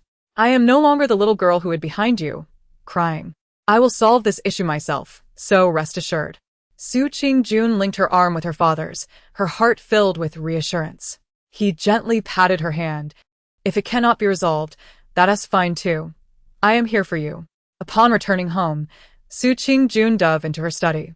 She was determined to secure this project, establishing a solid foundation for Su Shi. Meanwhile, Lu Mengmeng was nestled in her small bed, dreaming, when she suddenly overheard her grandparents discussing the earlier events. Her mother expressed concern. If Xinjun does not collaborate, we may struggle to find suitable partners for the large suburban project. Her father nodded slightly, gently patting Lu Mengmeng, careful not to wake her. If we had ample liquid funds and technical personnel, we could manage the project, but alas. Hearing the mention of the suburban project, Lu Mengmeng stirred awake. She hadn't realized she had dozed off and nearly missed such an important opportunity. In the original storyline, Dong Chun secured the project, leading to the Su family's complete exit from Su Shi, leaving him with total dominance. As for the finances, Lu Mengmeng felt a sense of pride. Sister Mengmeng was already a financial mogul before she was even a toddler. Just from glancing at the projects and the stock market, making money would be a cinch. She pretended to just wake up, calling out for her mother, and her mother, exasperated, had no choice but to carry her to the study. Mengmeng is awake. Come here, mommy will hold you. Su Qingjun had just made some revisions to the proposal and was contemplating how to approach Shin Xianyan again. Lu Mengmeng extended her little hand, her gaze fixated on several projects on the desk. Oh look, isn't the money just around the corner? This shipping project from Su Shi could be crowdfunded. Su Shi is the leading entity, and surely there will be those eager to partake. Soon enough, the liquid funds will roll in. And what about the recent financial news? I recall the government is supporting the agricultural and subsidiary industries. Those stocks are bound to soar. Alas, if only my arms were long enough to reach the financial periodicals, when will I grow into my aunt's long legs and fingers? Su Qingjun chuckled as she picked up a financial magazine. Mengmeng, my daughter, already wanting to read magazines at such a young age? I wonder if you can comprehend any of it. Lu Mengmeng huffed in determination and began flipping through the pages. Wow, Mengmeng's memory is remarkable. These stocks are indeed the best buying opportunity right now. I would bet my father's life that these stocks will see consecutive limits. The question is, how can I let mommy know? Lu Mengmeng alternated between excitement about the magazine and sighing in frustration. Su Qingjun stifled a laugh as she discreetly noted the stocks Lu Mengmeng had mentioned. Finally, she planted a hearty kiss on her daughter's cheek. What a little treasure I have given birth to. She's already devised ways for me to make money. The following day, when meeting Shen Xianyan, Su Qingjun felt significantly more confident. General Manager, here is the revised proposal for your review. Shen Xianyan took the document, nodding as he read through it. As my father mentioned, you are indeed a talent. To produce such a comprehensive proposal in a single night is impressive. When we collaborate on this project in the future, I will rely on you, Su Dong. What did you say? Collaborate on this project in the future? Su Qingjun was momentarily taken aback. Today, She had merely hoped to take a chance and gain a fair opportunity to compete with Dong Chen. To her astonishment, he was looking at her earnestly, pointing at the proposal. Of course, our families are connected, and your proposal surpasses the ideas of many teams after months of work. Why would I not choose to collaborate with you? But yesterday, Su Qingjun struggled to articulate her thoughts, still believing he would side with Dong Chen's words. Dong manager's remarks? Just ignore them. Only incapable men resort to disparaging women. Hasn't he even reviewed your proposal, so what right does he have to criticize you? I admire capable and resolute partners, not those who merely excel at verbal sparring. So, shall we sign a letter of intent now? Shen Xianyan had already prepared the contract. He extended the pen towards Su Qingjun, Su Dong. Once the contract is signed, you can start organizing the team. We have little time left for the suburban project. Holding the pen, Su Qingjun could hardly believe her fortune in finding a partner so easily. Noticing her incredulity, Shen Xianyan chuckled softly. Su Dong, do review the contract carefully. It wouldn't do to mistakenly sign a servitude contract. Chapter 64. Rumors. Shen Xianyan, having previously managed major projects, quickly assembled a proficient collaboration team, addressing even the qualification issues seamlessly. Similarly, Su Qingjun established the project team on behalf of the Su Corporation. Everyone toiled for a continuous week, ultimately finalizing the project proposal. In truth, the competitive pressure for this project was not particularly intense, as other companies hesitated to invest substantial funds. Moreover, there existed a dilapidated building on the suburban land. If the design was flawed, the subsequent funding might become an endless pit. As a result, the Su Corporation emerged as a favored contender. To ensure a smooth collaboration, Shen Xianyan invited Su Jingxian and Su Qingjun, aiming to seize the opportunity and finalize the project. Su Jingxian had some initial concerns, fearing that no one would be willing to undertake the project. However, upon reviewing the proposal presented by Su Qingjun, his eyes lit up. Su Qingjun smiled faintly and turned to Shen Xianyan, stating, "This is the result of collaboration between myself, General Shen, and our team, specifically tailored for this suburban project." The more Su Jingxian examined it, the more satisfied he became, nodding repeatedly. Especially with the involvement of the Shen group, the project seemed assured. After a brief discussion among the three, the Su Corporation successfully secured the project. As they departed, Su Qingjun was still brimming with excitement, nearly losing her balance. Shen Xianyan quickly steadied her, remarking, "Director Su, be cautious not to let your joy overwhelm you to the point of instability." Su Qingjun, slightly embarrassed and perhaps flushed from a few drinks, replied, "Thank you. It's not overwhelming joy, it's sheer exhilaration." Shen Xianyan shook his head in resignation, both unaware that in a corner, Dong Chen had already taken several quick photographs with his phone. By the following day, news of Su Qingjun's project acquisition had not yet been publicly announced, yet it had already spread. However, it was soon overshadowed by a scandal. Early in the morning, someone anonymously posted a few photos on the company forum, captured from an awkward angle, making it seem as though Shen Xianyan was embracing Su Qingjun, who appeared somewhat dazed. The post's title was sensational. New chairman of Su Corporation uses charm to secure major project. There had already been considerable skepticism within the company regarding Su Qingjun's suitability for her role as executive director. Now, with tangible evidence, the gossip escalated. "I knew it. Why has General Shen been visiting our company so often lately? Clearly, he's been enchanted. I heard Su was always romantic. She can't function without a man. And since General Shen is divorced, perhaps he's aiming for a promotion. Look at how she dresses every day. She is a mother of 3, yet still vain. It's obvious she lacks decorum. Initially, most discussions were hushed, but as events unfolded, the chatter became uncontrollable. Recently, Shin Xianyan and his team had been frequently meeting with Su Qingjun's team, but aside from internal members, no one knew what they were working on. To the employees, it simply appeared as though Su Qingjun was seizing every opportunity to engage with General Shin. After much effort to achieve collaboration, the teams from both companies became increasingly busy. They even opted to have lunch together in the Su Corporation's cafeteria. Typically, Su Qingjun was quite careful about her meals. Yet today, with so many people around, she unwittingly drank a vanilla milk tea ordered by someone else. What an odd taste this milk tea has. By the time she noticed the word vanilla on the label, she felt her airways swell, making it difficult to breathe. Director Su, are you alright? A few young women nearby were alarmed, none daring to approach. It was Shin Xianyan who reacted swiftly, scooping her up in his arms. This is an allergic reaction. Shaoli, quickly drive us to the hospital. He rushed through the cafeteria, and many employees witnessed the scene, the domineering CEO carrying his rumored girlfriend. Several even discreetly recorded the moment, and the work group erupted with excitement. I told you, these two are definitely involved. I was sitting at the next table. General Shin knew she was allergic. Knowing she was allergic and still allowing her to consume that food, what a dangerous way to garner sympathy. What do you know? She might be garnering sympathy to gain favor. Perhaps she controls the dosage. Someone noted that she specifically instructed to ensure that only the less sweet version was given to Lu Mengmeng. Unexpectedly, the little one genuinely relished it, though she ate it with a hint of sadness. Mommy has been working overtime for so long, I can't even have the cookies made by my future sister-in-law. What a pity. I should save some for her. Who knows when my sister-in-law can make more for me. Lu Ming had grown indifferent to the term sister-in-law. However, considering his mother's hard work, he promptly scooped up Lu Mengmeng. There are still some cookies. Let us take them to Mommy. When Lu Ming arrived at the company with her, he found Xiao Xia anxiously pacing. Director Su had an allergic reaction due to something she ate at lunch. She's at the hospital.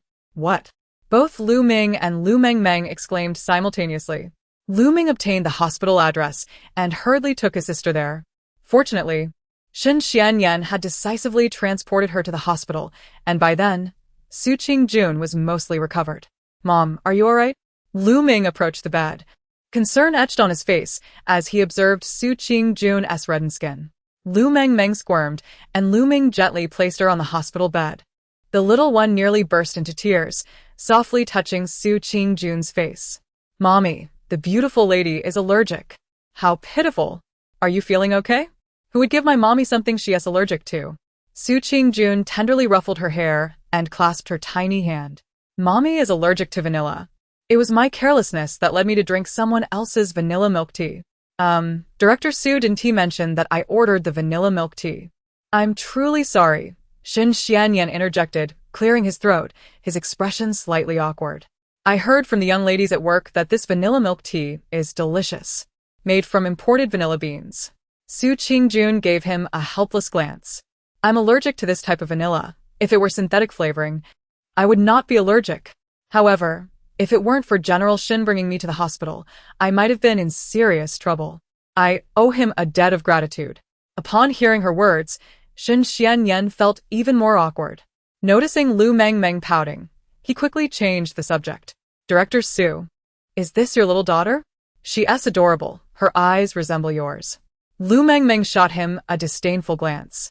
You're the culprit, aren't you? Humph. Lu Mengmeng. Su Qingjun lightly tapped her little nose, her heart warming at the child's protective demeanor. The little one's indifferent attitude towards Shin Xianyan delighted him. Director Su, I must say, this little one's stern expression is remarkably similar to that of my little nephew. Why does she seem to disapprove of me? Surely she doesn't understand that I caused her mother's allergic reaction, does she? This child is quite astute. Lu Mengmeng, with a mature demeanor, nodded earnestly. Sister Mengmeng is magnanimous. I forgive you this time, but don't let it happen again.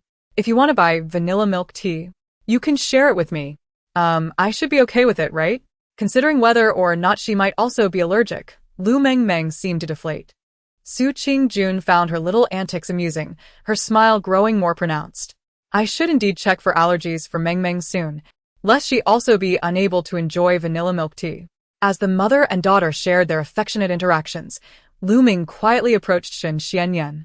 General Shen, it might be inappropriate for you to be so close to my mother. Shen Xianyan looked at him with curiosity as Lu Meng handed over his phone. The screen displayed a screenshot from the WeChat group that Xiao Xia had just sent him, revealing that nearly everyone was discussing Shen Xianyan and Su Qingjun, with the rumors spiraling out of control. Chapter 65. Incident at the factory. The chat screenshots were merely a fragment. Privately, the discussions would likely be even more disparaging. Lu Meng wore a serious expression, evidently harboring some grievances about Shen Xianyan's blatant disregard for propriety.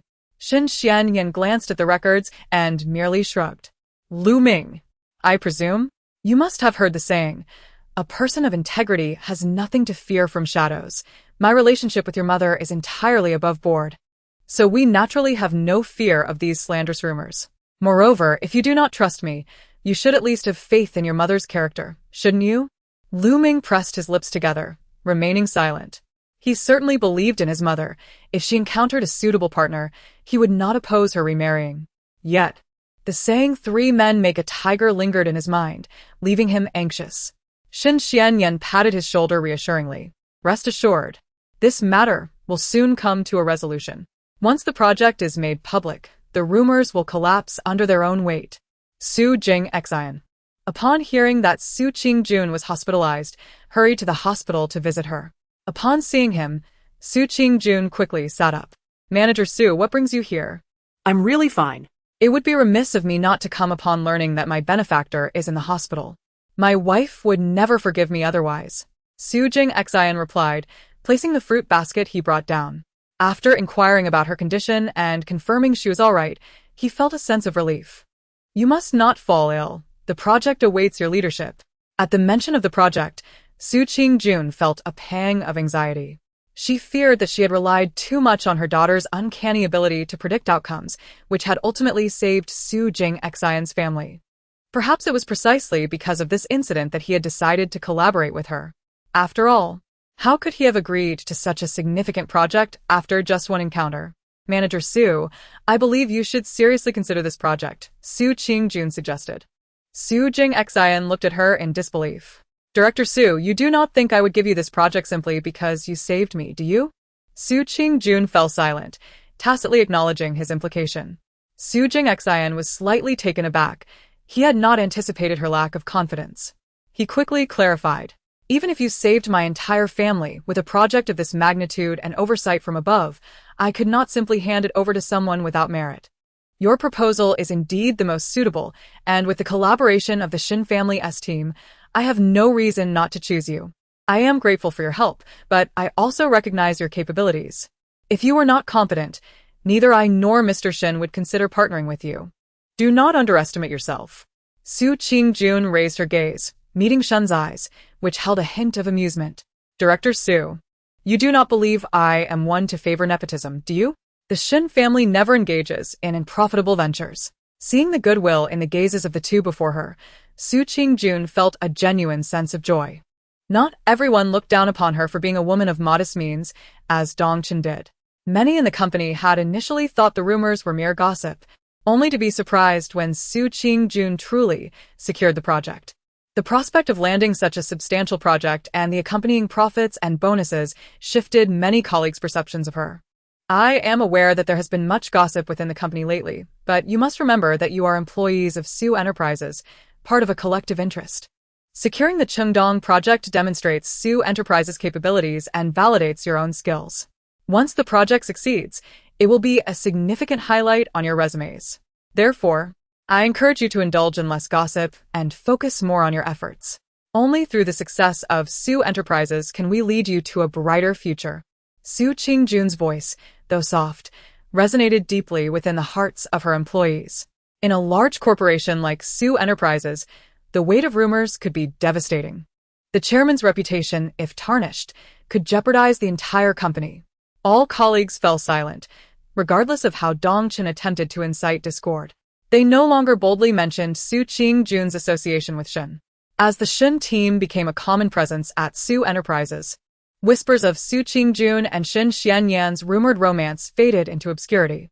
Dong Chun, witnessing Su Qingjun's elevation in status, felt a surge of resentment, particularly after several shareholders expressed their willingness to continue supporting Su Qingjun rather than conspiring with him. His anger reached a boiling point. Su Qingjun, do not think that securing one insignificant project will solidify your position as chairwoman. I will make you pay for this. After years of navigating the company, he could not allow a woman to overshadow him. While Su Qingjun was engaged in a discussion about the project's budget, Xiao Xia hurriedly knocked on the door. Noticing someone was present, she signaled to Su Qingjun that there was an urgent matter. Su Qingjun dismissed the others, leaving only Xiao Xia. What is it? Director Su, there has been an incident on the chip production line. A team leader made a data entry error, resulting in all the chips being produced incorrectly. The chip production line had always been a crucial branch for Su Enterprises, closely monitored by Su's father, with no prior incidents. Xiao Xia had already organized all the relevant documents and handed them over. The more Su Qingjun examined the situation, the more infuriated she became. One erroneous data entry meant that all the chips would have to be scrapped. And where is that team leader? He acknowledged his mistake and resigned on the spot. Resigned for admitting fault? Su Qingjun found the situation both laughable and exasperating. A significant batch of chips had gone awry, and he thought merely resigning would absolve him of responsibility. Yet, she understood that addressing the production line was of utmost priority. Some pests would have to be eliminated sooner or later. Let us go and inspect the situation. On the way to the factory, Su Qingjun scrutinized the documents. The team leader who had erred was named Du Zixin. He had worked at the factory for a decade and had been promoted from a technical position. Given that he had to check the data entry at least 3 times and had to have production staff confirm it, not to mention that the computer data was sealed before processing, the complexity of the procedure was designed to prevent errors. So why had Du Zixin still made a mistake? The questions in Su Qingjun's mind grew more pressing. Upon arriving at the factory, several managers appeared anxious, shifting nearly all the blame onto the already resigned scapegoat. Su Qingjun remained silent, merely nodding slightly. Seeing her lack of pursuit of accountability, a sense of relief washed over the managers. Little Du usually takes his work seriously.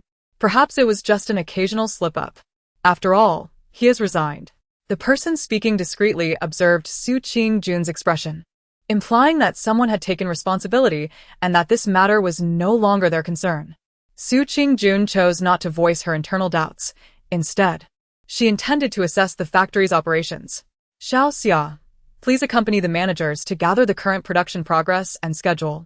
Her lack of inquiry into the incident made the factory heads feel relieved, and they quickly produced the documents.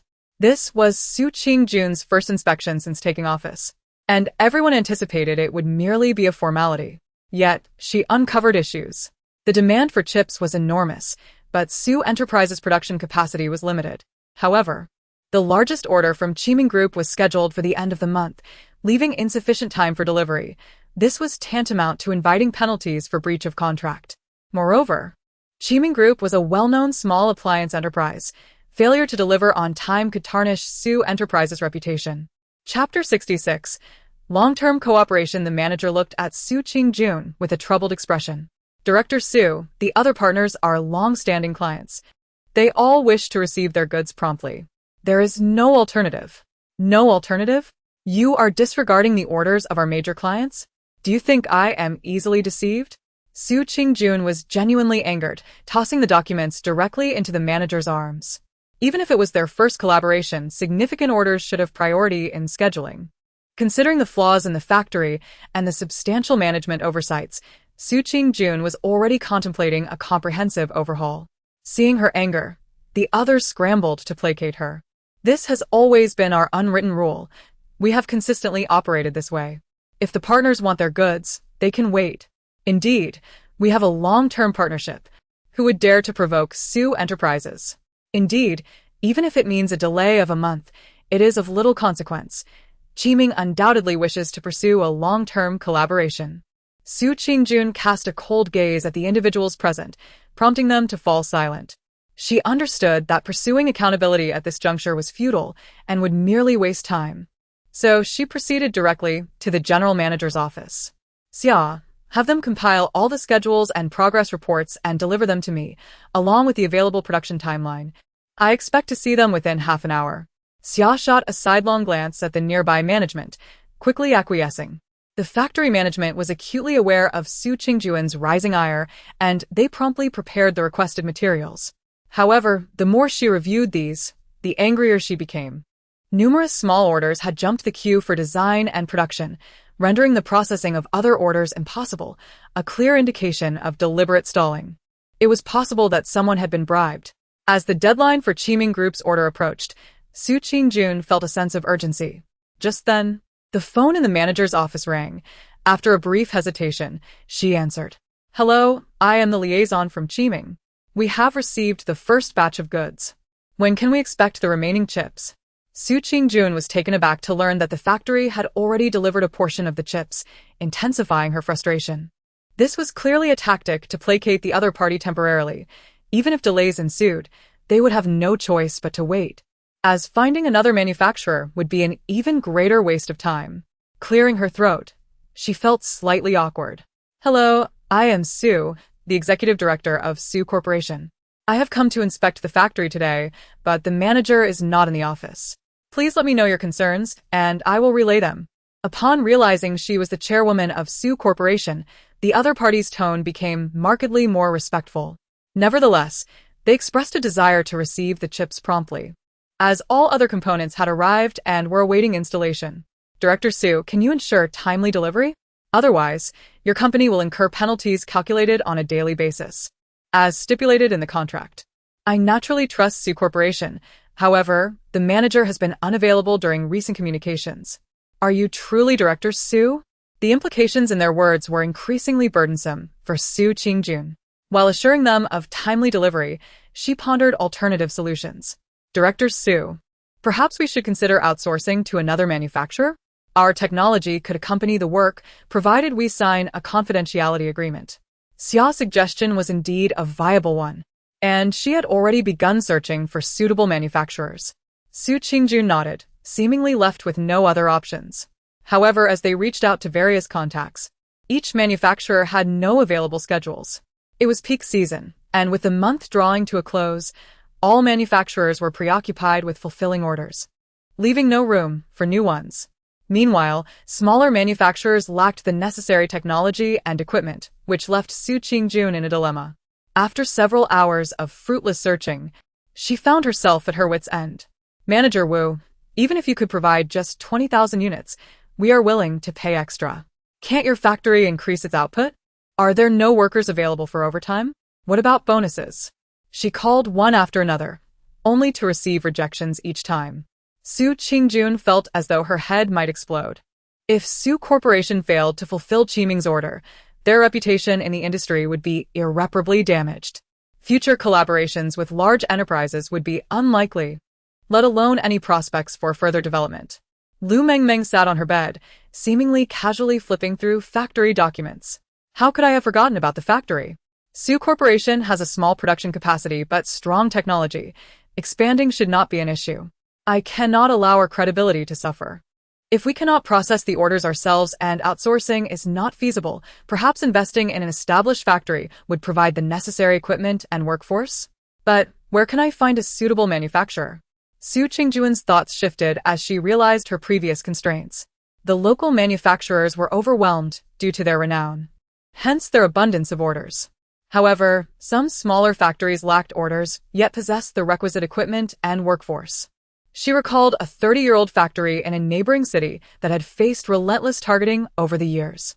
Su Qingjun swiftly contacted her assistant to acquire information about Rongxing Factory.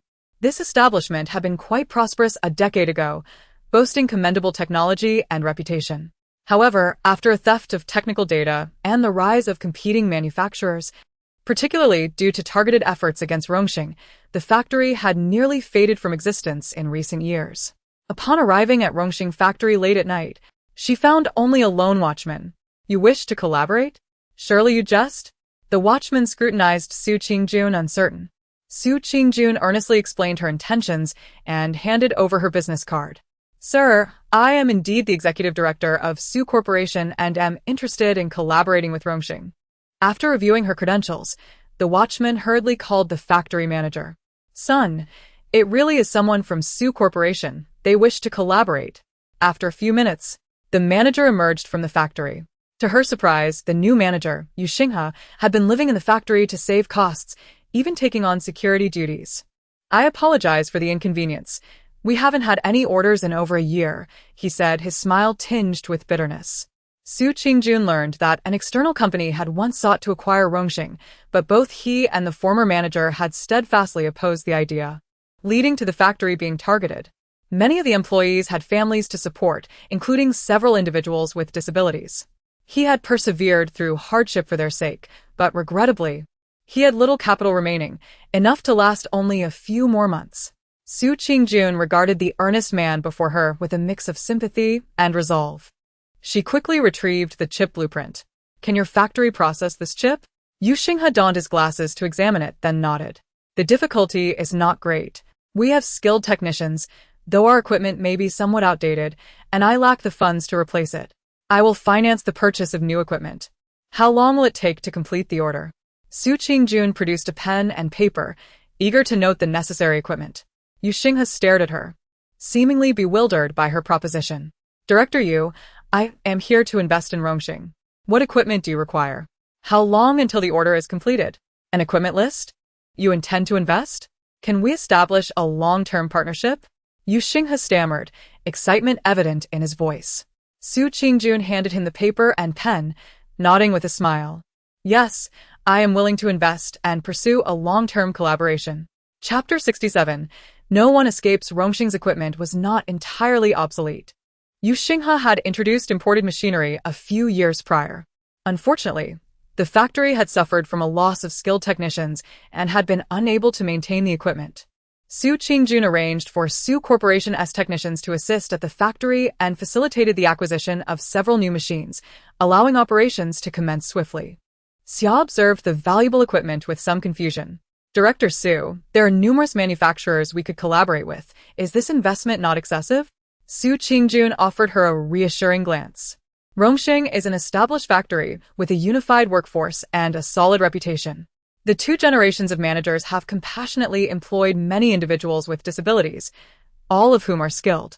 They have faced challenges over the years, exacerbated by the economic downturn in the neighboring city, but I believe Rongxing will surely rise again.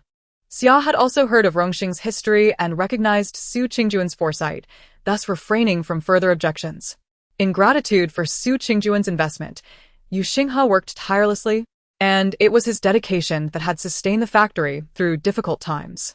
The workers rallied together, and upon hearing of the new orders, nearly all of them chose to live and work at the factory, engaging in 3 shifts of overtime production.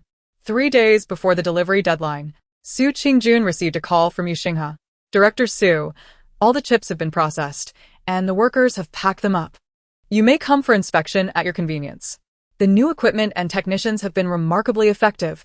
I haven't experienced such smooth production in years. His voice was filled with excitement, tinged with a hint of hoarseness. Su Qingjun had not anticipated his swift action, driving directly to Rongxing. To her surprise, not only were Yu Xinghe and several supervisors present, but many workers had also stayed. Each one acknowledged her with a nod, and some even applauded in welcome. Observing the neatly packaged products lined up, alongside the bedding scattered on the floor, Su Qingjun felt a surge of emotion. Director Yu, your efficiency is remarkable. Have you all been sleeping here? You are indeed our benefactor. Given the order, we must expedite the delivery and cannot afford any delays, Yu Xinghe replied. His hair disheveled from days without sleep, yet his eyes sparkled with vitality. Su Qingjun nodded appreciatively and proceeded to inspect the goods. As she examined them, she marveled at Rongxing's quality, which surpassed that of Su's own products. This battle was now down to its pivotal moment. Mr. Su, it is truly an honor to see you here. I apologize for troubling you with such trivial matters. The representative from Qiming had prepared for the eventuality that Su's company would fail to deliver, readying for legal action. To his astonishment, not only had Su's company delivered, but they had also completed the processing ahead of schedule. Upon seeing Su Qingjun, his eyes sparkled with excitement. You are a timely savior. Now we await the chip processing. Your early arrival has alleviated our urgent need. I shall remember this favor. You are too kind. Since this is a collaboration between both parties, it is my duty to ensure everything proceeds smoothly. Su Qingjun refrained from excessive pleasantries, directing the staff to begin counting the goods. Having retrieved this batch of orders from Su's factory, it was imperative to have the other party confirm receipt with a signature. She was meticulous throughout the entire inspection process, not allowing even a hint of carelessness. Only when the representative signed did she finally feel at ease.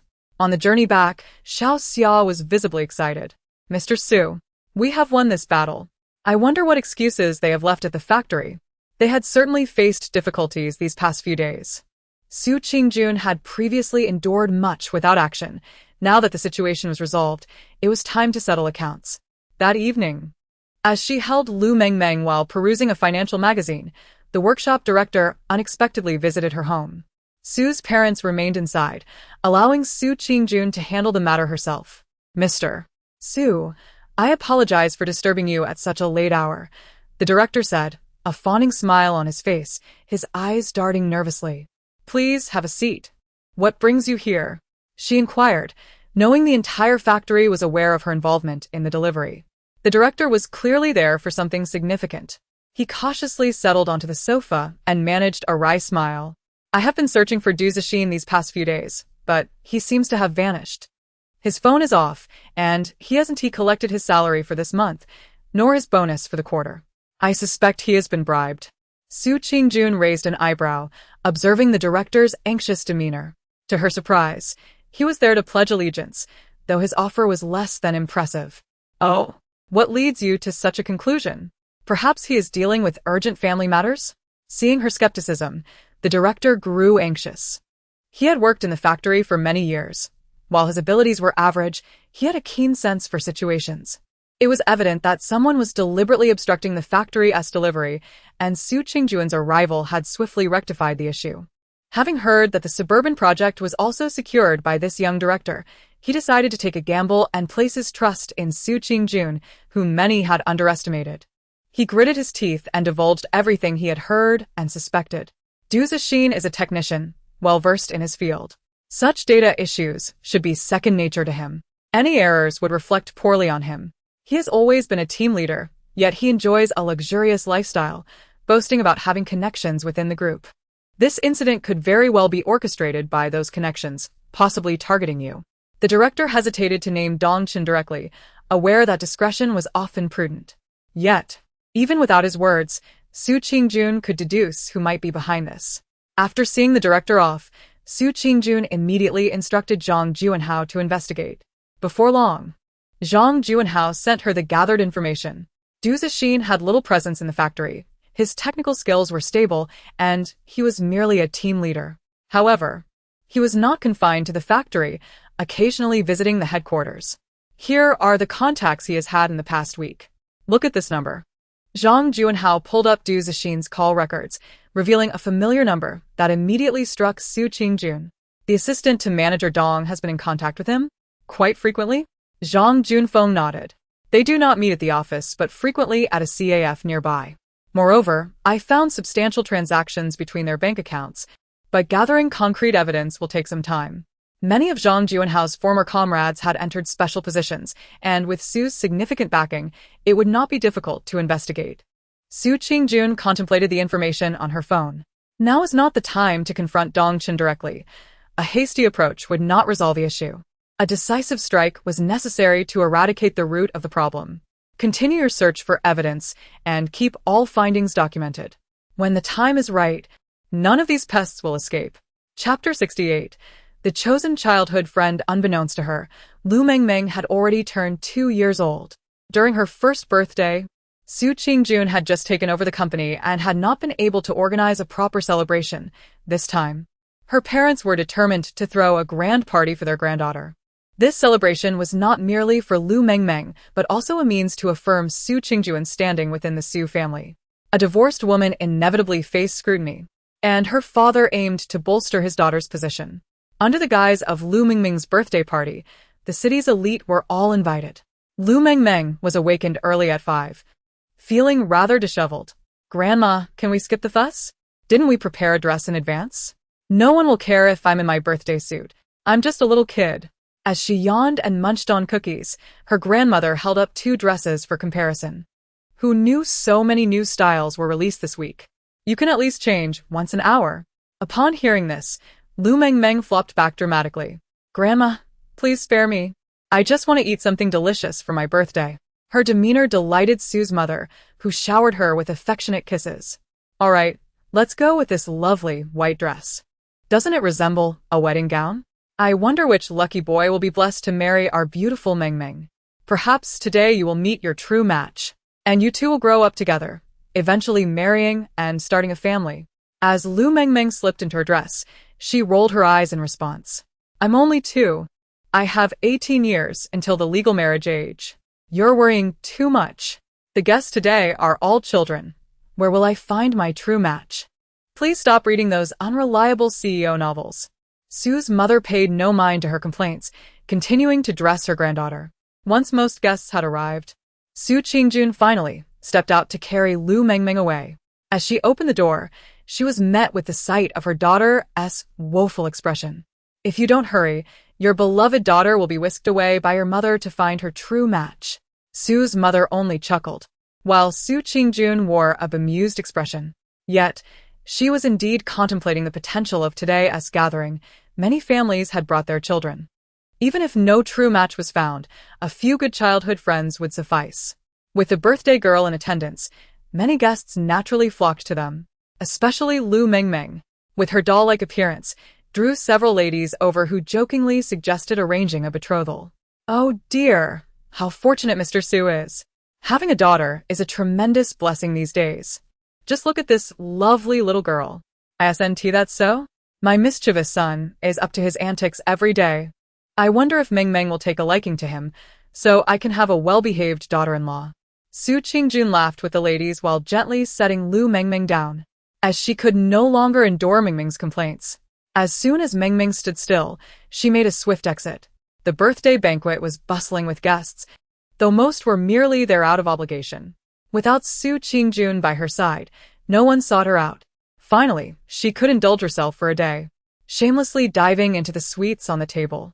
Is it always this delightful to celebrate a birthday? If only every day could be a birthday, with an endless buffet of cake to devour. Alas, I might have overindulged. I need a drink before I continue my feast. Wait, who placed the yogurt so high? How unfriendly to a 2-year-old. She tiptoed, straining to reach the yogurt, but to no avail. Suddenly, a small hand reached out, retrieving the yogurt and offering it to her. Thank you. Lu Mengmeng sweetly smiled up, only to find Zhan Chu gazing at her with an expressionless face. She had never anticipated encountering the male lead of this world at such an embarrassing moment. Realizing the strength of his character, she quickly accepted the yogurt and whispered her gratitude. Thank you. Lu Mengmeng stood there, dazed, thinking, oh no, how could I have forgotten that he is allergic to women? Even though she was only 2 years old, she was still a girl, right? Oh no, I must have frightened him. He won't be angry, will he? Zhan Chu first glanced at his unscathed hand, then looked quizzically at the little girl across from him. Mengmeng's eyes were filled with panic. Where has Mengmeng's wit gone? Say something. You're so handsome? I'm sorry? Oh, dear. Zhan Chu was puzzled. Was he hearing the little girl's thoughts? The commotion soon attracted the attention of those nearby. Su Qingjun, noticing the scattered pieces on the floor, rushed over to scoop up Lu Mengmeng. Mengmeng, are you hurt? Were you scared? I'm fine, Mommy. Zhan Chu remained rooted to the spot, his gaze fixated on Lu Mengmeng. Someone nearby recognized his identity and openly discussed it. Ah. He*s the young master of the Zhan family. No wonder he*s so spoiled. Even daring to frighten the birthday girl. I hear he*s quite tyrannical at home. Hearing these remarks, Lu Mengmeng, in her babyish voice, retorted, That's not true. It's not his fault. Mommy, it's not his fault. He helped me get the yogurt. It was my fault for not catching it, so it's not his blame. This was the first time Su Qingjun witnessed her daughter defending someone else, and she was slightly taken aback.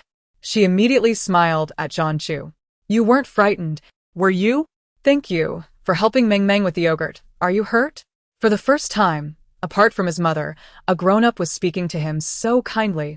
and Zhan Chu awkwardly turned his head away. Su Qingjun was not angry. She promptly had the mess cleaned up and brought Zhan Chu some juice before carrying Lu Mengmeng away. Mengmeng clung to her mother, but kept glancing at Zhan Chu. Oh dear, Zhan Chu is a pitiful child. He lost his mother early, and now his father is remarrying. His stepmother treats him poorly, and everyone in the family ostracizes him.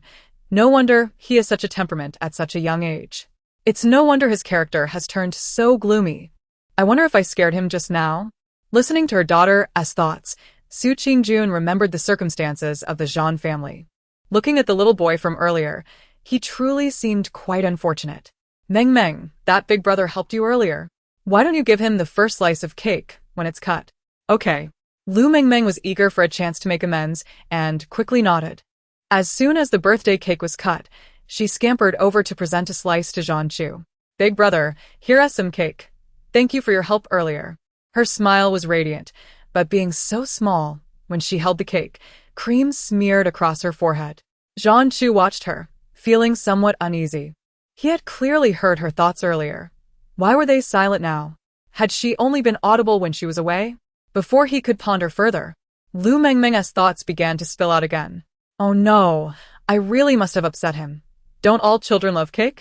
I brought him the biggest strawberry. Doesn't he dislike strawberries, does he? I didn't want to eat it myself. Miraculously hearing her thoughts again, Zhan Chu accepted the cake. He then picked off the strawberry on top and offered it back to Lu Mengmeng.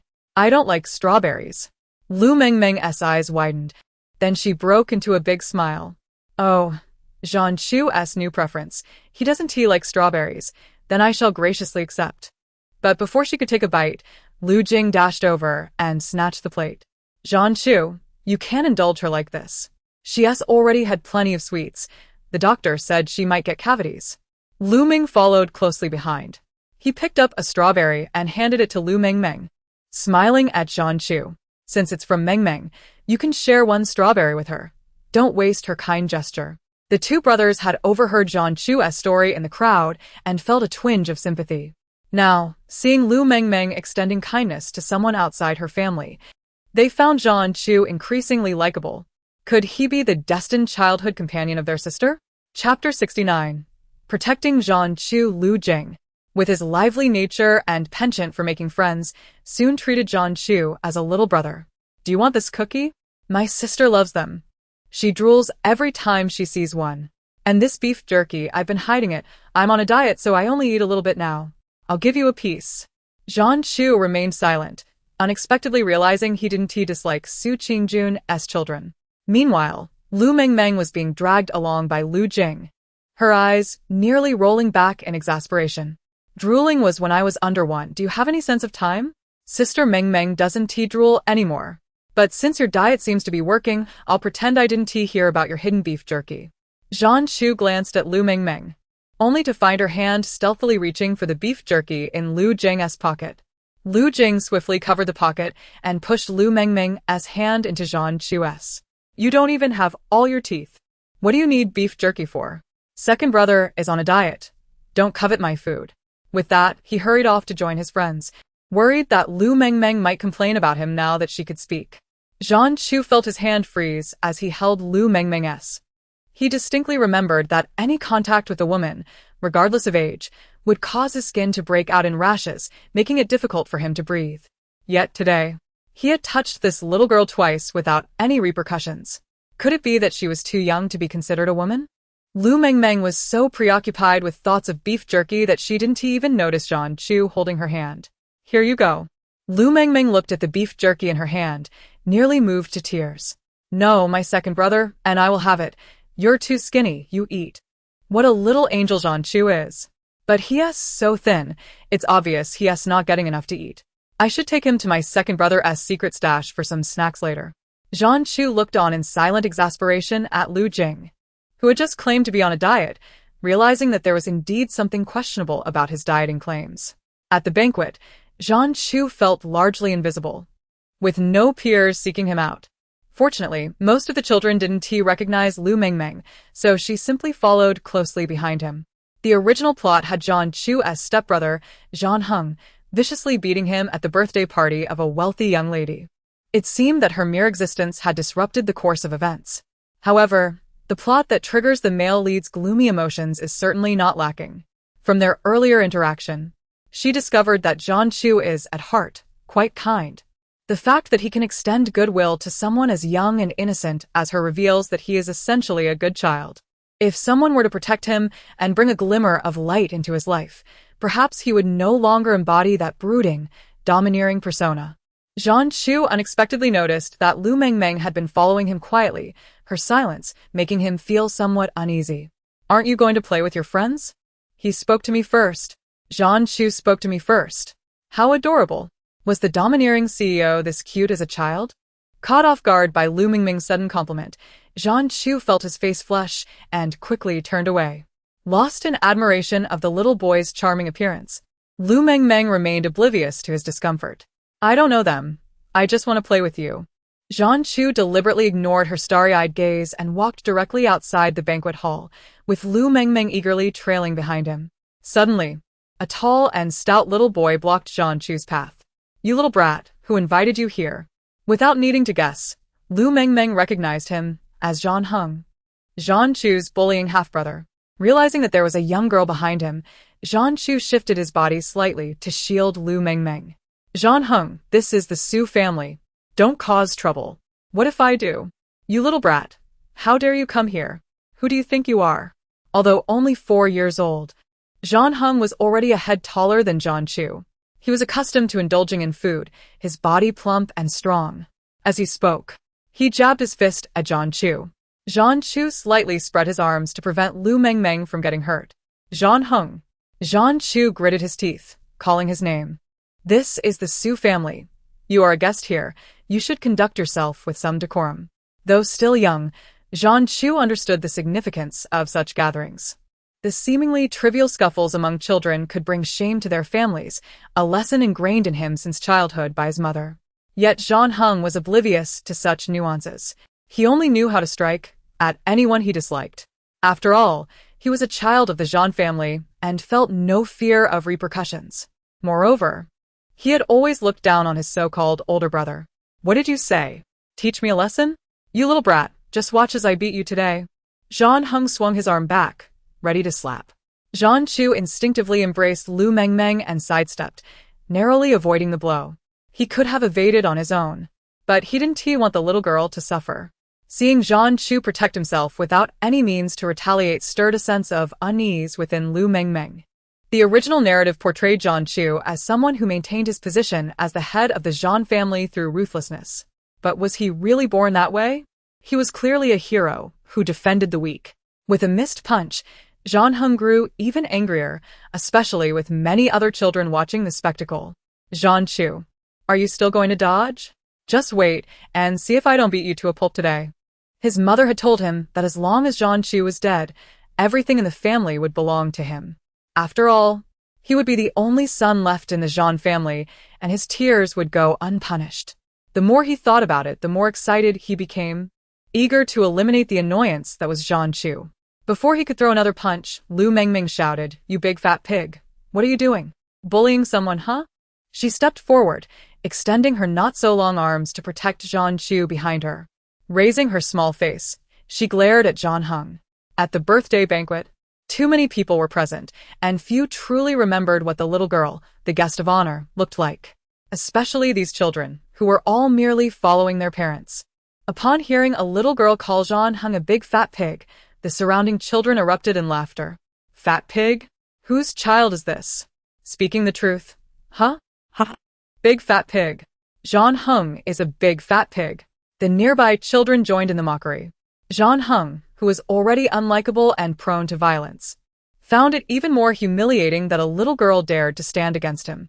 "Who are you calling fat? You little brat." John Hung had always been coddled, accustomed to bullying others, even John Chu.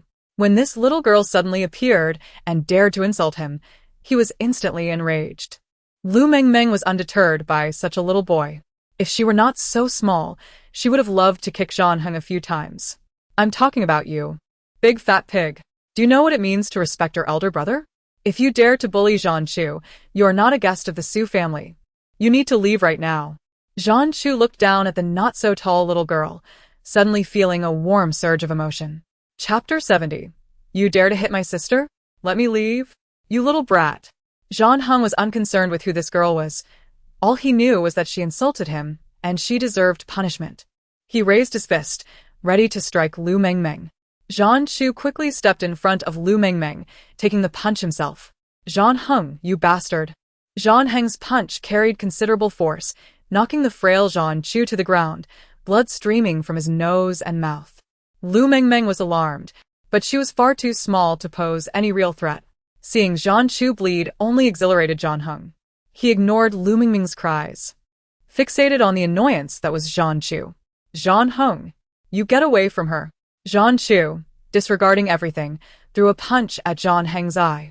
The two boys engaged in a fierce brawl, exchanging blows. Lu Mengmeng realized her efforts to intervene would be futile, so she shouted, "Help! Someone is fighting! Help!" Upon hearing Lu Mengmeng's voice, many people gathered around. Soon, Su Qingjun and the Zhan family members arrived. Seeing the two brothers fighting, the head of the Zhan family, Zhan Zheng, wore an expression of deep displeasure. What are you doing? Fighting at someone else's banquet? You are bringing disgrace to the Zhan family. Upon hearing his voice, Zhang Heng and Zhang Chu ceased their altercation. Seeing Zhang Heng's bruised face only fueled Zhang Zheng's anger. Zhang Chu, what are you doing? Bullying your own brother? Do you have no shame? Zhang Chu simply lowered his head in silence, devoid of any emotion. He had grown accustomed to such situations. Ever since their mother passed away, Zhang Zheng had always looked at him with disdain. And after Mo Lian gave birth to Zhang Heng, such reprimands became a daily occurrence.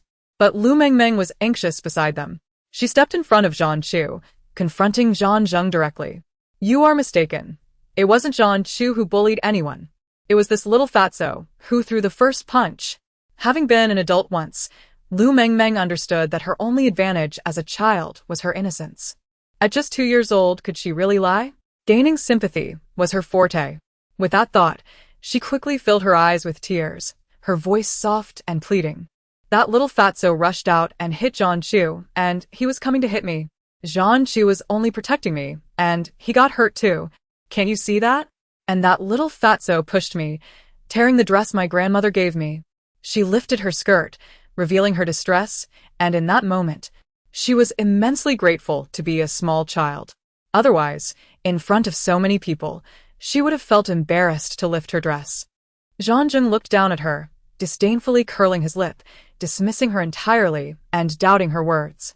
Just a granddaughter of the Su family. What worth did she have? However, being in someone else's home, Zhang Zheng still felt the need to maintain some decorum for the Su family. He turned to Su Qingjun with a smile and said, I truly apologize. My 2 sons are quite troublesome and have caused trouble for the little birthday star. I will compensate her for the skirts. How about 10 sets? Su Qingjun scoffed inwardly, realizing how biased he was. Even after Lu Mengmeng revealed the truth, he did not reprimand his younger son. Instead, wishing to let the matter pass lightly, she squatted down to hold Lu Mengmeng and looked at Zhang Sheng with a half-smile. The Su family certainly did not lack for skirts. Hearing her speak, Zhang Sheng felt a twinge of displeasure. Was he not being given any respect? However, at that moment, Madame Zhan, Mo Lian, stepped forward, breaking the awkwardness. Upon seeing her son with a bruised face, a glint of malice flashed in her eyes. Yet she quickly lowered her gaze and pretended to cry. When she raised her head again, she began to scold her son. Zhang Heng, how could you fight with your brother? I have told you before, your brother has a bit of a temper. You should just listen to him. As a younger brother, how can you be so petty? At such a grand banquet hosted by the Su family, you truly know nothing. You are already 4 years old. Can't you distinguish right from wrong? Mo Lian's words drew disdainful looks from those around. While it appeared she was scolding her son, her words implied that Zhang Chu was the one being unreasonable. What could a 4-year-old Zhang Heng possibly understand? The brawl was clearly a problem stemming from Zhang Chu's role as the older brother. Lu Mengmeng clung to Su Qingjuan's neck, her inner thoughts filled with expletives. Oh my! Even Longjing tea cannot compare to your green tea. How did the Zhan family find such a wretched woman to be the matriarch? Is she the most despicable of the bunch? Does she have such a foul mouth, as if she just dined in a dung pit? Su Qingjun silently thanked her stars that others could not hear her daughter's remarks. Otherwise, her status as the Su family's eldest daughter would be utterly compromised. Just as Su's father approached, he overheard his granddaughter's childish insults, nearly losing face. After a brief inquiry into the situation, he swiftly carried Lu Mengmeng away. If this little troublemaker stayed there, she might utter even more unsavory words. Mengmeng, darling, ugly people cause trouble. Let us not be upset. Later, Grandma will get you a more beautiful dress. Grandpa. Lu Mengmeng wanted to say something, but realized there was nothing to say except for insults. Old Master Jean was also aware of the scuffle between the two grandsons and approached with a smile. What's this? Did my two little rascals frighten your precious granddaughter? Su's father did not wish to discuss the matter openly, and instead led him to the study. Upon entering, Su's father got straight to the point. They are all your grandsons. It is not right to show favoritism. Old Master Jean sighed slightly. The children have grown, and I am now a grandfather. Some matters are difficult to manage. You see, it's just two kids fighting. Mengmeng is fine. There is no need to escalate this. It would only make it look worse. Naturally, Su's father understood that this was not a significant issue. It would simply involve a few children apologizing to each other, which seemed quite pointless. He decided to acquiesce to old Master Jean's wishes. You are indeed hard to manage. I understand that. However, your family must compensate for Mengmeng's dress. If it doesn't look good, my granddaughter certainly will not wear it.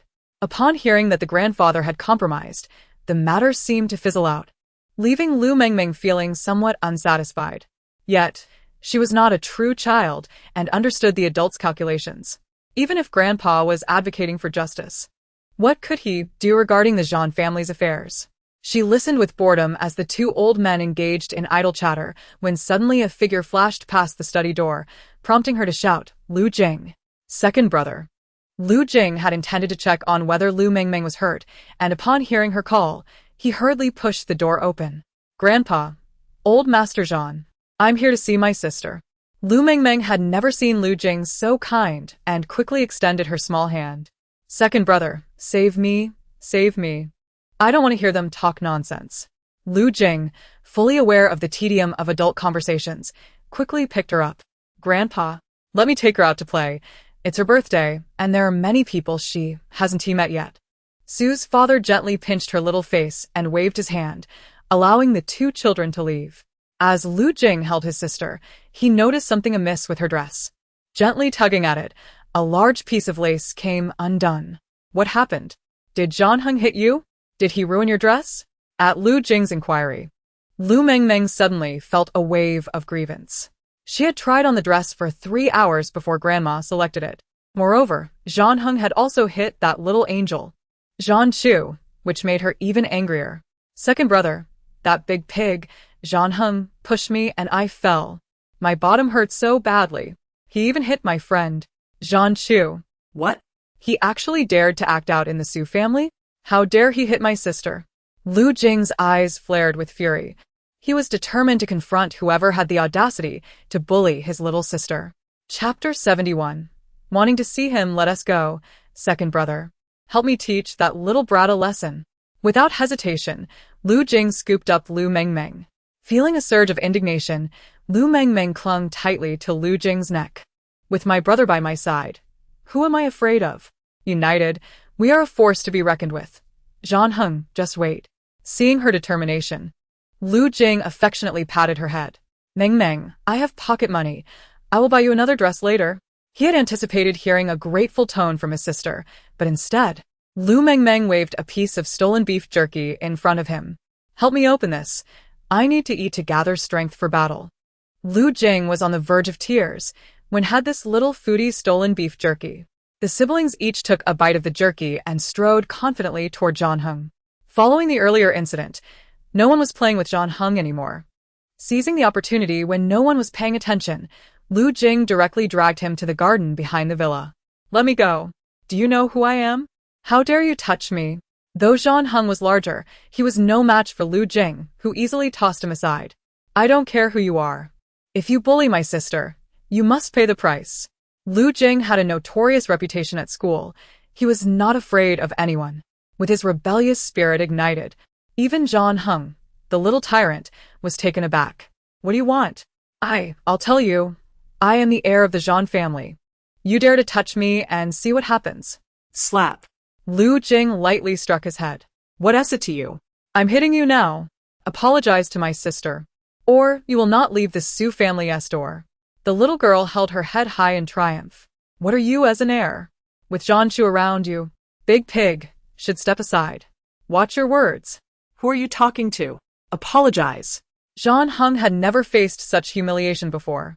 However, he had already recognized that the little girl before him was the birthday star of the Su family. He was also aware of Lu Jing's infamous reputation and did not dare to retaliate. At that moment, Zhan Chu happened to stroll into the garden and witnessed the Lu siblings bullying Zhan Hung. Zhan Chu. Save me! Zhan Hung shouted as soon as he saw him approaching. Call Dad over. Hurry! You're the little bastard. You are the real bastard. You're the most despicable. Lu Mengmeng stepped forward and kicked Zhan Hung, raising her little fist. Zhan Chu is my guest. If you dare to insult him again, I will unleash my second brother. Lu Jing felt something was off about her words, but, considering his sister's face, suppressed his discomfort and glared fiercely at Zhan Hung. That's right. If you dare to bully my sister's friend again, I will beat you. If he was to apologize, he should show some sincerity. Now. Stand on one leg and balance this potted plant on your head. You can only be released when my sister allows it. Lu Jing picked up a small flower pot from the garden and placed it on Zhan Heng's head, wielding a small stick in his hand. If Zhan Hung moved even slightly, he would be struck. Meanwhile, Lu Mengmeng pulled Zhan Chu aside to watch the spectacle. Zhan Chu glanced at the hands they were holding and frowned. When he looked at Lu Mengmeng, she wore a smug expression. My second brother is a true little tyrant. Can he not handle a little brat? Zhan Chu was at a loss for words. Was she not just a child herself? After several minutes, Zhan Hung could no longer contain himself. Upon seeing someone approach, he burst into tears, ultimately drawing the attention of both the Su and Zhan families. What are you doing? Zhan Sheng rushed over to shield his son, casting a fierce glance at Zhan Chu. Lu Mengmeng stepped forward, positioning herself protectively behind Zhan Chu. Mom, he is bullying my sister. Look at her dress. Su Qingjun, stifling her own frustration, recognized that she could not afford to create a rift with the Su family. Lu Jing, regardless of what he did, you should not bully others. Apologize. Oh dear, elder brother should apologize first. A wise man does not suffer in silence. A simple I am sorry would suffice to put this matter to rest, Lu Jing quickly murmured. Zhan Sheng snorted and turned his gaze back to Zhan Chu. You see your brother being bullied, and do nothing to help? How could I possibly have such a son? Zhan Chu remained unresponsive, his expression unchanged. Su Qingjun could no longer hold back her irritation and regarded Zhan Sheng with diminished respect. Mr. Zhan Chu just protected Mengmeng. Is it not worth celebrating that you have such a son? Must you insist on having a son who bullies others to uphold your family's honor? You. Before Zhan Sheng could retort, Su Qingjun continued, directing her gaze at Lu Jing. Even if others are bullying your sister, it is the responsibility of their parents to teach them. You standing up for your sister means that both you and Zhan Chu are good children. Lu Mengmeng nodded earnestly, planting a quick kiss on her mother's cheek. No wonder you're my mommy. That was beautifully said. Let us silence that biased scoundrel. Zhan Chu, who had previously shown no emotion, suddenly lifted his head and met Su Qingjun's kind gaze. He quickly lowered his head, his heart racing. This family was truly wonderful. As the birthday banquet concluded, Su father cradled Lu Mengmeng at the entrance to bid farewell to the guests. Elder Zhan was the last to leave, and Su father felt a twinge of melancholy. Don't blame grandfather Zhan Mengmeng. He has his own troubles, his son is disappointing, and his current daughter-in-law is quite the actress. He refrains from getting close to his grandson for Zhan Chu's sake. Both he and that child have had it rough. He knows our little girl is different. I believe they can understand. Lu Mengmeng, who had initially felt drowsy, began to ponder these words. She hadn't realized that the seemingly esteemed Elder Zhan had his own burdens. But what burdens could be so heavy that even Elder Zhan could not protect Zhan Chu? Did that mean Zhan Chu had an even harder life within the Zhan family? She recalled the original narrative describing Zhan Chu as ruthless, cunning, and unfeeling. Did the Jean family truly deserve his loyalty? Even a 4-year-old child dared to bully him, with a biased father and a hypocritical stepmother. Lu Mengmeng couldn't help but wonder if he endured much suffering in his frail state. Having spent the day exhausted, Su Qingjun intended to retire early, only to find her youngest daughter sighing and gazing out the window. Zhan Chu was beaten today. His scoundrel of a father surely wouldn't care for him. What if he has scars? He got hurt trying to help me. I should check on him, at least to see if he has any fractures. Perhaps the Zhan family wouldn't even feed him due to this. My elder brother shouldn't have let Zhan Chu watch when he confronted Zhan Heng. Now his father will surely be angry. If even grandfather Zhan wouldn't protect him, shouldn't I express my gratitude and go see him? Chapter 72. Lu Mengmeng's thoughts. As Lu Mengmeng contemplated the original storyline and the pitiable Zhan Chu, her emotions became exceedingly complex. Behind her, Su Qingjun observed her with a similarly intricate expression. It was the first time she had seen her daughter so concerned for a friend. However, the Su family could not interfere in the affairs of the Zhan family, so Su Qingjun shook her head and went to prepare dinner. Lu Ming had just changed his clothes when he spotted Lu Mengmeng perched on the windowsill. It seems Zhan Chu didn't eat much today. The Zhan family likely didn't save him any food. He is at that age where he needs proper nourishment. Should I take him something to eat? While Lu Ming's impression of Zhan Chu wasn't profound, he was surprised by how much his sister cared. He remembered the remarks made by several ladies about arranging a marriage for Lu Mengmeng. Was Zhan Chu destined to be her childhood companion? The thought of his sister beginning to care for others stirred uneasy feelings within him. Yet, seeing her forlorn expression, he couldn't help but approach her. Mengmeng, are you thinking about that little brother who helped you today? Lu Mengmeng nodded. He is so pitiful his family bullies him. Recalling Zhan Chu's frail yet stubborn demeanor, Lu Ming felt a pang of compassion.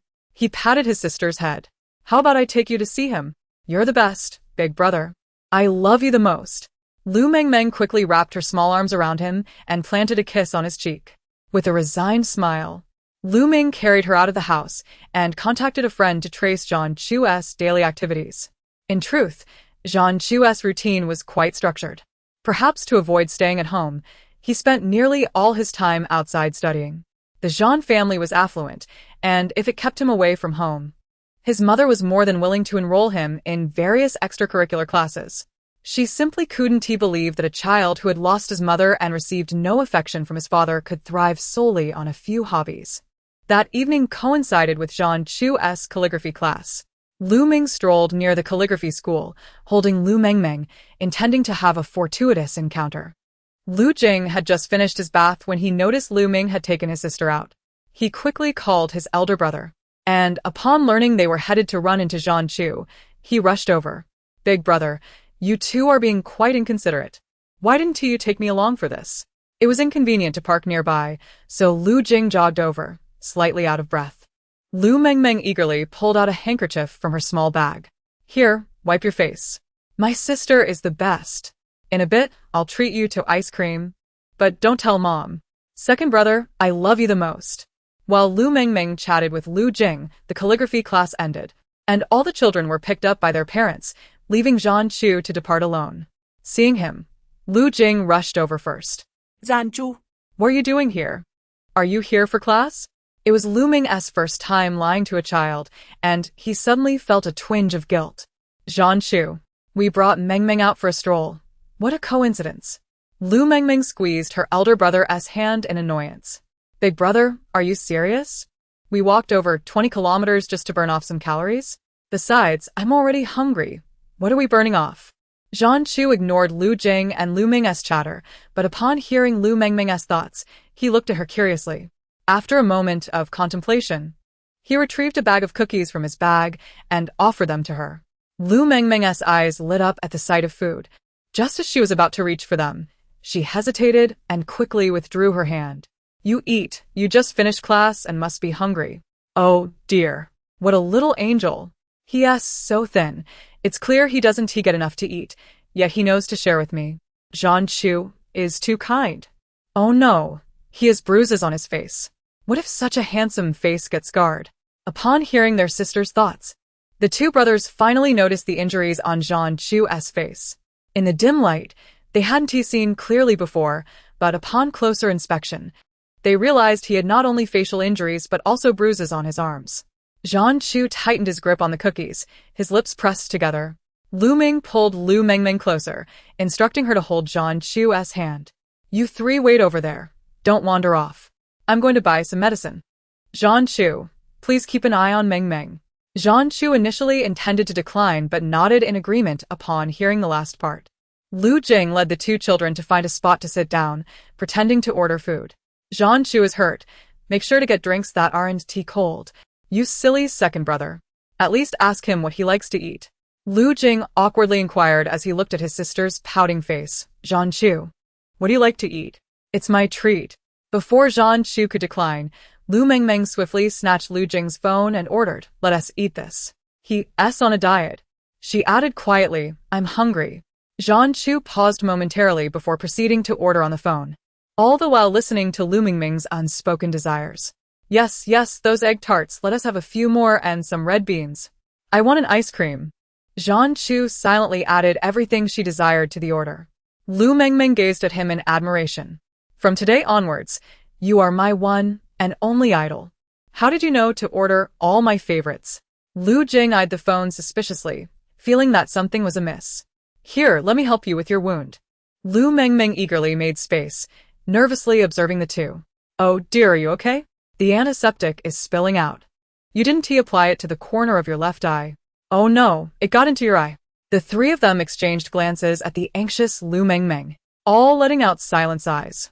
This little one could indeed be quite noisy at times. After finally tending to Zhang Chu's injury, they all felt famished. Lu Mengmeng and Lu Jing, being siblings, devoured their food with similar gusto. Zhang Chu, however, ate slowly, remaining silent. Yet he would occasionally glance at Lu Mengmeng, who was happily relishing everything he ordered. "Thanks for today." "For what?" "You helped my sister, so now you're my friend, and I'll look out for you." Lu Jing, burping, patted his chest. Lu Mengmeng then grabbed his phone, accessing WeChat. "Yes, he'll look out for you. You two should add each other on WeChat." How could she miss such a golden opportunity? It finally dawned on Lu Jing, and he handed over his phone. "Right, let us add each other as friends. From now on, we're friends, okay?" Lu Jing ruffled Lu Mengmeng's hair, which she disdainfully dodged, then smiled at Zhang Chu. "Yes, we're friends. Let my second brother protect you. If he fights, we'll cheer him on." "When did I ever fight?" Watching the siblings bicker, Zhang Chu couldn't help but soften. He then took out his phone to add Lu Jing as a friend. Once home, Lu Mengmeng became Lu Jing's shadow. "Why can't I use a phone at 2? My IQ is high, and I can handle technology just fine. Why can't I add Zhang Chu?" Lu Jing understood her desire to keep in touch with Zhang Chu and would occasionally bring up topics to connect with him. A few days later, Su Qingjun discovered this. Observing the siblings nestled on the sofa chatting with Zhang Chu, she was taken aback. As expected of Zhang Chu, a master of time management. But doesn't he studying this much tire him out? I feel so sorry for him. What a tragic yet admirable character. Lu Mengmeng's thoughts were almost entirely focused on caring for Zhang Chu, which Su Qingjun noted down mentally. Chapter 73. Does he like her? Su Qingjun's position in the Su family was unassailable. With Lu Mengmeng as her little oracle, Su Qingjun navigated the business world with remarkable success. Even when faced with challenging projects, she managed to turn potential crises into opportunities. The shareholders who had once criticized her had now switched sides. After all, in business, everyone aligns with those who can ensure profitability. One day, while Su Qingjun was reviewing documents with Lu Mengmeng in her arms, the little one spotted a new potential investment. "Buy this plot of land. It seems inconspicuous, but it's about to become an exit for the highway. Once we acquire it, we'll profit tremendously. And this overpass project, while it appears unprofitable, actually includes 5 years of free advertising space. In the future, getting billboard approvals will be a challenge. This is a treasure trove." Su Qingjun noted her daughter's insights and, upon reviewing the team's analysis, realized that Lu Mengmeng truly possessed a gift for business. Many of the projects Lu Mengmeng discussed were beyond her comprehension of future circumstances, yet her keen intuition and analytical skills allowed her to identify promising opportunities. Su Qingjun felt a pang of inadequacy as a mother. As she continued perusing the documents, Lu Mengmeng grew increasingly excited. No wonder you're my mom. You secured the opera house project? I thought that was supposed to go to the Zhan family. That scoundrel Zhan Cheng has no capability and only has a bad temper. It's no wonder he can't compete with you, Mom.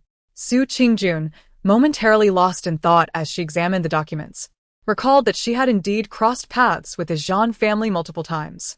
In her previous self, she might not have been Zhan Cheng's match. However, with Lu Mengmeng's support and the inherent flaws in Zhan Cheng's plans, the Su family had eclipsed the Zhan family, securing several major projects. Reflecting on Lu Mengmeng's unique feelings towards Zhan Chu, Su Qingjun sighed. What if the young childhood friends became fierce rivals? Would her little daughter be heartbroken? The next day at the bidding meeting, Su Qingjun encountered representatives from the Zhan family again, this time led by Zhan Cheng. Mr. Zhan, it's been a while. Su Qingjun greeted politely, but Zhan Cheng appeared somewhat uneasy. Remembering how many of their projects had been snatched away, his tone was cold. Indeed, it has been a while. If I had not shown up, the Zhan family might have been completely stripped of resources by Director Su. Zhan Cheng seldom attended such bidding meetings. Su Qingjun had only seen him once before.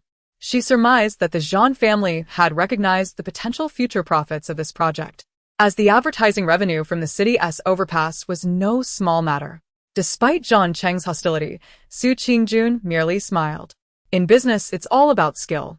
I wish you luck, Mr. Zhan.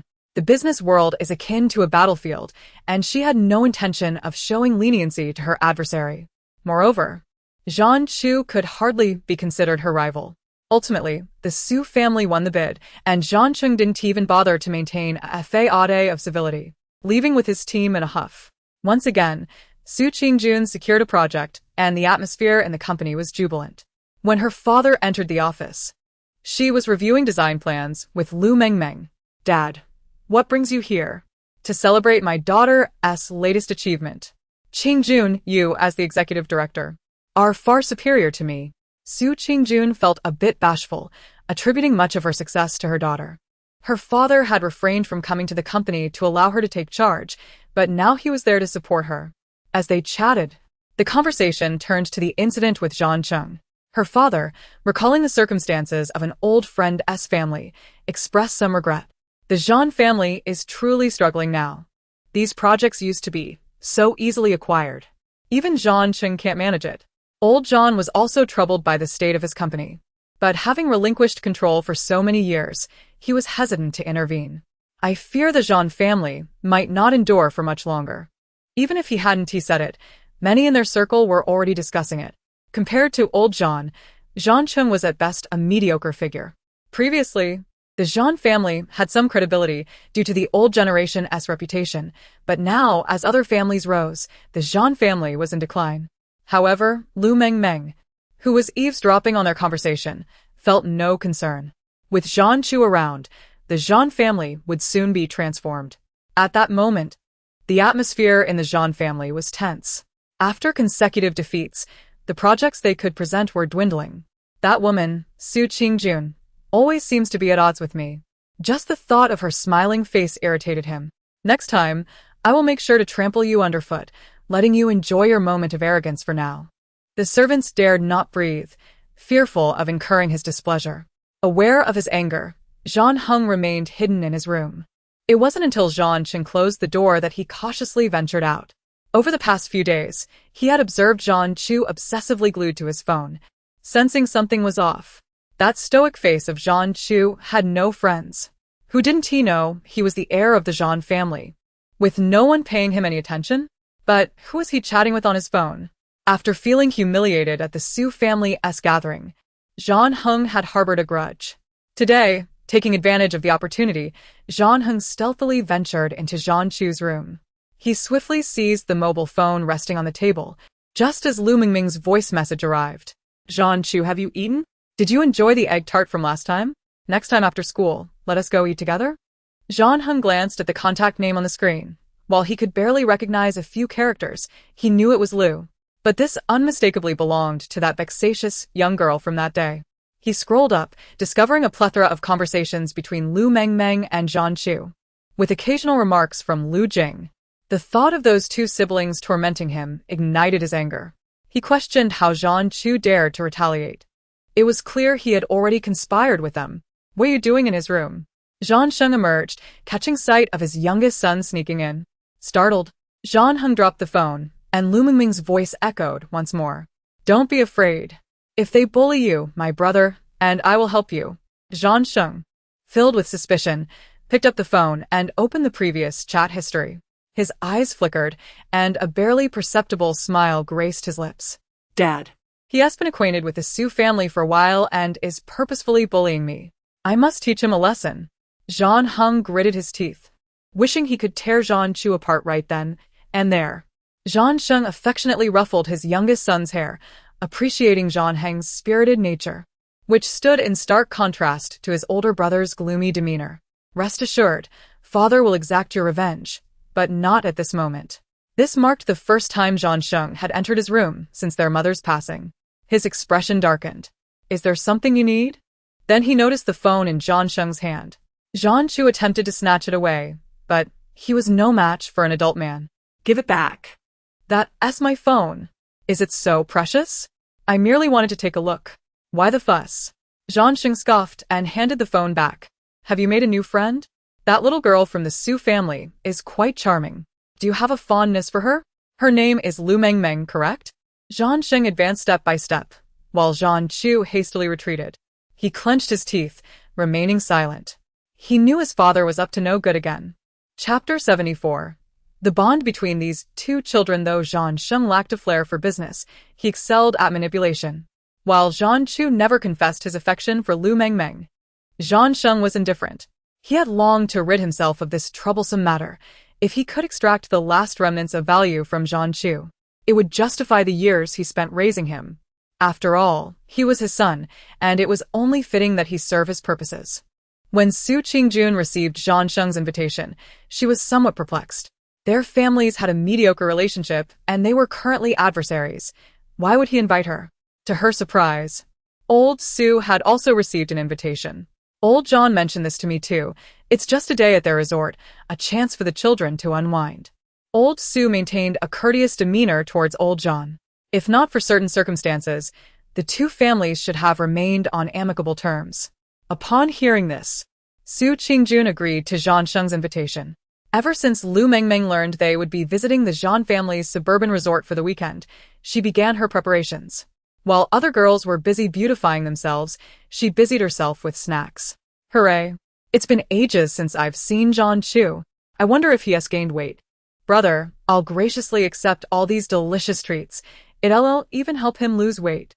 Su Qingjun watched with wide eyes as her daughter lugged around various snacks intended for her second son. Lu Jing feigned ignorance, secretly adding plenty of beef jerky. He was only a few years older than Zhan Chu, and since Lu Mengmeng liked Zhan Chu, he found the boy quite likable as well. Thinking of how Zhan Chu was not faring well at home, and recalling his sister's earlier words about being tethered like a dog to a bastard child, Lu Jing felt a sense of camaraderie, believing that he and Zhan Chu were kindred spirits in their misfortune. On the weekend morning, Su Qingjun took the two of them to the resort. Since Lu Mengmeng started walking, this was her first time going out to play, and she was exceedingly excited. The Zhan family truly has more than enough resources. Their resort is enormous and even houses swans and cranes.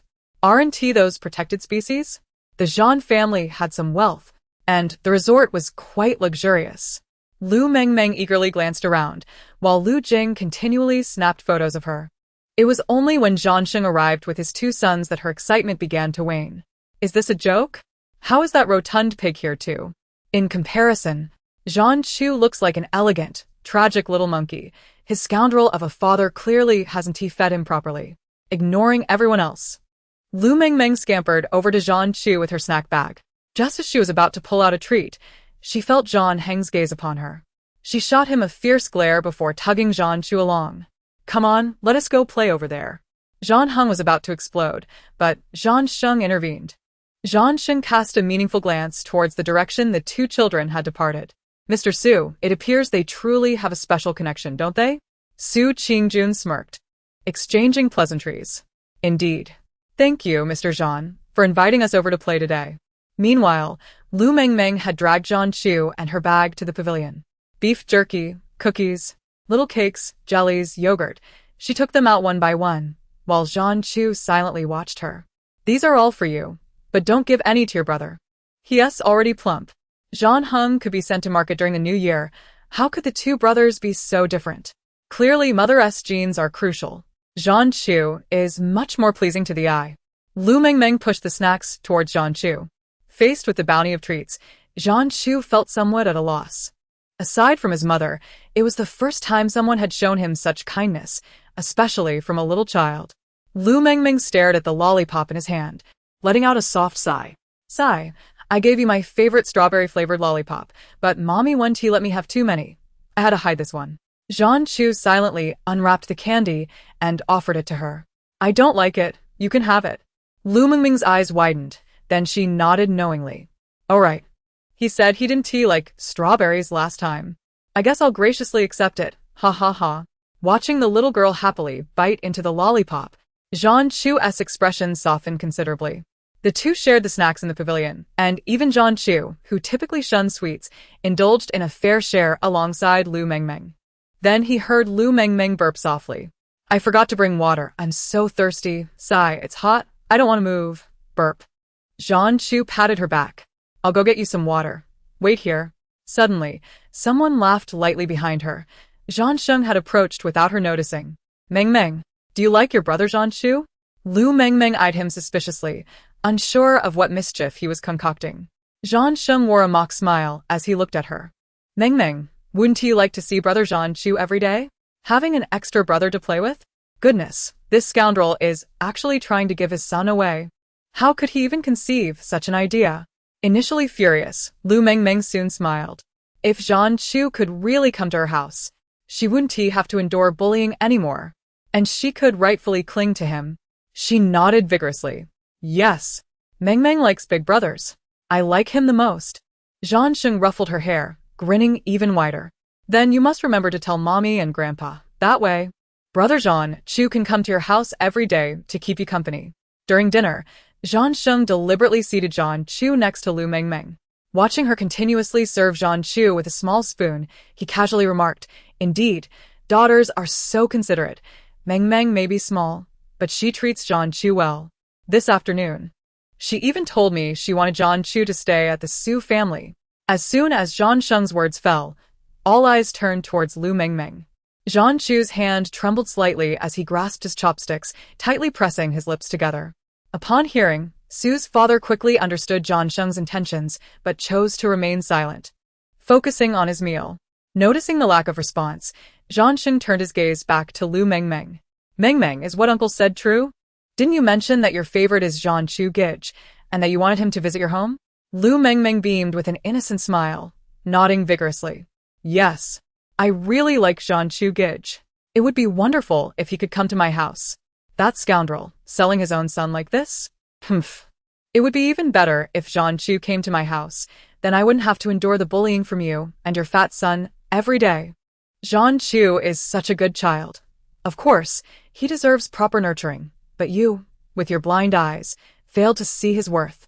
As Lu Mengmeng grumbled, she cheerfully placed a generous piece of lobster meat into Zhan Chu's bowl, gazing at him with delight.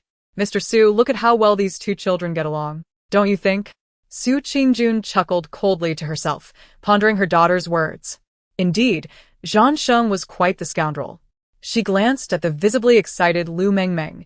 Her daughter was genuinely fond of Zhan Chu. Considering Zhan Chu's unfortunate circumstances, Su Qingjuan's heart softened.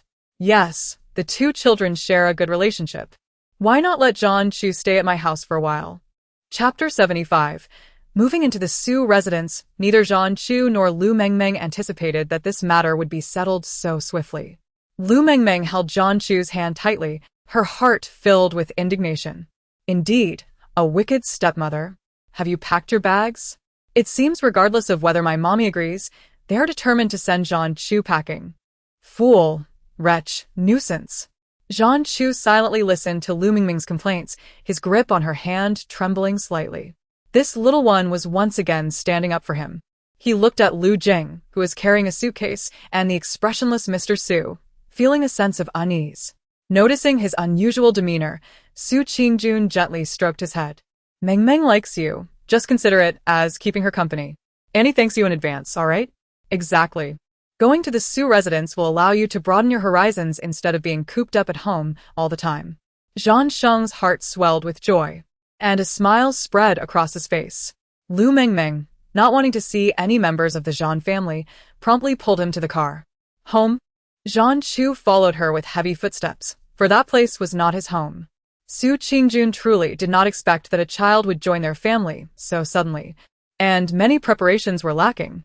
The servants busied themselves with arranging Zhang Chu's room, while Lu Mengmeng was equally occupied. This silk bedding is the most comfortable. It's for Zhang Chu. I'll give him the nightlight as well. I wonder if he'll be scared at night. And this is the new pajamas that my second brother bought. Seeing his sister reach for his pajamas, Lu Jing hurriedly stepped in to retrieve them first. Zanju. These pajamas are for you. I've washed them. They're brand new. Zhang Chu felt a bit overwhelmed, but Lu Mengmeng gladly accepted them on his behalf. It's for my second brother. You should wear it. My brother's things are the best. Lu Jing felt a twinge of jealousy, but, noticing Zhang Chu in clothes that were somewhat ill-fitting, offered up a few more outfits. I've grown quickly, and these no longer fit. They're perfect for you. Finally, he added shyly, I just hate to waste. Lu Mengmeng cheerfully gathered the clothes for Zhang Chu, directing him on how to arrange his belongings. Observing the newly refreshed room, Zhang Chu felt a mix of emotions. His room at the Zhang residence was still decorated as his mother had set it up, reflecting a child style. Though this was merely a temporary room, it clearly exhibited the family's thoughtfulness. As he touched the soft fabric of the clothes, his heart began to soften as well. Su Qingjun merely observed the four little ones bustling about, refraining from intervening. Children are sensitive, and she didn't want Zhang Chu to feel uncomfortable. When Lu Mengmeng grew a bit tired, she handed her a bottle of yogurt. You've worked hard, little housekeeper. You're doing wonderfully. Of course. Lu Mengmeng gulped down the yogurt, pondering what the room might still lack. Zhang Chu lost his mother at a young age. I can't imagine how he grew up. That scoundrel of a father actually had the heart to send him to another family. It's clear he's not treated well at home. I recall my second brother being quite robust at this age. Why does Zhang Chu seem so thin? If he's lacking in nutrition at this stage, won't it hinder his growth? Listening to her daughter's thoughts, Su Qingjun felt a surge of compassion for Zhang Chu. As a mother of three, she could empathize deeply. The thought of Zhang Chu's mother being heartbroken over her child's plight filled her with sorrow, prompting her to treat Zhang Chu with even greater kindness. Over the next few days, she discovered that Zhang Chu was not only sensible but also quick to learn. Although he was significantly younger than Lu Jing, he had already self-studied nearly all of the school curriculum. Su Qingjun diligently guided him and helped him select several suitable extracurricular classes. Little Zhang, are you interested in robotics? I believe this course would suit you well, considering your strong practical skills and fondness for computers. There's also a financial literacy class. If you're interested, you might want to attend that as well. Lu Mengmeng, watching intently, regarded the brochure with a serious expression. Indeed, my mommy is exceptional. Programming will undoubtedly see tremendous growth in the future. It's beneficial for Zhang Chu to be exposed to it. The financial literacy class is also excellent, as it covers fundamental financial knowledge that will aid his future development. Zhang Chu quietly nodded, saying little, yet warmth blossomed in his heart. Lu Jing, grabbing the course introduction from his sister, complained, Mom, you're biased. Why can't I go? Have you finished your math homework? Have you sorted out the questions you got wrong yesterday? Have you memorized the text for Chinese class? Su Qingjun unflinchingly pointed out her second son's shortcomings. Little Zhang has completed all his assignments. He has time to learn. You, on the other hand, need to focus on your studies first. Lu Mengmeng took the course introduction back and muttered under her breath. As long as my second brother doesn't go astray, let those more capable learn these things. Stung slightly by his mother and sister's remarks, Lu Jing felt a bit disgruntled. At dinner that evening, when Lu Mengmeng placed ribs into Zhang Chu's bowl, Lu Jing promptly snatched them away. Delicious, truly delicious. My sister's cooking is the best. Lu Jing. Lu Mengmeng raised her spoon, looking displeased. Lu Jing provocatively lifted the rib. It smells so good. Initially, Zhang Chu felt a bit out of place, believing his presence was the cause of their sibling quarrels. However, he soon adapted, realizing that Lu Jing merely teased his sister occasionally and harbored no ill intentions. He was quite generous with Zhan Chu as well, always ensuring he received his share of whatever was brought home. As the two siblings were on the verge of another quarrel, Zhan Chu quickly placed a shrimp in each of their bowls. "Let us eat." Both siblings huffed in response before diving into their meals. Su Qingjun couldn't help but chuckle at the sight of the three little ones. With Zhan Chu around, the house was filled with more laughter. "Zhan Chu, eat up. There are no strawberries, but this is a cherry." She struggled to hold up the cherry in her hand. In the next moment, Lu Meng snatched it right from her grasp. "Delicious." Lu Mengmeng pouted, clearly displeased. "What is going on? Why are both my brothers acting like this?" Sigh. Men remain childish until death. Why are they so immature? To ensure Zhan Chu felt at home, Lu Mengmeng strived to be the perfect hostess. She fed them each a bite of fruit, served them a spoonful of vegetables, and even insisted they each pinch her cheeks. Lu Ming, understanding her intentions, ceased to tease her, while Lu Jing felt a twinge of annoyance. He observed his younger sister treating Zhan Chu so well as she grew up. Occasionally, he would take the opportunity to bully Zhan Chu. However, Lu Mengmeng would promptly offer a piece of food to Zhan Chu. "Let us share this." Zhan Chu looked at Lu Mengmeng with a hint of helplessness, wanting to express that he truly did not enjoy sweet foods. Observing the stubborn expression on the young girl's face, he found himself yielding once more. However, it was Lu Jing who conceded first. He retrieved a piece of cake from his backpack and placed it heavily before Zhan Chu. "I don't like strawberries, so here, have the mango one." Watching Lu Jing sulkily munching on the cake, Zhan Chu gently opened the box, cutting a small piece to taste. Indeed, it was quite sweet. Chapter 76. Arranging a marriage alliance with old Master Zhan, specifically entrusting Su Fu to look after the children. Su Fu occasionally took the kids to the ancestral home for visits. The circle was small, and after a few occasions of guests from the Su family encountering Zhan Chu, the news eventually reached Mo Lian's ears. While shopping with a few friends, she spotted Su Qingjun leading Zhan Chu and Lu Mengmeng as they shopped for clothes, prompting someone to comment on the matter. "Mo Lian, your Zhan Chu seems to have won the favor of the Su family. I noticed old Master Su treats him quite differently. Su Qingjun considers him like her own son now. She is in control of both the Su and Lu conglomerates. How could you send Zhan Chu over there? Indeed, it should be Zhan Heng instead. Su Qingjuan's two brothers are indifferent. Do you think anyone from the next generation will take charge?" The reminders from her friends stirred Mo Lian's thoughts.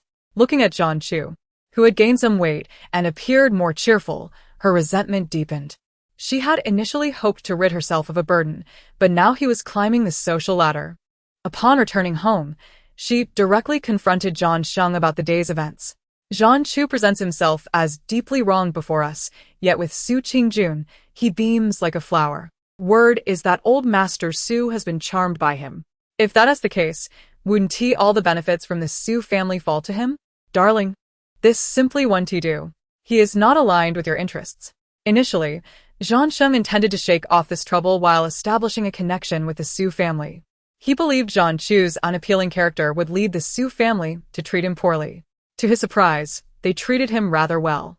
Noticing Zhan Sheng's contemplative expression, Mo Lian realized her words had resonated. She pressed on. "He has always been cunning.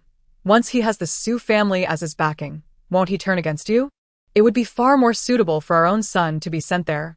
Zhan Heng has always been on your side." Zhan Sheng, observing the chubby boy chasing a dog in the yard, felt a surge of irritation. He knew Zhan Heng well. How could the Su family possibly favor him? However, Mo Lian was resolute in her desire to climb the social ladder and incessantly whispered sweet nothings into his ear. Ultimately, he capitulated. Under Su Qingjuan's leadership, the Su family was growing increasingly powerful. Despite his disdain for women, he recognized Su Qingjuan's capabilities. Moreover, with old Master Su in command, cultivating a good relationship was undoubtedly crucial. Recently, he indeed had a project to discuss with Su Qingjun. When Zhan Sheng called, Su Qingjun was observing Zhan Chu practicing calligraphy.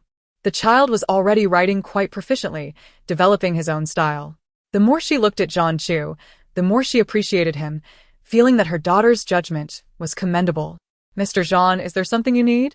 She answered the phone without hesitating around the children. Jean Chu's hand trembled slightly, and he perked up his ears to listen. Jean Sheng feigned a smile. It has been a while since I last saw the child. How about we take the families to the beach together this weekend? Let us bring the children along. Su Qingjun scoffed internally. Did he truly care for the child? Ever since Jean Chu came to the Su family, he hadn't even called once. She herself had no desire for any engagement with Jean Sheng, and he was aware of this. Before she could refuse, Jean Sheng quickly added, "There's news about developing several nearby villages, and I'm keen to discuss a project collaboration with you. Do you have time this weekend?" Upon hearing it was about a collaboration, Su Qingjun nodded in agreement. Jean Chu initially had no intention of going, but upon hearing Lu Mengmeng express her wish to see the sea, he reluctantly agreed. Early on the weekend, just as Su Qingjun was about to leave, she received a call from Shun Xianyan. "Ms. Su, I have received news about a project that came to my attention. Are you interested in discussing it? Is it chaotic on your end? Are you heading out?" Su Qingjun looked helplessly at Lu Mengmeng and Lu Jing, who were joyfully dragging their luggage. Yes. "We are taking the children to the beach. Is my nephew going too? Is he still staying with you?" The thought of not having seen her nephew in a long time made Shin Xianyan want to tag along. "Your nephew?" Su Qingjun was momentarily taken aback. She glanced at John Chu, who was helping Lu Mengmeng carry snacks, and suddenly realized. She remembered that Shin Jun had a little daughter younger than herself, who had tragically passed away. What a coincidence. "John Chu is your nephew? Your sister's child?" "Indeed, I am John Chu's uncle. I haven't seen the child in ages. May I join you at the beach?" Su Qingjun thought that having more people would add to the liveliness, and John Chu might enjoy it as well. So, she promptly sent the address to Shun Xianyan.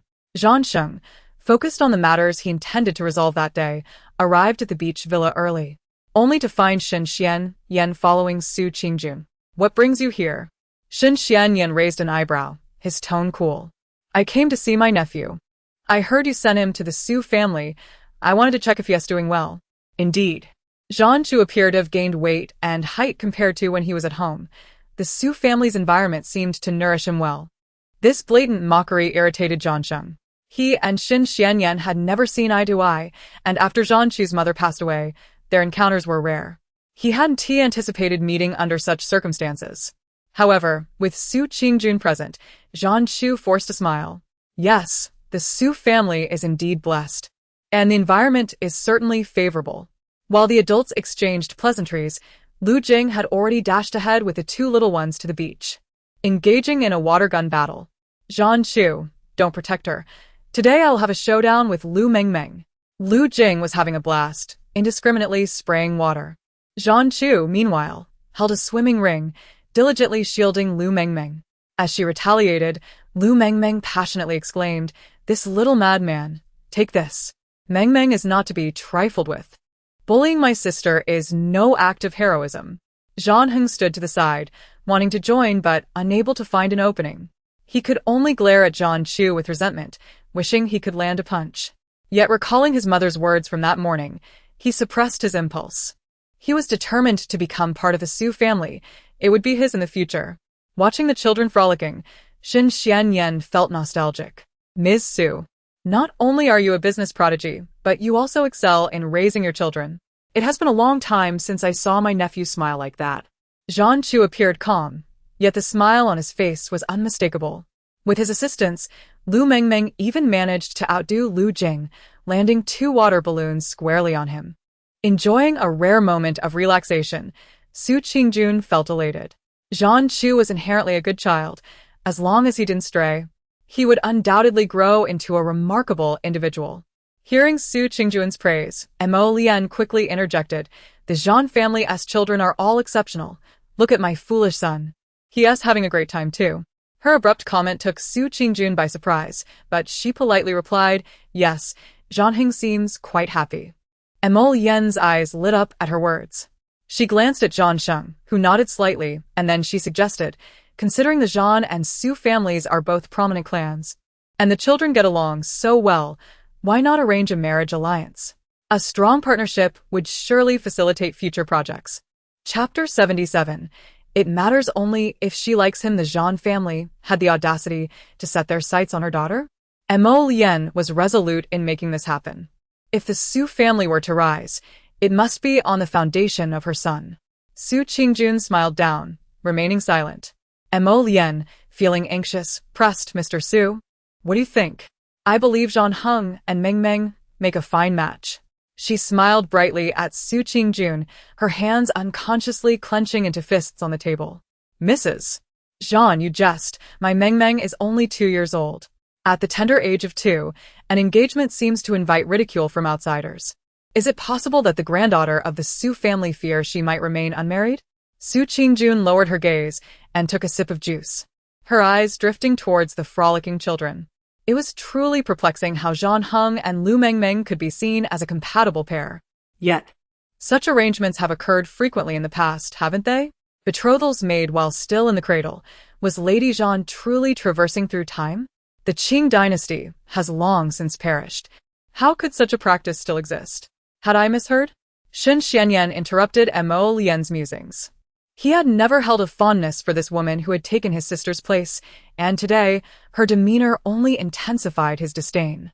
Were it not for the fact that his nephew was still to be raised under her name, he would have severed ties with her long ago. The children were only a few years old. Those in the know might simply remark on the amicable relations between the two families, while those unaware might think someone was attempting to climb the social ladder by dragging their child into such arrangements. Shen Xianyan turned his attention away from the sullen couple across from him and directed it towards Su Qingjun. Ms. Su, regarding the project we discussed earlier, I have brought the materials. Shall we step aside and have a conversation? He winked at her, to which she responded with a smile. Certainly, let us converse over there. The two departed, known for their professional demeanor, leaving Zhang Sheng with a furrowed brow. He had initially believed Mo Lien merely wished for their youngest son to join the Su family, but now he realized her intentions were far more ambitious. Montag Lian, Oblivious to his change in mood, anxiously nudged him. Darling, why were you silent just now? In her view, binding Zhang Heng and Lu Mengmeng together was paramount. She paid little heed to external opinions. The benefits from the Su family were tangible. Yet Zhang Sheng felt a keen sense of humiliation and shot her a fierce glare. How could you even utter such a thing? Zhang Heng is merely 4 years old, and you're so eager? How embarrassing. Initially, he had refrained from intervening, which had already vexed Mo Lien. His words only fueled her ire. Mo Lien, never one to oppose him, quickly concocted an excuse she had prepared earlier. I'm only considering what's best for the Zhang family. The Su family is on the verge of falling into Su Qingjuan's hands. We must seize this opportunity. She gestured towards the children playing. Zhang Sheng frowned as he glanced over. Lu Mengmeng was hiding behind Zhang Chu, while the two little ones played joyfully. Meanwhile, his own son Zhang Heng stood to the side, sulking. Mo Lien looked at him with a hint of hesitation. I truly wish to assist Zhang Chu. But you saw Shen Xuanyan's attitude. I am not Zhang Chu's biological mother. If I were to arrange a marriage for him, wouldn't his maternal family tear me apart? To forge a connection with the Su family, their only hope lay with Zhang Heng. Before Zhang Sheng, she always maintained an image of selflessness for the Zhang family, outwardly treating Zhang Chu with utmost kindness. Yet she understood that if Zhang Chu were to be overshadowed, all that belonged to the Zhang family would eventually fall to her son. Perhaps, if she could placate Zhang Chu, the Shen family would also become theirs. Her words struck a chord with Zhang Sheng. He glanced towards Su Qingjun and Shen Xianyan, who had indeed begun to engage in a conversation about work. All this time, he had felt disdain from his brother-in-law, yet as heirs of prominent families, what did he lack compared to Shen Xianyan? Merely a stroke of misfortune. Had he possessed the same background as the Shen and Su families, his achievements would surely have been grander. Let us not discuss this further. The children are still young. We wouldn't want to provide fodder for gossip, Zhang Sheng stated. His disdain for arranged marriages did not extend to Su Qingjun herself. He simply held a low opinion of her capabilities. To him, what could a woman truly accomplish? Su Qingjun was merely a housewife who had been fortunate enough to secure a few projects. He believed it would be more advantageous to negotiate a union with the true heir of the Su family in due time. Mo Lien, aware of his temperament, bit her lip in frustration and chose not to elaborate further. During dinner, She had prepared a lavish seafood feast. Lu Ming, having finished his school experiments, joined them. Lu Jing and Zhan Chu sat on either side of Lu Mengmeng. Lu Ming tended to his younger siblings, serving them dishes and pouring juice, creating a family atmosphere among the four of them. In contrast, Zhan Heng glared fiercely at Zhan Chu, and Mo Lian could only view her son with pity. Noticing that both Lu Mengmeng and Zhan Heng had a fondness for crab legs, she seized the opportunity to speak. Mengmeng and Zhan Heng truly share a bond. Both are eager for crab legs. What a delightful coincidence. Upon hearing this, Lu Mengmeng tossed her crab leg aside. Nonsense. What connection do I have with the big pig? Stop flattering yourself. I want to be connected to Zhan Chu. He loves fish, and I want fish too. She struggled to pick up a small spoon to scoop up fish meat. Zhan Chu, silently, placed some fish into his bowl, carefully removing the bones before offering them to Lu Mengmeng. She opened her mouth wide and devoured the fish, beaming at Zhan Chu. Delicious. Zhan Chu, Gij, and I both love fish. Lu Jing also extended his bowl, declaring, I love fish too. Zhan Chu sighed in resignation and added a piece of fish to his bowl for him. Lu Mengmeng rolled her eyes at him. Second brother is competing with me? Humph. Didn't you say you don't like fish? Lu Jing, unfazed by her teasing, took a large bite of fish meat and raised his eyebrows at her. Delicious. The three children engaged in lively banter, and even Shen Xianyan noticed that his nephew seemed to have softened considerably. Mo Lian felt a twinge of annoyance, but maintained a strained smile. The children appeared to share a strong bond, and their ages were not too disparate, especially since Mengmeng and her Zhan Heng were merely 2 years apart. They would attend school together and have each other as company. After all, having a childhood friend is far more meaningful than mere schoolmates, isn't it?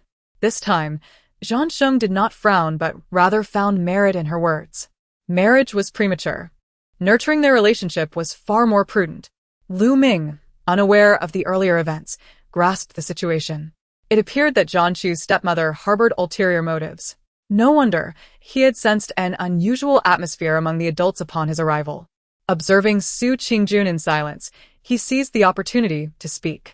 My sister is still young. Even when she begins kindergarten, we will respect her opinions and see whom she prefers. As for childhood companions, that too must be based on her preferences. We cannot impose our will. His gaze subtly flickered towards Zhan Chu, who quickly averted his eyes and lowered his head. Lu Ming noticed the typically stoic Zhan Chu blushing deeply. Chapter 78. A fated misfortune. Having faced rejection from the Su family twice, Mo Lian seethed with resentment. Observing her somewhat dazed son, she quietly led him to the seaside after dinner. My dear, I initially intended for you and Lu Mengmeng to be engaged, making her a part of our family. Zhan Heng looked bewildered.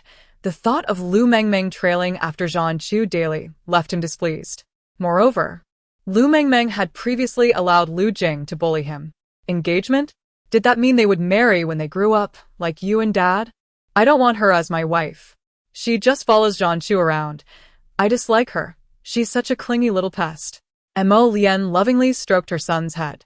As the sole daughter of the Su family, you don't wish to become the heir of the Zhan family and possess all that belongs to the Su family, do you? Then you must marry her, and everything will be yours.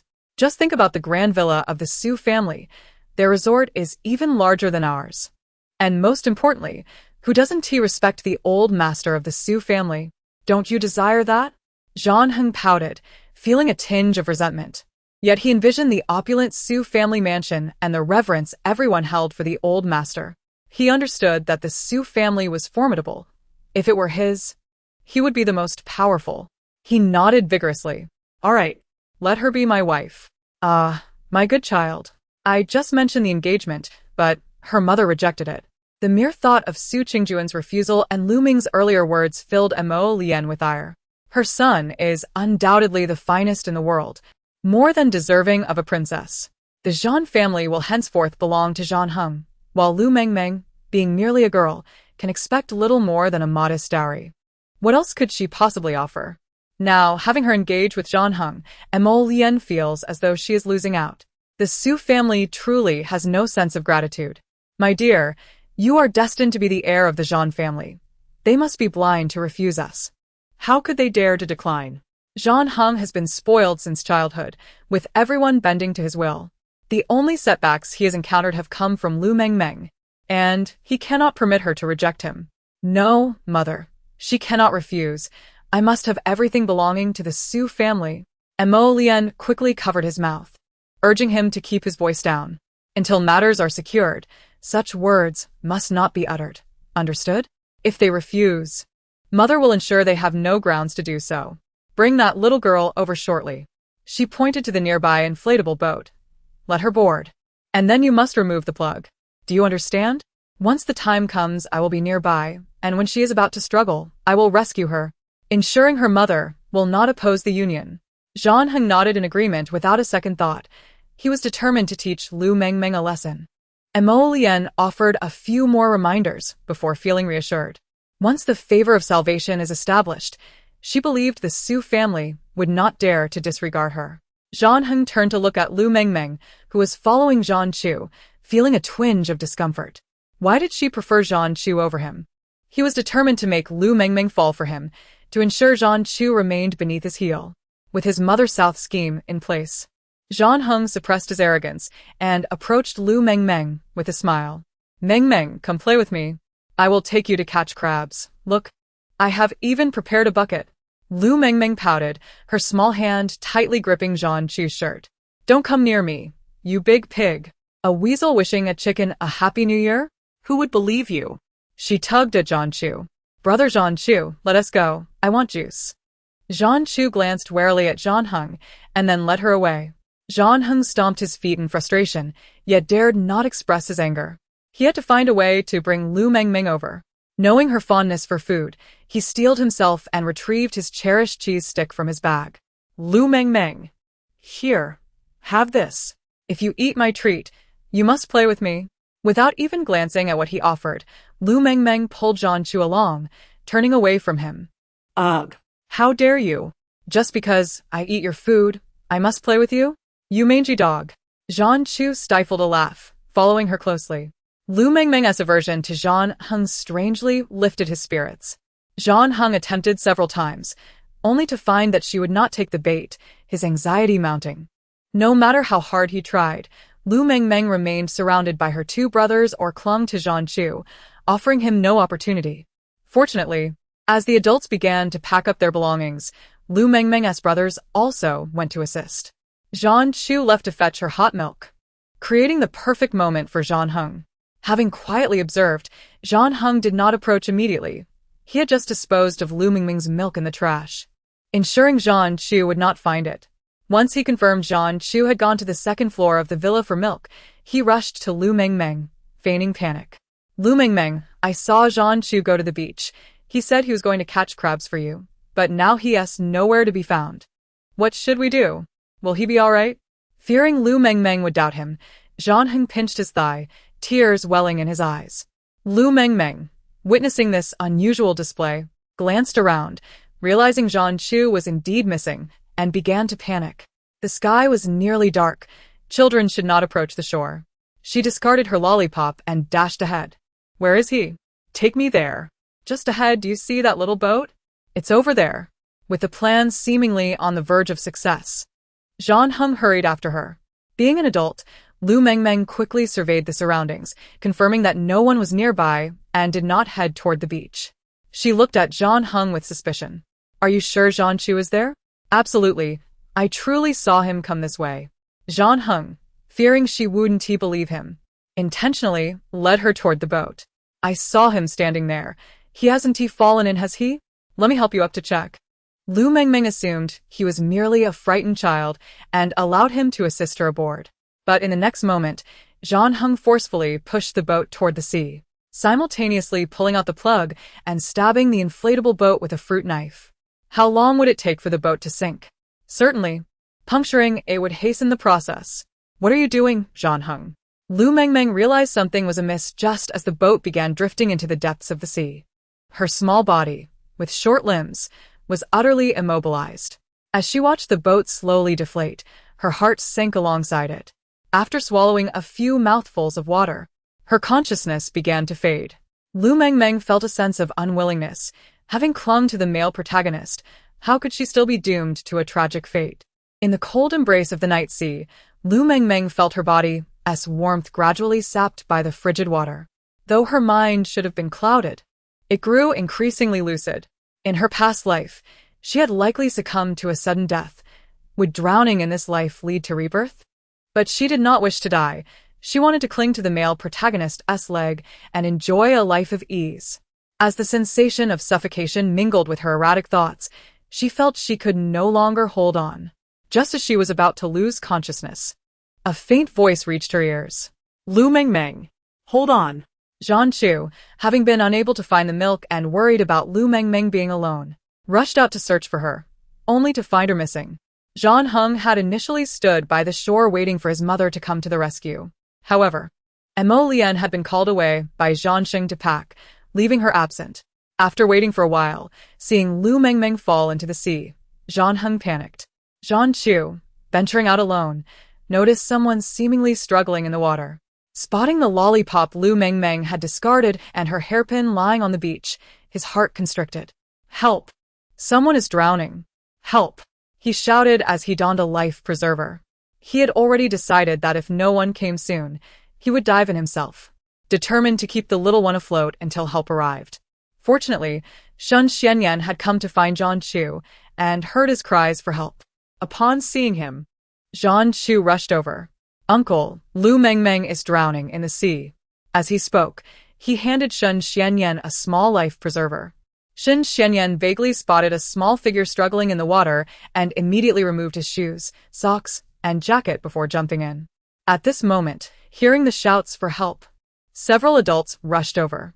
Su Qingjun, unable to find her daughter, felt an inexplicable panic rising within her.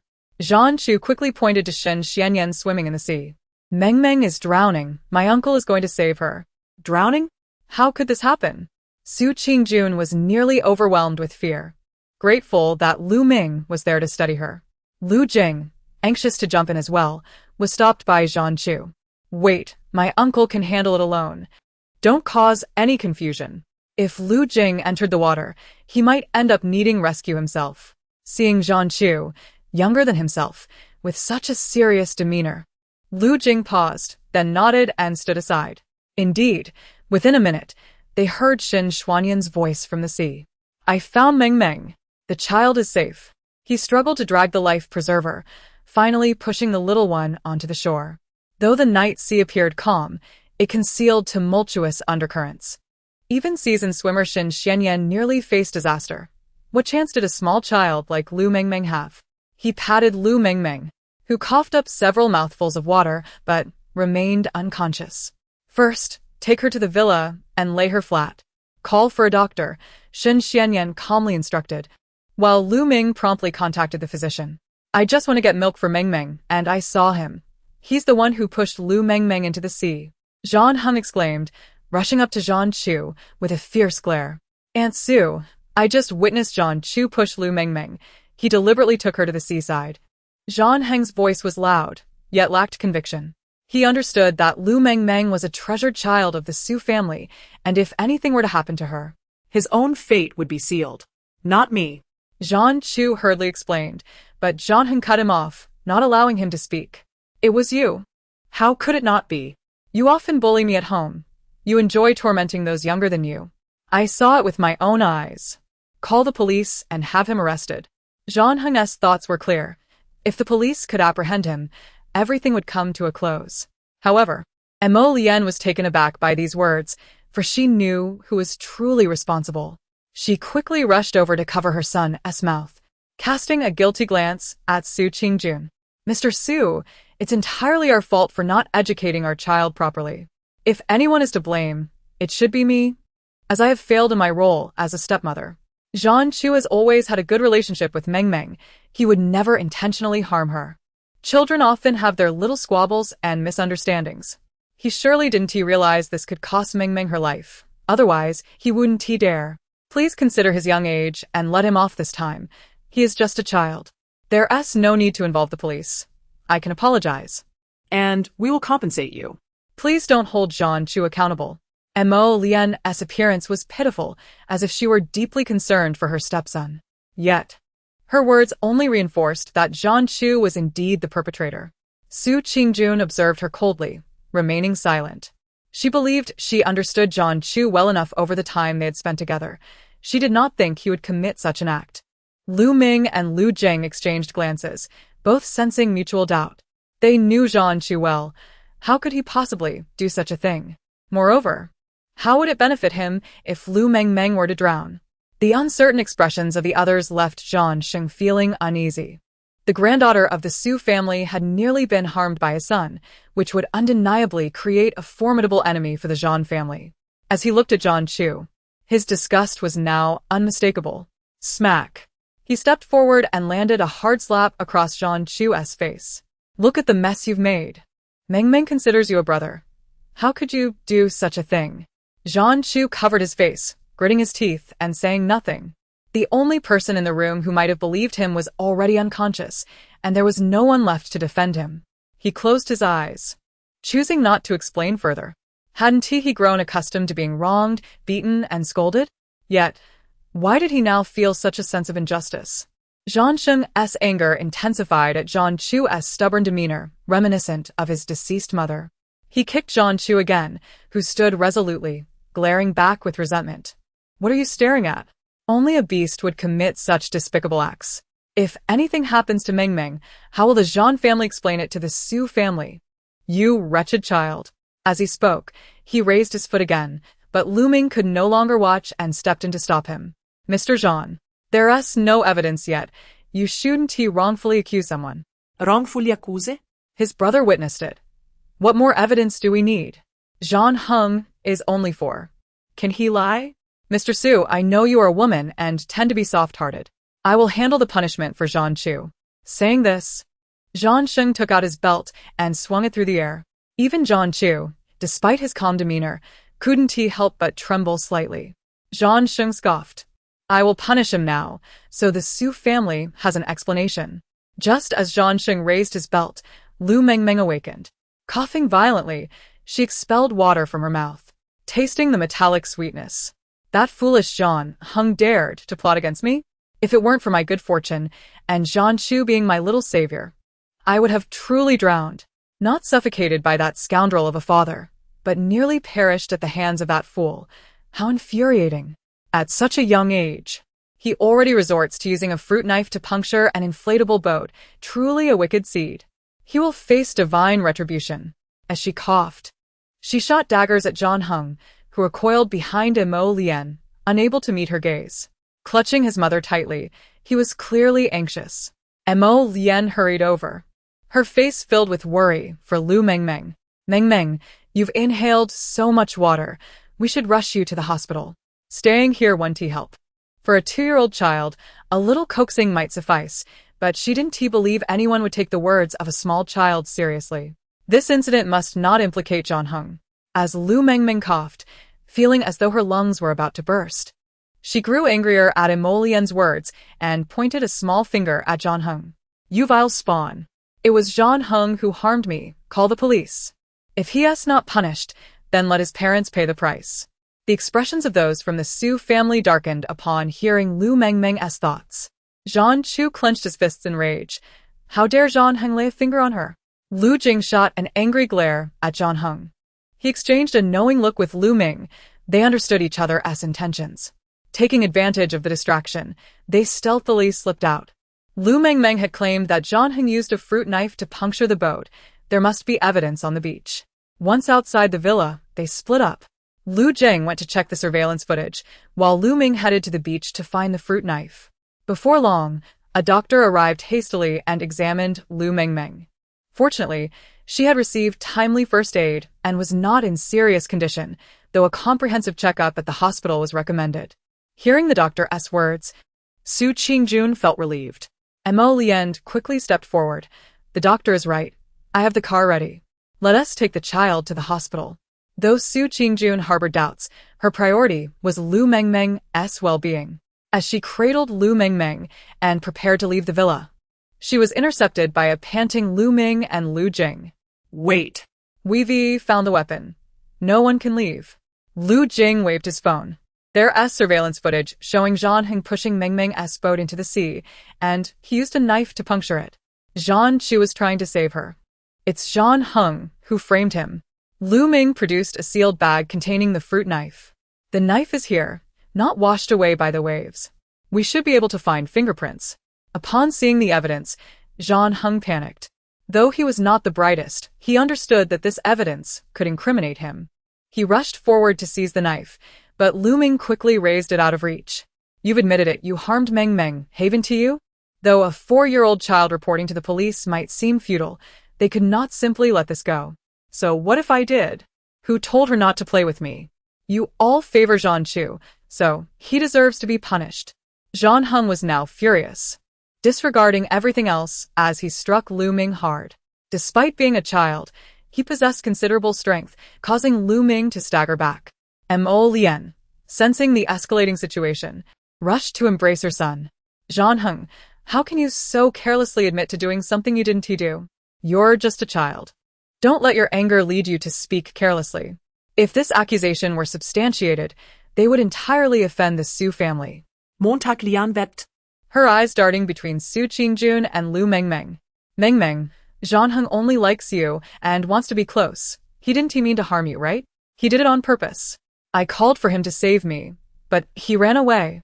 Lu Mengmeng, fuming, raised her tiny fist, growing even angrier at Mo Lian's distorted reasoning. Brother Zhang Chu called for an uncle to come save me. It was Brother Zhang Chu who rescued me. You cannot frame him. This malicious stepmother, with her mouth full of lies, wishes to tarnish Zhang Heng's reputation. Such a notion is futile. Lu Mengmeng had yet to recover, and after uttering a couple of sentences, she succumbed to another fit of coughing. With both video footage and physical evidence at hand, do not attempt to distort the truth. Lu Jing stepped forward to argue, but Lu Meng swiftly intervened to halt him. Let us report this to the authorities. The significance of such a report seemed minimal, yet it would undoubtedly bring disgrace upon the Zhang family. A 4-year-old child harboring such malevolence as to contemplate murder. What good name could the Zhang family hope to maintain? With a resounding slap, Zhang Sheng struck Zhang Heng across the face, instantly leaving a handprint that swelled upon his cheek. You scoundrel! How could you commit such a despicable act? At that moment, Zhang Sheng comprehended the gravity of the situation. The evidence was irrefutable, and Zhang Heng had no ground to defend himself. His sole aim was to mitigate the damage. If the Su family could be appeased, all would be well. He gazed sorrowfully at Zhang Heng, declaring, Your mother has coddled you excessively, indulging your every whim. When faced with even the slightest discontent, you harbor resentment. At such a tender age, you fail to learn properly. From this day forth, you shall not step outside until you acknowledge your mistakes and sincerely apologize to Mengmeng, seeking her forgiveness. Su Qingjun scoffed derisively, noting that his punishment was both high-handed and lackluster. Shun Xianyan openly mocked, the younger son is confined for his misdeeds, while the elder, unblemished, is to be whipped with a belt. Quite the stringent family values you uphold. He had always suspected Zhang Sheng was not a commendable father. Yet, he was astonished to witness such a charade unfold before everyone. He pulled Zhang Chu to stand beside him, casting a cold glare at Zhang Sheng. Zhang Sheng, feeling humiliated, sought an outlet for his frustration and would not allow Zhang Chu to enjoy freedom at the Su household. No way. Lu Mengmeng struggled in Su Qingjuan's embrace. Helpless, Su Qingjun was compelled to set her down. Zhang Chu's gaze flickered as he looked down at the stubborn little girl's face, warmth flooding his heart. It was evident to all that Zhang Sheng would not relent against Zhang Chu, and Su Qingjun understood as much. Zhang Chu, take Mengmeng outside for some fresh air. She has just recovered and needs to stretch her legs. Zhang Chu pursed his lips, nodding earnestly before leading Lu Mengmeng out of the villa. Once the two children had exited, Su Qingjun spoke up. Mr. Zhang Chu has grown accustomed to living in my residence, and the children have taken quite a liking to him. That won't do. He is a member of the Zhang family, and it is unnecessary for Director Su to concern himself with him. Zhang Sheng had made up his mind. He would not allow Zhang Chu to continue residing in the Su household. Having lost face today, he would grant no one else any favor. She ground her teeth, stating coldly, Mr. Zhang, The municipal project of the Su family will be transferred to the Zhan family. When that time comes, you will undoubtedly be too busy to attend to Zhan Chu. One to you? Zhan Sheng's eyes brightened, grasping Su Qingjuan's implication. She intended to exchange the Su family's project for Zhan Chu. A barely perceptible smile tugged at his lips. One neglected son could be traded for a significant project. Worth it. Unexpectedly, as everyone prepared to leave, Su Qingjun called for him to join her in the car. She gently ruffled his hair, while Lu Mengmeng urged, "Hurry up. Let us sit in the back, so that second brother can't squeeze in." Lu Jing snatched Zhan Chu's small bag and hopped into the car first. Ha! "I'm coming to squeeze in. What will you do about it?" Ah! "Zhan Chu, help me hold him down. I want to bite him." Lu Mengmeng scrambled into the vehicle, and Zhan Chu, fearing she might fall, quickly followed. The little ones played noisily in the car until exhaustion overcame them, and they drifted into slumber. Shen Xianyan glanced back to confirm their sleep before addressing the earlier matter. Director Shu. "Are you truly handing such a significant project to Zhan Sheng? Isn't that rather rash?" Su Qingjun waved her hand dismissively. "It's merely a project. I cannot watch young Zhan suffer. Zhan Sheng will not treat him kindly." Hearing his name, Zhan Chu squinted slightly, straining to listen. Shen Xianyan sighed, regret evident in his tone. "This project, regardless of its profit, is a valuable connection to the authorities. I heard you and your team have been working overtime for half a month. Young Zhan is such a good child. If his father does not cherish him, I certainly do. Enough. Let us not dwell on this. Young Zhan is quite sensitive. Any added pressure may be detrimental." Yet, within Zhan Chu, a tempest brewed.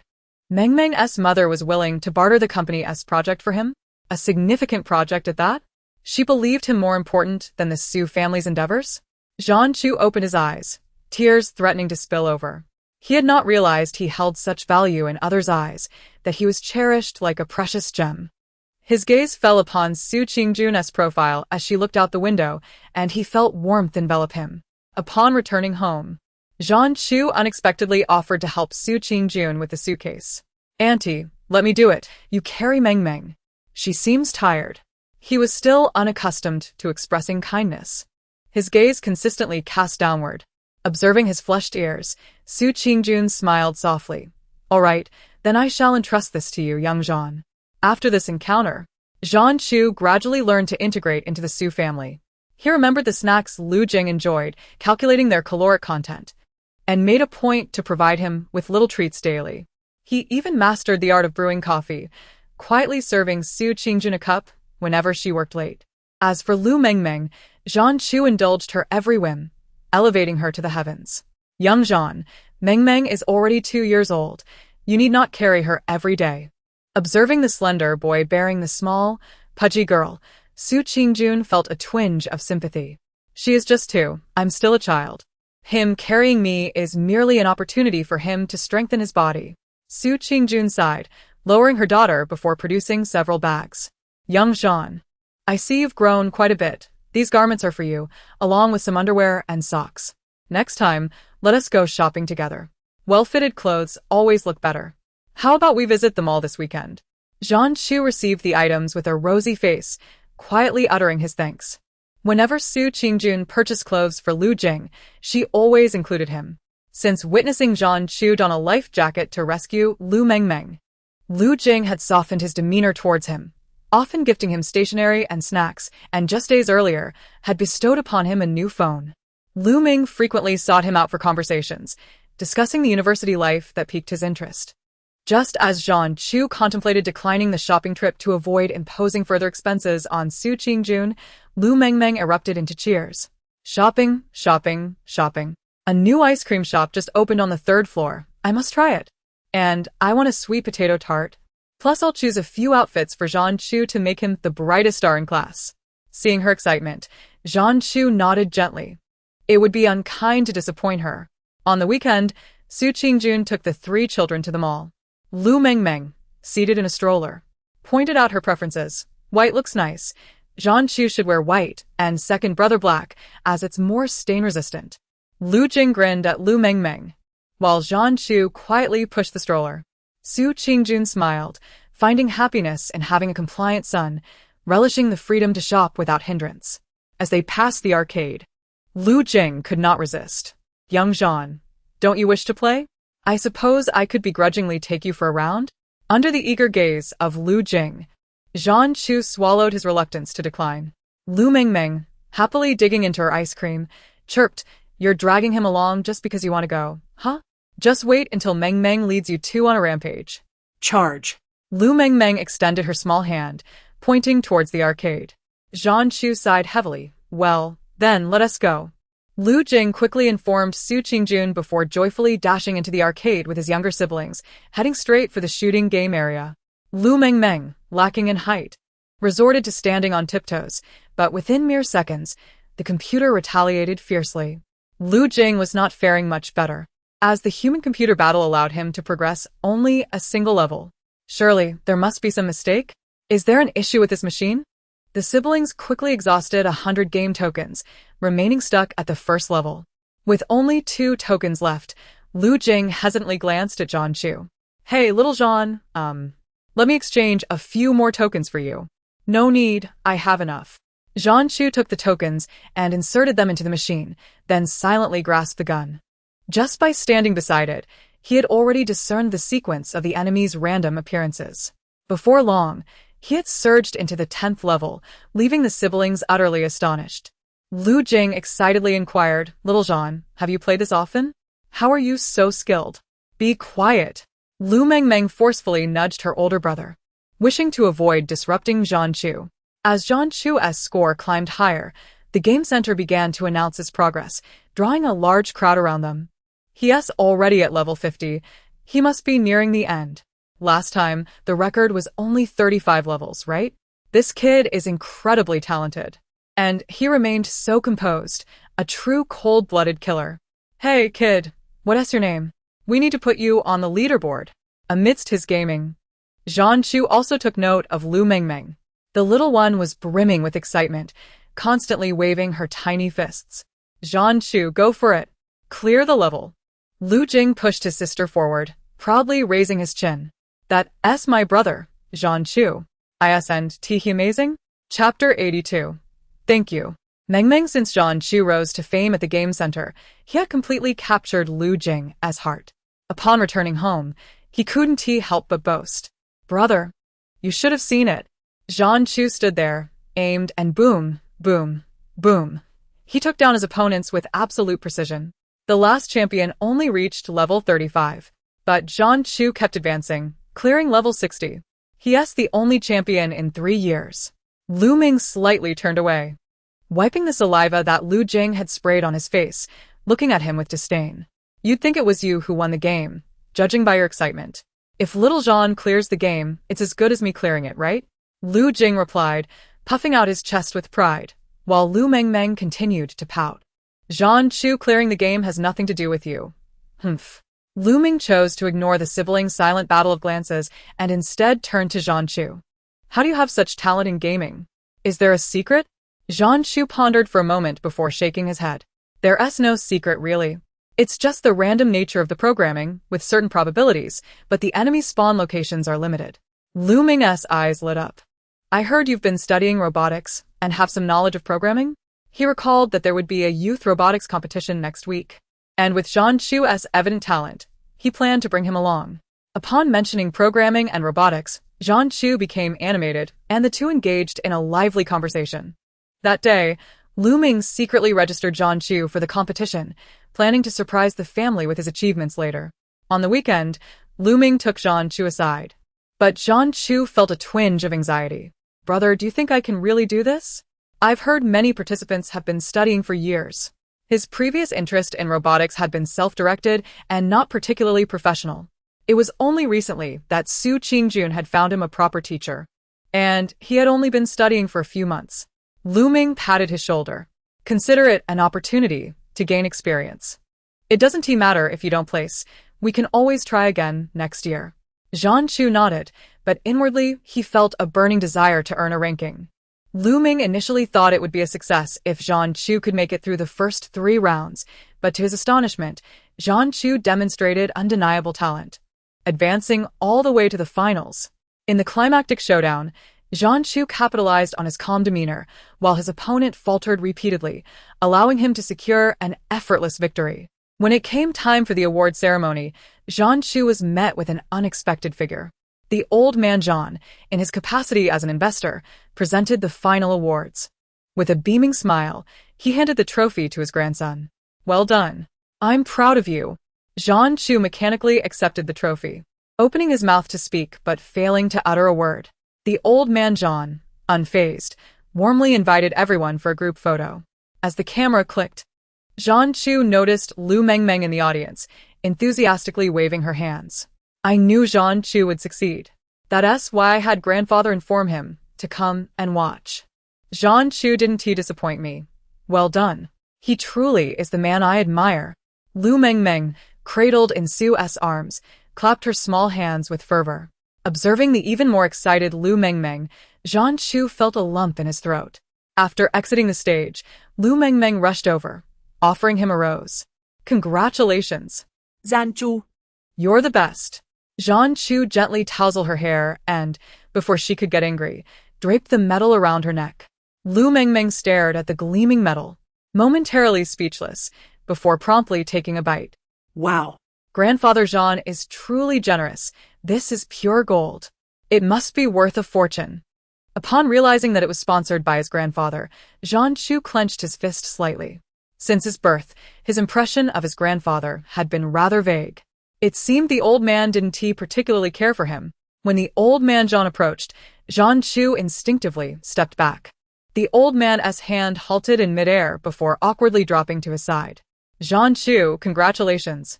You've achieved such impressive results in a short time. You truly have talent. The old man Zhang had always recognized his eldest grandson's excellence, and seeing Zhang Chu thrive in the Su family brought him great joy. Unfortunately, Zhang Chu did not reciprocate the closeness, appearing somewhat awkward instead. Lu Mengmeng hurriedly went to hold his hand, gently patting it. Poor grandfather Zhang. He has cared for Zhang Chu in silence, yet cannot express it openly. It's all because of Zhang Chu's useless father and the rift with the old man. He wants to be close to his grandson but feels embarrassed. How can we make Zhang Chu understand that everyone loves him? The notion of his grandfather caring for him? Loving him?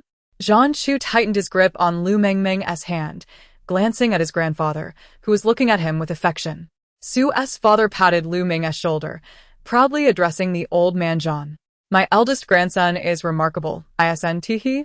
A true gem. I secretly registered him for the competition. Isn't it because my grandson is inherently exceptional? Did you not see how many young participants he bested? The old man Zhang and Su's father boasted of their grandsons, while Zhang Chu stood awkwardly to the side. Did that mean what Lu Mengmeng said earlier was true? The usually cheerful Lu Mengmeng now sighed heavily, leaning against Zhang Chu. The more she complained, the angrier she became, stamping her feet in frustration. Hearing his granddaughter's sentiments, Su's father sighed in sympathy. His old friend had enjoyed a smooth life, but his sole failing had been fathering Zhang Cheng, who now kept him from being close to his beloved grandson. He turned to Zhang Chu. Little Zhang, your grandfather cancelled several gatherings just to watch your competition. Lu Mengmeng cleverly nudged Zhang Chu forward. Grandfather Zhang is so kind. Zhang Chu, you should say something. Zhang Chu awkwardly lifted his head, hesitant to meet his grandfather's gaze. He had overheard Mengmeng's words earlier. He had always believed his grandfather disliked him, even reluctant to see him. Yet it dawned on him that his grandfather had been quietly watching over him all along. Suddenly, Zhang Chu felt a surge of emotion, his nose tingling, on the verge of tears. He took several deep breaths to quell his emotions and looked at the old man Zhang with a hint of guilt. Grandfather, thank you for coming to watch my competition. I'm truly happy. This was his first genuine smile directed at his grandfather since he became more aware, causing the old man Zhang's eyes to glisten. Good child. Observing the gradual easing of the relationship between the grandfather and grandson, Lu Mengmeng felt a wave of emotion, her eyes brimming with tears. Woe is me. Zhang Chu is indeed a little angel. My efforts to charm and beg my grandfather to bring Zhang Laoyi to the match were not in vain. What should I do? I feel like crying. He quickly retrieved a lollipop gifted to him by an opponent during the match. Here, Mengmeng, have this strawberry-flavored candy. Upon seeing the lollipop, Lu Mengmeng's inner foodie awakened, and her tears were promptly forgotten. Thank you, Brother Zhanshu. You are the best. Zhanshu lowered his gaze, looking tenderly at her, silently expressing his gratitude. Thank you, Mengmeng. Chapter 83. Soft-hearted Lu Ming looked at Lu Mengmeng with satisfaction, growing increasingly fond of his thoughtful and quirky little sister. A glance at Zhanshu, who no longer wore the gloomy expression from when he first arrived at the Su family, prompted him to seize the moment. A classmate gifted me 4 tickets to the amusement park, and there happens to be fireworks tonight. I have an experiment to attend to shortly, grandfather. Why not take Mengmeng with you? With a wise and approving expression, Lu Mengmeng nodded sagely at Lu Ming. As expected of my elder brother, clever and reliable. Yay. Amusement park, fireworks, cotton candy. Here I come. This inner cheer nearly caused the 3 present to burst into laughter. Su father quickly pulled Zhan Laoyi aside. I think that's a splendid idea. You take Zhanshu, and I'll take Mengmeng. Otherwise, I cannot keep an eye on both children. Amusement park. Amusement park. Amusement park. Lu Mengmeng grasped Zhanshu's hand with one and extended the other towards Lu Ming. Tickets. Where are the tickets? They're electronic. Just scan them. Lu Ming nearly fell victim to his sister's antics, gritting his teeth as he pinched her cheek before hastily pulling out his phone to purchase the tickets. Upon arriving at the amusement park, Lu Mengmeng immediately employed her adorable tactics. Grandpa Zhan, that pirate ship looks so terrifying. Could you accompany Mengmeng and Brother Zhanshu? She tugged at Zhan Laoyi with a pleading expression, and he could only nod in agreement. Yoo-hoo! The pirate ship. Sister Mengmeng is coming. As she excitedly prepared to board, staff politely stopped her. I'm sorry, this ride is only for those aged 4 and above. How about you ride the carousel instead? Su father, who had been concerned for his own heart's well-being, swiftly scooped the little one into his arms. Old Zhanshu is of appropriate age. You take the children to play. Though somewhat disheartened, Lu Mengmeng quickly nodded, thinking of fostering a bond between Zhanshu and their grandfather. Mengmeng will take photos of you. Mengmeng is quite the photographer. Woe is me, does a little child not deserve to ride the pirate ship? I shall just take more handsome photos of my Zhanshu. Remember to smile. Zhanshu, with a resigned pat on her head, handed her his phone. Later, I shall buy you cotton candy.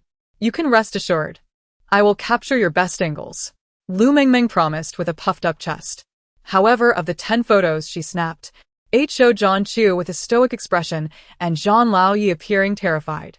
After reviewing the photos, Zhanshu pursed his lips, realizing that these thrilling rides were unsuitable for his grandfather. Let us buy cotton candy and ride the Ferris wheel instead. At last, Lu Mengmeng was able to board the Ferris wheel, her excitement causing her to snap photos incessantly. Zhanshu reached out occasionally to ensure her safety, worried she might stumble. Lu Mengmeng promptly handed her phone to Zhan Laoyi and pulled Zhanshu closer. Grandpa Zhan, let us take a group photo. Your arms are the longest. You take it. Zhan Laoyi, somewhat taken aback, held the phone up, experimenting with angles before capturing several photos to show Lu Mengmeng. Oh, dear. I'm blinking in this one. My face looks big in this one. Why do my arms look so thick in this one? She flipped through the images before reluctantly settling on 2. Shaking the phone, she declared, Grandpa Zhan, let us add each other on WeChat so Brother Zhanshu can send you the photos. Zhanshu took the phone, lowering his head in contemplation. Zhan Laoyi. A bit apprehensive, inquired, is that all right? Just scan this, Zhanshu replied, presenting the QR code.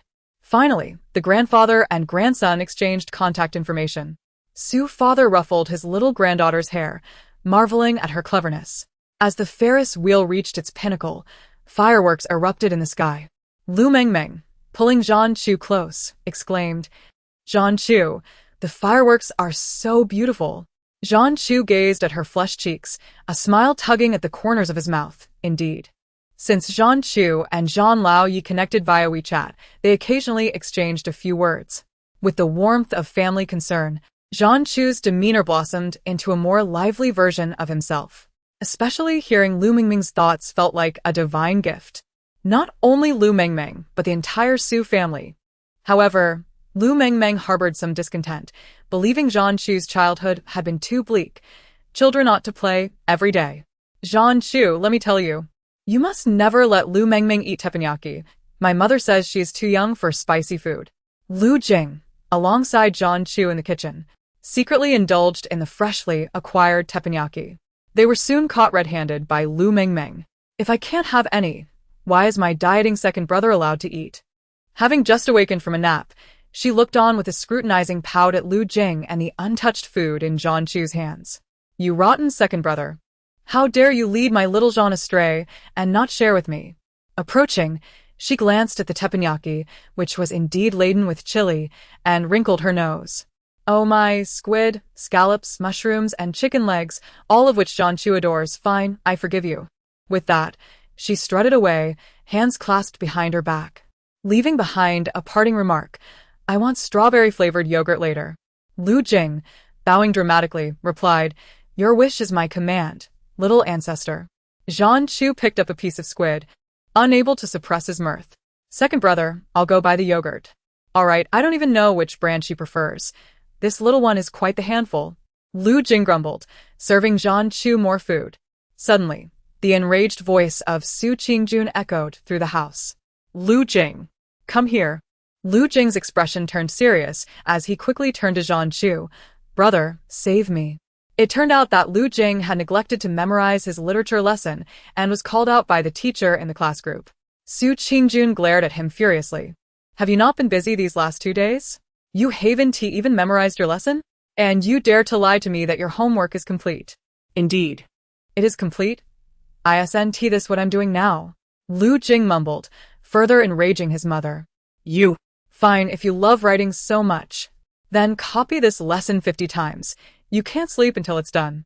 Little Zhan, keep an eye on him, and don't help. Zhan Chu stepped out of the kitchen to witness this scene. Meeting Lu Jing's pleading gaze, he quickly averted his eyes. He thought Aunt Sue's punishment was rather lenient. Lu Jing would hardly remember even after writing it 50 times. Lu Jing diligently copied his lesson in the living room, while Zhan Chu meticulously tidied up the space. He enjoyed the clean appearance of their home and wished to contribute more. Su Qingjun preferred to keep the house free of excess servants, opting to handle many tasks herself. Each day, Zhan Chu would dedicate half an hour to cleaning the living room. However, today, the tidying took notably longer. Observing Lu Jing, who had slumped over the table and was on the verge of dozing off, Zhan Chu walked over and gently tapped the table. Second brother. Little Zhan, please spare me. Am I not your second brother? I'm your real brother. Lu Jing was truly at the point of despair. His writing had devolved from barely legible to an incomprehensible scrawl. Zhan Chu sighed.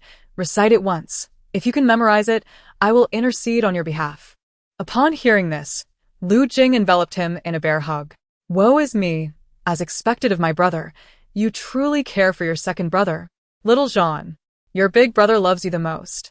Lu Mengmeng, holding her milk bottle, watched the two in the living room, shaking her head. Zhan Chu is too soft-hearted. How can he be the cold and ruthless CEO? Chapter 84.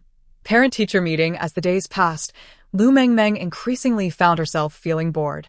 Everyone in the household was occupied with their own affairs, leaving her feeling like a mere freeloader.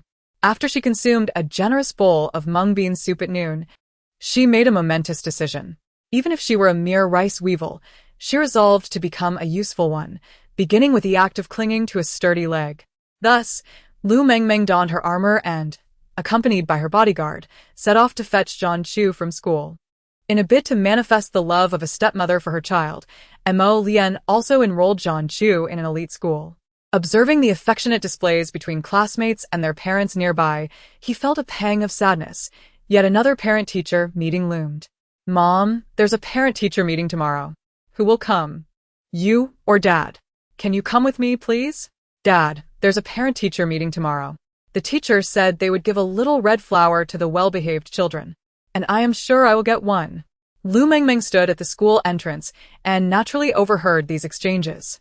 Seizing the moment, she approached a little girl. Miss, are you having a parent-teacher meeting tomorrow? The girl, enchanted by Lu Mengmeng's adorable appearance, knelt to gently touch her cheek. Yes. The school is indeed having a parent-teacher meeting tomorrow, and all parents are expected to attend. Who are you here to pick up? Your brother or sister? Lu Mengmeng glanced inside and spotted Zhan Chu just arriving at the school entrance. She pointed at him. Zhan Chu is my brother. The girl's eyes widened slightly, and she looked at Lu Mengmeng with pity. Oh, So you are like him, without parents to attend the meeting?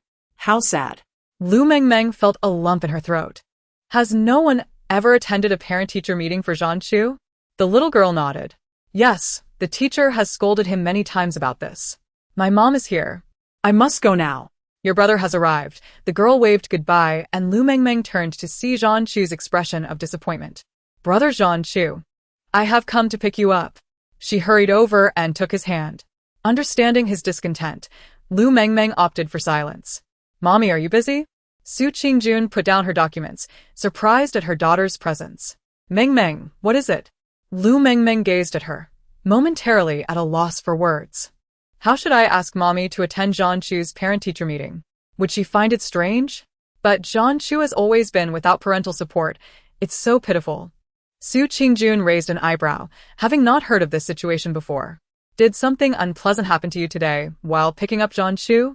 Upon hearing this, Lu Mengmeng quickly recounted the impending parent-teacher meeting at her kindergarten, looking at her mother with hopeful eyes. Mommy, could you help out? Su Qingjun glanced at her work schedule and affectionately ruffled her daughter's hair. All right. However, the following day, an unexpected emergency at a Su Corporation project rendered Su Qingjun utterly unavailable. As the time for the parent-teacher meeting approached, she reluctantly contacted Shen Xianyan, asking him to attend on her behalf. Lu Mengmeng had been waiting at home for her mother but was surprised when Shen Xianyan arrived instead.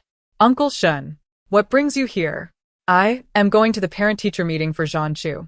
Your mother is busy today, so I was sent in her stead.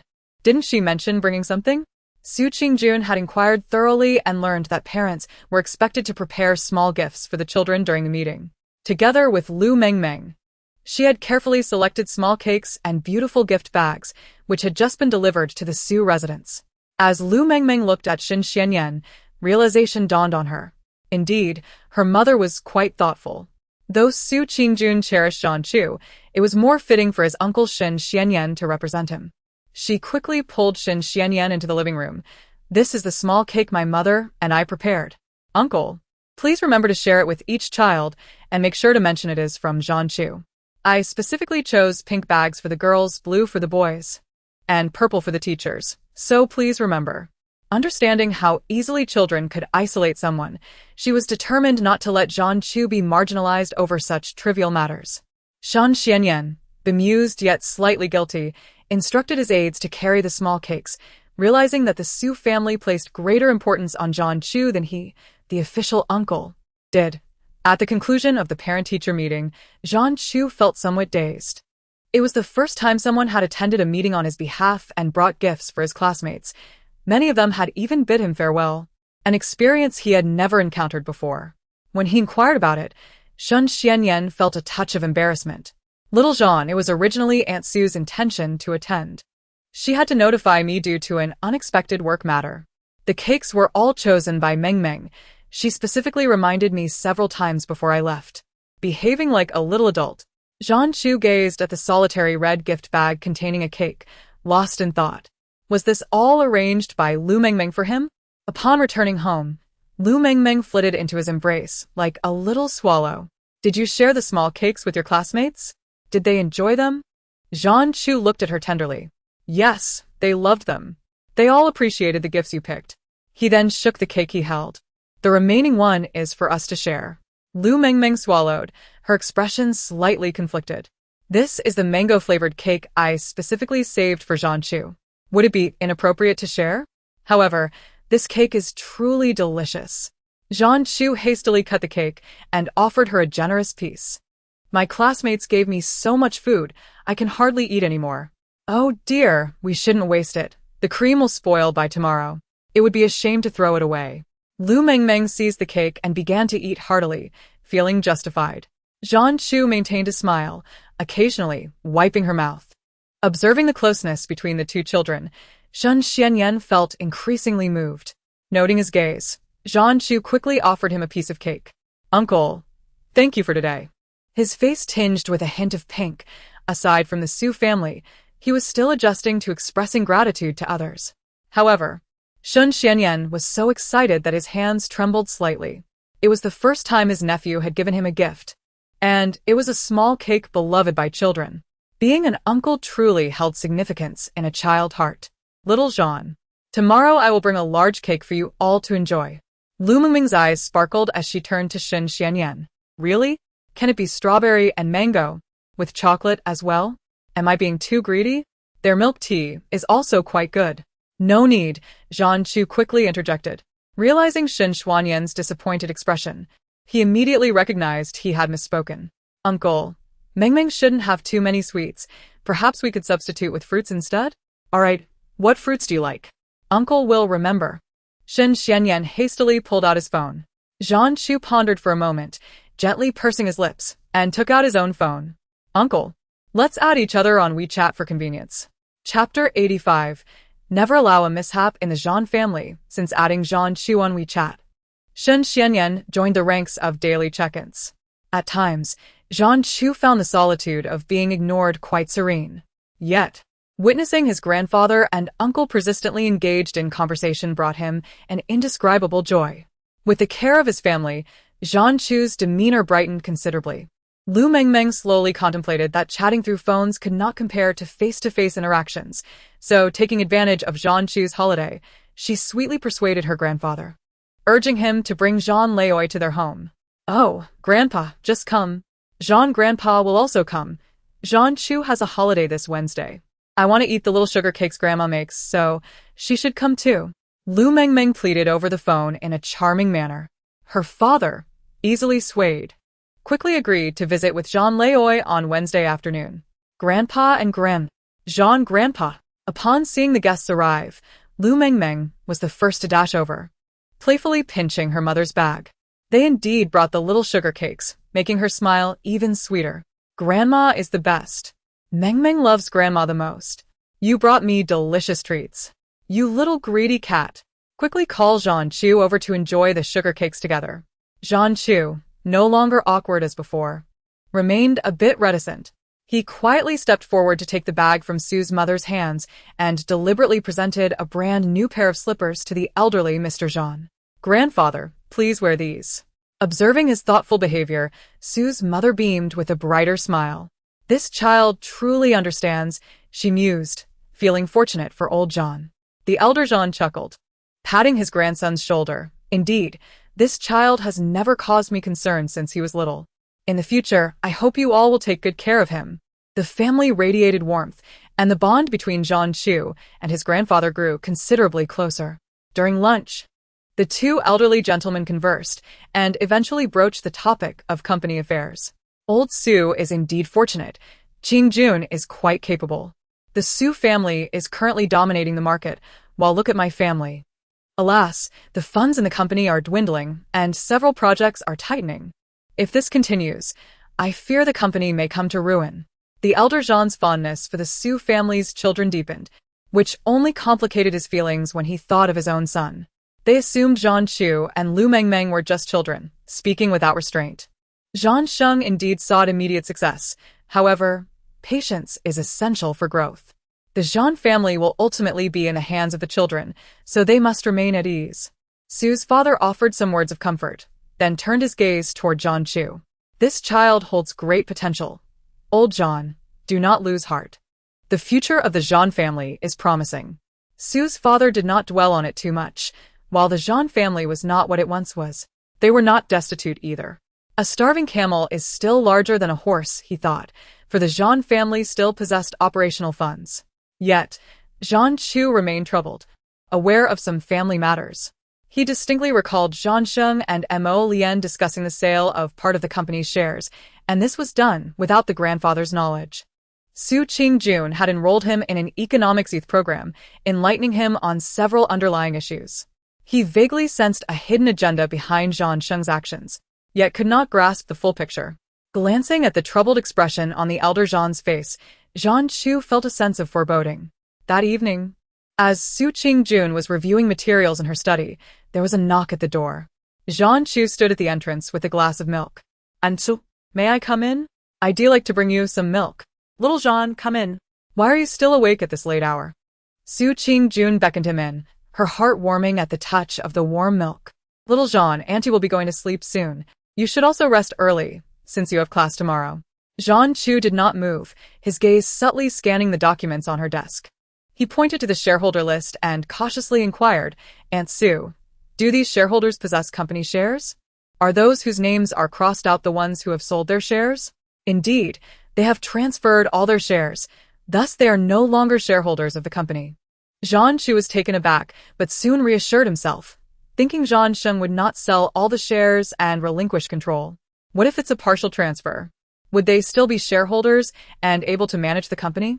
Su Qingjun was somewhat surprised, not expecting his young mind to be interested in such matters. Knowing Jean Chu enjoyed reading, she elaborated on the topic of share transfers. Jean Chu had numerous questions, always honing in on the critical points, particularly regarding the controlling shares. His visit to Su Qingjun was indeed purposeful. There was a matter he needed to clarify.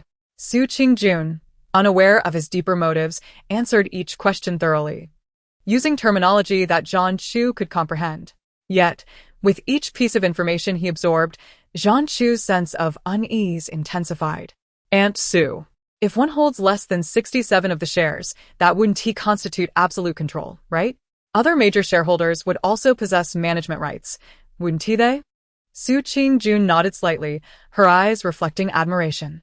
Indeed, if neither I nor your grandfather hold a significant proportion of the shares, the Su family would no longer have ownership of Su Corporation. Previously, there were many major shareholders who opposed Annie, so she acquired a portion of the shares to secure greater influence. What if numerous shares were issued and then sold? What would happen to the company? Jean Chu clenched his fists, uncertain of what answer he might hear. Su Qingjun chuckled lightly. Wouldn't that mean the company could endlessly amass funds? Jean Chu silently not dead. Yet Su Qingjun shook her head. You probably haven't covered this in your economics class yet. It's understandable that you don't grasp it fully. You will learn about it later. Su Qingjun assumed he was merely reflecting on what he had learned in class, not realizing his true concerns. After hearing her words, Jean Chu's expression grew more somber. In such a scenario, could the sold shares lead to bankruptcy? He had indeed surmised correctly. Jean Sheng was engaging in illegal activities. All he wanted was to discover if there was a solution, unwilling to witness the downfall of the Jean family. Noticing his troubled demeanor, Su Qingjun glanced at the clock and hastily said, illegal activities certainly carry legal consequences. All right, little Jean, it's nearly 11 o'clock. If you have more questions, save them for next time. Go to sleep. Jean Chu understood everything she had just said. His inquiries were aimed at confirming the truth of what Jean Sheng was doing. He knew Jean Sheng had sold numerous shares, yet the majority remained in the elder Jean's hands. What then had Jean Sheng actually sold? The notion of illegality lingered relentlessly in Jean Chu's mind. It appeared Jean Sheng was indeed as despicable as Lu Mengmeng had described. Not only was he failing to care for himself, but he was also intent on bringing down the Jean family. Thinking of his grandfather's smiling face and his head of white hair, and recalling all the sacrifices his grandfather had made for the Jean family and for him, Jean Chu clenched his fists tightly. He would not allow any harm to befall the Jean family. Chapter 86. A lesson even children understand during the elder Jean's birthday banquet. He initially intended for it to be a modest affair, but Jean Sheng invited numerous guests. Having faced multiple setbacks in business, he felt a need to assert his position as the head of the Jean family. Moreover, he had a significant matter that required the presence of witnesses. The Su family was also on the invitation list. Despite Su Qingjun's disdain for Jean Sheng, she felt compelled to attend for the sake of the elder Jean. Furthermore, Su's father had matters he needed to address with him directly. Upon their meeting, the elder Jean was promptly pulled into the study by Su's father. Today is your birthday.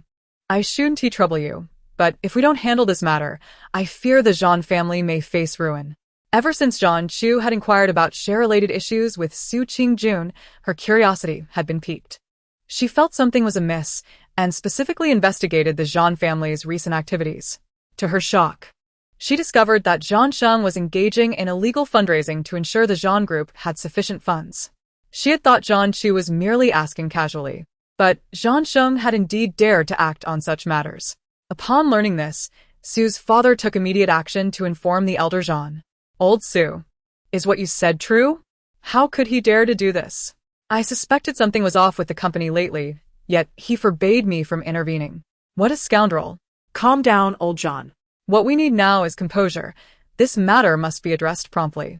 Fortunately, nothing catastrophic has happened yet, and if handled well, the Zhan family may not suffer significant repercussions. The elder Zhan, having navigated the business world for many years, understood this principle well. Meanwhile, at the banquet, Zhang Sheng, unable to locate the elder Zhan, sought him in the study. Dad, Su's elder, there you are. The guests are waiting to celebrate your birthday. He smiled genuinely, resembling a devoted son. The elder Zhan, remembering Su's father's earlier words, felt a surge of anger. Just as he was about to inquire about the illegal fundraising, Mo Lian entered with Zhang Heng in tow. Dad, I know you don't enjoy red wine, so I specially prepared a 30-year-old vintage for you. She nudged her son forward. Grandfather, happy birthday. Wishing you happiness as vast as the East Sea and longevity akin to the South Mountain. Everyone is waiting for you. Let us head out quickly. Zhan Leo Yezai glanced at his grandson, ultimately unable to harden his heart, and followed him outside. To his surprise at the dining table, Zhan Qing stirred up trouble once more. After several rounds of drinks, he raised his glass, tears flowing freely. Dad. You have borne the weight of managing the Zhan family alone for so many years. This toast is for you. He tilted his head back, draining the contents of his glass before slamming it down onto the table. As your son, I may lack abilities, but it is time for you to enjoy some peace. Leave the matters of the company to me. You can rest easy. Mo Lian chimed in. Indeed, Dad, Zhan Cheng has managed the company for so many years. Yet, he has always felt somewhat unqualified. It's time for him to take the reins. Although Zhan Cheng was the current head of the Zhan family, the majority of the shares still rested with Zhan Leo Yezai. Even several key managers in the Zhan group were Zhan Leo Yezai's trusted aides. The family still revolved around his authority. Watching his son and daughter-in-law exchanging words, each urging him to relinquish control, Zhan Leo Yezai felt an increasing sense of disappointment. Recently, several projects of the Zhan group had fallen through. Would shareholders agree to my handing over control now? If the projects fail, does having power guarantee success? Absurd. No matter how he looked at Zhan Cheng, he found him increasingly irksome. Remembering Mr. Su's words only fueled his resentment, leading him to deliberately ignore his disappointing son. However, Zhan Cheng was determined not to let this slide. Today, he vowed to seize the authority of the Zhan family in front of everyone. Dad, what are those projects? I am currently negotiating the provincial railway project. It is undoubtedly promising. Once we establish our reputation, won't acquiring new projects be a breeze? He cast a disdainful glance at Su Qingjun, who had recently snatched several of his projects. Su Qingjun pretended not to notice and continued sipping the top-tier red wine Zhan Cheng had brought to impress. Observing Zhan Cheng's attempts to pressure Zhan Leo Yezai, Zhan Chu interjected. The province can only undertake construction for 4 months a year, and there are local public construction teams as well. This project will take at least 7 to 8 years to complete, with little profit. What do you know? Zhan Cheng snapped back at his son. What are you even worth? This project is substantial. It's an excellent opportunity to make a name for ourselves. Upon hearing Zhan Cheng's retort, Su Qingjun forcefully placed her glass on the table, producing a sharp sound. If this project is so great, why hasn't the bidding been opened yet? It's clear to anyone with eyes that this project is a strenuous endeavor for little reward. Mr. Zhan, given the current state of the Zhan family, can you truly afford to invest 7 to 8 years in this? Her words left Zhan Cheng flustered, and Zhan Leo Yezai let out a cold snort, setting down his chopsticks. Zhan Cheng was genuinely enraged now. Unable to confront Su Qingjun directly, he pointed an accusatory finger at Zhan Chu. Are you still my son? You're just a child. What do you know? Today, I will teach you a lesson. Zhan Chu Gij understood this at only 5 years old. Why do some people not grasp it even after decades? Lu Mengmeng piped up in her sweet voice. The gap in intelligence is astonishing. Her humorous remark, paired with her adorable face, elicited laughter from those nearby. Emolian shot her a warning glance. Mengmeng, this is a matter of the Zhan family. Children should not speak out of turn. I'm not lying. It's a truth even children understand. They are both sons of uncles. How could John Hung not know? He just a few years younger than John Chugij? She provocatively raised her eyebrows at John Hung. He scoffed in response. He is only 8 months older than me. He is so foolish. He can't even count. Once John Heng's words left his lips, the atmosphere shifted dramatically. Oh. So the age difference is less than a year?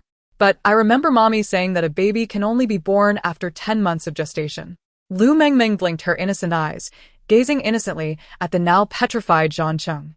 Su Qingjun, in high spirits, poured herself another glass of red wine, struggling to contain her excitement as she contemplated standing up to applaud her daughter. Suddenly, someone remarked, not only was there infidelity during the marriage, but also during the wife's pregnancy. This revelation sent ripples through the gathering, and guests began to murmur. It was no wonder that Emo Lien had stepped into the family shortly after the passing of Madame Jean. Did you just find out? This has been circulating in the circle for quite some time. What is so surprising about it? The surrounding chatter grew louder, and John Cheng's eyes reddened as he glared at Lu Mengmeng with a look of resentment. Say that again. Chapter 87. We are still family. Seeing John Chung on the verge of exploding, Lu Mengmeng immediately resorted to her long-and-used skill of wailing dramatically. So scary. Woo. He is going to hit a child. He is going to eat children. Zhan Chu instinctively reached out to protect her, only to hear her gleeful inner thoughts. Daring to glare at Mengmeng Jia. Everyone as spit could drown you. Is anyone filming this? Would it be more pitiful if I cried sideways? Does it make me look slimmer? Her family, upon hearing her thoughts, were left speechless. Observing John Cheng's ferocious demeanor, the Su family members suddenly turned cold. Shameless. What kind of skill is bullying my sister? What did she say that was wrong? Lu Jing was the first to object. The little one usually bullied him. Yet now someone dared to bully his sister. Zhan Qing turned his glare towards Lu Jing. Lu Ming casually remarked, "Children speak innocently. Mr. Zhan, you are upright and dignified. So, what is there to be angry about?" Su Qingjun silently applauded the children while pouring herself another glass of wine, sensing that soon she would no longer be able to drink. Mr. Su, who always favored family over reason, was incensed despite knowing Lu Mengmeng was pretending. He leisurely set down his chopsticks. "It seems the Zhan family does not welcome us. Why take out your frustrations on a child? Let us leave." Su Qingjun quickly downed her glass of wine and stood up. Mo Lien grew anxious and hurried to block them. Mr. Su, please. This is a joyous birthday banquet. What are you doing?" If they angered the Su family, their future days would be even more difficult. The group stood up, and suddenly, a mocking voice rang out. "Do you still have the face to ask? When did the Zhan family become a place where you could speak?" Shun Xianyan, delayed by matters on the road, had not expected to witness such a dramatic scene upon his arrival. Mo Lien felt her face burning as she retorted sarcastically, "After all, I am the legitimate Mrs. Zhan. What is wrong with me speaking? The legitimate Mrs. Zhan? The real Mrs. Zhan is in the cemetery. Who are you?" Mentioning the true Mrs. Zhan and recalling Lu Mengmeng's earlier words ignited Shin Xianyan's fury. "You have no idea how you became Mrs. Zhan. Do you truly dare to step into the family? How could you be worthy?" "Why am I not worthy? I bore a son for the Zhan family and selflessly cared for the entire family. How could I not be worthy?" Mo Lien felt resentment boiling within her, but knew she must maintain her facade before others. She hesitantly picked up a tissue, dabbing at non-existent tears, and looked at Zhan Chung with a pitiful expression. "Darling, can you not say a fair word for me?" Zhan Chung felt a surge of pity for her demeanor. Seeing the woman he adored being bullied by his former brother-in-law unleashed his pent-up fury. "Shun Xianyan, this is a matter of the Zhan family. Why do you speak of my wife? Mr. Zhan, what great authority you wield. If you are so powerful, why did you have my sister come to seek my help to establish herself in the Zhan family?" The two exchanged barbs, neither willing to concede. As the clamor escalated, Zhan Lao Yezai could no longer contain himself. Bang! He hurled a glass at Zhan Chung, who managed to dodge just in time, and the glass shattered on the ground. "Is this enough chaos? Do you all even see me, this old man? Dad, it's clearly..." Zhan Chung attempted to argue, but Zhan Lao Yezai waved his hand impatiently. "I know what you're all thinking. You needn't dwell on this matter. any longer. I shall entrust all my shares to Zhan Chu, my eldest grandson, and no one else shall entertain such thoughts. Ladies and gentlemen, I am feeling unwell. Please enjoy yourselves." With that, the elder Zhan turned and left without granting Zhan Sheng and his wife an opportunity to speak. The elder Zhan held the majority of the company's shares. If he were to transfer them to Zhan Chu, her gaze inadvertently swept over the astonished Zhan Chu and the gleeful Lu Mengmeng. Mo Lian clenched her fists beneath the table, resolutely refusing to allow such a thing to transpire. The celebration dispersed following the elder Zhan's departure. The guests, perceptive as they were, exchanged a few pleasantries with Zhan Sheng before making their exit. Seizing the opportunity while the adults were engaged in conversation, Mo Lian quietly approached Zhan Chu and Lu Mengmeng. "Zhan Chu, your father was indeed a bit harsh earlier, but he had been drinking. You cannot hold it against him." Mo Lian crouched down, her eyes filled with guilt and sorrow. Zhan Chu looked somewhat taken aback, his muscles tensing. Lu Mengmeng glanced down, casting a secretive, scornful look her way. What kindness can a wicked stepmother possess? Humph. Zhan Chu, feeling helpless, glanced at her, his thoughts momentarily adrift. His mother had passed away when he was young. Mo Lian was the only woman in this household. Observing her gentle treatment of Zhan Heng, he had once yearned for such affection, even sincerely considering her as a mother. Mo Lian's sudden tenderness left him somewhat bewildered. "I understand," he murmured, lowering his gaze. Unable to meet her eyes, Mo Lian smiled softly. "Good boy. Auntie knows you are the most understanding." In truth, Annie had made mistakes too. Previously, when your younger brother was small and unaware, I tended to him and overlooked your feelings. I know you are a good older brother. Can you grant me a chance to amend my past errors? After all, we are family, right?" Zhan Chu met her benevolent gaze, instinctively nodding. Seeing his reaction, Mo Lian scoffed internally. Indeed, just a child. What cunning could he possess? Good child, since grandfather got upset today, why don't we try to cheer him up? Zhan Chu, troubled by the earlier incident, brightened at her suggestion. How do we cheer him up? The lotus flowers in the pond behind the Zhan residence are in full bloom. If you could personally pick some, grandfather would surely be delighted. Zhan Chu, you wouldn't want him to have an unhappy birthday, would you? What could bring him more joy than a gift from his beloved grandson? As she spoke, Mo Lian rose, her eyes betraying an unmasked coldness. Lu Mengmeng, remaining by Zhan Chu's side, found the scene oddly familiar. Suddenly, she recalled the original storyline. Wasn't it the elder Zhan's birthday when Mo Lian tricked Zhan Chu into the small lotus pond to pick flowers, resulting in Zhan Chu nearly drowning? So, the wicked stepmother is making her move? This woman intends to deceive Zhan Chu into the lotus pond, then push him in. With the elder Zhan announcing that the shares will go to Zhan Chu, how could she possibly let this go? I knew she had ill intentions. Now it all makes sense. Feeling her thoughts, Zhan Chu tightened his grip on Lu Mengmeng's hand, the faint affection he had felt for Mo Lian dissipating. He had wondered how Mo Lian, who had never cared for him, could suddenly express such sentiments. Now it was clear that everything had ulterior motives. Yet, when he looked up at Mo Lian, he still wore a smile. "Auntie, rest assured, I will handle this matter well." He turned and pulled Lu Mengmeng into the villa, specifically addressing the butler when the elder Zhan emerged. "Butler, could you find me a pair of small gloves? Auntie Mo mentioned that grandfather loves lotus flowers, and I would like to pick some for him." Chapter 88. Always protecting you. The elder Zhan frowned at the two children, his suspicions aroused. Mo Lian had never shown genuine affection towards Zhan Chu. Why would she send him to pick flowers? Unbeknownst to him, he had become increasingly attentive to Zhan Chu's actions. Lu Mengmeng nodded eagerly beside Zhan Chu. As expected of Zhan Chu, so clever. He recognizes his stepmother's ulterior motives and is securing an escape route for himself. Well done. Seeing the elder Zhan observing Zhan Chu thoughtfully, Lu Mengmeng realized that he had overheard their exchange. The elder Zhan was indeed adept at discerning the true nature of others. How could he remain oblivious to Mo Lian's intentions? Reflecting on the fact that Mo Lian had yet to act, Lu Mengmeng sighed. Although she contemplated mischief, she had not yet executed her plans, leaving the elder Zhan unable to take action against her. "Zhan Chu, take me around. I have yet to visit the Zhan residence." Lu Mengmeng suggested as she noticed the guests had mostly departed.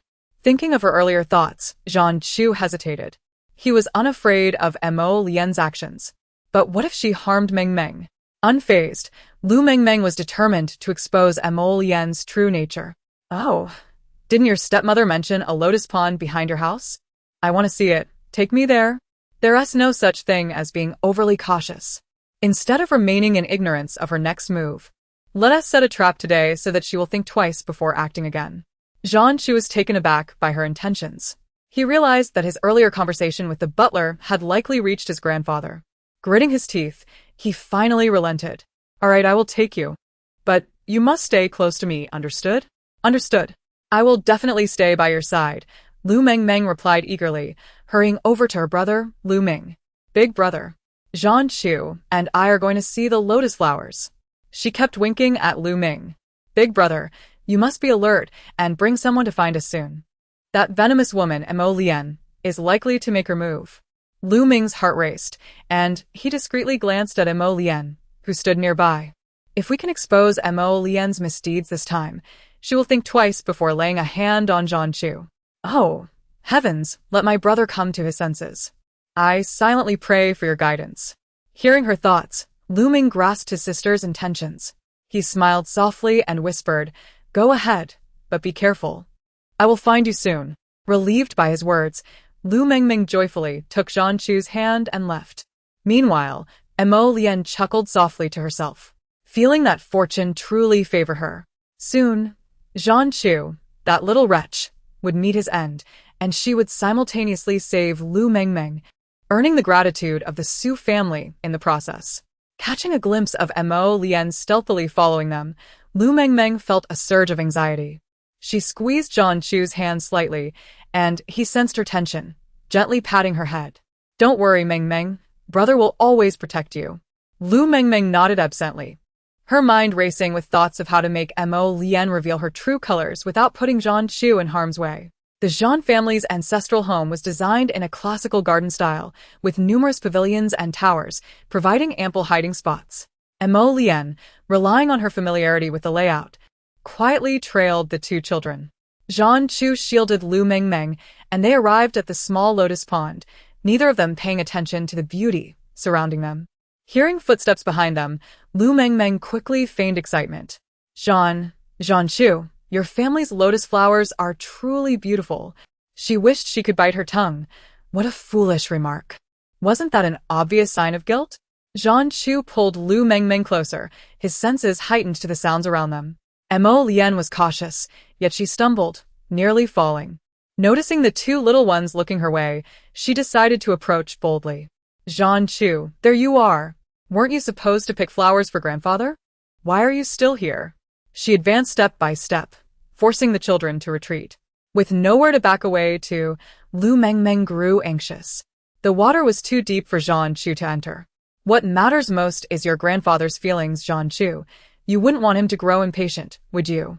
At this moment, only the two children remained, and Mo Lian could no longer suppress her intentions.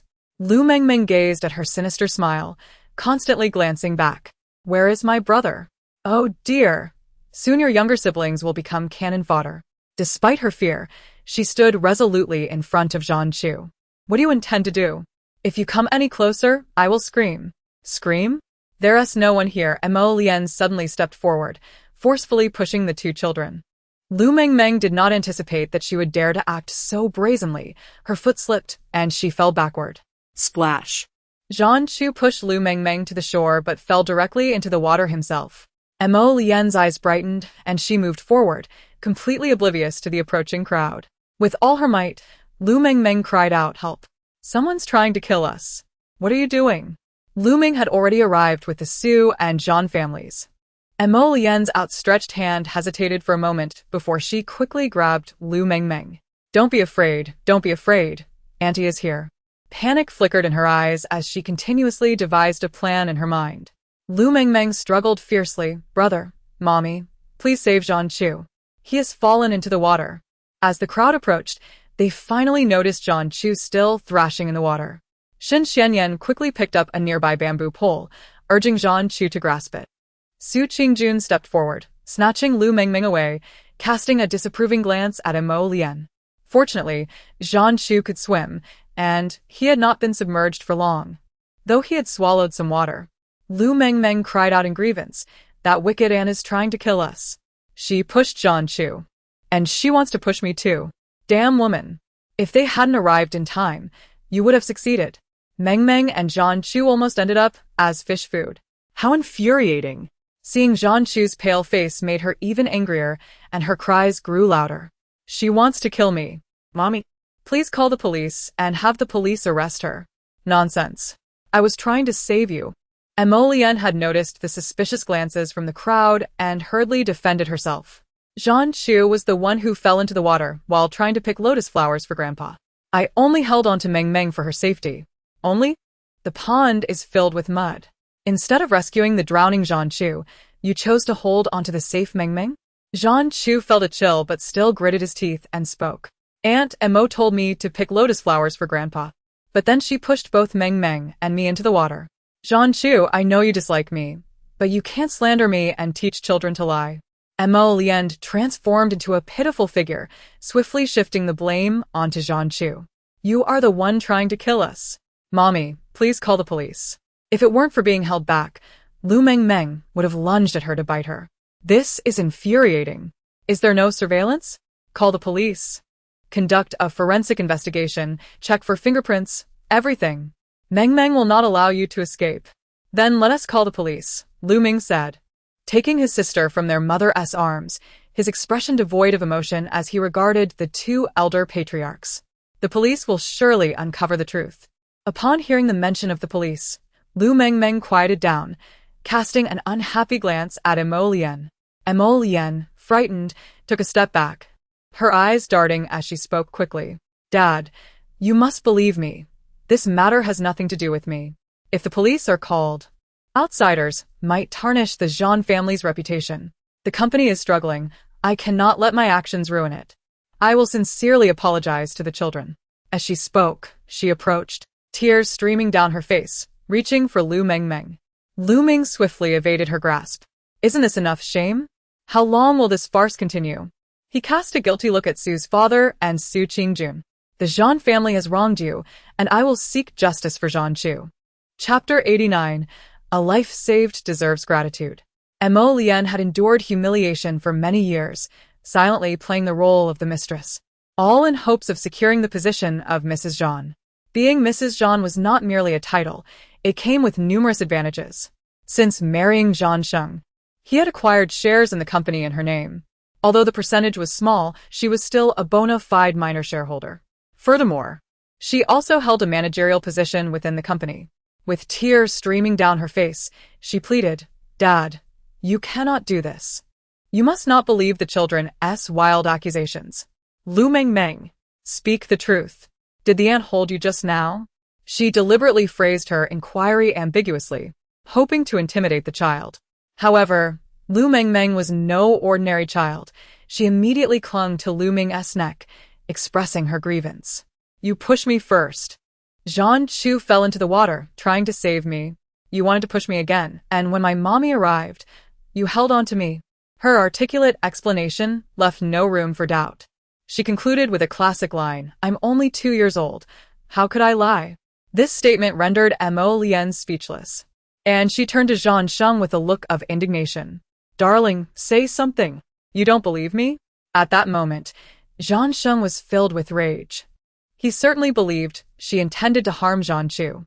He also resented the old patriarch for giving shares to Zhan Chu, hoping instead for his younger son to rise to prominence. However, he did not wish for the son to perish.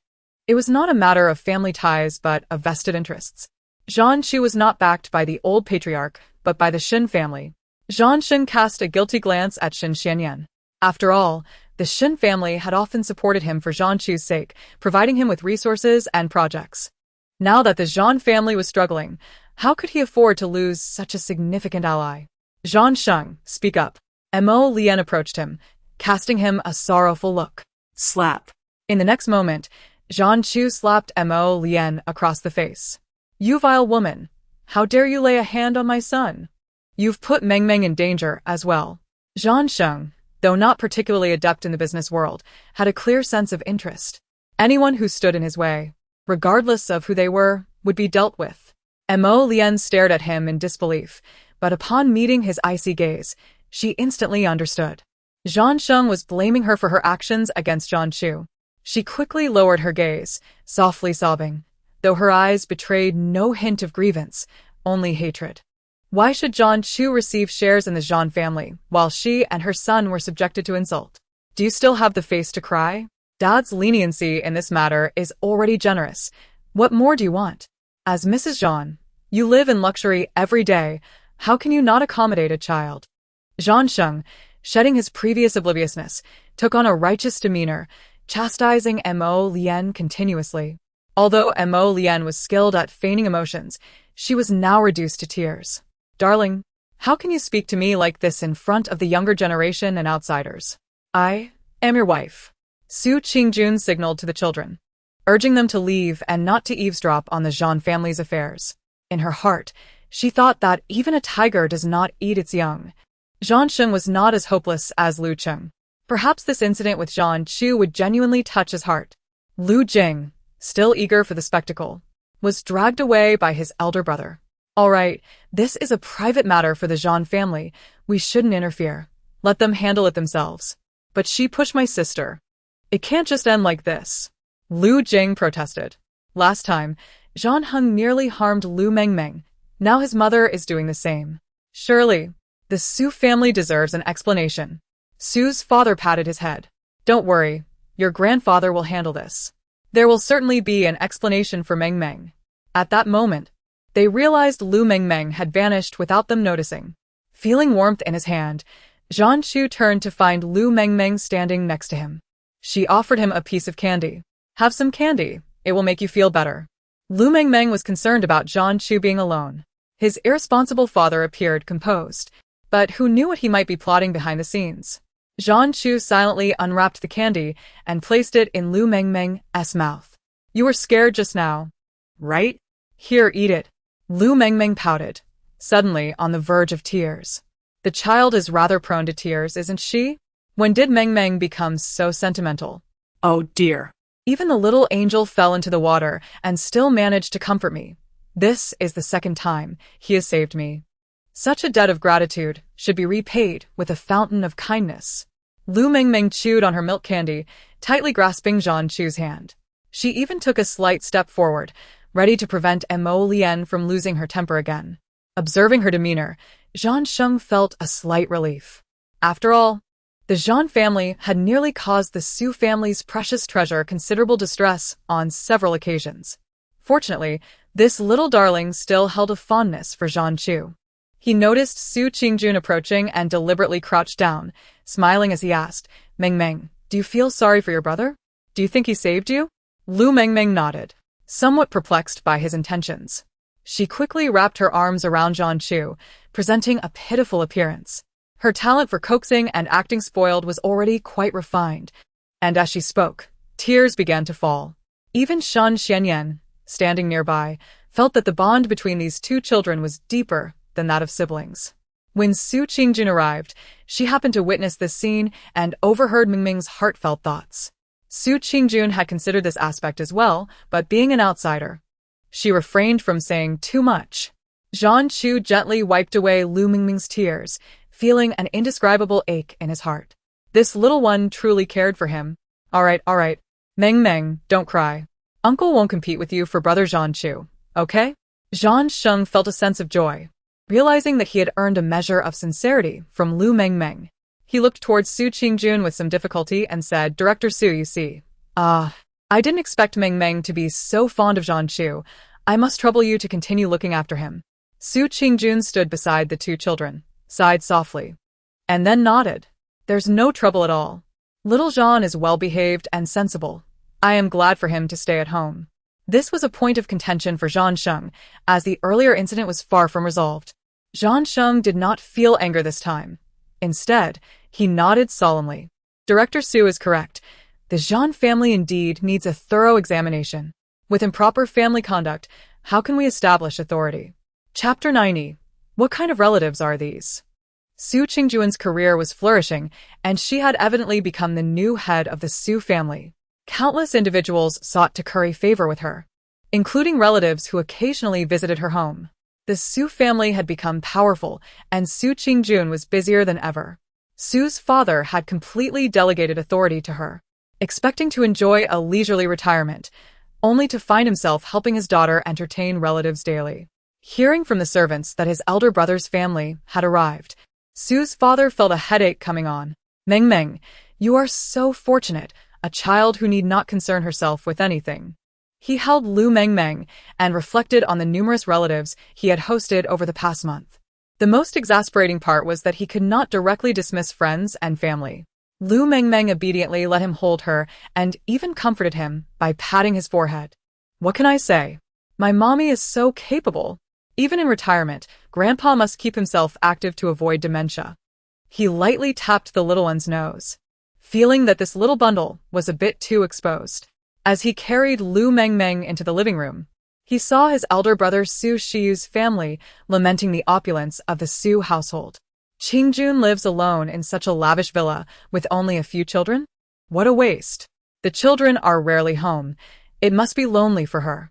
I say, a woman who has divorced, no matter how successful her career, cannot be truly happy. Upon hearing such thoughtless remarks from his sister-in-law, Lu Mengmeng's expression instantly soured. These relatives had come seeking favors from Su Qingjun, yet they dared to speak ill of her. What kind of relatives are these? How dare they speak of my mommy like that? Humph. They can't expect anything from her. Su's father also heard this, and cleared his throat heavily. Sister-in-law, that statement is incorrect. What right do you have to dictate where my daughter chooses to live? If you disapprove of Qingjuan's divorce, why do you come to her for help? He knew that his elder brother had brought his wife and children with ulterior motives, and he was not surprised to see them disparaging his daughter while seeking her assistance.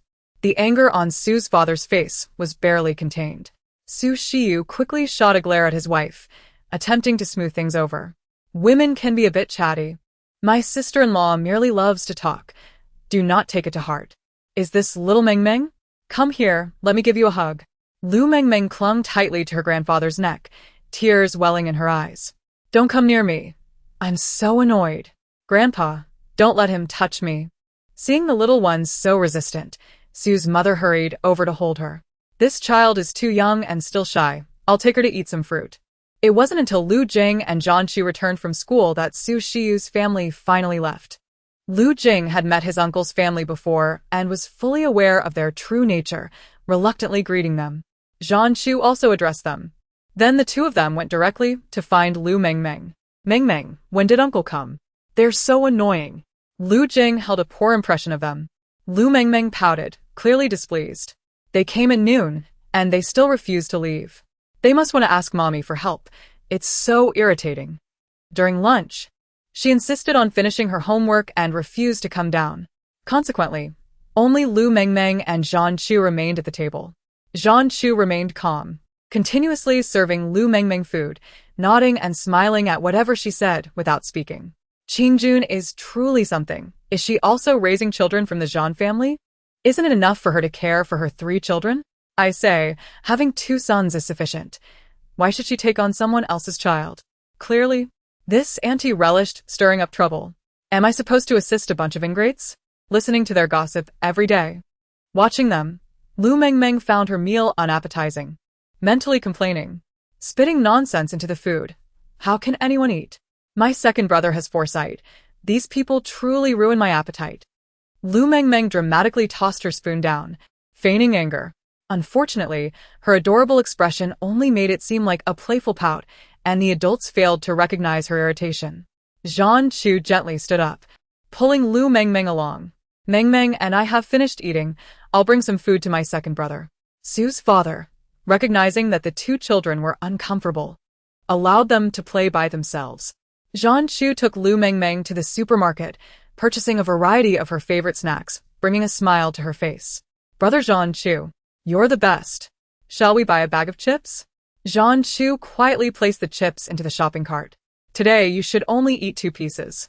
Lu Mengmeng paid no mind to his words. She was confident that her charm and cuteness would earn her several more bites later. However, As soon as they ascended the stairs, they heard raised voices from the study on the second floor.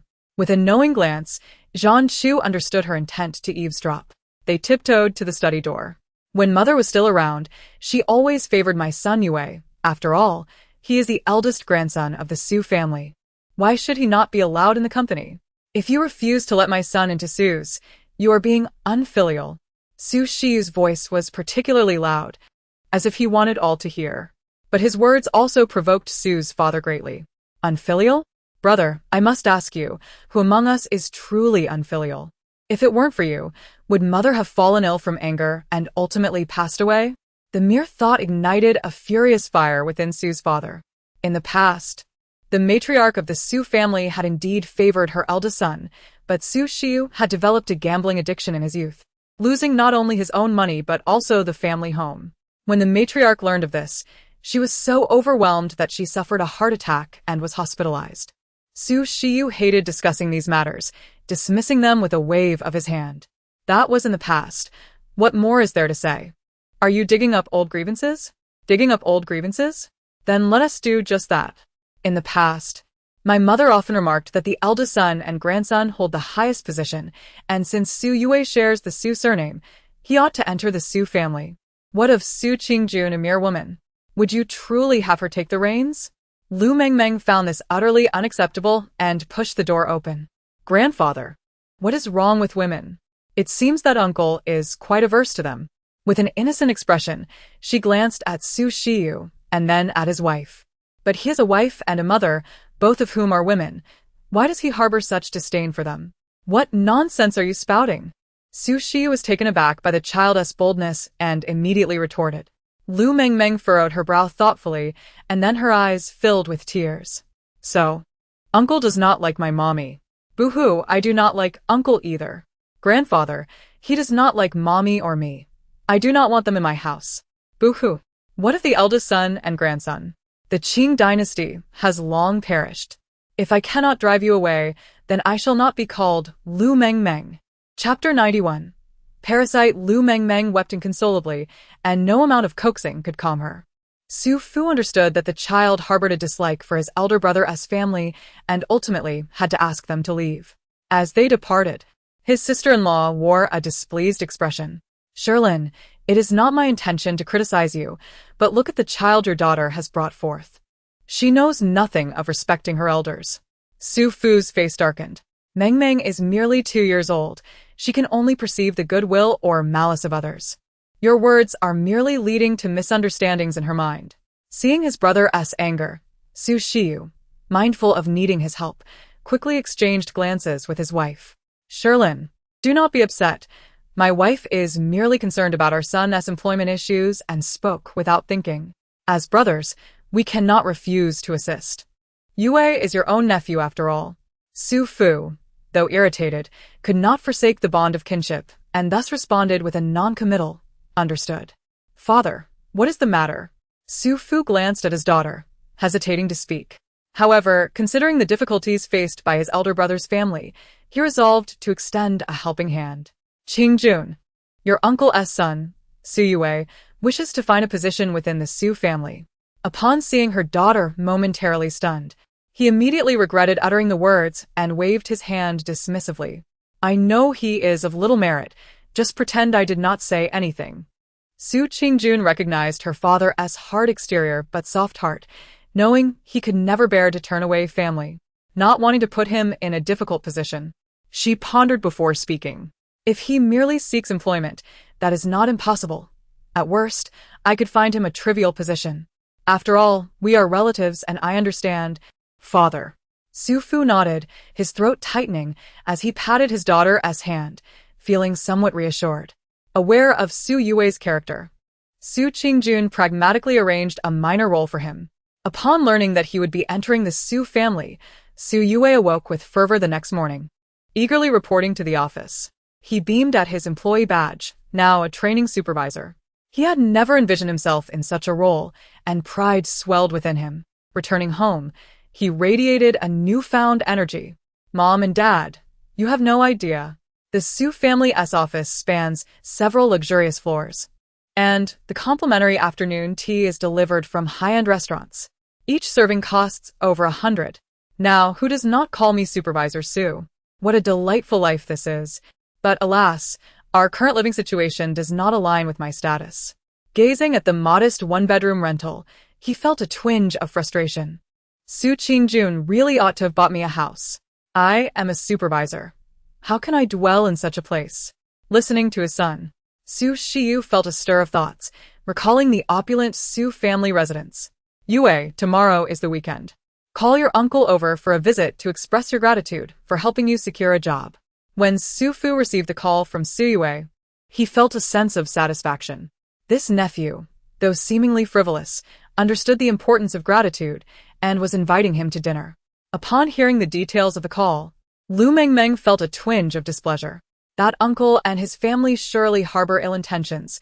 What good could come from inviting my grandfather to dinner? Before Su Fu could change into appropriate attire, she had already donned her dress, slinging her small water bottle over her shoulder and waiting by the door. Grandfather, I want to go too. Mengmeng is utterly bored at home. I need grandfather to accompany me. What if that pack of wolves and tigers dare to bully grandfather? Big sister Mengmeng must go to protect grandfather. Seeing her resolute demeanor, Su Fu's heart softened. Very well, you may accompany me, but remember to refrain from speaking out of turn. Do you understand? Lu Mengmeng nodded vigorously, assuring him she would not cause trouble. However, as they arrived at Su Shi's neighborhood, both grandfather and granddaughter fell into silence. The aged tenement building was filled with unpleasant odors, and many families were cooking in the corridors.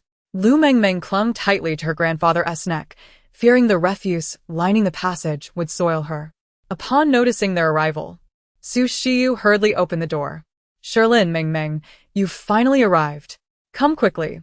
Your sister-in-law is preparing dinner. It will be ready shortly.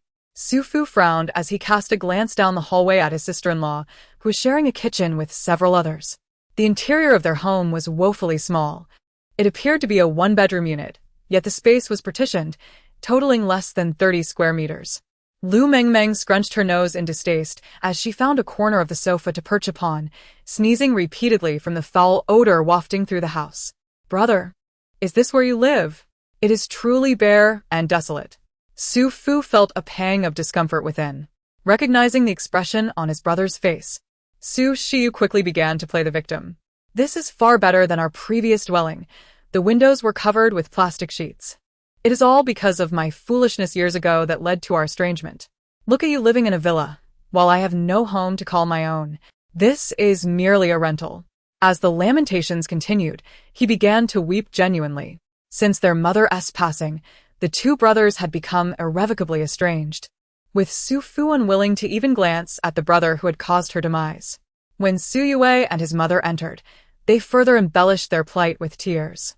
Su Fu, unable to watch any longer, spoke up. Brother, I saw a new apartment complex that looks promising. I can purchase a unit for you, and you can move in. Before dinner was even served, Su Fu had already risen to his feet. Su Shiyu, taken aback by this unexpected windfall, urged him to view the property. Within a matter of hours, the family jubilantly acquired the deed and set off to purchase furniture. On the way home, Lu Mengmeng continued to pout, clearly displeased with her grandfather's actions. Su Fu sighed as he affectionately embraced the little one. Mengmeng, despite everything, he is still my flesh and blood. Your uncle and I grew up together. It would not be right to ignore the fact that he has no home. This time, grandfather used his personal savings.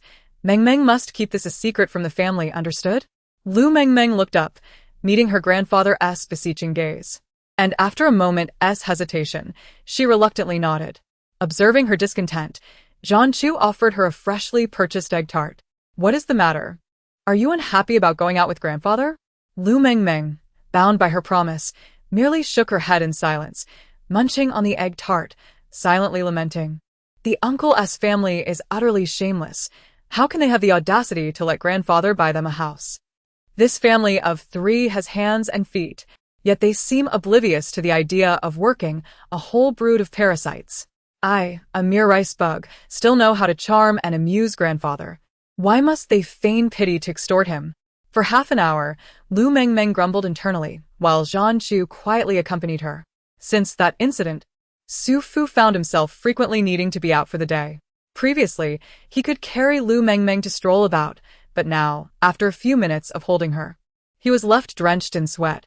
Lu Mengmeng felt a persistent sense of unease, and while Su Fu was out, she quietly asked her grandmother, Grandma, "Why does grandfather never stay home to accompany Mengmeng?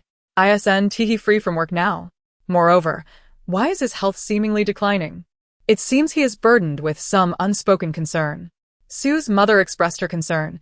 "Your grandfather's old friend has fallen seriously ill, and he is understandably worried for his friend.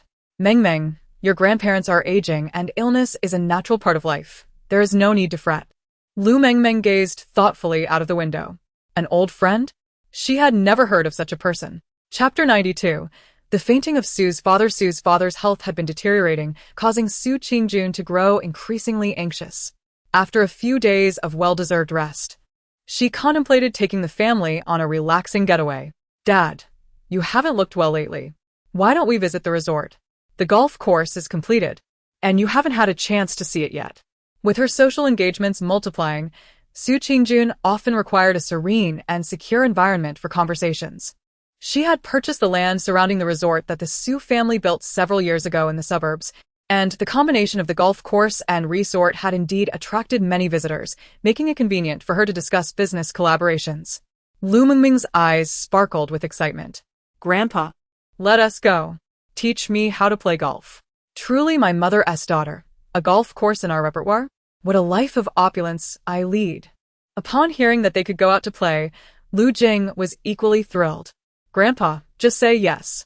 I'll finish my homework right now, and we'll go together tomorrow." Seeing the children's uncontainable excitement, Su's father could only nod in agreement. "All right, let Xiaozhan skip his extracurriculars tomorrow. And let's invite Lu Ming to join us." Lu Mengmeng joyfully hugged Zhan Chu, bouncing with glee. yay! How could a domineering CEO not know how to play golf? Zhan Chu must become the ultimate champion. Recently, Su's father had been feeling unwell, but as he arrived at the golf course, he felt a sense of relaxation wash over him. Lu Mengmeng and Lu Jing, completely unfamiliar with golf, treated the golf balls as toys, competing to see who could throw them the farthest. Zhan Chu earnestly practiced his swing, determined not to disappoint Lu Mengmeng. With a powerful stroke, the golf ball soared through the air in a graceful arc. Zhan Chu, that was incredible.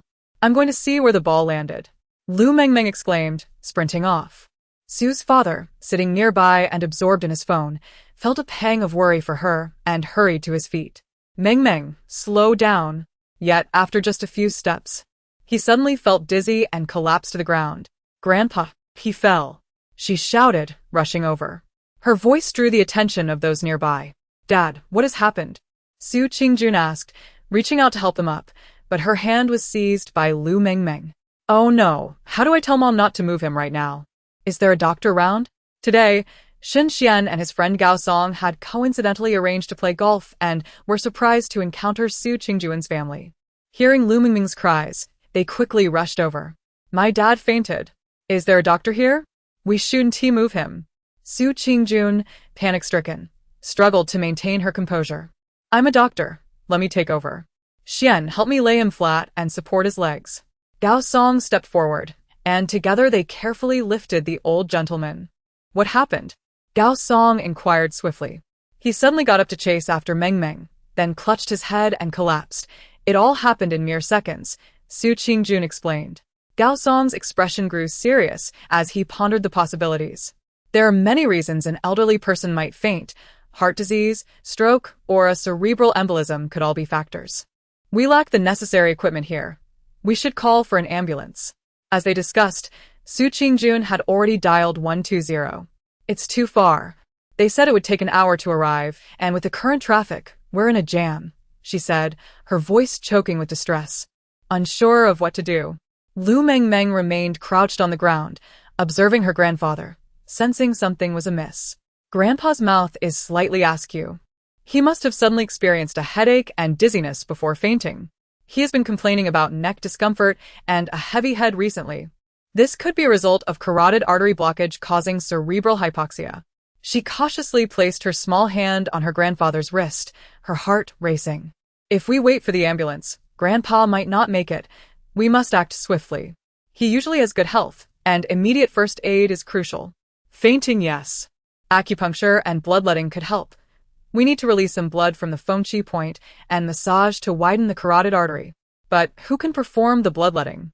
Lu Mengmeng was in a state of panic, sweat beading on her forehead, her face flushed. Yet, she didn't know how to convey her thoughts to her family. What if they dismissed her as speaking nonsense? Hearing her thoughts, Su Qingjun looked at her in astonishment. The chubby little face bore an uncharacteristic maturity and urgency. Previously, she had followed her daughter's instincts without hesitation, but now, looking at her father lying on the ground, she hesitated. She had never heard of bloodletting as a means of saving someone. What if something went wrong? Lu Ming had also caught wind of Lu Mengmeng's words. Suddenly, he recalled that after their mother gave birth to a sister, she had also experienced fainting spells. Looking at his sister, who was near tears, he decided to trust her. Doctor, my grandfather has been saying he can't catch his breath and feels dizzy. Could there be a blockage causing cerebral hypoxia? Lu Ming turned to Gao Song, seeking his medical opinion. After considering the situation and Su's father's condition, Gao Song nodded. If he had symptoms beforehand, it's very likely. His mouth is skewed. It could indeed be carotid artery blockage. At this revelation, both Lu Ming and Su Qingjun looked at him with excitement. The doctor was echoing what Lu Mengmeng had just suggested. Timidly, Lu Ming asked, since Western medicine lacks the equipment for examination and treatment, what about traditional Chinese medicine? Is acupuncture effective? Lu Mengmeng was pleasantly surprised that her older brother had made that connection and quickly chimed in. I saw it on a TV show. An old doctor pricked a needle in the neck to let out blood, and the person revived. Doctor, you can do that too, right? Yes. I've heard that traditional Chinese medicine has methods of bloodletting to save lives, Lu Ming insisted, trying to validate Lu Mengmeng's claims, but Su Qingjun hesitated. How could one trust the fiction of television? It was all deceptive. Bloodletting couldn't possibly save a life.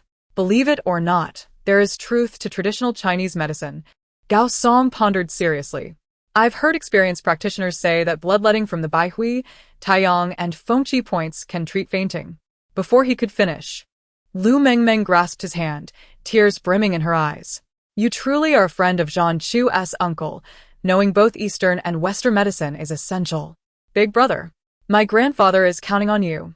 Let us release some blood from the fengqi point. Quickly. Lu Ming turned to Su Qingjun, who still appeared hesitant. Mom.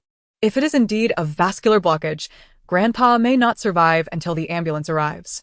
Let the doctor try. Traditional Chinese medicine is profound. It might truly help. Chapter 93. Discovering clues. Mommy, please save Gramp. Just one needle, let out a little blood, and Grandpa will wake up and be fine to go to the hospital. As Su Qingjun thought about Lu Mengmeng's suggestion of bloodletting, fear gripped her heart. Yet, seeing her father's pallid complexion, she ultimately relented. Lu Mengmeng was her daughter, and she needed to trust her without reservation. All right. Gao Song, listening to their conversation, felt uneasy. Wait a moment. I'm a Western doctor. I studied acupuncture only superficially in college, just to pass the exam. While I can handle surgery and medical care, the divide between Eastern and Western medicine is significant. Lu Mengmeng, feeling wronged, tugged at his hand. Uncle, you're a white-clad angel. You can definitely save my grandpa, right? Big brother, you're the only one here with even a slight understanding. You must step up now. Shen Xian, sensing the gravity of the situation, cast a worried glance at his friend.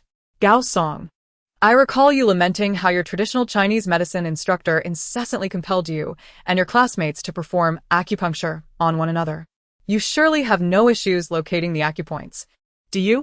Lu Mengmeng quickly lavished praise, proclaiming, absolutely no problem. Just a glance at you, uncle, reveals a visage of benevolence and healing, destined to save lives. Shen Xianyan was taken aback. This little one was quite adept with her idiomatic expressions. She clutched Gao Song's hand tightly, her voice trembling as she continued her flattery. You are the most handsome uncle, with an aura of divinity surrounding you.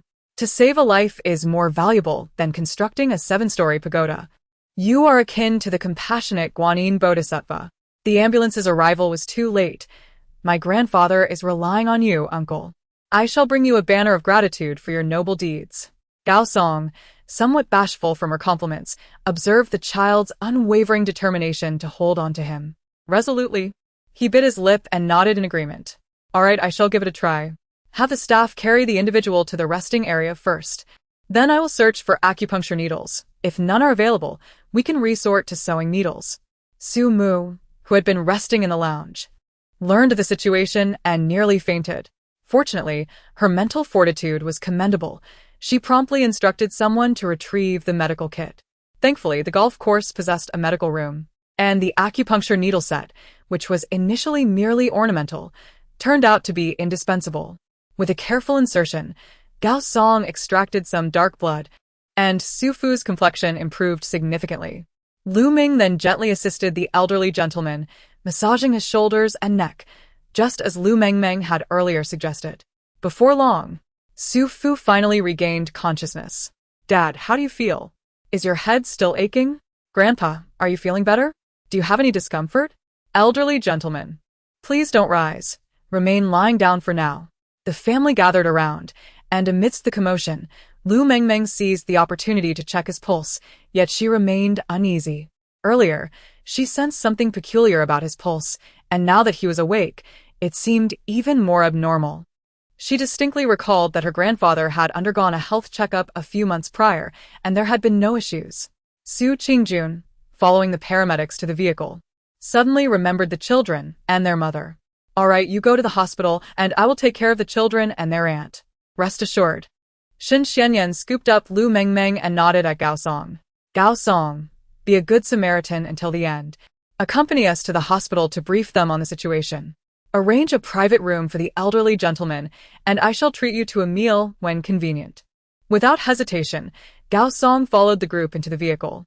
Do remember, I owe you a round of golf, he remarked as they departed. With Shun Xuanyan's assistance, Su Qingjun felt considerably more at ease. As they watched the ambulance drive away, Lu Mengmeng released a sigh of relief. Thank goodness for Uncle Zhan Chu's help, otherwise, today could have been perilous. It seems we should avoid such remote locations in the future.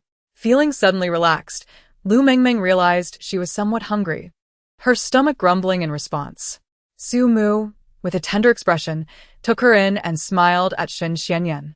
Xianyan, we are immensely grateful for your assistance today. You and your friend must come to our home for dinner another day. We will treat you well. Auntie, you are being too formal. My father and uncle are good friends. Assisting is merely my obligation, he replied thoughtfully, glancing toward the departing ambulance. Besides, Qingjun and I are also friends. It is only right for me to care for you. Su Mu was taken aback by his response. Offering a polite smile but refraining from further discussion about her daughter's feelings, believing it best for her to navigate that on her own. She then looked at Shen Xianyan, suddenly realizing that he was quite commendable. The Su family's resort was expansive, equipped with ample amenities, including a restaurant staffed by professional chefs. Normally, Lu Mengmeng, who relished dining, found herself devoid of an appetite that day. Zhan Chu helped her with her food, but she mechanically transported it to her mouth. Mengmeng, what is the matter? Are you unwell? Zhan Chu, aware of her concern for her grandfather, gently stroked her head. Do not worry, grandfather will be fine. He had overheard her earlier thoughts and felt that this little one was indeed a celestial being, not only intelligent, but also knowledgeable in the healing arts. Fortune had smiled upon him, allowing him to encounter such a sister as Lu Mengmeng. In truth, Lu Mengmeng was indeed preoccupied with thoughts of her grandfather. But her concern did not stem from worry over his health. She had assumed his recent discomfort was merely due to a dear friend's serious illness affecting his spirits, and thus she hadn't given it much thought. However, upon reflection, she began to feel something was amiss. Even if it were a sudden illness, there should be some warning signs. Furthermore, it seemed that Su Fu's condition was more complex than simple arterial blockage. Something is amiss. Lu Mengmeng murmured softly. What is amiss? Zhan Chu inquired, puzzled by her sudden seriousness. Lu Mengmeng pushed her bowl away, whispering, Have you finished eating? I want to go outside. Her rare display of gravity prompted Zhan Chu to nod instinctively. Su Mu, perceiving the children as merely playful, offered a few admonitions before allowing them to leave. The sun began to set, and the area was devoid of anyone but the staff. Their belongings from earlier remained untouched. Grandfather's faint was far too sudden. An unusual fainting episode must have an underlying cause. I recall he was clutching his chest just before he stood up. She remembered that while Zhan Chu was playing golf, Su Fu had been engrossed in his phone, his expression rather grim. At that moment, Lu Mengmeng had been too focused on her amusement to notice her grandfather's distress. Then, he stood up and abruptly collapsed. Aside from emotional fluctuations leading to an abnormal fainting spell, she could conceive of no other explanation. Upon reaching the spot where her grandfather had fallen, she suddenly stepped on something. Looking down, she discovered that Su Fu's phone had been left behind. Su Fu was rather old-fashioned, his phone case a plain black leather, making it easily recognizable. Considering that he might have been startled prior to his fainting, it was plausible that he had seen something distressing on his phone. Cautiously, Lu Mengmeng unlocked the phone. Unfortunately, Su Fu's phone was password protected. After 2 failed attempts, Lu Mengmeng relinquished her efforts. It would be unwise to lock her grandfather's phone, complicating matters further. Zhan Chu observed her exasperation as she furiously pressed the phone's buttons, fearing it might soon malfunction. With Su Fu in distress, none of them were in the mood to play, so Lu Mengmeng resorted to whining. "I want mommy. I want mommy." Boo-hoo. This was Lu Mengmeng's first time behaving like an ordinary child. Shun Xianyan assumed she was simply longing for her mother, while Su Mu suspected she might have uncovered something significant. Thinking it wise to take the child to the hospital, Shun Xianyan reasoned that perhaps her grandfather would be pleased. Su Mu stood up, instructing Lu Jing and Lu Ming to gather their things. However, just as he was about to leave, Lu Mengmeng clung tightly to his leg, refusing to let go. "I want mommy. I'm not at home. I want to go to the hospital to find mommy." No. "I must see the hospital for the examination report. Grandfather's fainting is too peculiar." "Oh, please take me to the hospital." She threw a tantrum, clinging to him stubbornly. Shun Xianyan found himself somewhat helpless. However, he recognized that this was the first time the child had exhibited a truly childlike demeanor. Usually, she was overly well-behaved and astute. But now she resembled a little baby. Lu Ming, hearing Lu Mengmeng's thoughts, considered that since his sister was knowledgeable in medicine, it would be beneficial for her to take a look. "Uncle Shun, why not take her along? I can manage at home. Your friend is at the hospital. It should be convenient to inquire about his condition." Shun Xianyan scooped up Lu Mengmeng, affectionately pinching her cheek. "All right, then Uncle will take Mengmeng to find mommy, shall we?" Yay. "Uncle Shun is the best. Mengmeng loves you the most." Lu Mengmeng sweetly called out to him, causing Shun Xianyan to become somewhat dizzy with delight as he held her, grinning foolishly. "Uncle Zhan Chu seems rather dim-witted. Can the Shin family really entrust matters to him?" The members of the Su family stood at the doorway, both listening to Lu Mengmeng showering praise upon Shin Xianyan and noting her internal musings, a few strands of dark frustration emerging on their foreheads. Shun Xianyan cradled Lu Mengmeng as they arrived, just as Su's father had completed his examination. The doctor was conversing with Su Qingjun about the elder's condition. In truth, there was no cause for alarm. The elder, being advanced in years and not particularly fond of exercise, experiencing a sudden fainting spell was not entirely unexpected. "Doctor, what exactly is wrong with my father? Does he need to be hospitalized? Should he take any medication?" Su Qingjun inquired, her expression taut with anxiety, her heart still heavy with worry. Although the doctor spoke with a calm demeanor, she recalled the day's alarming events. If it weren't for her formidable daughter, she might have truly faced a tragic separation from her father. The doctor sighed, his tone tinged with resignation. "It is merely a consequence of age. As one grows older, various ailments inevitably arise. As you can see from the examination report, there are minor issues with the heart, kidneys, and cervical spine, but these are typical of elderly individuals. Your father is no exception. With proper care and regular checkups, he should be fine." Upon hearing the doctor's reassurances, Su Qingjun finally felt a measure of relief. However, Lu Mengmeng held a different perspective. She had previously reviewed Su's father's health report, which had shown no significant issues. Particularly, his cardiovascular health had always been robust. As he generally adhered to a light diet and maintained an active lifestyle, today's incident was utterly incongruous. Moreover, The suddenness of the fainting spell raised her suspicions. Shen Xianyan approached, with Lu Mengmeng in his arms. "Thank you, but I must consult the doctor to ensure he can take these," he said.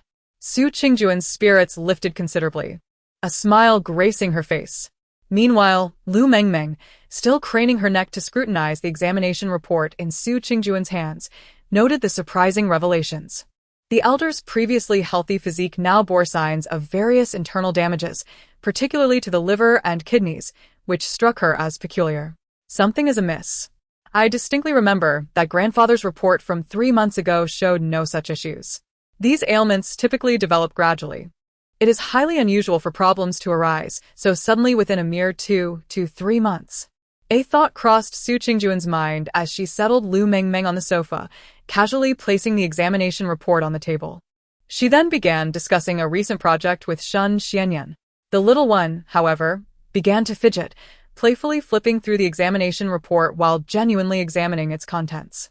While many tests seem to indicate no major issues, several indicators are slightly above normal values. This is already concerning. The liver is severely compromised, the sudden fainting, the body collapsing in such a short span. Could it be poisoning? Was a toxicology test performed? Su Qingjun clenched her fists, a chill racing down her spine. What's wrong? Are you feeling unwell? Shen Xianyan inquired, his expression one of astonishment as he gazed at Su Qingjun. She quickly gathered her composure. The doctor just informed me that my father requires a toxicology test, and I completely forgot to follow up. She decided to cut the conversation short. I need to find a nurse before they finish their shift. Hearing this, Lu Mengmeng felt a slight sense of relief. As long as the examination report was underway, everything would be manageable. A nurse arrived to draw blood from Su's father, prompting Su Qingjun to ask urgently, "Nurse, will the examination report be ready shortly?" "The lab is closed now. The results will be available tomorrow. The elder is stable, and the family need not worry excessively," the nurse replied, perceiving the family's anxiety as somewhat excessive for the circumstances. However, both Su Qingjun and Lu Mengmeng understood the significance of the tests. Noticing Su Qingjuan's weary demeanor, Shen Xianyan offered her a bottle of water. "You haven't eaten all day, have you? How about I take you and Mengmeng out for a bite?" He glanced at Su's father, still in slumber, and quickly added, "If not, I can grab something for you. It's not healthy to skip meals." At that moment, Su Qingjun had little appetite for food, merely nodding in acknowledgement. "Thank you, but I want to go out to eat. I'm not particularly hungry." She pondered the next day's test results and the necessity of showing them to her daughter. In the end, Shen Xianyan ordered food from a nearby restaurant, departing only after it arrived. Lu Mengmeng thoughtfully handed her mother a pair of chopsticks. "Mummy, eat something, or grandfather will worry. If Mummy doesn't eat, what will happen when she collapses? If something were to happen to grandfather, Mummy would be the one to rely on." This prompted Su Qingjun to muster her spirits, forcing herself to consume half a bowl of congee. Lu Mengmeng, lacking an appetite herself, caught sight of the fish soup and was suddenly reminded of her visit to Su Xiu's home, where his wife had prepared a pot of fish soup devoid of any fish meat. A startling realization struck her, almost incredulous. Could it be? Grandfather met with his elder brother and purchased a house for him. After that, he seemed to be frequently out and about. Surely, isn't he gone to see Su Xiu? Grandfather usually dines at home or, at the very least, in upscale restaurants. It is highly unlikely he would suffer from poisoning. The only plausible scenario is that he was poisoned at Su Xiu's home. Lu Mengmeng's countenance turned to one of indignation. Su Qingjun, gripping her water cup, suddenly trembled, disbelief etched across her face as she regarded her daughter. The following day, Su Qingjun held a long-standing disdain for her uncle's family, stemming from childhood experiences of her grandmother's favoritism towards her uncle's household. Su's parents, being the most dutiful yet least favored son and daughter-in-law, were often overlooked, causing Su Qingjun and her 2 brothers to feel the same disdain. However, after their grandmother's passing, the 2 families had nearly severed ties, leaving Su Qingjun perplexed as to why her father would rekindle relations with her uncle. Early the next morning, her uncle arrived at the hospital, bursting into the ward and weeping loudly. "Sherlin, my dear brother, how are you? You're gravely ill, and yet you still venture out." "Su Qingjun, how have you been caring for your father?" If anything were to happen to him, how would you justify your negligence? Su Qingjun glared at him, her expression darkening. Her father's medical emergency had not been publicly disclosed beyond a few individuals present at the scene. How, then, did her uncle have such knowledge? Su Shiyu seemed to have anticipated this moment, swiftly producing a packet of medicine from his pocket. I brought this for your aunt. I heard talk that the elder Su has fallen ill. Who else could it be but my poor brother? Is this how you speak to your elders? I haven't even criticized you yet you dare question my care for the elderly? My brother lies in a coma. A crowd had gathered, drawn by the commotion, murmuring and pointing in curiosity. Su Shiyu could barely contain his smugness. He had consulted a local doctor and researched extensively online before selecting 2 incompatible herbal medicines, which he had been administering to Su's father daily. Coupled with the toxic mushrooms he had procured, he was convinced his brother's survival was improbable. The thought of his brother's demise filled him with anticipation of financial gain, prompting him to proclaim loudly, "A woman who neglects her parents while parading about. What kind of decorum is that? The Su family isn't yours to command. You ought to remain in the hospital caring for your father and temporarily abandon your business. If you don't go to work, who will uphold the family business? Isn't your son?" Lu Mengmeng, having just awakened, was struck by his brazen remarks, and without regard for the onlookers, she burst into tears. "Uncle, you're so frightening. You always say you dislike women. Does that mean you can bully anyone at will? Just wait until I expose you. You old man. One more word from you, and you'll regret it." The unsuspecting crowd was taken aback, staring incredulously at Su Shiyu. His face flushed with embarrassment as he stammered, pointing a trembling finger at Lu Mengmeng and Su Qingjun. The apple doesn't fall far from the tree. Fueled by anger, Su Qingjun recognized that now was not the time for confrontation. Without evidence, she could not act recklessly. Taking a deep breath, she picked up Lu Mengmeng, forcing a smile. "Children speak without restraint. Dear uncle, please don't take offense." Her tone was conciliatory, prompting Su Shiyu to huff in response.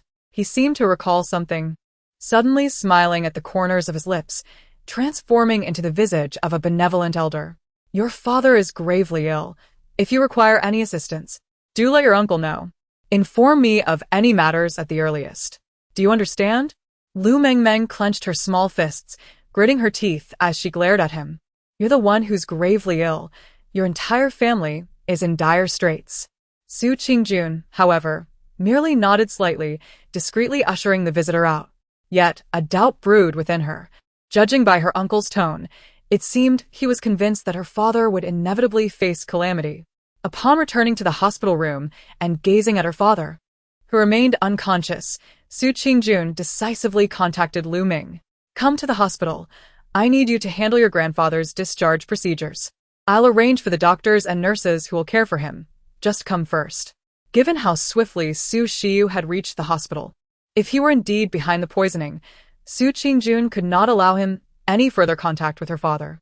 Having arranged for the caretakers, Su Qingjun immediately phoned her mother.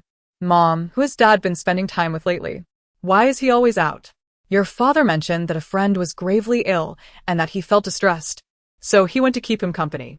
Is something amiss? How is your father?" Su Qingjun's brow furrowed even more tightly. She knew nearly all of her father's friends, most of whom were elders within their social circle. If an elder of that stature truly fell gravely ill, she would surely be aware of it. Mom, "Could you inquire among Dad's friends to see who is unwell?" Lu Mengmeng quickly interjected. Grandpa checked his phone before he fainted. "I left it on the coffee table in the living room. He must have seen something on his phone that triggered him, or else he wouldn't have fainted." Su Qingjun hastily added, "Mom, please check Dad's phone again and see who contacted him before he collapsed and what was said." Her mother complied without hesitation, hastily reaching out to Su Qingjun's father's friends. Initially, they were reluctant to disclose where Su Qingjun's father had been, but upon learning that he was in a coma, they grasped the gravity of the situation. "Old Su has been in frequent contact with his elder brother lately, sometimes using me as a cover to avoid worrying you and Qingjun. I just have a bad cold. How could I possibly have a serious illness?" Old Su is making excuses that are rather far-fetched. Upon realizing that Su Shi was involved, Su Qingjun's mother instantly became furious. When she reviewed the content of Su Qingjuan's father's phone, her anger rendered her speechless. Su Shiyu. When Mom passed away, there was a verbal will stating that I would receive half of the inheritance. You took the money to start a company. So, now Su Corporation should rightfully be half mine. Why should only my son be a mere supervisor? All of this confirmed Lu Mengmeng's suspicions. Remembering how her uncle had burst into tears the moment he entered the hospital room, Su Qingjun angrily closed her phone. Lu Mengmeng, cradled in her arms, also witnessed the exchange. She remained tight-lipped, her anger barely contained. As expected, he's the one. Their whole family are not good people, and they dare to covet Su Corporation. Are they out of their minds? Wait, Su Yue, I just remembered he owes money to loan sharks. Right now, to elevate his status in the company. He has borrowed a considerable sum and has developed a gambling addiction just like his father. He must be in desperate need of money, which is why he's pressuring Grandpa. Damn it. Lu Mengmeng's revelations were unknown to Su Qingjun. Initially, he had only a few suits and shirts, and he wouldn't partake in coffee outings with others in the afternoon. However, in just a few days, he appeared in luxurious clothing and generously treated everyone to afternoon tea, revealing that all of it was financed through loans. Reflecting on how her uncle's gambling addiction had ultimately led to her grandmother's demise, Su Qingjun felt a deep-seated rage. If this parasitic family was not eliminated, the Su family would never find peace. Chapter 96. My woman is not easy to pursue. Shen Xianyan arrived at the office in the morning still preoccupied with thoughts of Su Qingjuan's father being hospitalized, when Gao Song sent him a WeChat message. It contained Su Qingjuan's father's toxicology report, accompanied by a lengthy voice message from Gao Song. The old man has been poisoned. I thought it was strange how he fainted, and the tests didn't reveal any issues. It's absurd. Initially, it was chronic poisoning, and then he was poisoned by toxic mushrooms. I wonder if the Su family frequently consumes incompatible foods? Or could someone be poisoning him? Should we report this? As Gao Song rambled on, Shen Xianyan grew increasingly uneasy. The Su family's wealth was substantial, but if the old man wasn't in control, who would dare to endanger his life? Suddenly, the image of a tearful and anxious Su Qingjun filled his mind, prompting him to rise hastily. Gao Song, I'm heading to the hospital immediately. Let's hold off on reporting for now. At such a time, how could she, a woman, endure this? If someone was plotting against the old man, he could not remain a passive observer. Upon arriving at the hospital, he found that Lu Meng had already completed the discharge procedures and was packing up. Are you leaving? Isn't your uncle still unconscious? Shen Xianyan looked at Su Qingjun with confusion. Su Qingjun, reluctant to divulge her family's troubles to outsiders, hastily concocted an excuse. I fear that my father might be uncomfortable here. Besides, his current condition only requires rest and gradual recovery. It doesn't matter where he is. With her explanation, Shen Xianyan felt it inappropriate to press further and instead began assisting with the packing. Qingjun, allow me to help you with these medications. If you find yourself lacking anything, just let me know, and I'll bring it to you at the hospital. Have you arranged for a caregiver? The Shen family's family doctor is quite good. Shall I send him to your home? Lu Meng was completely sidelined and had no opportunity to assist. Wherever Su Qingjun went, Shen Xianyan followed closely, consistently offering his help. Zhan Chu, who had initially come to assist, now found himself idle, sitting beside Lu Mengmeng, each enjoying a lollipop. Lu Mengmeng squinted at them, nudging Zhan Chu with her elbow. Your uncle? He's really trying to win my mom over, isn't he? Zhan Chu replied, feeling somewhat speechless. Yes. Yet, Su Qingjun remained oblivious, only perceiving Shen Xianyan as a commendable friend. When the topic of Su Qingjuan's father's poisoning arose, she hesitated momentarily before expressing her suspicions. I actually suspect that someone in the family has tampered with things. After Su Shi left, Gao Song delivered the toxicology report. Hearing that my father has been suffering from chronic poisoning for the past few months further solidifies my belief that this is tied to Su Shiyu. How else could he be so certain that my father's condition is severe? Shen Xianyan paused for a moment before promptly asking, Is there anything you need me to do? Not at the moment. I will investigate this myself. Su Qingjun did not regard him as an outsider, but merely shared her thoughts. However, when it came to conducting an investigation, she preferred to rely on her family. Shen Xianyan did not feel awkward. Rather, he felt a sense of joy. The fact that Su Qingjun confided in him indicated that he held a special place in her heart. You can tell me anything. I will certainly assist you. Thank you in advance. Observing Su Qingjun's radiant smile, Xin Xianyan returned her smile shyly, while Lu Mengmeng shook her head with a grin. The prince is interested, but the goddess is indifferent. TSK, my woman is not easy to pursue. Come on, Uncle Zhan Chu. Zhan Chu discreetly stole a glance at her before lowering his head. Su Qingjun had no intention of letting this matter rest. After ensuring her father's well-being, she began her own investigation. How go, you know many people. Accompany Lu Ming to investigate this time. Intentionally nurturing Lu Ming, she specifically called upon Zhang Juanhao for assistance. Lu Ming understood her intentions and promptly requested a 2-day leave from school. Together with Zhang Juanhao, they diligently sought evidence and indeed uncovered it. Mom. These are the communications between Uncle and Grandpa. He's been threatening Grandpa with the dubious will of Great-Grandma to extort money and purchases from him. They forged Great-Grandma's will. And I've already located the lawyer who handled the fraudulent will. Moreover, this is evidence of Uncle purchasing incompatible traditional medicine, and he also sought out someone to buy toxic mushrooms who is willing to testify. As Su Qingjun examined the evidence, her grip tightened slowly. Since they dared to act this way towards her family, they must face the consequences. The next day, when Su Shiyu arrived at the hospital again, the ward was already empty. He was acutely aware of the severity of Mr. Su's illness, estimating that his time was limited, and he was reluctant to accept this grim reality. Thus he began to inquire everywhere. The young nurse, having encountered him, finally revealed the truth.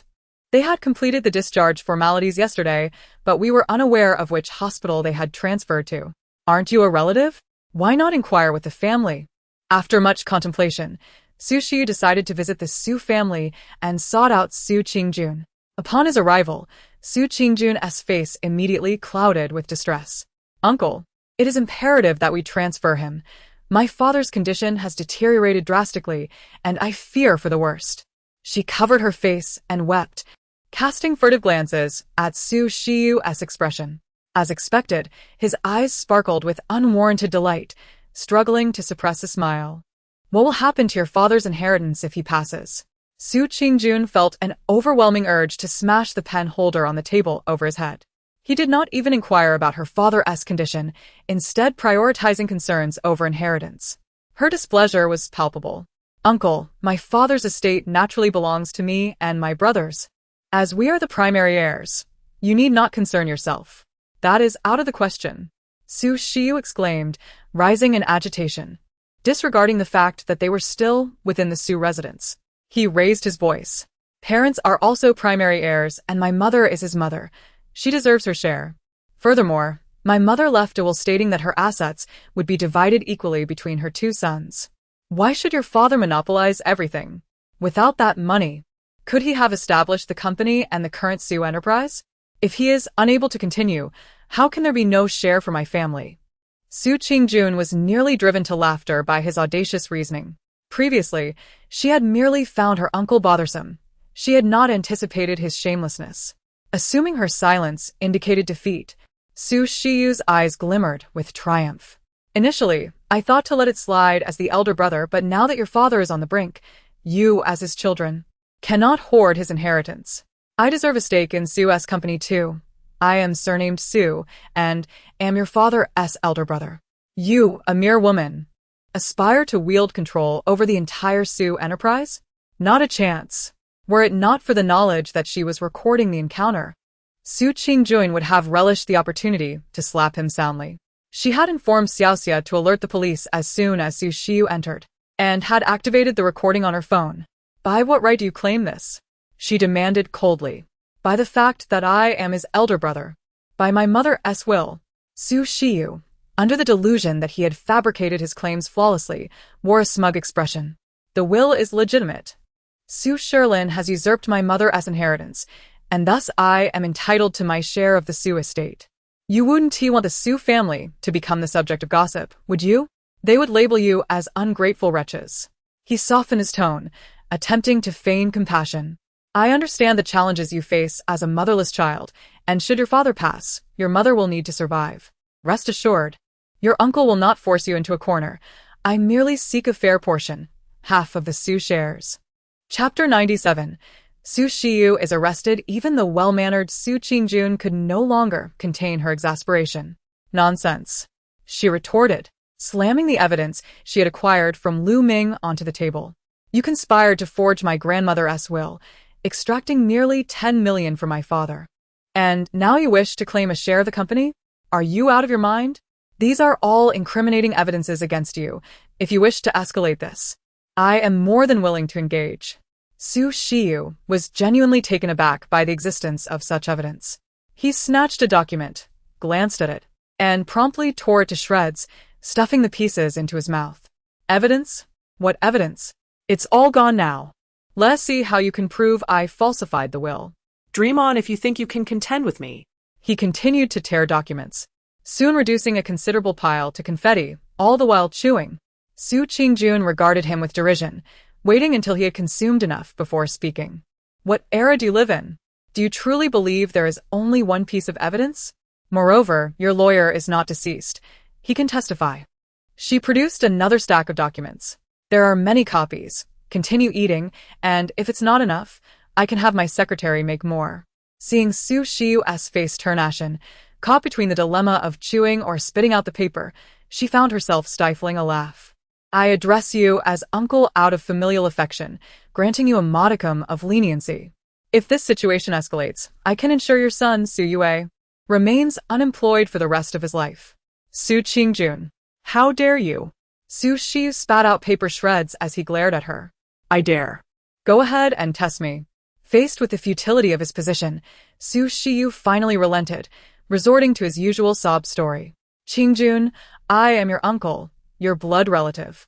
Your grandmother always favored my son Yue. You cannot do this. He became increasingly agitated, recalling his mother, and to his surprise, tears began to flow. Enough, Su Shiyu. Haven't you caused enough chaos? Su Qingjun finally lost her patience, abandoning all pretense of civility. Had it not been for your gambling, how could grandmother have collapsed from distress? You have never shown her a day of filial piety. Ultimately, it was my parents who cared for her in her twilight years, allowing her a semblance of peace. If it weren't for you, grandmother would not have departed so soon. The shadows of resentment had long since taken root in her heart, and with a single breath, she unleashed the pent-up fury, her grievances unburdened. You scoundrel! I am your elder, and you dare to berate your betters? Su Qingjun pressed her aching temples, catching a glimpse of Xiaoxia arriving with the police. Your misdeeds need no recounting from me. The police will uncover the truth. Police? Is this family matter worthy of their involvement? As the officers entered, Su Shiyu's bravado faltered. Believing he had no incriminating evidence against him, he straightened his posture. The police cannot arrest me. My brother willingly gave me money, bought me a car and house. What does it have to do with his daughter? The elderly's finances are theirs to spend as they please. Mr. Su Shiyu, you are being charged with extortion and premeditated murder.